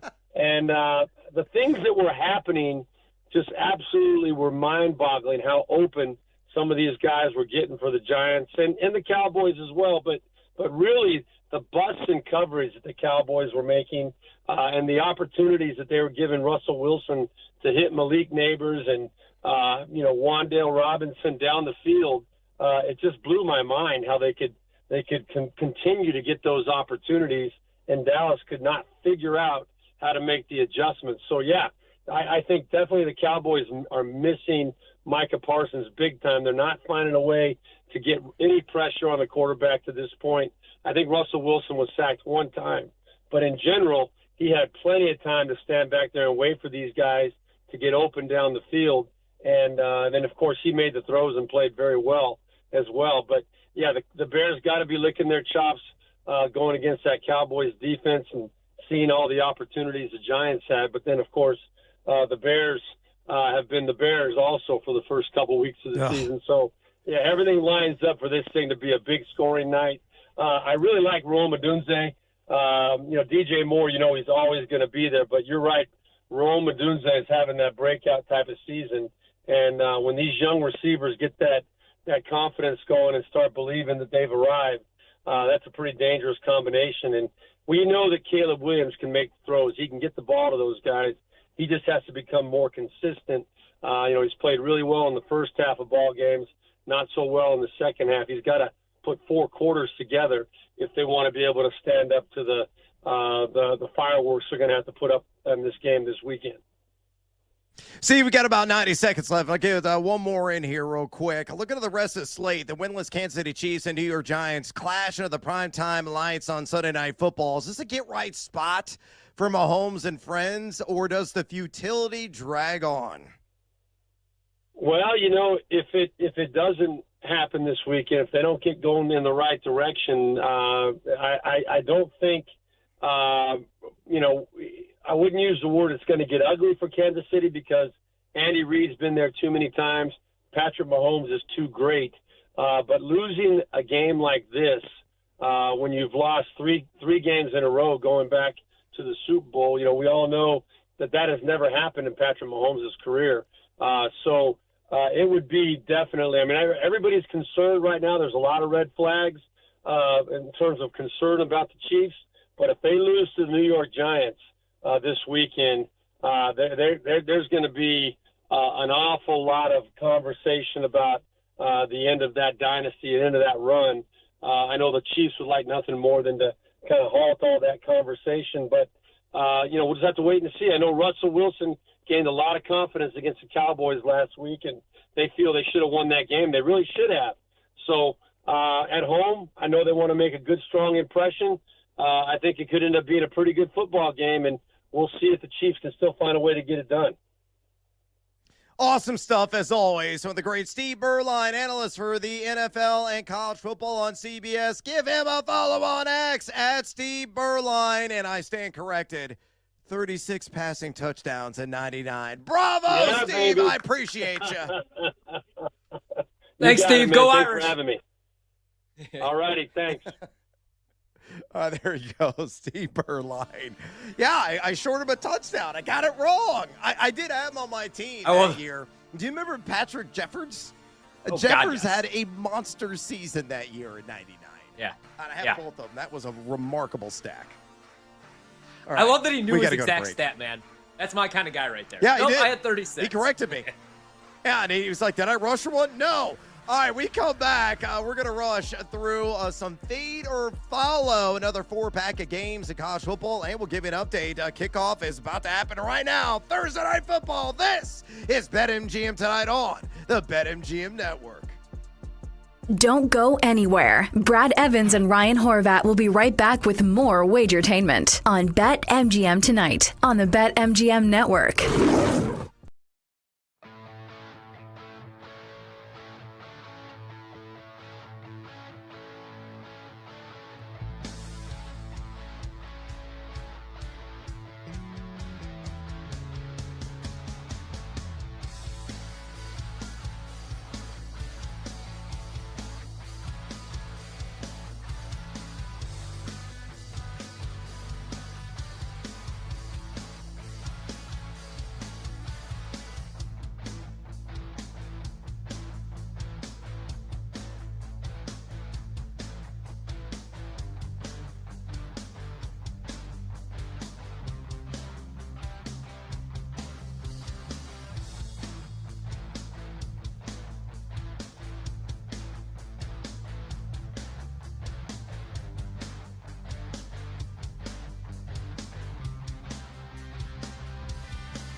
It's time to place your bets. This is BetMGM Tonight on the BetMGM Network. Welcome back to BetMGM Tonight. Brad the Big Noise Evans with it. Ryan Horvat in the house. Kickoff was already underway, and guess who's marching down the field? The Miami Dolphins. Ooh, Devon Achane with about a 9-yard gain on first down. They're inside the red zone, folks. They're knocking the door. Had a big kickoff return to begin this sucker. That really set him up. Devon Achane already a 15-yard reception to begin the game. A nice 9-yard run there. That's the second carry of the game. So already up 2 for 10. Ollie Gordon 1 for 3. Tua Tagovailoa perfect 3 for 3. Tyreek Hill had a big third down catch for 5 yards. And we've seen a pretty active Malik Washington so far. Not on the ground. I just need a single carry from him. Hopefully going to cash in, but he does have a reception for 5 yards. Had another one that was called back as it is a Ollie Gordon up the middle. You really wanted some Ollie Gordon action, and unfortunately, BetMGM and I don't think anybody offered it anywhere. But Ollie Gordon could be the first one into the end zone. It is right now inside the 5-yard line. First down and goal for the Miami Dolphins. Horvat, they're starting off on fire. Yeah, this is what I wanted to see. Now, the degenerate in me kind of wanted them to settle for 3 on this drive because I have the Keon Coleman and Dalton Kincaid first touchdowns. But I'll take a Devon Achane touchdown because I have the anytime plus 130. I'm a little angry, though, man, because I spent the last 48 hours of my life looking for Ollie Gordon props. And here he is, another carry for Ollie Gordon. He does get stopped about at the line of scrimmage for no gain. But 3 carries early on, man. I think they're going to get him more and more involved in the offense. And I'm looking for short numbers on him. Like you said during the break, 8.5 rushing yards, 10.5 rushing yards, but I haven't seen anything available. Nope. No, I haven't either. I looked all day. That was one prop I was hoping that BetMGM would post in the 11th hour because they usually do a bunch of dumpage of various props, like low threshold props, particularly on receivers right before kickoff. Sometimes they feature running back, but Alec Gordon missed the cut. And I'm hoping they're going to maybe post something live because I'm really curious to see what he can do. As Tua looks to his right, checks down. It's Malik Washington. And he gets tackled at the 1.5-yard line. Now, true story, Horvat, you had a buddy that had him for first touchdown, right? Like 30-1, is that correct? Yeah, he gave me a call today, and he's like, hey, what do you think about Malik Washington, first touchdown? And I said, not much, man. And then he texted me, and he said, I did it 35-1. You want any of this? And I said, absolutely not. I'm good. And here he is, and he gets stopped at the 1. So he's sweating this thing out. He's been on fire this year, though, so I'm expecting some regression from him, but maybe not, man. But that was a good look because he falls 1 yard short. Now let's see what the Dolphins do here. They were just an empty with no threat or run. It's Ollie Gordon. Ollie Gordon again. Oh, my God. Yeah. It's not Achane. It's so bizarre. And Ollie Gordon up the middle, first touchdown of the game. There it is. Touchdown Dolphins. Ollie flipping Gordon, folks, just like everybody drew it up.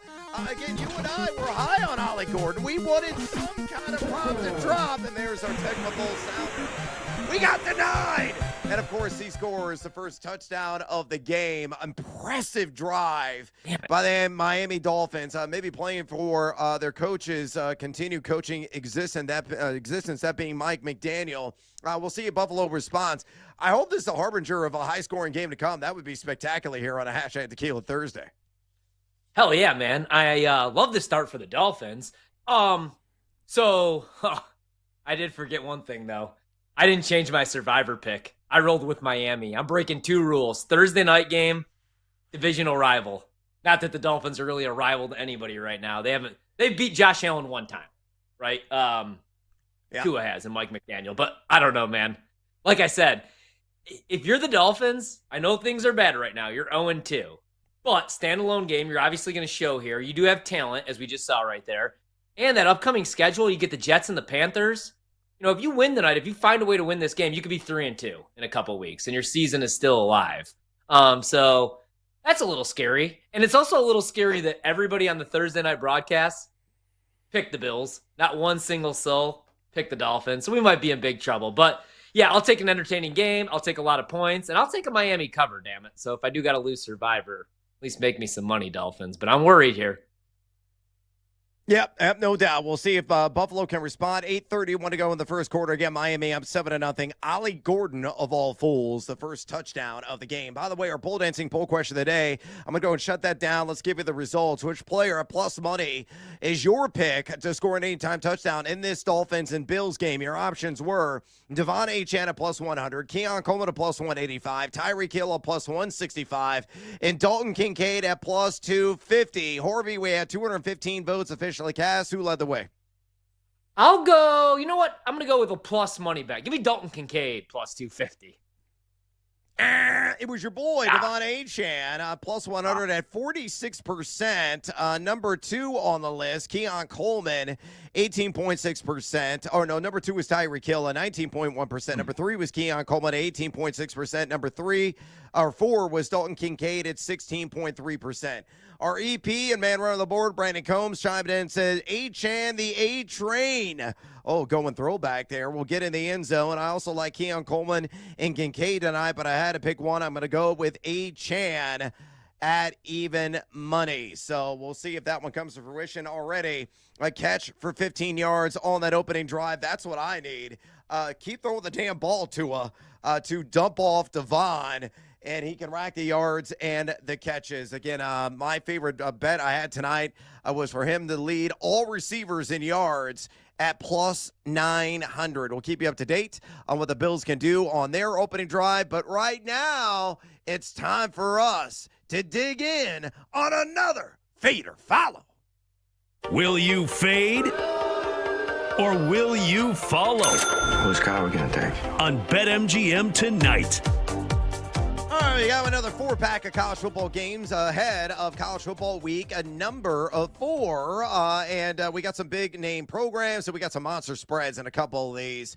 But let's go ahead and dig in. I'm going to give you the spread. I'm going to give you the favorite. I'm going to give you the juice associated with said favorite. The numbers nerd will come out, give you a little background information. And then I'm just simply going to ask, Ryan, are you going to fade or are you going to follow the favorite? So let's dive in with a Big Ten battle. Still weird saying this. So with USC laying 18.5 against the Spartans of Michigan State at a minus 110 juice. Numbers nerd says this. Football Power Index has SC at number 5 in the country. Michigan State at a not so nice 69 overall. The offensive efficiency right now, USC at number 12. Michigan State at number 26, rather surprisingly. Defensive efficiency, SC at number 10 in the country. They are nationally ranked now in the poll, and Michigan State at number 41 in defensive efficiency, according to PFF. With that background information, maybe offering support. What do you say? Fade or follow USC minus 18.5 at home against Michigan State? Yeah, I'll follow USC. I bet USC at a better number, but I still like it at 18.5. Unfortunately, I think they win this game by 21 points. I say unfortunately because I really like this Michigan State team. I only need 2 more wins, and we cash the over on their win total. Perfect start to the year. Aiden Childs has looked pretty good, man. He threw 4 touchdown passes against Boston College, ran for a score, went 22 of 29 last week against Youngstown State, but that was Youngstown State, and they kind of played with their food. Meanwhile, USC looks really good. They haven't turned the football over all season long, and the reason I think they win this game by margin is right now Michigan State has a ton of injuries, man. Like, they are beat up. They're going to be missing their top running back, Mekhi Frazier. They're going to be missing their leading wide receiver from the last 2 years, Nick Marsh. They're questionable right now, but I don't expect them to play. So I'm going to roll with USC. I think USC is an 8-9 win team this year. They're for real, and that offense is damn good. I don't think Michigan State's going to be able to get many stops here. All right, fight on with the Trojans and the big number there, laying the 18.5 against the Spartans of Michigan State. Let's move on to Baylor, laying 2.5 against Arizona State at a minus 110. Football Power Index has Baylor number 39 in the country, ASU at number 32. Offensive efficiency, according to PFF, Baylor at number 58, Arizona State at number 67. Defensive efficiency, that's where Baylor suffers at number 97 in the country. Arizona State, meanwhile, much higher, also number 67, so identical of where they rank in offensive efficiency. Again, with that information coursing through your brain, what are your thoughts? Baylor laying 2.5 in Waco against the visiting Sun Devils of Arizona State. Are you going to fade or follow? I'm going to fade Baylor actually in this spot, man. I really wanted like a 3 or a 3.5 with Arizona State. Some people are surprised that Baylor's favored in this game because Arizona State last year goes to the college football playoff, but they lost some pieces, including Cam Scadaboo. A lot of people like Sam Levitt. I'm kind of on the fence with Sam Levitt as far as a pro prospect. The reason that I lean Arizona State, I'm going to give them the coaching edge. I really like Kenny Dillingham. You saw what he did last year, year 2 at Arizona State. He takes them to the college football playoff. And I'm not fully sold on Dave Aranda as a head coach. I do like Sawyer Robertson. I think he's a legit Heisman candidate if Baylor could finish with 8-9 wins. The problem, though, man, has been their defense. Like, I'm not going to overthink this. I'm just going to bet the over. Baylor this season only has 5 sacks the first 3 games of the season. They're tied right now for 86 out of 134 FBS schools. If you give Sam Levitt time to find Jordan Tyson, one of the better receivers in the country, you could be in big trouble in this game. So I'm going to go with Arizona State plus 2.5, but I really like the over here. All right, loving the over and ASU. I think that's a great call at ASU plus the 2.5. Let's go with the Apple Cup. Washington State. The Huskies laying 19.5 on the road there in Pullman. Football Power Index has UW at number 29 in the country. Washington State a miserable number 114. Offense efficiency, Washington number 4 in the nation. The Cougs at number 109 in the country. Barf. Defensive efficiency. That's where the shortcoming comes in for Washington. Number 125 nationally, near the dregs of the keg in that category. Washington State, not much better at number 75. With all that information, what do you say? Washington minus 19.5 at Washington State. Fade or follow?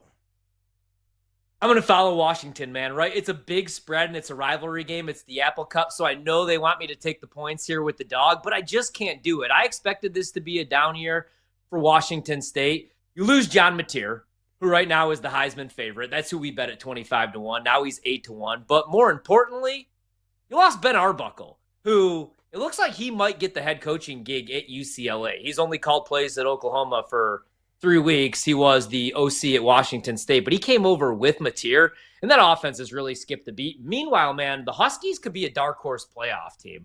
I really like them. Their quarterback, Damon Williams, is a stud. Hasn't had to do a whole lot because they haven't played anybody yet, but he's got 2 touchdowns, no picks, 480 yards through the air. He's their second leading rusher with 132 yards. And Jonah Coleman has been awesome. 39 carries for 288 yards. He's averaging almost 8 yards per carry, and he's got 7 touchdowns in 2 games. I like the Huskies to roll here.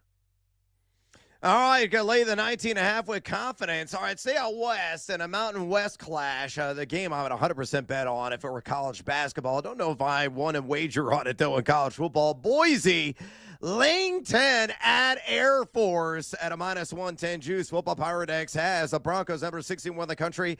Aim high at number 113. Offensive efficiency for Boise State. According to PFF at number 49. Air Force a surprising number 22. Defense efficiency, Boise at 71. Air Force, though, at number 112. Again, with all that advanced data, what are your thoughts? And we got a touchdown from Dalton Kincaid. Damn it. Buffalo answers.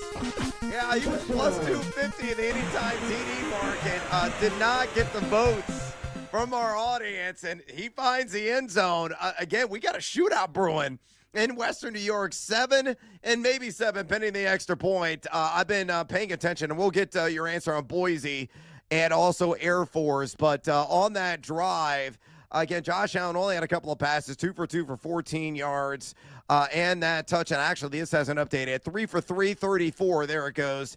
And the touchdown. James Cook, a very odd hand. 3 carries, 30 yards, along a 16. Dalton Kincaid, 2 catches, 29 yards. And that touchdown, the extra point is up and good. And then James Cook also had a catch for 5 yards. 7-7, Buffalo, Miami. Ooh, baby, buckle up. This one could be an exciting one, to say the least. All right, so let me ask you the question. Boise State minus 10 in Colorado Springs, taking on Air Force. Fade or follow? I'm going to follow Boise State, man. I know they had that loss week 1 to South Florida. Turns out South Florida's a good football team, right? They beat the Gators outright as 17.5-point dogs. Did get blown out by Miami, but that was a bad spot. I think this is a good spot here for Boise State. They need to win out if they want to get back to the playoff. They could still reach the playoff and win the conference. I like their quarterback, Maddox Madsen. A little bit of a slow start to the season, only completing 56% of his passes. Hasn't turned the ball over yet. I think they're going to get the ground game going. Right now, they're trying to figure out how to replace Ashton Genty. Dylan Riley only has 13 carries for 143 yards, but he's averaging 11 yards per pop. He needs to get more touches. Gaines has 23 for 142. I want to see more Riley here, but I like Boise State to win this game by at least 2 touchdowns. So I will follow them, and I'll lay the points. All right, laying the points there with Boise State -10 at Air Force. All right, we're going to take a little break here on BetMGM tonight. When we come back, more fantasy football talk, Fantasy Flames, Lame Shocker special, this time at the running back position in week number 3. Don't go anywhere, fools. This is BetMGM tonight on the BetMGM Network. Sammy P from BetSweats here. Friday morning on the show. Can we please get an NFL underdog to come through? Please? Our favorite Week 3 bets on the next BetSweats.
It's time for fantasy football advice from the pros on BetMGM tonight. Presented by BetMGM. Make it legendary. First down from the 30. Handoff to Javonte Williams. Squeezed his way through. End zone ahead. Dallas takes the lead. Shout out to Fox for that juggernaut Javonte. He's actually here. Highlight rejoiner. Of course, now a member, formerly the Denver Broncos, now getting it done with the Dallas Cowboys in a matchup in which we think is going to be just a plethora of points at Soldier Field between the Bears, my Chicago Bears, and Dallas Cowboys here in week number 3. We're going to be talking some fantasy flames, lames, and shocker specials here in a minute. By the way, I'm Brad Evans. Joining me right now, of course, every time we're on the air here on BetMGM tonight, my wonderful and esteemed colleague, Ryan Horvat, on this hashtag Tequila Thursday. And he's already slugging back half the bottle because Horvat's a little ticked off. Yeah, thanks, bartender. Keep him coming. As Ollie Gordon gets in the end zone for the first touchdown of the game. Who scored the second TD? Well, it was Horvat's call to be the first touchdown scorer, Dalton Kincaid. 7-7 between the Buffalo Bills and Miami Dolphins. So Miami really kind of shot themselves in the foot on their next series. 3 and out, Tua Tagovailoa fumbled the snap on a manageable third down, recovered it, ended up going over, I believe, on his rush yards prop, just accidentally got 2 rush yards, but still a couple of yards short of the first down as the Dolphins have to punt it back to the Bills. Bills have the ball, 1st and 10 at their 37-yard line with 2:24 remaining there in the first quarter. We'll keep you up to date on all of the action. If you hear the Tecmo Bowl sounder at any point during this segment, that means somebody is Splash 6. We'll then interject. We'll give you the immediate update, and we'll spin things forward. Might even do a live dive if need be on a player prop or a side or total in the game. That's how we rock. That's how we roll here every single night on BetMGM tonight, especially when there is an NFL game at play. Again, if you want to talk some fantasy football with us, you absolutely can. Also, sports betting questions or any kind of hot plays that you have in the National Football League or college football ahead of the weekend's action. Simple way to get a hold of Ryan and I here on the show. Just pick up the phone and dial us fools at 833-732-3875. 833-732-3875. You can also send us your comments and questions via the X or Twitter at BetMGM tonight. Again, bring the noise on X at BetMGM tonight. James Cook, another sizable gain on 9 yards there on first down. 2nd and 1. He trots out to the sideline. He's A-okay. Don't worry about it, folks. Just some schematics being done by the Bills offense at his second one. I'll go ahead and do play-by-play, give it to you live. Josh Allen under center, about to take the snap. He does. It is a handoff. Who is that? Is that Khalil Shakir? I believe that is Khalil Shakir getting the handoff there. So if you had a rush yards prop on Khalil Shakir, which I don't believe there was one. Oh, no, that was Moore who actually, Elijah Moore who got the carry there. Yeah.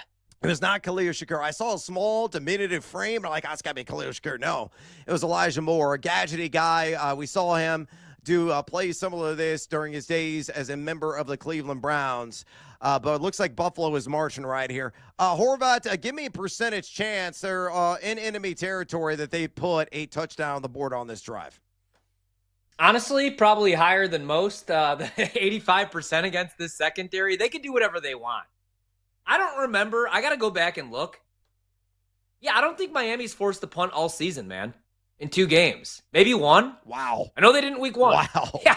I mean, this defense can't get off the field.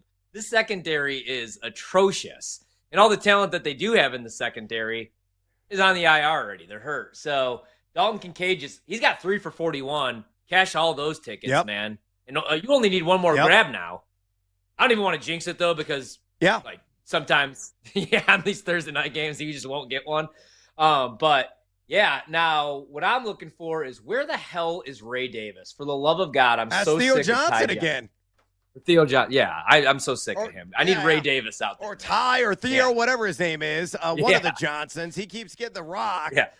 Yeah, that's ridiculous. I don't know why Ray Davis isn't the RB2 in this game. It is Johnson getting that secondary work. I'm hoping that James Cook gets in the end zone again. He has scored a touchdown 16 to 21 games. He is now back on the field. Again, he's fine physically. We saw him run off. But looks like at the end of the first quarter, time has expired, 2nd and 6. Again, Buffalo driving there at the Miami 31 right now. Bills and Dolphins tied at 7, but Miami about to put more points on, the Buffalo Bills about to put more points on Miami. And again, Dalton Kincaid just going absolutely nuts in that first quarter. 3 targets, 3 grabs, 41 yards, and a touchdown. Your leading rusher in the game, James Cook, 4 for 39. Josh Allen, 4 for 4 to begin the contest. 46 yards in that passing touchdown. And for Miami, again, Ollie Gordon is your fantasy hero, so to speak. And, of course, nobody started him. 4 carries, 11 yards in that rushing touchdown, which was the first of the game. Malik Washington's got 3 targets already, 2 catches for 9. Devon Achane, 1 target, 1 reception for 15. 3 for 17 on the ground as well, and 2 of 4 for 5 for 29 yards. Tyreek Hill, 1 catch for 5. And Jalen Waddle, I don't think is really going to contribute much. He came in dinged in this game. So, again, we'll keep you up to date. Let's go and get it after it. Here was our Fantasy Flames conversation. These are guys under 60% started right now in Yahoo leagues that we think are going to absolutely blast in the box score. So you're looking at a guy who a lot of people in shallow leagues have dropped in mass here in the last about 24 to 48 hours. So you say, maybe not so fast, my friend. Who is that? Yeah, cover your ears, Mike in Miami. I like Isaiah Pacheco again this week, man. Now, he's only seen 52% of the carries in Kansas City as far as the running backs, and he has a combined 47 rushing yards. He's actually tied right now with Kareem Hunt in rushing production. And Kareem Hunt is pushing like 55 years old in NFL years, but going against the Giants. And I was really high on this Giants defense coming into the year, a really good defensive line. But through the first 2 weeks of the season, man, they've allowed the most rushing yards and touchdowns in the league. And the Giants, they've given up 23.9 fantasy points to opposing teams' running backs. I think this is finally the week for Isaiah Pacheco. In fact, my mother, Jackie Horvat, gave me a call today, and she goes to me, "Hey, who are 7 guys that are scoring in the NFL touchdowns this week?" And I was like, "Mom, you know how hard it is to pick 1, let alone 7?" But I gave her Isaiah Pacheco. So don't let Jackie down this weekend, and don't let our fantasy owners down, and don't let Mike in Miami down if he has to go back to the well this week. I'm playing Pacheco, and I'm also playing him to score a touchdown. Don't let me down. And he's well under 60% started right now. Yeah, a lot of people have already thrown in the towel on Pacheco, and I say just, again, let it play out, let it simmer, wait, play the patience game. Better days are on the horizon. All right, let's talk about the juggernaut, Javonte Williams. He was under 60% started yesterday, now over that number. So more for the shallow league crowd if you're debating his services. I think he is must-start material against the Gummy Bears of Chicago. They're gelatinous in nature, and all they do is give up flavorful results to the opposition. The Bears, number 20 in rush EPAD. They've allowed the second most opponent fantasy points per game at the running back position, giving up 5.02 yards per carry, 155.5 total yards per game, and 3 total touchdowns to rushers. Javonte's been great on a per-touch basis, seeing 78.2% of the opportunity shares there. He got 5 red zone touches, a couple of touchdowns, 3.36 yak per attempt. That's top 20. 6 missed tackles, forced. He splashes 6 again. Probably puts around up 85, 90 combined yards as well. Juggernaut Javonte has arrived, baby. Get him in your lineup this week. He's going to pay a handsome dividend, to say the least. All right, flip side of the coin in Fantasy Lane. Big name player, over 50% started, that could have a bad performance here in week 3. Who is that? So I don't know if a lot of people have paid attention or have noticed, man, but Chuba Hubbard is running back 7 right now, a top 10 fantasy back through 2 weeks of the season. But now he's going against Atlanta, and this is why I bought in on Atlanta this season, man, and bet them to make the playoffs and to win the division. It wasn't just Penix and Bijan Robinson and Drake London and the offense. It's the defense. I like what they did this offseason and what they did in the draft. And right now, I know it's only a 2-game sample size, but they're top 3 in run defense, man. So I don't think this is a great spot. I actually kind of like Bryce and Tet to hook up. I think that there's going to be a negative game script, so Carolina's going to have to throw the ball a little bit more here. So I'm going to fade Chuba Hubbard. I actually, unfortunately, have to bench him in one league. So I'm rolling with Isaiah Pacheco over him. So wish me good luck because it's probably a dumb move, but I like it. Dalton Kincaid almost had a second touchdown of the game. Absolute dime drop there by Josh Allen. Hit him right in the hands, but excellent play by number 21 defender there of Miami. It is 2nd and 10 at the Miami Dolphins 19-yard line. I'll give it to you live. Josh Allen, a shotgun, takes a stab, looks left, immediately dumps it underneath. There's Khalil Shakir for about 8.5 yards. It's going to be 3rd and short, I could almost guarantee. This is either going to be a Josh Allen run, design run up the middle, or a little James Cook action. They cannot contain Cook. Every single time he's getting the ball, it's at least a 5-yard gain.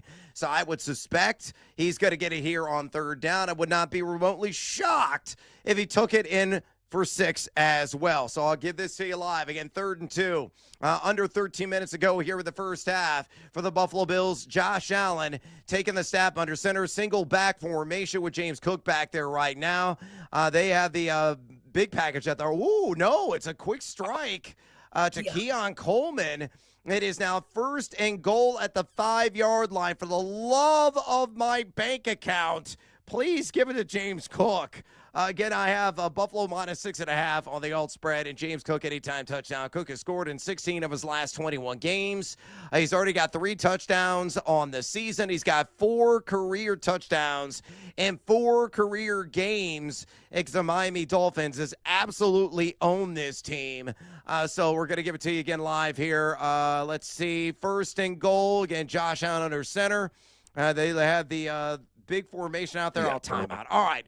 My fantasy lane, JCM, Ja'Cory Krosky-Merritt. He is over 50% starter right now, just over like 51, 52%. I don't know why.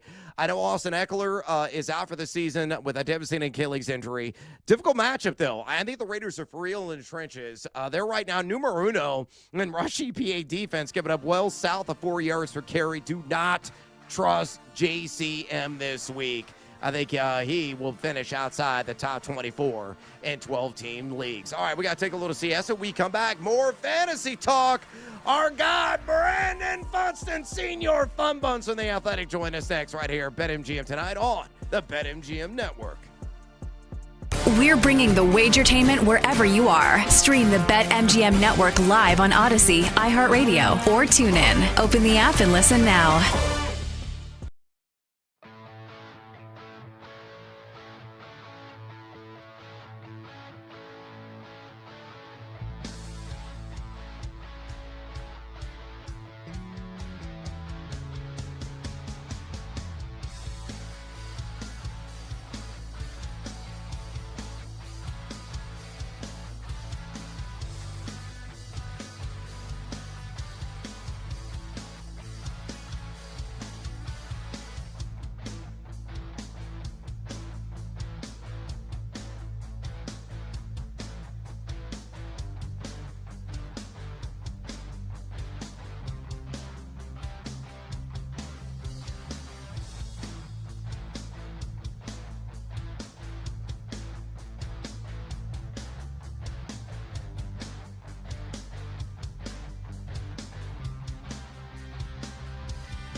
The sweat is on. With your hosts, the big noise, Brad Evans. Not going to duplicate that. No way. No shot in the HE-double-L hockey sticks. And the mad better Ryan Horvat. You don't got to bet every game. That's how you see those guys that live under the bridge? They lay 25.5 with UNLV week 0. It's BetMGM tonight on the BetMGM network.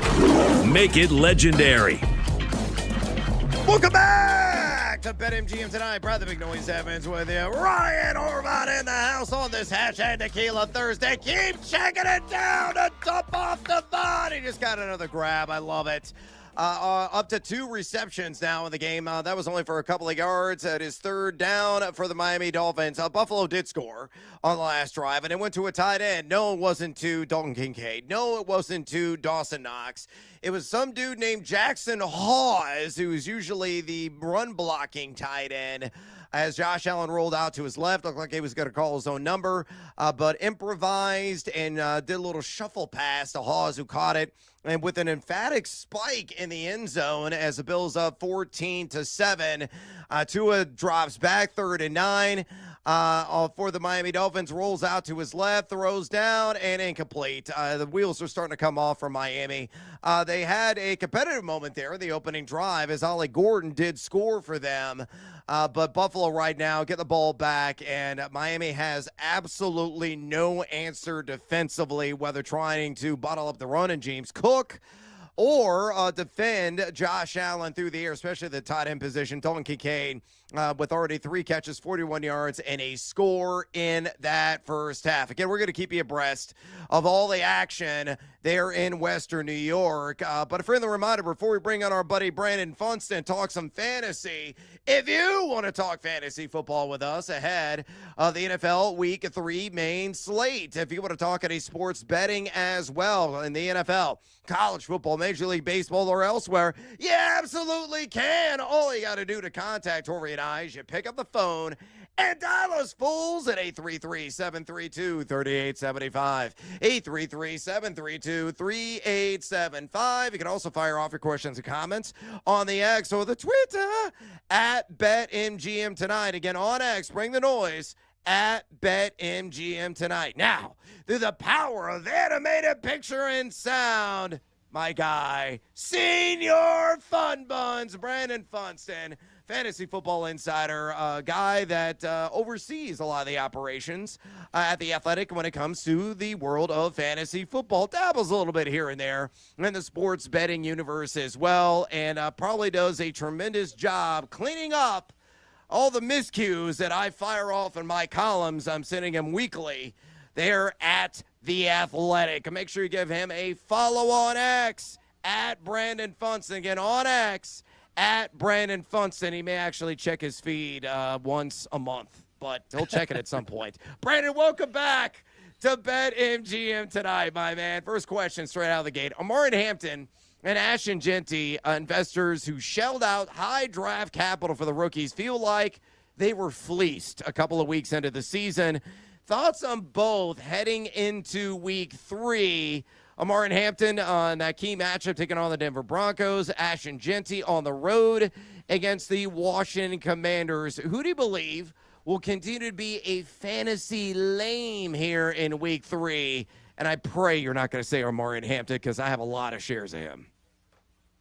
Yeah, well, the thing here is that Amari Hampton was so much cheaper in fantasy. It was at least a round and a half cheaper. So, you might have other options. Maybe you have, you're not leaning on Amari Hampton as your number one running back, most likely. At least a lot of people aren't. A lot of people are leaning on Ashton Genty as their number one running back. And if you are, and I have one of my 6 teams in fantasy that I'm playing that does, I'm worried. If I'm going, who's the bigger lame? You put in, average draft pick into the equation.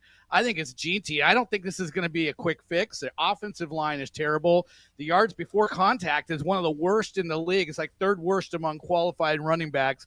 I'll tell you what, I went back and watched every one of his runs last week, and he looks like his head is swimming. He's missing daylight. It's clear as day. It's weird. There's open opportunities for daylight to the outside that he's not doing. It's nifty footwork, but I just think his head is swimming, and his pass blocking, he looks like a fly on a cow's butt. I mean, he's getting swatted away with ease, like he's hardly even there, and that's a problem. And head coaches don't like to see that, but he is not protecting Geno Smith at all. And until he gets some of that corrected, in addition to sort of starting to just relax and see some holes, I think it's a big problem. So if I'm thinking about it long term, I like Marion Hampton's environment a whole lot better. Justin Herbert, a better quarterback. That offensive line's a little better. Just the environment. The defense should get the other offense off the field, afford them a decent amount of opportunity. So yeah, I'm more worried about Ashton Jeanty being the bigger lame going forward. Oh, Brandon, on the flip side, who's your fantasy flame for week 3? Someone under 50% started the manager should consider inserting into their lineups this week. Yeah, well, this is not our older brothers, Pittsburgh Steelers defense. And I think people are I'm looking at Drake May. I'm looking at Ramondre Stevenson. Looking at as much as I would love for Travion Henderson to be the thing back there, I think we got to wake up and smell the reality that Ramondre Stevenson is number one running back there. And this is a team, and the Steelers is getting absolutely run over. They haven't done well against the quarterback either. What is it? Justin Fields and Sam Darnold are the two quarterbacks they face, and here they are with the 5th most fantasy points allowed to the quarterback position. They're 5th most in non-PPR leagues to the running back position as well. Teams are running on them. Ken Walker was one of the worst-looking running backs in week 1, and suddenly he got right really quick against the Steelers last week. So I look at Ramondre Stevenson. He's down at like 22% started. Like, people are still hanging on to Travion Henderson. Hey, I don't have a problem if you want to throw Travion Henderson in as your flex this week as well. But I think Ramondre Stevenson needs to be in your lineup. And Drake May, I have him as my quarterback 8 this week. He's running. He's been decent both weeks and really good last week.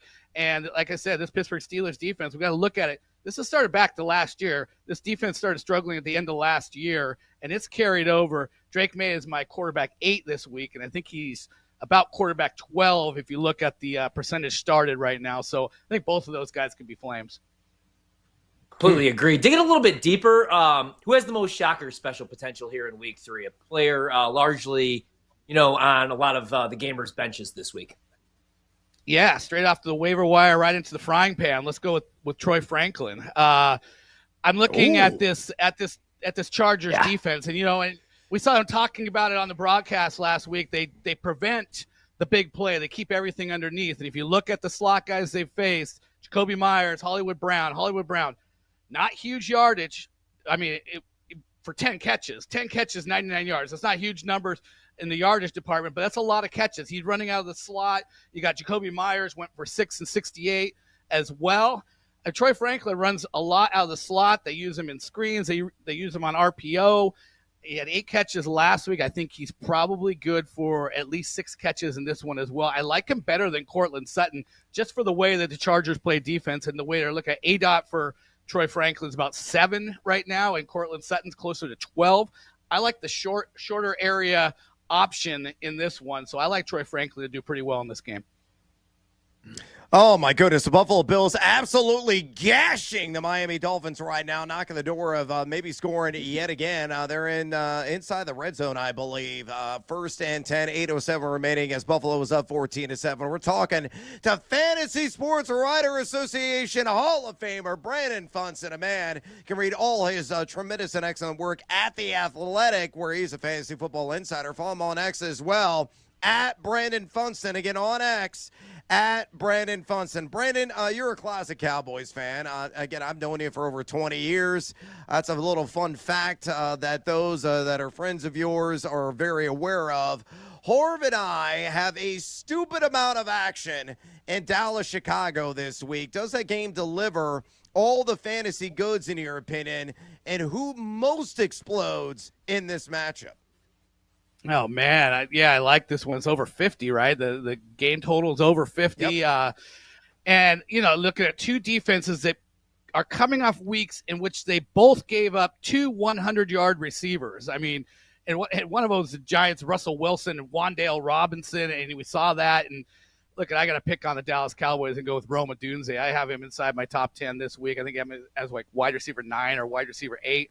I like everybody. I mean, I think we both do. I think we all like everybody in this contest. You like your Javonte Williamses, you like your CeeDee Lambs, and even George Pickens as well. Jake Ferguson getting love. I'd throw them all in there, but if I'm just picking somebody I truly think is going to go off, I like Roma Dunze. He's been the alpha for the Bears. There's been a changing of the guard there. DJ Moore no longer that guy. It certainly looks like Roma Dunze. I think he'll eat once again. Roma Dunze, by the way, Brandon, plus 195 in the anytime touchdown market. Are you a buyer? I sure as hell am. Yeah, I mean, he's already got 3 in the 2 games coming in, and then we're talking about just the mother of all matchups here, Right. Yeah, we had Steve Berline on, and he corrected me. I said he had 35 touchdown passes in 1999. Remember, a lot of those were to Patrick Jeffers and a memorable breakout and a waiver wire sensation. Mm-hmm. Really, both those guys were that year. Steve chimed in and goes, no, wait. I had 36 passing touchdowns in 99. Wow, you sold him short. I did. I misread. I thought it was 35. He was talking about his love for Roma Dunze as well, and he's like, he covers the Dallas Cowboys because I have no idea how Dallas is going to contain him at all. That speaks also to Caleb Williams, that could have a monster game, already quarterback 9 on this season, is Caleb Williams. So, again, just take a chill pill, Bears fans. You might be able to right the ship starting this week. Fonso, we'll get you out of here on this. As a diehard Seahawks backer as well, you live there up in the Starbucks City. What do you make of the Kenneth Walker and Zach Charbonnet split through 2 weeks of the regular season? Who would you trust more versus New Orleans? And then flipping the script in that game, what Saints player is best suited to take advantage and exploit your Seattle Seahawks? Yeah, well, I think this week, look at the way Kenneth Walker looked last week and Zach Charbonnet struggled, but we know that he's dealing with an injury. I think he's been limited, or I don't know what he did today. I haven't checked it lately, but he's the less healthy of the two. And so, yeah, I trust Ken Walker this week. I would follow the momentum that's carried over from last week when Walker looked great against the Steelers. On the flip side, one thing I've seen so far through 2 weeks is Christian McCaffrey and Jalen Warren both had big days through the air against the Seahawks. The Seahawks have given up 19 receptions to running backs and over 200 yards in 2 games to running backs. That's basically all Jalen Warren and Christian McCaffrey. And so look at, what does Alvin Kamara do? He catches a lot of passes. He's really good at it. He had 6 catches last week. He hasn't had a huge yardage yet, but this could be that week. Seattle's not an easy team to run against, and I don't know if New Orleans is going to try a whole lot, but Brad, I think we were talking about this early. 3.5 was the receptions prop on him. Yep. And I would correct. pump that up. I would push that up 4.5, 5.5, and go for it because I think he's going to get 6+. And so that could be a nice way to make a little money this week. So, yeah, there you go. Yeah, appreciable plus money for sure in the alt markets. Really starting at that number 5 in receptions for Alvin Kamara. So fly the fleur-de-lis, says Brandon Funson. Outstanding conversation as always. Senior Fun Buns, I affectionately call him Brandon Funson, one of the senior editors there at The Athletic. Follow him on X at Brandon Funson. Again, on X at Brandon Funston. Brandon, appreciate the time. I guess go UW. They should easily cover. They better easily cover at Washington State and take the Apple Cup. I know you're a giant Washington fan. Enjoy the game this weekend. Awesome. Yeah, indeed. We won't be looking ahead to Ohio State in 2 weeks, but yeah, for sure. Thanks, guys. Yeah, Thanks, no Brandon. doubt about that. There he goes. Brandon Funston from The Athletic. Hey, UW's playing my Illini in Seattle. I already told Brandon off air that I might have to make a road trip. Might have to get a plane ticket. If Illinois somehow, some way, Horvat, wins this weekend. And did you see the line today? It moved again. 6.5. We were kind of it's 6.5. I was half joking. I said this number could be 7.5 by kickoff. You're like, nah, I don't think it's going to get there. Bro, I think it's going to get there. This number is just getting steamed out of control. It's bananas.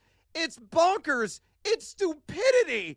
Right now, the amount of bets are being placed on Indiana, everybody's like following the leader. Yeah, 7, I'm in on Illinois. Even bigger, man. I think they're going to cover this number. Even if Indiana wins this game, I just don't see them winning it by more than a field goal. And I know how good the offenses look. I know Signetti's a great coach. They got weapons all over the place, man. They got Surratt. They got 2 running backs with over 200 yards on the ground. And I really do like Fernando Mendoza. He most likely is an NFL starting quarterback here in a couple of years. But I think people are really underrating this Illini team. Like you said last night and multiple times, 18 starters back. And Luke Altmaier is the real deal. He proved everything that he needed to prove to me, not only last year, but in that game against Duke. And I know Duke on paper is a 1-2 football team. But you guys are going to see this week when they win and cover. That's a good data point for Illinois. They win this game, man. You got to go to that. That Washington game becomes even bigger. And I like Washington to beat Illinois a little bit more than I do Indiana, to be honest with you. All right, well, hopefully you are correct, Mimigo. I might have to make the road trip to Indiana and just take Illinois on the money line. Matt Prater missed a field goal. We'll get you an update when we come back. And also, tequila shots, all plus money on the time. Stick around. BetMGM tonight here on the BetMGM Network. We're bringing the Wagertainment wherever you are. Stream the BetMGM Network live on Odyssey, iHeartRadio, or TuneIn. Open the app and listen now.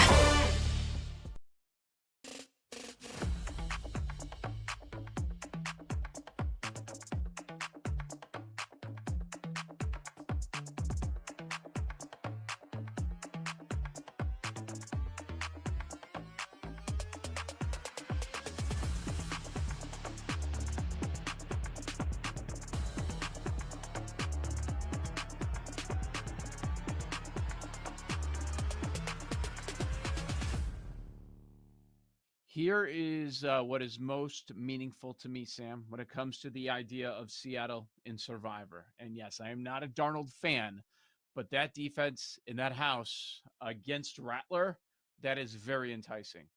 Let's look at their future home games. Tampa Bay, Houston, Arizona, divisional matchup, Minnesota, Indianapolis, maybe they're really good, and the Rams. Those are the future home games for Seattle. When I pick Seattle in Survivor, I want to take them at home. This is their easiest game of the year. That's what the market is saying. That's what the schedule is telling me. There is no future value on holding on to the Seattle Seahawks. So if you are very confident that they're going to win at home this week, you should probably use them in Survivor. At least one or like a portion of your entries if you have a bunch of entries in different pools. Let me ask you this. What are you more confident in? Seattle beating New Orleans, same point spread, or Green Bay at Cleveland? Both. Yeah. I don't think Cleveland's going to win. As somebody who has the Browns plus 8.5, I don't think the Browns win outright. Seattle's going to probably be the most popular play, though. And that's okay. Mm-hmm. As somebody who tried to avoid the great purge of week 2 and didn't take any of the public teams, I am now out in multiple entries. So I did it to myself, as I said. It looks like our guys in Chicago, Beef Loaf Chirizi, they love Seattle. Texting in real time right now. One of the guys likes Tampa. So they've got 2 entries. I'm a part of 1. It's sounding like at least right now we're going to be looking at Seattle in 1, Tampa in the other.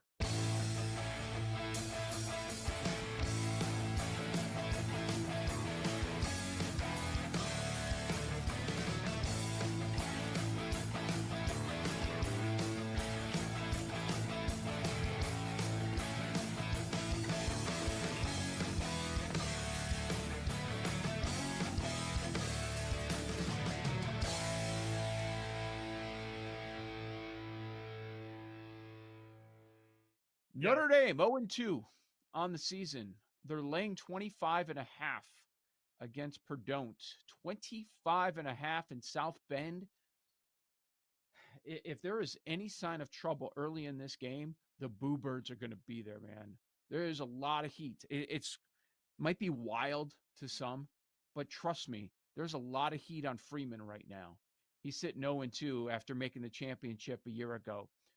Tough opponents, close losses, could easily be sitting 2-0, but they're not. They probably have to win out to make the playoffs, and he's making some internal changes. He's going to get more involved in some things, right? It's difficult for me to lay this number with a team that has shown me a bunch of defensive issues. Now, the counter to that would be, well, they played Miami and A&M. Now you play Purdue, but I like Barry Odom a lot. And I know it's going to take him time to kind of get his thing going in West Lafayette.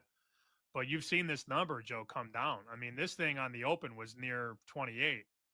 And now we're 25.5. BetMGM has 25.5. I see 25s.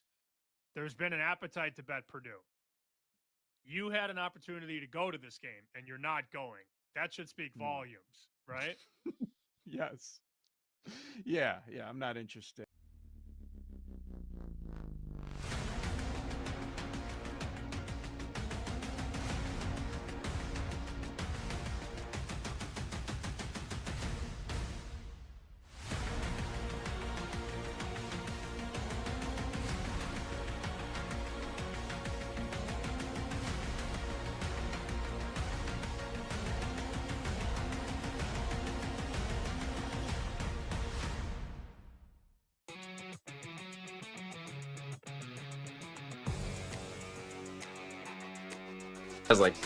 It's time to place your bets. This is BetMGM Tonight on the BetMGM Network. From the Dallas 48, Wilson protected, heaving one, wants Neighbors, Malik Neighbors, touchdown Giants!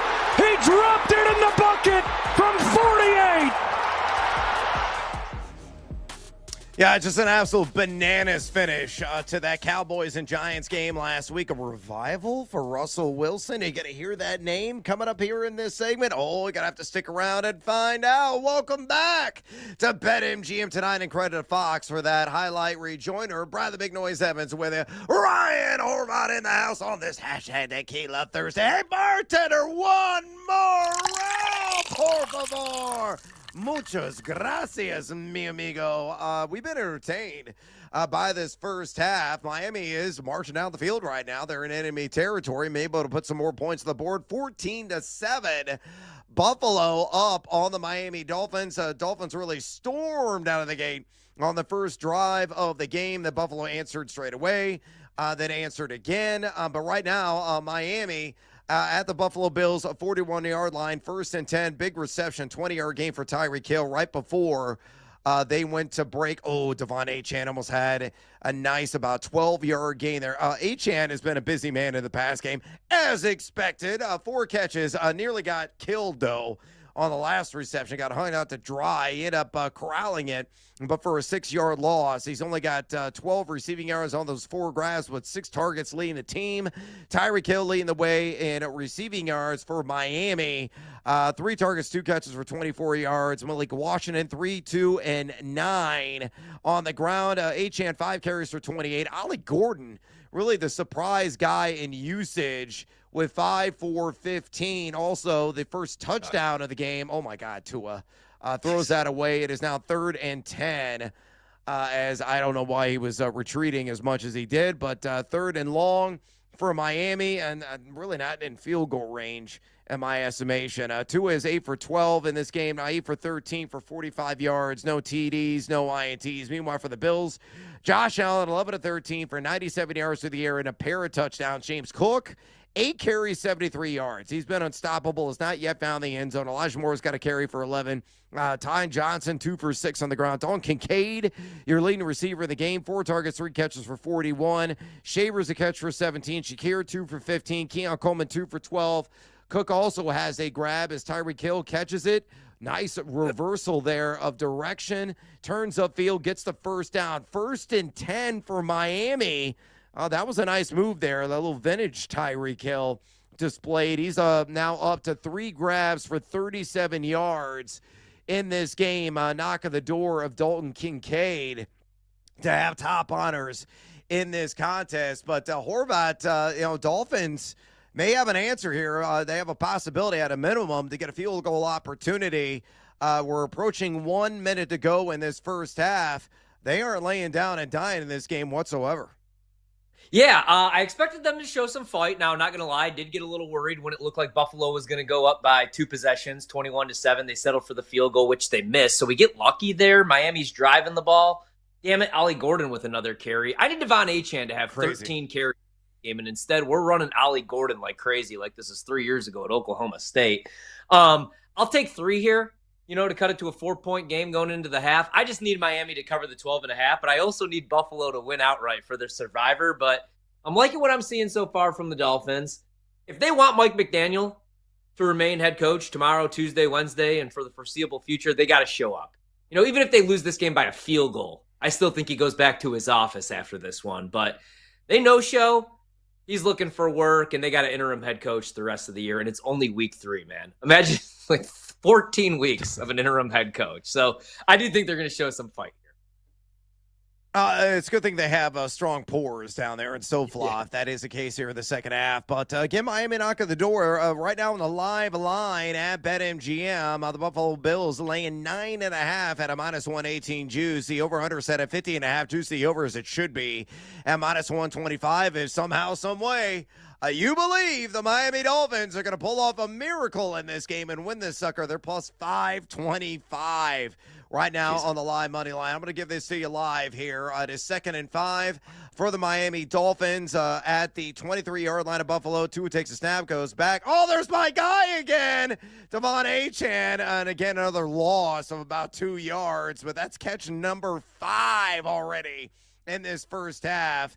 I think it's going to update the box score here momentarily. This is a brilliance of Amazon. There's no lag. It's like 3 or 4 seconds. It's even faster than live updates are coming in on my phone connection, which never happens in NFL games. Usually on other broadcasts, you get like 30, 35-second delays at a minimum. Theirs is minuscule. Yes, 5 catches, 10 yards on 7 targets for Devon Achane, 3rd and 7. And we got a brief break right now on the field. All right, we'll be able to update you if you hear the sounder from Tecmo Bowl. That means somebody, Splash 6, will chime in and tell you who it was. But right now, we got to take some shots. All plus money all the time. Yeah, thank you, bartender. Whether in college football or in the NFL. Ryan, what do you like at plus money to start us off? All right, I can't believe I'm going here because I'm going to go with a Jacksonville Jags running back, and it's going to be Travis Etienne, who I wasn't very high on coming into the season, but I like this prop. I'm going to go with the latter 70 rushing yards, which you could get plus 158 going against the Texans. So he's had a great start to the season. He is one of 2 backs right now to go over 200 rushing yards through 2 games. He is averaging an NFL best 7.1 yards per carry. And he's got 5 carries for 10 or more yards. So he's got some explosive runs as well. This is why we love Liam Cohen as a play caller. You watch that game on Monday night, you see the Texans defense give up 136 yards on the ground. Granted, Bucky Irving's a stud, but they made a ton of mistakes, man, trying to fill the gaps. I think Travis Etienne at least gets us 70, 75 rushing yards in this game. I think this is going to be a really good game. I haven't bet the side. But Etienne to have 70 plus 158, again, he's averaging 7.1 yards per carry. There's probably going to be some regression coming, but I like this. I like this for a little tequila pour. Oh, I loving it. And Tua Tagovailoa scrambles. There it is. 2 carries for 10 yards. Got the first down. Again, Miami here, 30 seconds to go in this first half. Again, very much in this sucker. They're inside the 20-yard line, so in the red zone. Snap is back. Tua takes it. Looks left, looks right, scrambles, nearly dies. Oh, did he complete that? No, incomplete pass. Fell short of the intended receiver. It is now 2nd and 10 for the Miami Dolphins. 23 seconds remaining. They do have a pair of timeouts. Again, I will keep you abreast of everything that develops here. My first tequila shot. Let's go with the guy that went largely number 1 overall in fantasy football drafts back in August. That being Bijan Robinson. And yes, that is how you pronounce it. 90-plus rush yards go to the alt market. Taking on the Hello Kitties Charlotte, that being the Carolina Panthers. Plus 134 on that prop. Betalytics only has him projected for 85.7 yards. Carolina, number 21 in rush EPA defense to lead. Devon Achane, another reception. He's already cashed the over. Crazy. He already has cashed the over in the first half on catches. I took it live as well a couple of breaks ago at plus 110. 2 tickets. cash, baby, with Devon Achane as he gets a 70-yard gain, 6 receptions, 17 yards. I love dump off Devon. He's just tremendous. And a guy I will keep continuously betting in the receptions market and probably in yards as well. I digress on Bijan Robinson. Carolina, 21 rush EPAD. Better than they were last year, which was dead last, historically dead last in the NFL in that category. They've given up, though, 5.67 yards per carry to running backs, 7th most rush yards to running backs as well through a couple of weeks. Bijan, number 14 in the yak per attempt. He's forced 15 missed tackles. That's outlandish. Number 1 with an arrow to begin the season. And then meanwhile, Tyreek Hill catches it and down about the 2-yard line. Give it to Achane. Believe. Achane may get a carry here. It's 1st and goal, 11 seconds remaining. They do have another timeout that they can use. So they can do a variety of things there. They can run the ball one more time, knowing they have that timeout. But I love me some Bijan Robinson to get to 90 yards, had a $143 last week. I think it's another monster game here in week number 3. Bartender, pour me a shot. All right, there it is. Let's see what we get here really quick. Nope, no run play, because why would that be the case? Instead, Jalen Waddle. Touchdown, Miami. Let's go. We'll take that, though. We will take that. You know, man, not gonna lie, Brad, I wanted to play Jalen Waddle anytime soon, but I was worried about that shoulder injury. Man. See, that's what you want. 16 plays, 71 yards, eat 6 minutes of possession. That's how you keep the offense on the sidelines. Still Devon Achane, though. 5 rushing attempts. I should have followed your lead. You're smart. I'm dumb. Damn it. Anyway, we move on. Russ Wilson. Here's another gross one, man. Russ Wilson, who last week I took his under, and he throws for, 500 yards? 250 passing yards. We're going to ladder this at plus 140. We're also going to play his largest completion, his longest completion, over 38.5 yards, minus 115, going against this Chiefs secondary. So he had an 85.6 PFF passing grade. He had 6 big-time throws, the most of any quarterback in a game so far this season. He looked like the old Russ Wilson, man. And now he's going against the Chiefs. The Chiefs have been getting torched downfield. On passes, 10 or more yards downfield, they've given up the highest open target rate, 65% in the NFL. And I don't think it gets any better. It could get better for the Giants. Andrew Thomas didn't play last week. Looks like he's going to be back for week 3. So I actually like Russ Wilson. I don't think he gets benched anytime soon to throw for 250 passing yards, plus 140. If I'm betting on Russ Wilson, I'm going to need another tequila shot, bartender.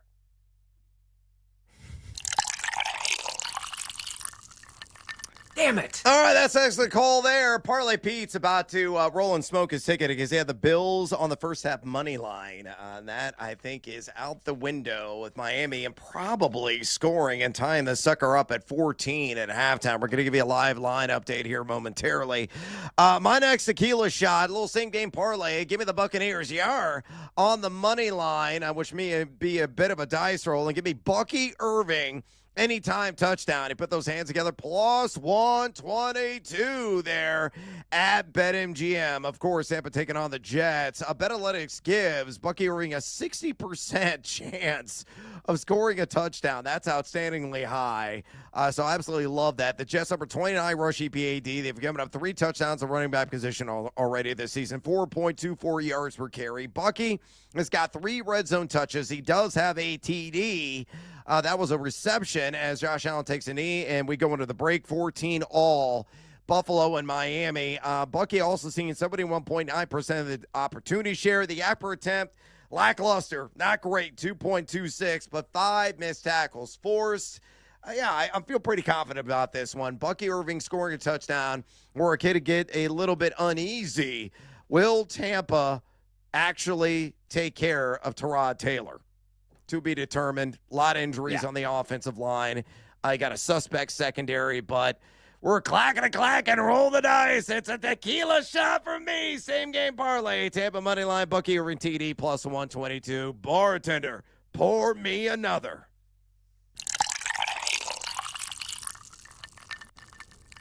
Like that one quite a bit. I'm going to go with a friend of show. I'm in rah, St. Brown. Over 6.5 receptions. Even money.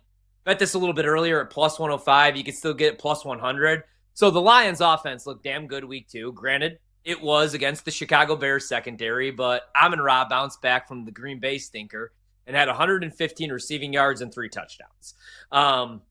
Now he's going against Marlon Humphrey, who was awesome last year, but this year struggling. Right now has a 55.7 PFF coverage grade, which would rank him 64 out of 101 defensive backs. He's given up a ton of chunk yardage.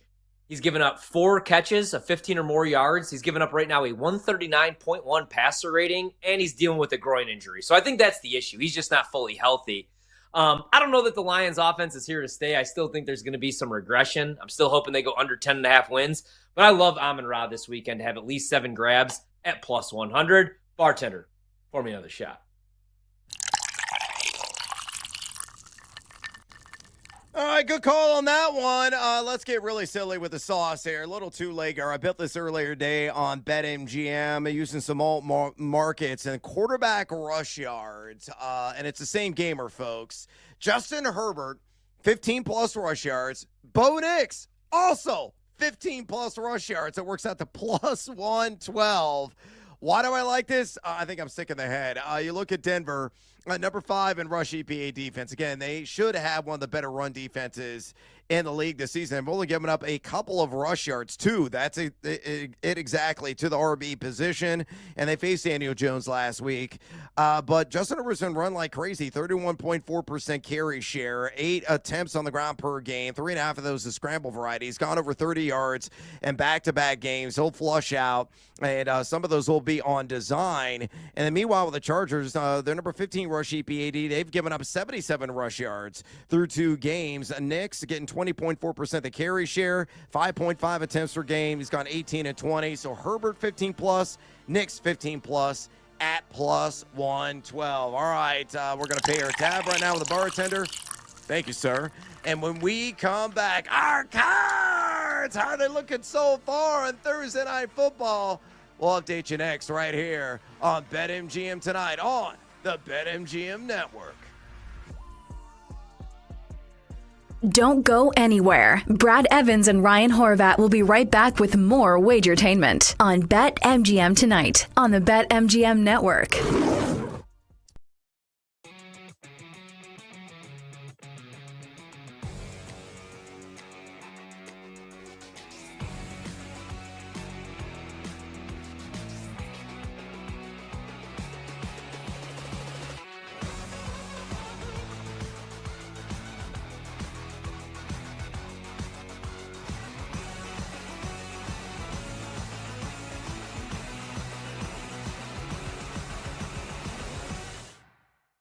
On a Thursday morning, when I ask about your favorite side, is there a particular game that you have circled? Yes. I'm glad you asked. The Patriots money line over the Steelers.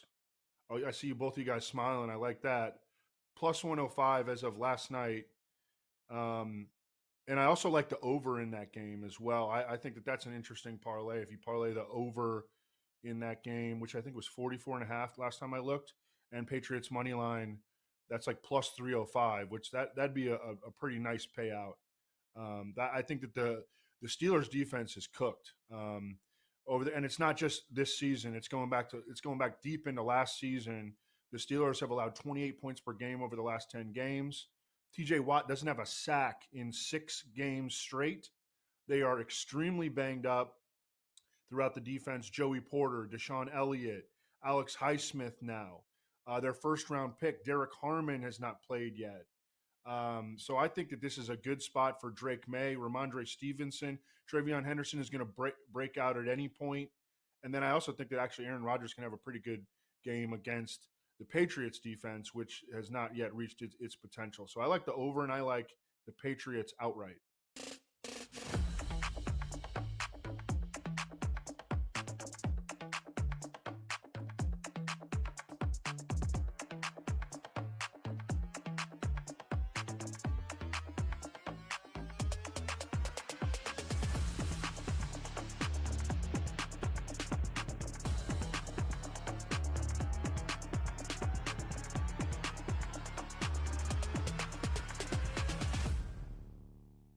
I think everybody was worried about how is Carson Beck going to look. He looks fantastic. He looks happy. He's got all these guys on the same page. He's got young, really impressive receivers. Malachi Toney, 17 years old. He's, putting up big numbers every single game. Joshua Moore last game, he pulled the Randy Moss, 2 catches, 2 touchdowns. And then they got veterans in C.J. Daniels, who's just like coming up with highlight reel catch after highlight reel catch. And I think that was the big worry. It's like, hey, they lost their top 7 receiving targets last year and their quarterback. Can they really replenish that? Seems like they have. Seems like their running game's even better. So, look, there'll probably be some stupid ACC game that Mario Cristobal will blow, and I'll be, fuming. But, no, for right now, I think that, look, they took out Notre Dame, got everybody riding high. They had a game last week against everybody's little darling, upset darling in South Florida. They throttled them. Like, they didn't belong on the same field. They beat them worse than they beat Bethune-Cookman. They got Florida coming in this week. Billy Napier probably in the line of coaching for his job. I think they feel very good about smoking them. And then, the big challenge is probably going to start when they get to Florida State. Rivalry game on the road. Big time challenge coming their way. But I think this team feels as complete as any Mario team has been. The line is just full of just absolute monsters. They're all like 6'8", 300 pounds. It's just a matter of like, hey, will he have one of those Mario Cristobal signature moments that's below it? And you're hopeful that's no, that they've overcome that with talent. But this does seem as complete a Miami Hurricanes team in his years here that he's ever had. So I get burned on this every year, and I'm not going to say that the whole blank is back thing, because that always just blows up my face. But they look very much as complete as they've been.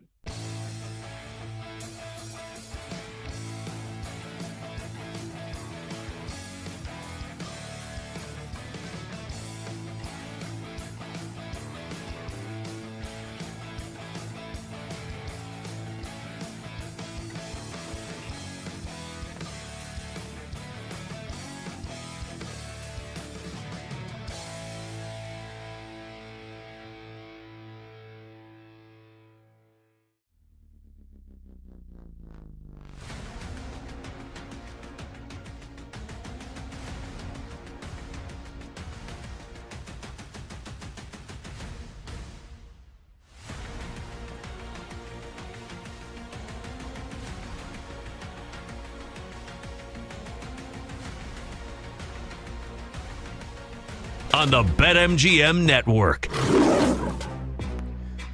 Welcome back to BetMGM tonight. Brad the Big Noise Evans with you. Ryan Horvath in the house on this hashtag Tequila Thursday. It's halftime right now. Bills and Dolphins. And we got an exciting one, actually, here, folks. A lot of people expecting a blowout. Not my esteemed colleague, Ryan Horvath, who said the Dolphins were going to fight again, and they sure have. We thought there for a hot minute the wheels were going to come flying off when they were down 14-7. They had the opening drive, got down the field. Ollie Gordon scored the first touchdown of the game. A whole lot of Ollie Gordon, really, in that first half. 6 carries for 20 yards and a touchdown. That is one of the surprising developments. Devon Achane has been busy as a rusher and very much expected as a receiver. Already has 6 receptions, folks, for 10 yards in this game. And on top of that as well, he's got 6 carries for 35. So Devon Achane has been a busy individual, to say the least, to start this game. Tua Tagovailoa, 12 for 18, 66 yards through the air and a touchdown. Tyreek Hill, 4 for 44. So far as well. Jalen Waddle has the other touchdown for Miami. That was the only catch, 1 for 3 yards. Came in a little bit dinged up, but is already paying a little bit of a dividend for his fantasy managers out there. Meanwhile, for Buffalo, Josh Allen, 11 of 13, 97 yards through the air in that half for 2 touchdowns. He only had 1 carry for 0 yards, which is very interesting for him. Usually a strong second half runner is one Josh Allen. James Cook just tearing through this Miami front. 8 carries, 73 yards. Has also got a couple of receptions for 7. Elijah Moore, 1 rush for 11. Dalton Kincaid, 3 for 41 and a touchdown. Almost had a second one. Shavers a catch for 17. Shakir, 2 for 15. Keon Coleman, 2 for 12. And Hawes, who is, you're like, who the hell is that? He's like the 3rd string tight end. mainly a run-blocking tight end. He has a reception for a touchdown for 5 yards. 14 all right now at the break. Miami, Buffalo. Here is a live line update. The Bills -7.5. They're at plus money on that. If you're interested, at plus 105 at BetMGM. Over-under right now at 50. Let's see, is it 50? 53.5.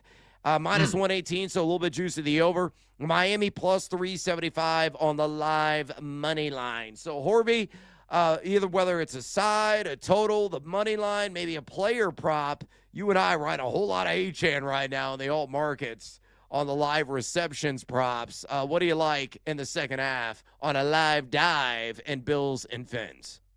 Yeah, even though you're not getting the best of the number, I don't know that I could go under, man. I don't think Miami's going to be able to get any stops, and they had some more injuries in the secondary here in this game. So if I had to play the total, even at 53.5 when it closed at 50, I would still probably bet the under. And it's 7.5. You know, if we got down to 6.5, I'd probably buy back on some Buffalo because I could see them winning this game by a touchdown, and it would be awesome in the middle of Miami 12.5, Buffalo 7. But at 7.5, I'll stick with the Dolphins to keep this game within a possession and keep this game competitive, man. Season really on the line. They can't start 0-3. And there's some winnable games coming up on this schedule, like I had mentioned earlier. You got the Jets and the Panthers. So you at least stay competitive tonight and you got some season left. If you lose this game and you get blown out, you're 0-3, man. You might not have a head coach come tomorrow morning. So it's 7.5. You're not getting a great number, but I still think Miami could keep this within a score. I don't want them to win because then I'm done in Survivor, but I think they could keep this within 6-7 points.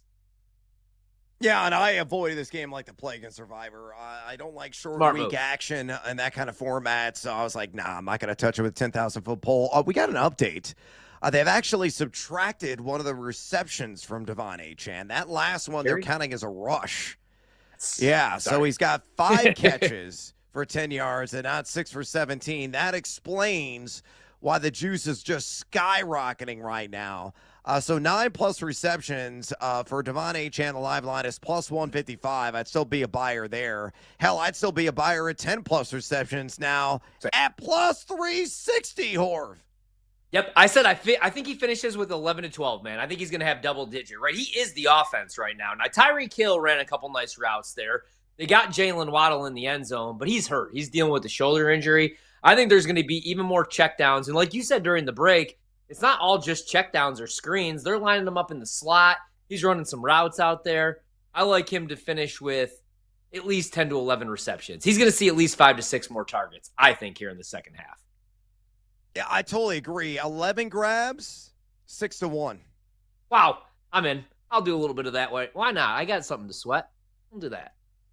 Yeah, no kidding. That's crazy. And the kickoff is on the way, and a nice return there, 40-yard line. The bringing it out for the Buffalo Bills. They're Miami starting off 1st and 10 here, first possession of the second half and of the third quarter. But yeah, I mean, Devon Achane. It just jumped to plus 750 now. It jumped a $150 in a snap of a finger on 11+ grabs. That's crazy. All right, so what we need is this for all of our Devon Achane stuff to cash in receptions and in also receiving yards. We have a little action there.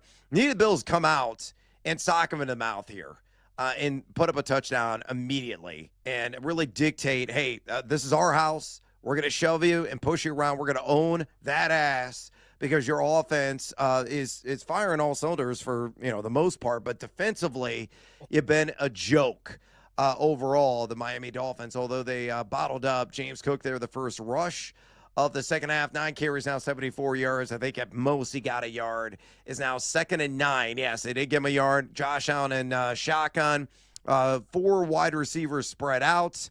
I will give this to you live. James Cook, the singular back in the backfield. As Khalil Shakir goes into motion, takes a snap, looks left, immediately fires to Keon Coleman for about a 6-7 yard game. It's going to set up 3rd and 2 at midfield for the Buffalo Bills. Hopefully they'll be able to convert this and march right down the field and put up 6. Because, again, we need dump-off action to our boy, Devon Achane. Yeah, I need a lot from Devon Achane. I would love for him to have 11 receptions, but also at least 14 carries in this game. Technically, I only need 13, but I don't really want to sweat out only one extra. So let's feed him the rock. We're going to be good on reception, so I'm glad they made that correction, and I got at least one carry because a lot of those passes were behind the line of scrimmage. Oh, no. I still am looking for Ray Davis. There's Ty Johnson once again, man. I picked the wrong back. They swapped how they were using these two guys, though, without letting us know. So that stinks. I hope we don't see Ray Davis at all, and I could get that wager back because not looking so good. And a penalty goes against Miami. That's never good.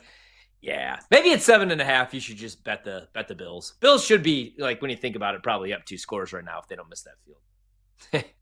Yeah, it's just kind of crazy. By the way, this Devon Achane prop keeps climbing. 11+ catches now at 8-1, Horvat. I think it's time for me to jump back in on that.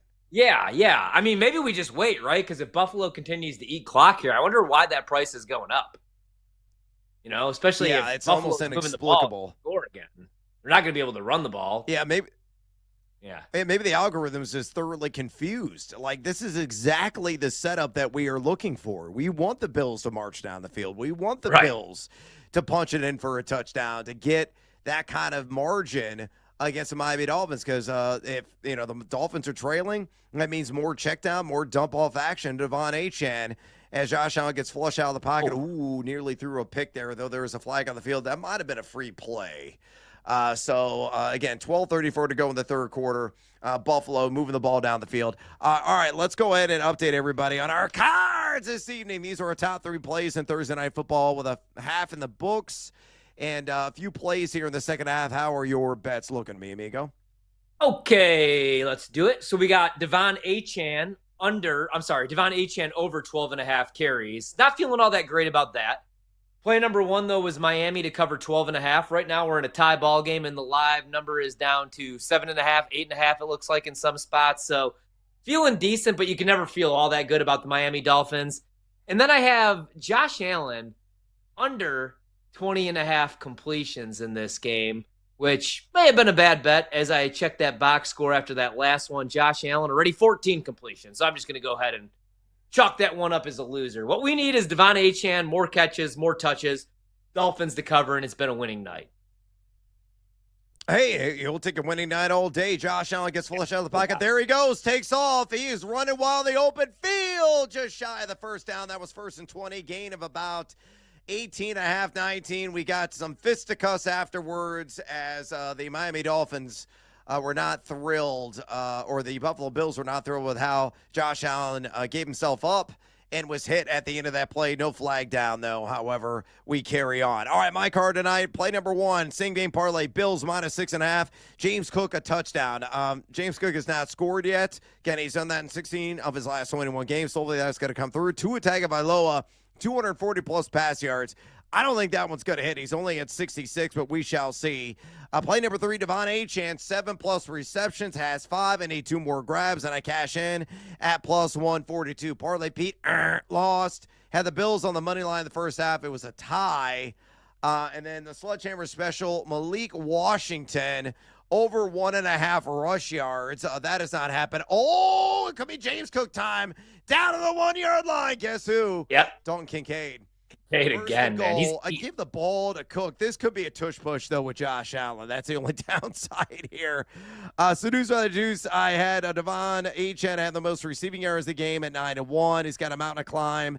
Bonus time, Dalton Kincaid over 3.5 catches. That cashed already at +135 as Kincaid having an awesome game. First to goal at the 1-yard line. What is the call here? Is it Allen or is it Cook? I'm hoping Cook for your sake, man. If I bet Cook, it would be Allen. That's usually how it goes, right? Oh, they're an empty, so neither, it looks like. If anything, probably quarterback power. Yep. Yep. Bottled up. Take it down, though. Kind of. Jeez. 8 guys. Yep. Lost a couple of yards.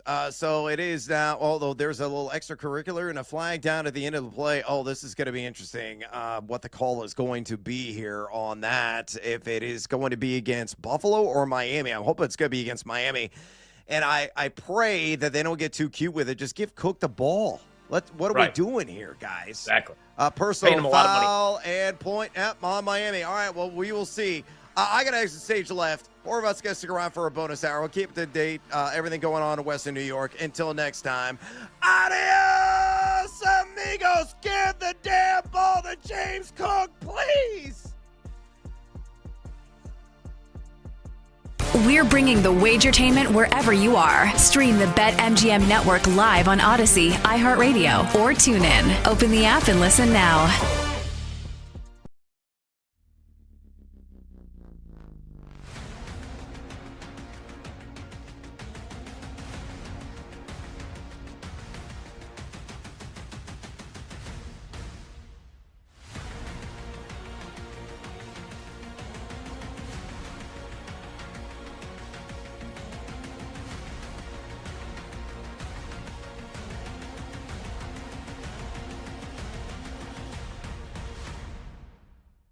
Let's fade Daniel Jones and the Colts, and let's look at the Titans.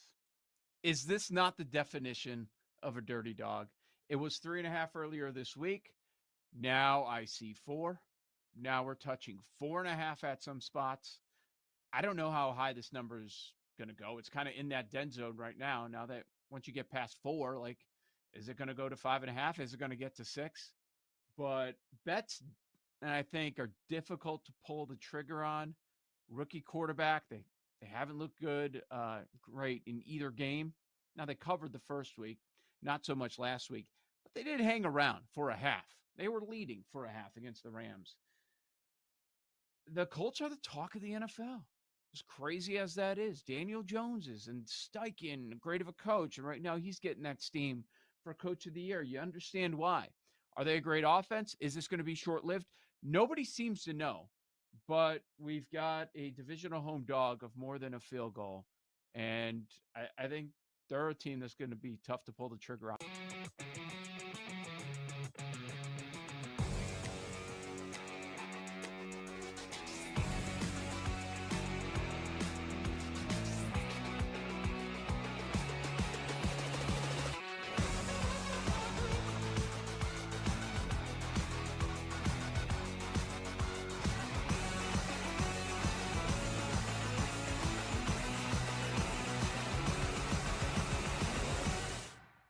It's a huge deal because when they say the spiritual home of this team, that's really the perfect way to put it. And yes, they've been in Landover, they've been in Maryland. If you've been to Landover, it's nothing personal. There's just nothing there. There's just nothing there. And it's not D.C. It's not D.C. Virginia is not D.C. Maryland is not D.C. And yes, they're the DMV together. But having this stadium in the District of Columbia makes it feel right. Like, this is where the Commanders, and before being the Redskins, became a juggernaut, where they created the vast majority of their history, where they won Super Bowls, where people have amazing memories, where you look back on the old NFL films reels and fans are bouncing in the stands. That was one of the famous attributes of the original RFK. You know, a loud, incredible atmosphere where this team was the real heartbeat of the city. So I feel like the city losing that and the team losing that sort of just took away something that was so very important and inherent when you looked at the history of this franchise. So for it to come back here is exactly where they should be. It's a big deal.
Take your shirts off. Throw them around your head. Spin them like a helicopter. It's BetMGM Tonight After Dark with Ryan Horvat. Some zig, I'm going to zag. All right, the theme of the night is all dogs hopefully take us to heaven. Nobody wants to bet Seattle U, except for this guy. Presented by BetMGM, the sports book born in Vegas. Oh, yeah. BetMGM tonight. We are here. It's Thursday, September 18th. It's my favorite time of the week. We're about to talk with our guy, Jonathan Coachman, here on BetMGM tonight, After Dark, solo hour for the next 60 minutes. We're going to talk NFL football, maybe a little college football, because we do have our college football ATS challenge as Tyreek Hill gets a deep target, but it falls incomplete, and that brings up 4th and 11, and here's where the Dolphins ultimately fall apart. Although, is that Benford down? We got somebody down in the Buffalo secondary, which is never good. Yeah, that is Benford. They're ready tonight without Matt Milano. They got a couple injuries. That's not good. But what is good for the Buffalo Bills is they got a touchdown lead, and they're back to being 10.5-point favorites, I believe, on the live line right now. Total sitting around 52.5. I still lean under. I think the scoring's about to calm down. Although, man, Buffalo might be able to do whatever they want here in the second half. Miami's secondary is falling apart. Another couple injuries here tonight. And they're bottom 3 EPA against the pass and against the run. So not a great start to the year for the Dolphins. All right, let's talk with our guy, Jonathan Coachman. It's that time of the week. You hear him, Coach and Company on Stadium. Check out the show. Follow him on X or Twitter, The Coach Rules. Let's start with this game, man. I know I heard you and Brando, our producer, talking. And you guys both like the Bills. You're definitely most likely on the right side. See, I went with Miami, and I want to get your take on this. So this is a little bit of a narrative play because the numbers tell you to take Buffalo. 12.5 is a lot of points, man. But a standalone game, you can't hide, right? Like if the Dolphins get their ass kicked noon, 1 p.m. Eastern, 3:20 on a Sunday, nobody's paying attention anyway, right? We're watching the good games. But tonight, standalone, they have to do a service to this country. They at least have to keep this game competitive enough, Coach, to where all our props cash, and we have football to watch until 11 p.m. Eastern. So where are you at with this Miami team, man? If they do lose tonight, do you think it's done for Mike McDaniel? It's over with? Man, I don't know. I'm never a fan of firing a coach in week 3 or week 4. I mean, week 1 was atrocious against the Colts. I think the Colts are proven to be a little bit better than what we thought. Daniel Jones, a lot better than what we thought. 12.5, though, Ryan, is a really big number for a Thursday night game. Most teams look at it as, man, if I can win, it's a bonus because now I get 10 days off, and they just want to get in and get out. So when I looked at it originally, I was going to take the Dolphins, and then it came all the way down to 11. I waited till right before game time. It came down to 11, so I bought a 1.5 for about 38 cents. So I have the Bills at 9.5, and I've hit a couple props. So I've already hit my Dalton Kincaid. He had 41 yards in the first quarter. His number was like 37. I think Cook either has hit his number or he's going to hit his number. His was like around 67, 68. He's already at 76, so he's hit that. So we've hit some plays from our show this morning and also some personal plays as well. So all I need right now to go 4 out of 5 is for Buffalo to cover the 9.5. It's a good little start right there. Let's start with the game of the week, man. We probably should do this game last, but I want to go first with this one because I'm excited. It's a playoff rematch. The Rams fell 13 yards short of beating Philly last year. Matthew Stafford, we were all concerned about his back. And I love when we talk about Stafford and everybody's like, man, he is so old. And then you're like, well, he's younger than me, so that makes me feel real old, man. But he's looked good. Devontae Adams also getting up there for wide receivers. He's a whopping 32 years old, but the Rams look good. The Eagles, they're not winning right now with style points. Jalen Hurts hasn't even thrown a touchdown pass, but they're 2-0 and they're the defending champs. Rams right now catching 3.5. You got to bet this game. What would be your bet? If I had to bet it, I would probably buy a point up to 4.5. I'm really big on buying points in the NFL. I also am very, very frustrated, and not that I'm a huge Chiefs fan. Not that we lost, and not that we're 0-2. We've had a very great 6 years. But I'm so tired of the tush push. I'm tired of the Eagles trying to defend it. I'm tired of local Philadelphia people trying to defend it because there were false starts all over the board last week. If the refs would have called it, they would have backed them up. They would have kicked a field goal. Then who knows? It would have been a 6-point lead instead of a 10-point lead. I don't think the Eagles are that good. I think Jalen Hurts has played just well enough. I think eventually A.J. Brown is going to explode because he's not getting the football. So the Rams have a lot of good weapons. They played really good. They scored 33 last week against Tennessee. If I had to bet it, I'd buy a point, lay 30 or 35 cents, and take them 4.5 on the road because I think they can either stay within that, Ryan, or they can win the game on the field. My man, so this opened at 4.5. You had a split second to get it. I didn't. Damn it. So I went 4 minus 115, and I'm comfortable with that. I feel good. 24-20, I'll take the push, but I think the Rams win this game outright. I'm on the same page as you there. All right, you brought up Kansas City. I also liked this Chiefs team. Now I'm looking like a big dummy because they're 0-2. I hated the offseason where all the narrative was Pat Mahomes has a dad bod, Kelsey's washed, it's over for the Chiefs, it's the Broncos' time. I don't even think the Broncos, even if the Chiefs don't win that division, I think it's the Chargers division. But what do you think about this week? Do they at least beat the New York Football Giants? In the newly, Russ looked good, man. But do you think they beat them by 7? They're 6.5-point favorites. I think they will because I think Patrick Mahomes, he tried to do everything by himself last week. I've had to have an intervention, Ryan, with myself this week because I've had to realize that as much as I want to will Travis Kelce to be Travis Kelce of 2020 and 21, he's just never going to be there again. The narrative is what it is. He's been chasing his boo thing around the world for 2 years, and he's also gotten a lot older for football. He's a tight end. He's 35, 36 years old. And last week, you're dropping one right in the breadbasket at the goal line that turns into an interception. That all of our wide receivers are hurt, but with that being said, I think the New York Giants defense is atrocious. How they didn't at least tie that football game against Dallas is beyond me. And you knew when Greg Olsen said, man, this is vintage Russell Wilson, man. Who would have ever thought that he could go out and throw 400 yards, 3 touchdowns, and Malik Neighbors would go bananas. And then he throws one right to the Dallas defense with 2 minutes to go in overtime, and they end up losing. So it was good. It was bad. But the Chiefs, if they want to do anything, if they want to be a playoff team, if they want to continue this narrative of being one of the top teams every single year with number 15 under center, they've got to win, and they got to do it with a little bit of authority too. All right, I'm going to make you do something gross. Get your mind out of the gutter, America. But we're gonna go to a game here.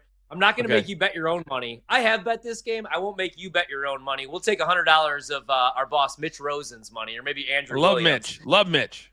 The battle of the backups, Coach. We got Jake Browning going for the Bengals.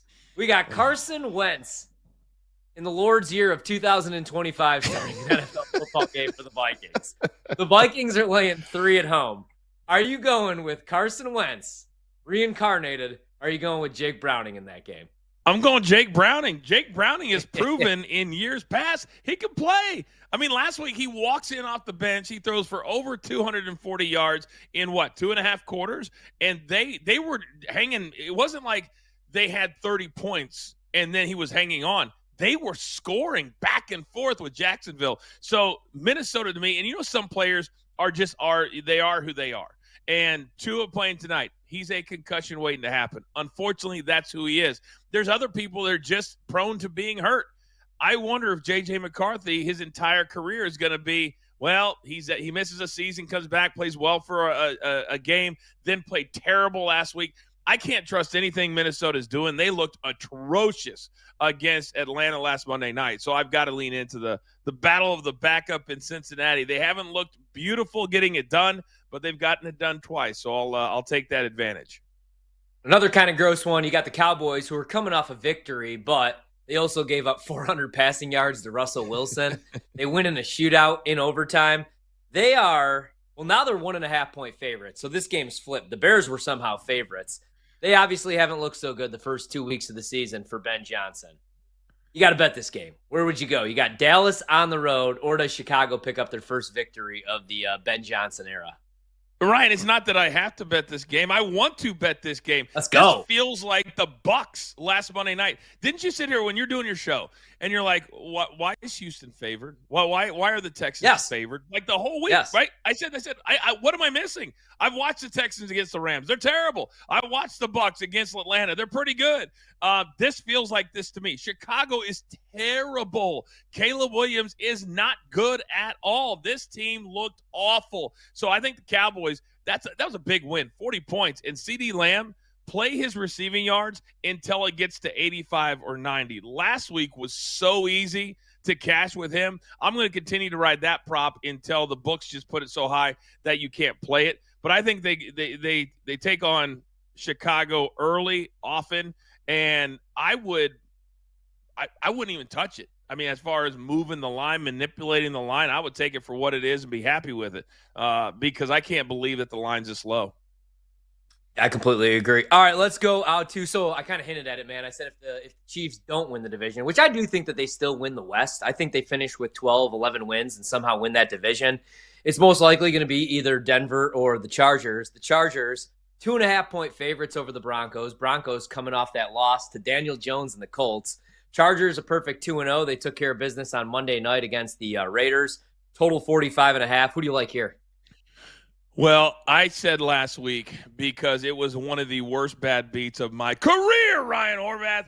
I had the Broncos. I think I was laying 1, something like that. The odds of me losing that bet, or if you were rolling with me, had to be like 1%. I've never seen anything like it. It literally, and then you got, Sean Payton, puffy cheeks going, there's going to be a tough tape to watch. We're going to learn from it. Are you kidding me right now? An interception, a doinked field goal, and then some idiot is going to jump over the center on a 60-yard field goal try? For what reason? So for those reasons, I love the Chargers because I just think Bo Nix a little bit overrated, and coming off of the way they lost in Indianapolis, I think it takes longer than 7 days to get over that. And the Chargers had a really big win in Las Vegas. So it's a small number. I'll take it with the Chargers.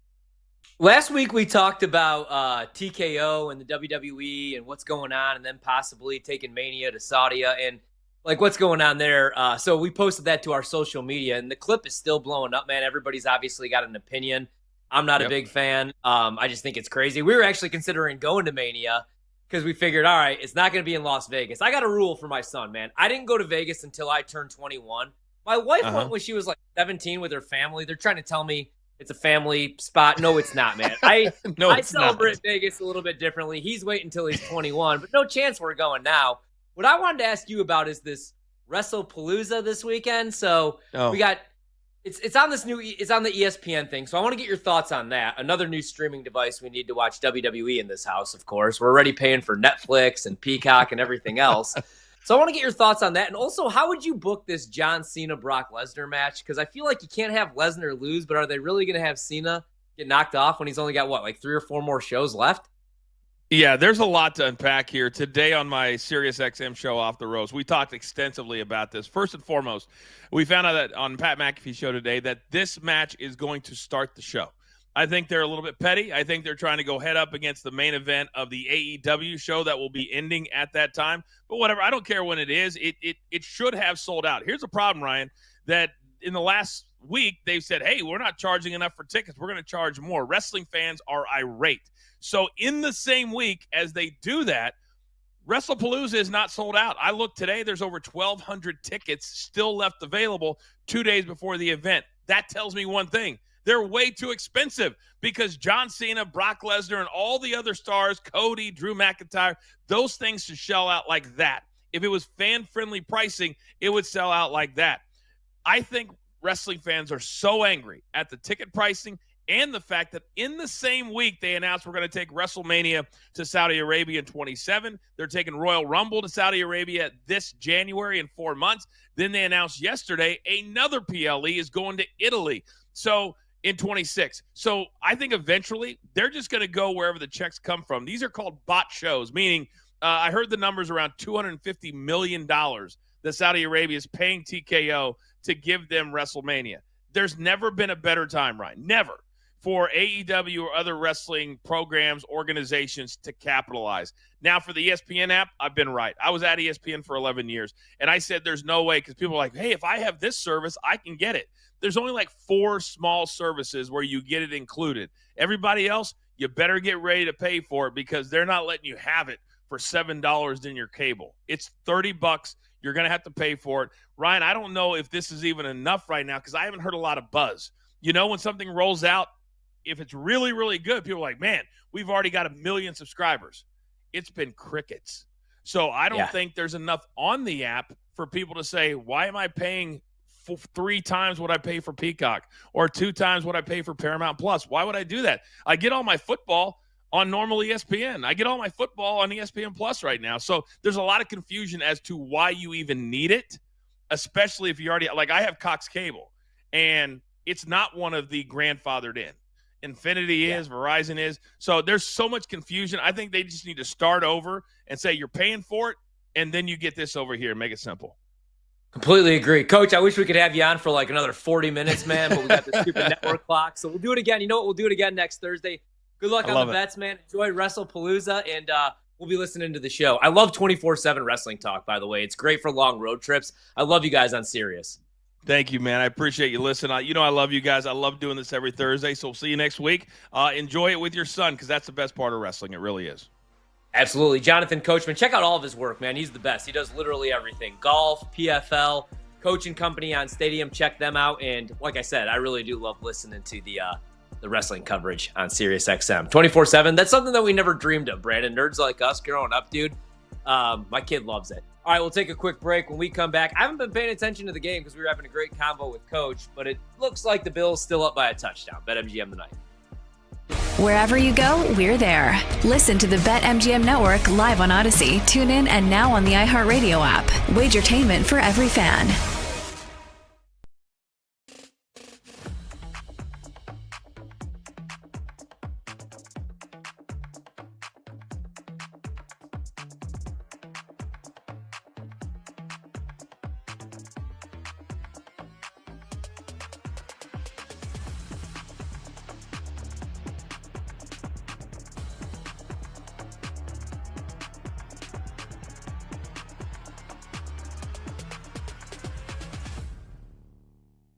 Here is what is most meaningful to me, Sam, when it comes to the idea of Seattle in Survivor. And yes, I am not a Darnold fan, but that defense in that house against Rattler, that is very enticing. Let's look at their future home games. Tampa Bay, Houston, Arizona, divisional matchup, Minnesota, Indianapolis, maybe they're really good, and the Rams.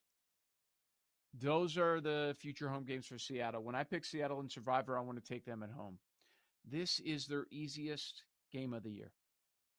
That's what the market is saying. That's what the schedule is telling me. There is no future value on holding on to the Seattle Seahawks. So if you are very confident that they're going to win at home this week, you should probably use them in Survivor. At least one or like a portion of your entries if you have a bunch of entries in different pools. Let me ask you this. What are you more confident in? Seattle beating New Orleans, same point spread, or Green Bay at Cleveland? Both. Yeah. I don't think Cleveland's going to win. As somebody who has the Browns plus 8.5, I don't think the Browns win outright. Seattle's going to probably be the most popular play, though. And that's okay. Mm-hmm. As somebody who tried to avoid the great purge of week 2 and didn't take any of the public teams, I am now out in multiple entries. So I did it to myself, as I said. It looks like our guys in Chicago, Beef Loaf Chirizi, they love Seattle. Texting in real time right now. One of the guys likes Tampa. So they've got 2 entries. I'm a part of one. It's sounding like at least right now, we're going to be looking at Seattle in one, Tampa in the other.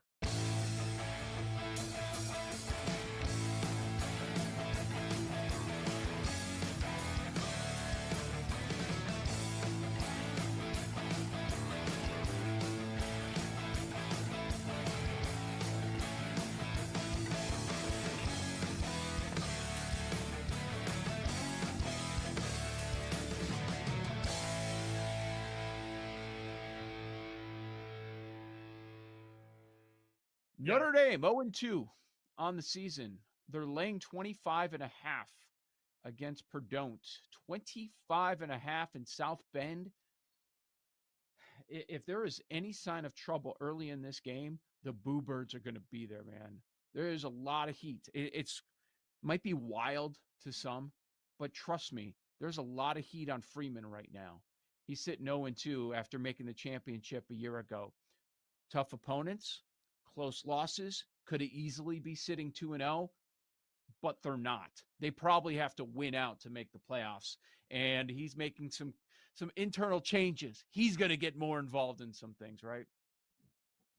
It's difficult for me to lay this number with a team that has shown me a bunch of defensive issues. Now, the counter to that would be, well, they played Miami and A&M. Now you play Purdue, but I like Barry Odom a lot. And I know it's going to take him time to kind of get his thing going in West Lafayette. But you've seen this number, Joe, come down. I mean, this thing on the open was near 28. And now we're 25.5. BetMGM has 25.5. I see 25s. There's been an appetite to bet Purdue. You had an opportunity to go to this game, and you're not going. That should speak volumes, right? Yes. Yeah, I'm not interested.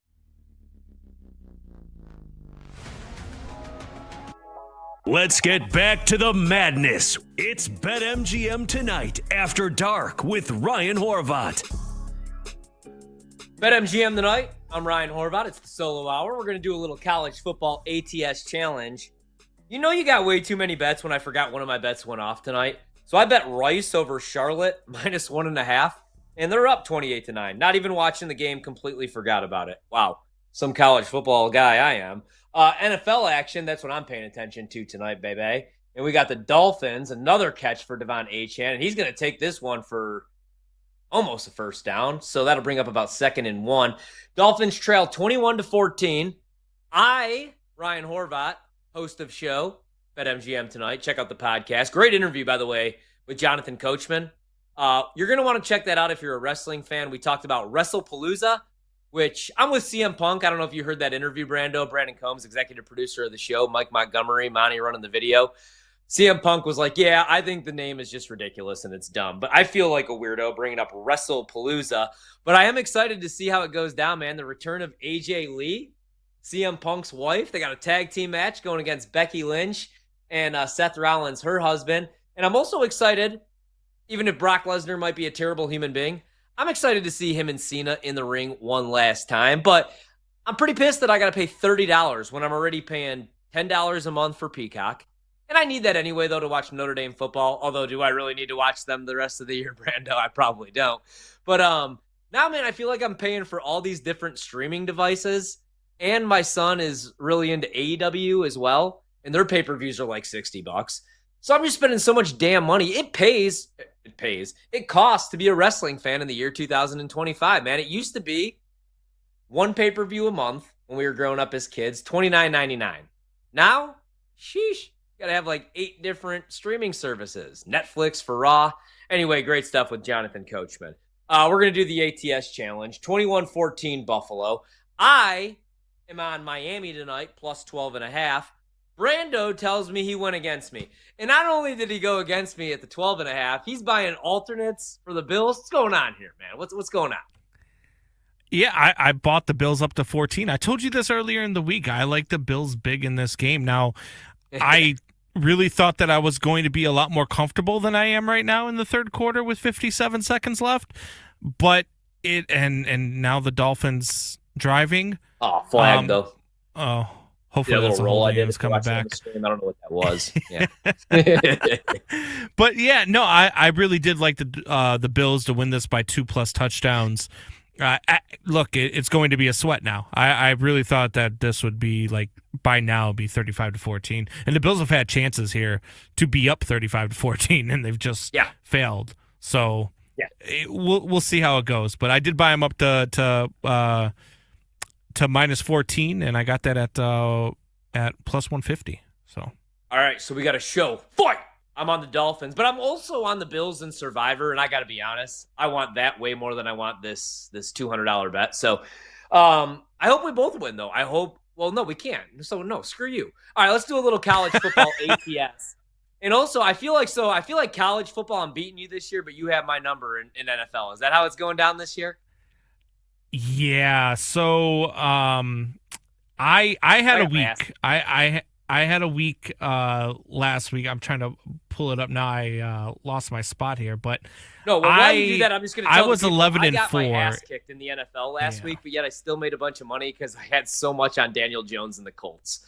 Thank God for that young man who's not so young anymore. Everybody else, to hell with them, especially Aaron Rodgers and the Steelers. But go on. Sorry. Yeah. So college football last week, week 3, head to head. You were 4-2. I was 2-4. You were 7-3 overall. I was 5-5 overall. And so on the season, you are 20-15. I'm 18-17. You are 12-10 head to head. NFL, however, week 2, you were 2-8 head to head, 5-10 overall. I was 8-2 head to head, 11-4 overall. I have an 17-8-1 overall record in NFL. You have 8-17-1.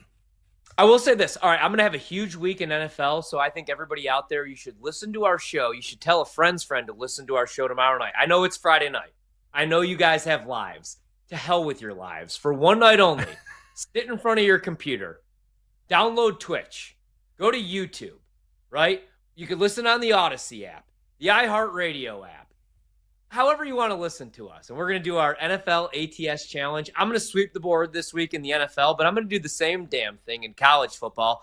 That's why you should also tune into my show on Saturday morning, 9 a.m. to 10 a.m. Eastern here on the BetMGM network. It's called the Tailgate Kickoff. I don't know if I'm going to have a guest on Saturday, but I know I got 15 bets fired off in college football. I think we go 12-3. At worst. I'm hoping for a 15-0 week. I'm feeling real confident. This might be my favorite week, famous last words, in both college and the NFL. And then I love college next weekend as well. It's going to be a good couple weeks here on the BetMGM network. At least for I'm our up show. at 8 o'clock in the morning on a Saturday, just so you know.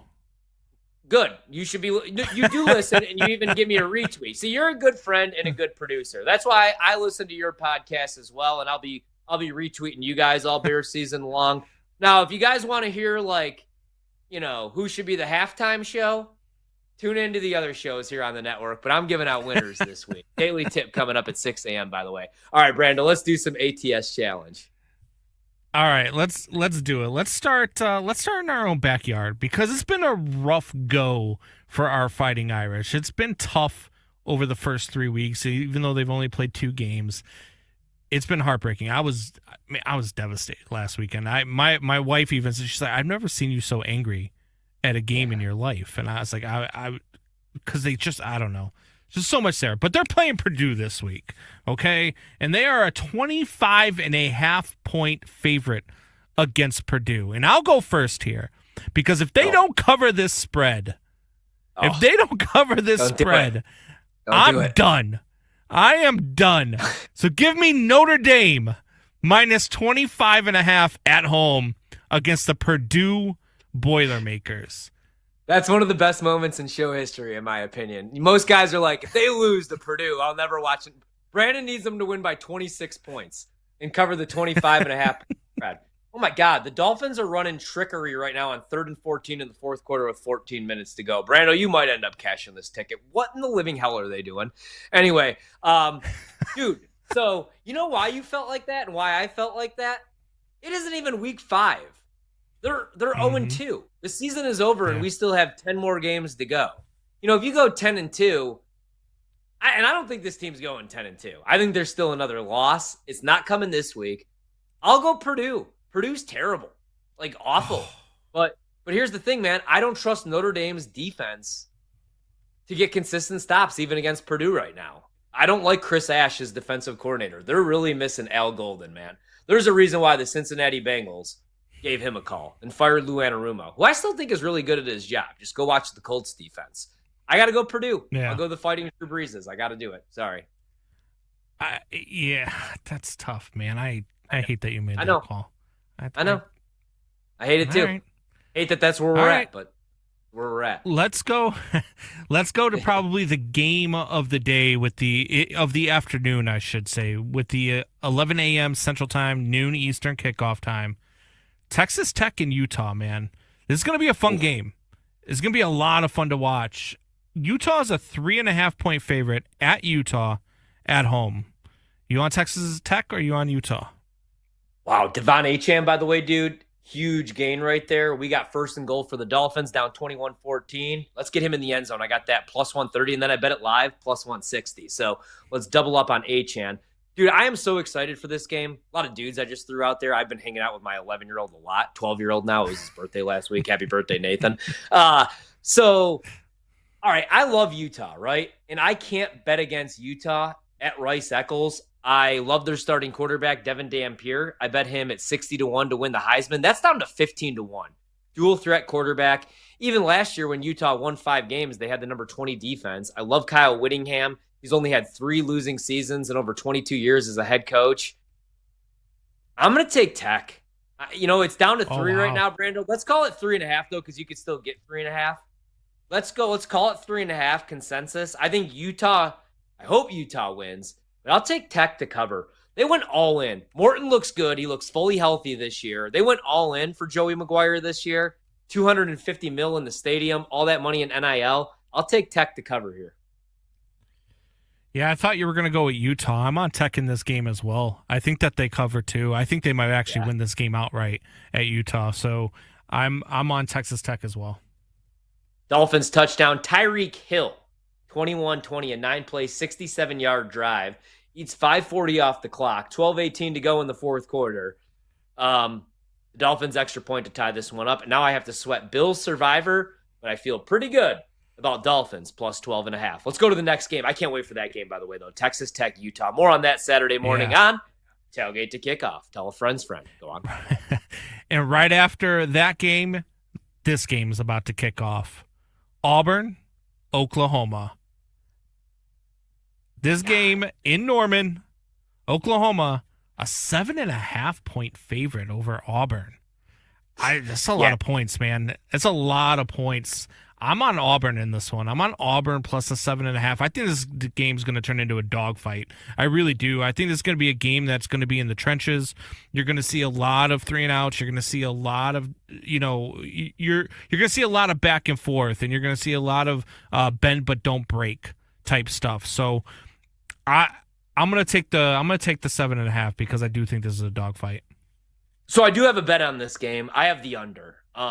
Wherever it closes at, I like the under. I think both teams are going to want to run the rock. And that's why I can't bet Auburn in this spot, man. I just don't trust their passing offense. I do trust Oklahoma. And I can't bet against Oklahoma right now, man, because Mateer, we bet 25-1 on the Heisman. He's down to plus 850. He's the favorite. And I think he's the best dual threat quarterback in the country. Ben Arbuckle is going to be in his bag, I think, in this game, the OC. I think he wants that UCLA job really, really bad, and I think he gets it. It's a big number, man, but I'm not sold on Auburn, right? Like Baylor should have beat them. If Baylor doesn't vomit all over themselves 4 times in the red zone, they win that game. It's a tricky number. I'll go Oklahoma. I'll lay the points. Okay. All right. Homer Sooner. Let's go to a team that has my heart, and they broke it in week 1. But this week, they are a 14.5-point favorite over Western Michigan. Toledo and Western Michigan, 14.5 points. I'm all over Toledo in this game. I love Toledo. I'll give up the 14.5. I might even take this one up to 20 because I think Toledo is just going to dog walk Western Michigan. So give me Toledo minus 14.5. What say you? I don't think that's a bad idea, right? I mean, just to take it up to 20.5, because they're going to win this game by 21 if they're going to cover for you. Well, I guess they could win it by 17 if we're talking key numbers. Or 16 or 18. But I like Toledo too, dude. I'm not worried about the week 1 loss. You played an SEC opponent. When they step down in class, even if it's not the best SEC. And Kentucky's actually proved me wrong, man. They've been really competitive this year. So I'm with you on Toledo, though. I think they win this game by 28 points. So I'll outline this with you. Yeah. Tucker Gleason coming out party. When I say they broke my heart, it's just because I had them going to the college football playoff, and there's no chance now. 1 loss. Yeah, that wouldn't win. MAC champion. That would have helped. Yeah. For sure. All right. One more. We got about 2 minutes left, so let's go to this one. This is going to be a fun one too, man. This is also a 2:30 kickoff. Michigan, Nebraska. At Nebraska, unranked, which I think is crazy too, because Nebraska's looked pretty damn good this season. Yeah.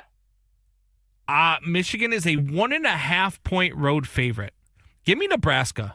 Give me Nebraska to win this one outright. I know Monty hates this take. I know he's probably screaming right now, throwing things at me on his screen. He is. He probably broke something and woke up the baby yelling because I said Nebraska's name. But give me Nebraska to win this one outright, so I'll take Nebraska plus 1.5. Yeah, look what you did. You woke the baby now. No, I'm with you, though, Brando. Sorry, Monty, who puts F Nebraska in the chat, Iowa graduate. So I bet the over, too, dude. I think everybody's going to expect a lower-scoring game. I don't know that Nebraska's defense is going to be able to completely shut down Bryce Underwood. He can make all the throws, dual threat quarterback, going to be an absolute stud. I like Nebraska's coach. I haven't said this in forever because Harbaugh, just left 2 years ago.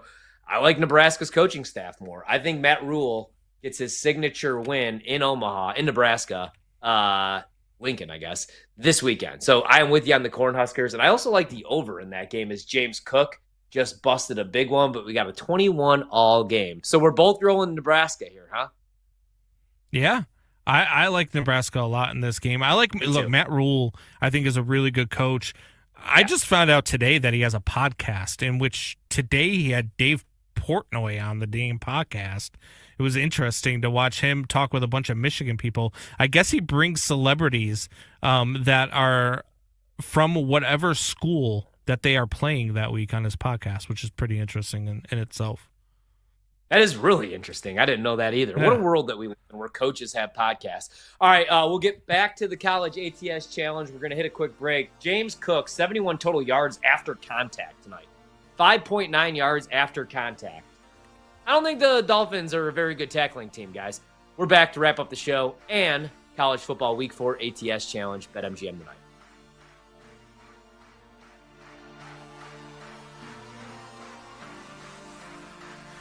We're bringing the Wagertainment wherever you are. Stream the BetMGM network live on Odyssey, iHeartRadio, or TuneIn. Open the app and listen now.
On a Thursday morning, when I ask about your favorite side, is there a particular game that you have circled?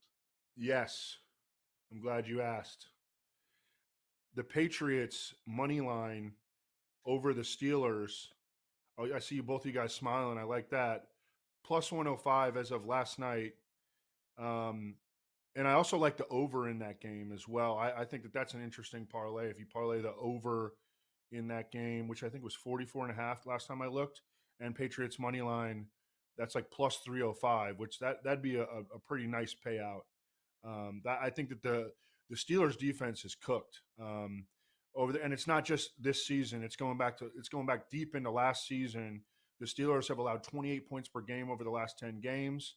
TJ Watt doesn't have a sack in 6 games straight. They are extremely banged up throughout the defense. Joey Porter, Deshaun Elliott, Alex Highsmith now. Their first-round pick, Derek Harmon, has not played yet. So I think that this is a good spot for Drake May, Ramondre Stevenson. Travion Henderson is going to break out at any point. And then I also think that actually Aaron Rodgers can have a pretty good game against the Patriots defense, which has not yet reached its potential. So I like the over, and I like the Patriots outright.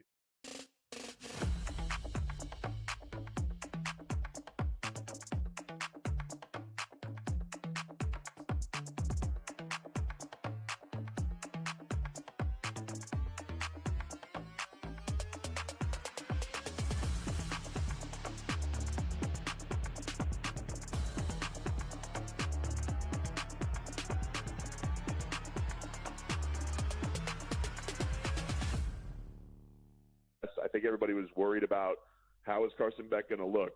He looks fantastic.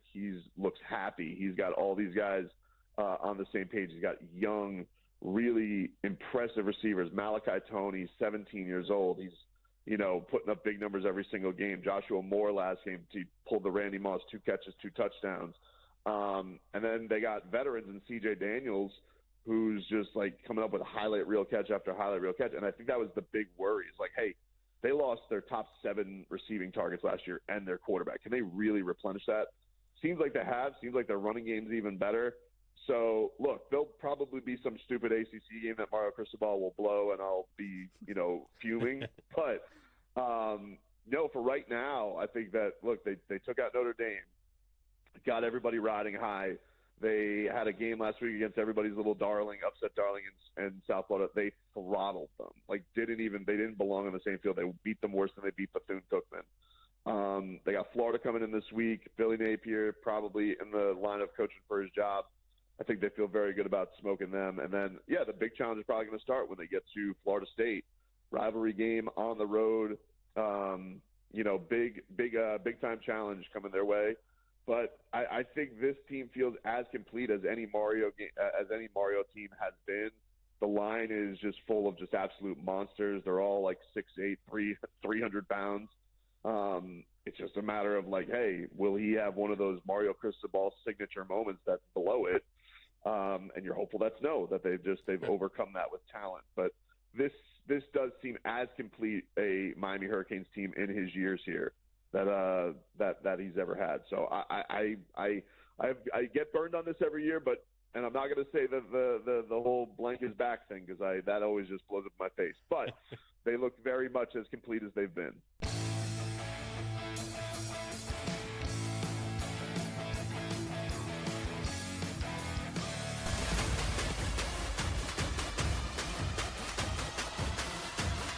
Let's get back to the madness. It's BetMGM Tonight After Dark with Ryan Horvat. Thursday Night Football, as we all expected, we got a barn burner. 21-all, Dolphins, Bills. Bills with the ball here in the red zone. And Khalil Shakir in the end zone, I believe, unless he stepped out of bounds. That should make it 27-21 Buffalo. Josh Allen with another touchdown pass. His 21st completion. That a 9-play, 65-yard drive. Takes 5 minutes off the clock. Miami closed as 11.5 point dogs. I bet 12.5. Down 6 with the extra point coming up, which would make it 7. Still 7 minutes to go. If Tua throws a pick 6, I'm going to break something tonight, man.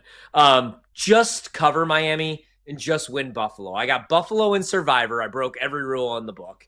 Thursday night game, divisional game. I'm an idiot, but need it to pan out. And then need Miami to cover the 12.5. Could use a couple more carries from Devon Achane as well. Josh Allen, though, he's pretty good at football, guys. That's why he is the reigning most valuable player of the National Football League. Extra points good. 28-21 Bills. 7:17 to play. Thursday Night Football. I'm Ryan Horvat. Brandon Combs right now continuing our ATS College Football Challenge. We've hit on some of the big games. I'm going to take Texas Tech over Utah. So is Brandon. I like Utah to win the game, but I like Tech to cover. Where did we leave off at? Where do you want to go next? Where did we leave off at? Oh, we left off at the Nebraska and Michigan game. So let's go over to South Carolina. Very disappointing this season. And Mizzou. Mizzou ranked number 23 in the country. Mizzou is a 9.5 point favorite at South Carolina. Or I'm sorry. Yeah. At Mizzou over South Carolina. 9.5 points.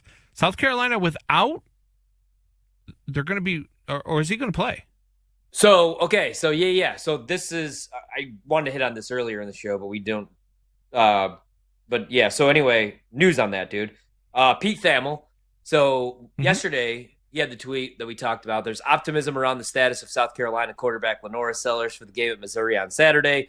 He's been in practice, and there's positive signs for his availability. 2 hours ago, Pete Thamel quote tweets his own tweet.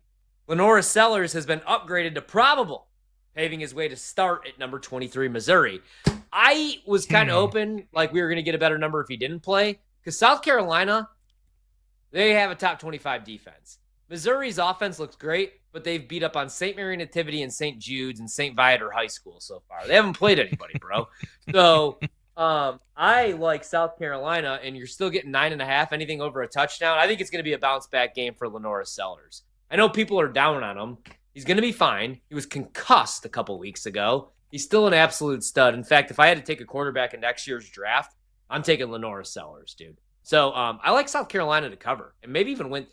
Plus 270? Yeah, give me a little sprinkle on that money line. I think they win this game outright.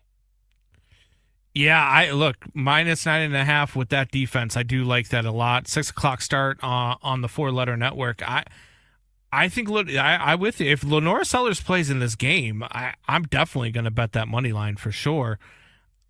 Actually, I should probably just bet it now so it doesn't go down after Lenora Sellers does play. But he's going to play.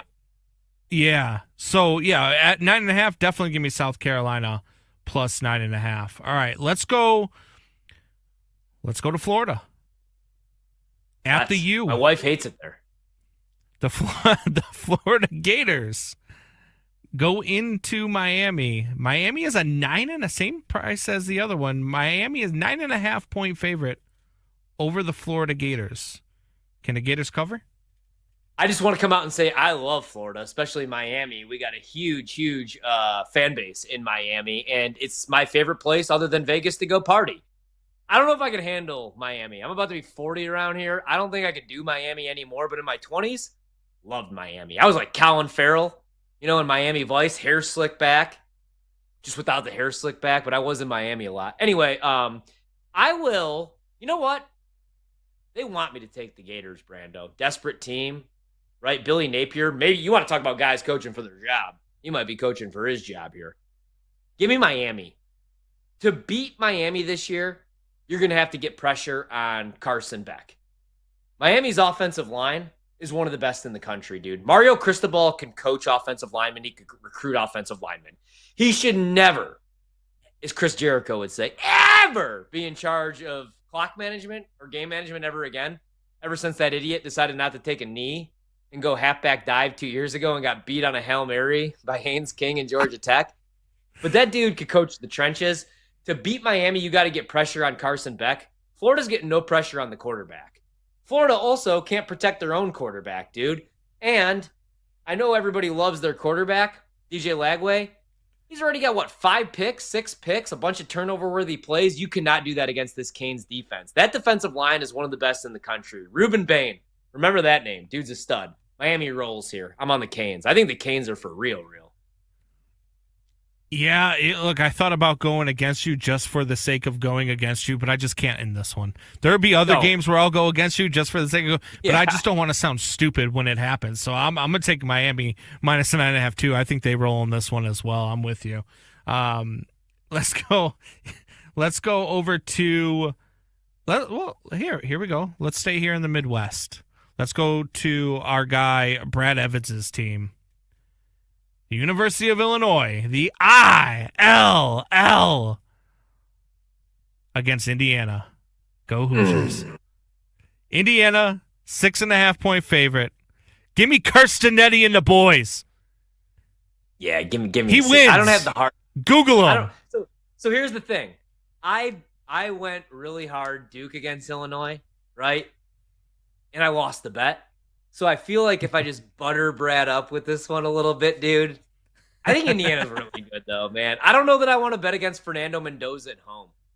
I think he might, what if Fernando Mendoza ends up being like a top 15 pick in the NFL draft? Nobody knows who the hell he is. Nobody was watching Cal last year. He's a stud. And they got a bunch of studs. Yeah. They got 2 200-yard rushers, dude. I know they haven't played anybody. I don't want to go against you on this one and lose on this one. I could totally see Illinois covering and just being that team that the market doesn't respect. They're a good-ass football team, man. And Bielema's a really good coach. But I'm with you. I'll go Hoosiers here. I think there's a reason why that went from 3.5 to 6.5, right? Smart people know something that we don't. Yeah, it's crazy. Yeah. Yeah. All right. I need one more carry for H-Hand, dude. One more only, Brando. Somehow we're almost there. Damn it, and they go play action. If Tua throws a pick here, I'm breaking everything in my house. Responsibly. All right, that'll bring the third down. We're definitely not getting I did a carry bet here, the over 50 too. Did you bet the over 50 as well? I bet the over 50. So Well, we're at But I 49 also have right the two touchdown score that I took up, so I'm kind of conflicted on what I want. All right. Dude, Achan's got 12 carries. I just need one more. Go on. Sorry, hit me with one more game. Oh my God. All right. Give me 1 second here. My computer froze. While you do on that, me, I'm going to update the people. It's 3rd and 4, 4:48 to go. Huge possession. Dolphins only trail 28-21. We got 4:40 to go. Tua's got to burn a timeout because he's an idiot. And there's 4 seconds on the play clock. There it is. Timeout. 3rd and 4. Run the ball with Devon Achane. For the love of God, give me the over on the 12.5 carries. All right, let's sneak. You got one more in? Game of the century. Game of the century are Fighting Monties, the Iowa Hawkeyes, at Rutgers. Rutgers undefeated. Iowa 2-1. Iowa is a 2.5-point road favorite at undefeated Rutgers. Are you going to disappoint Monty? Are you going to make his child cry? Are you going to pick Rutgers? Monty puts in the chat, Iowa offense was clicking last week. I got Iowa here. I bet Iowa. This opened at 1.5. I grabbed -115 on the money line. Now it's -130. I'll just lay the 2.5. I think they win this game by a field goal. I do like Rutgers, man. I like Kaliakmanis for a college quarterback. I don't think he's like an NFL quarterback or anything like that. I like this Rutgers team, but come on, dude. How am I betting against Iowa? Kirk Ferentz, he's out there. He's the most winning coach in Big Ten history. He's out there winning career game $1 billion or whatever it was last week. The Big Ten Network had like a 3-hour celebration for him, all of his former players and coaches. Give me the Hawkeyes here. Give me the Fighting Jake Christensen's. Yeah. What about you? Yeah, look, my daughter's going to be going to Iowa. Our video producer is an Iowa grad. He's a Hawkeye. How could I ever go against Iowa? But you know what? It's WrestlePalooza. It's time for a heel turn. Give me Rutgers. Give me the 2.5 points at home. Undefeated season continues. They take down Iowa. Sorry, Monty. Sorry, I love Aubrey. it. I love it. Guys, Devon Achane has 12 carries. It was 1st and 10. They're in the red zone. And what does he do on first down? He brings in Ollie Gordon and gives him a 4-yard draw to make it 2nd and 6. Devon Achane is going to finish with exactly 12 carries. I'm going to lose this bet by the hook, which I hate when people say, but it's going to happen to me. Damn it, Ollie Gordon's still in the game. This is a 7-play, 36-yard drive. It's 3 minutes off the clock so far for the Dolphins. They're looking to tie this game, 28-21. Here's my question, Brando. As they do go with a little trickery. Tackle him. I need an Achane. Yes. Just give the ball to Devon Achane. Is that a fumble?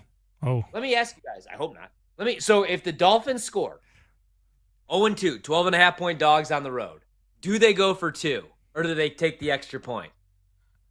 I hate to burst your bubble here, but I need to pick 6. I get the over and the cover. I'm good. I need to pick 6. God, Ollie Gordon is still in the game. It reminds me of Mallrats. That kid is on the escalator again. It's now you're rooting 31. for a pick 6 too, right?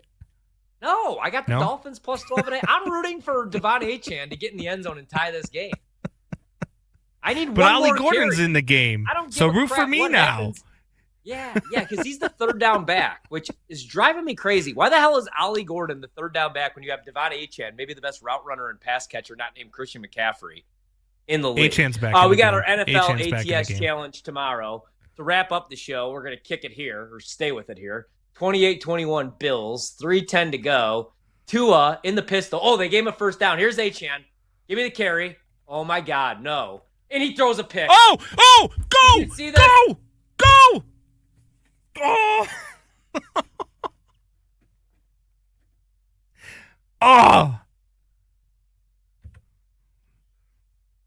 Oh, my God. I don't even have words. I needed him to return it, though. Come on. We need a touchdown now. Now you have to root for my money. Your money's dead. I have you got to the root for my Dolphins money now. I have the Dolphins at 12.5. They had the ball on the goal line. 1st down, bro. And they don't give the ball to Devon Achane. They let Tua throw, and he throws an interception nearly taken for 6. I hate the Dolphins. If they win this game, Mike McDaniel should be fired. More on that tomorrow. Ryan Horvath, Brandon Combs, Mike Montgomery, Brad Evans, signing off for BetMGM tonight. We're back tomorrow night. Mike McDaniel might not be, though. That's a wrap. Come back for more Wagertainment on BetMGM tonight, Monday to Friday, 7 to 11 p.m. Eastern on the BetMGM network. Make it legendary.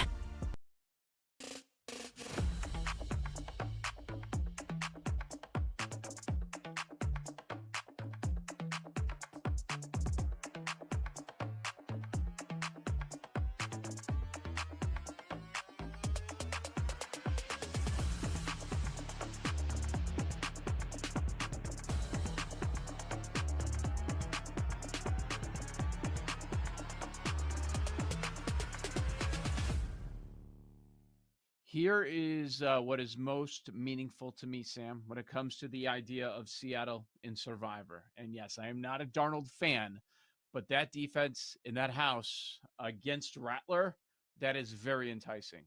Let's look at their future home games.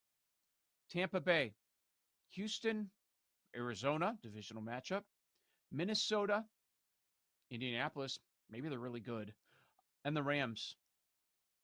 Those are the future home games for Seattle. When I pick Seattle in Survivor, I want to take them at home. This is their easiest game of the year.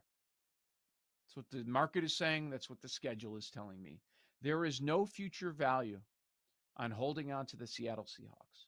So if you are very confident that they're going to win at home this week, you should probably use them in Survivor. At least one or like a portion of your entries if you have a bunch of entries in different pools. Let me ask you this. What are you more confident in? Seattle beating New Orleans, same point spread, or Green Bay at Cleveland? Both. Yeah. I don't think Cleveland's going to win. As somebody who has the Browns plus 8.5, I don't think the Browns win outright. Seattle's going to probably be the most popular play, though. And that's okay. As somebody who tried to avoid the great purge of week 2 and didn't take any of the public teams, I am now out in multiple entries. So I did it to myself, as I said. It looks like our guys in Chicago, Beef Loaf Chirizi, they love Seattle. Texting in real time right now. One of the guys likes Tampa. So they've got 2 entries. I'm a part of one. It's sounding like at least right now, we're going to be looking at Seattle in one, Tampa in the other.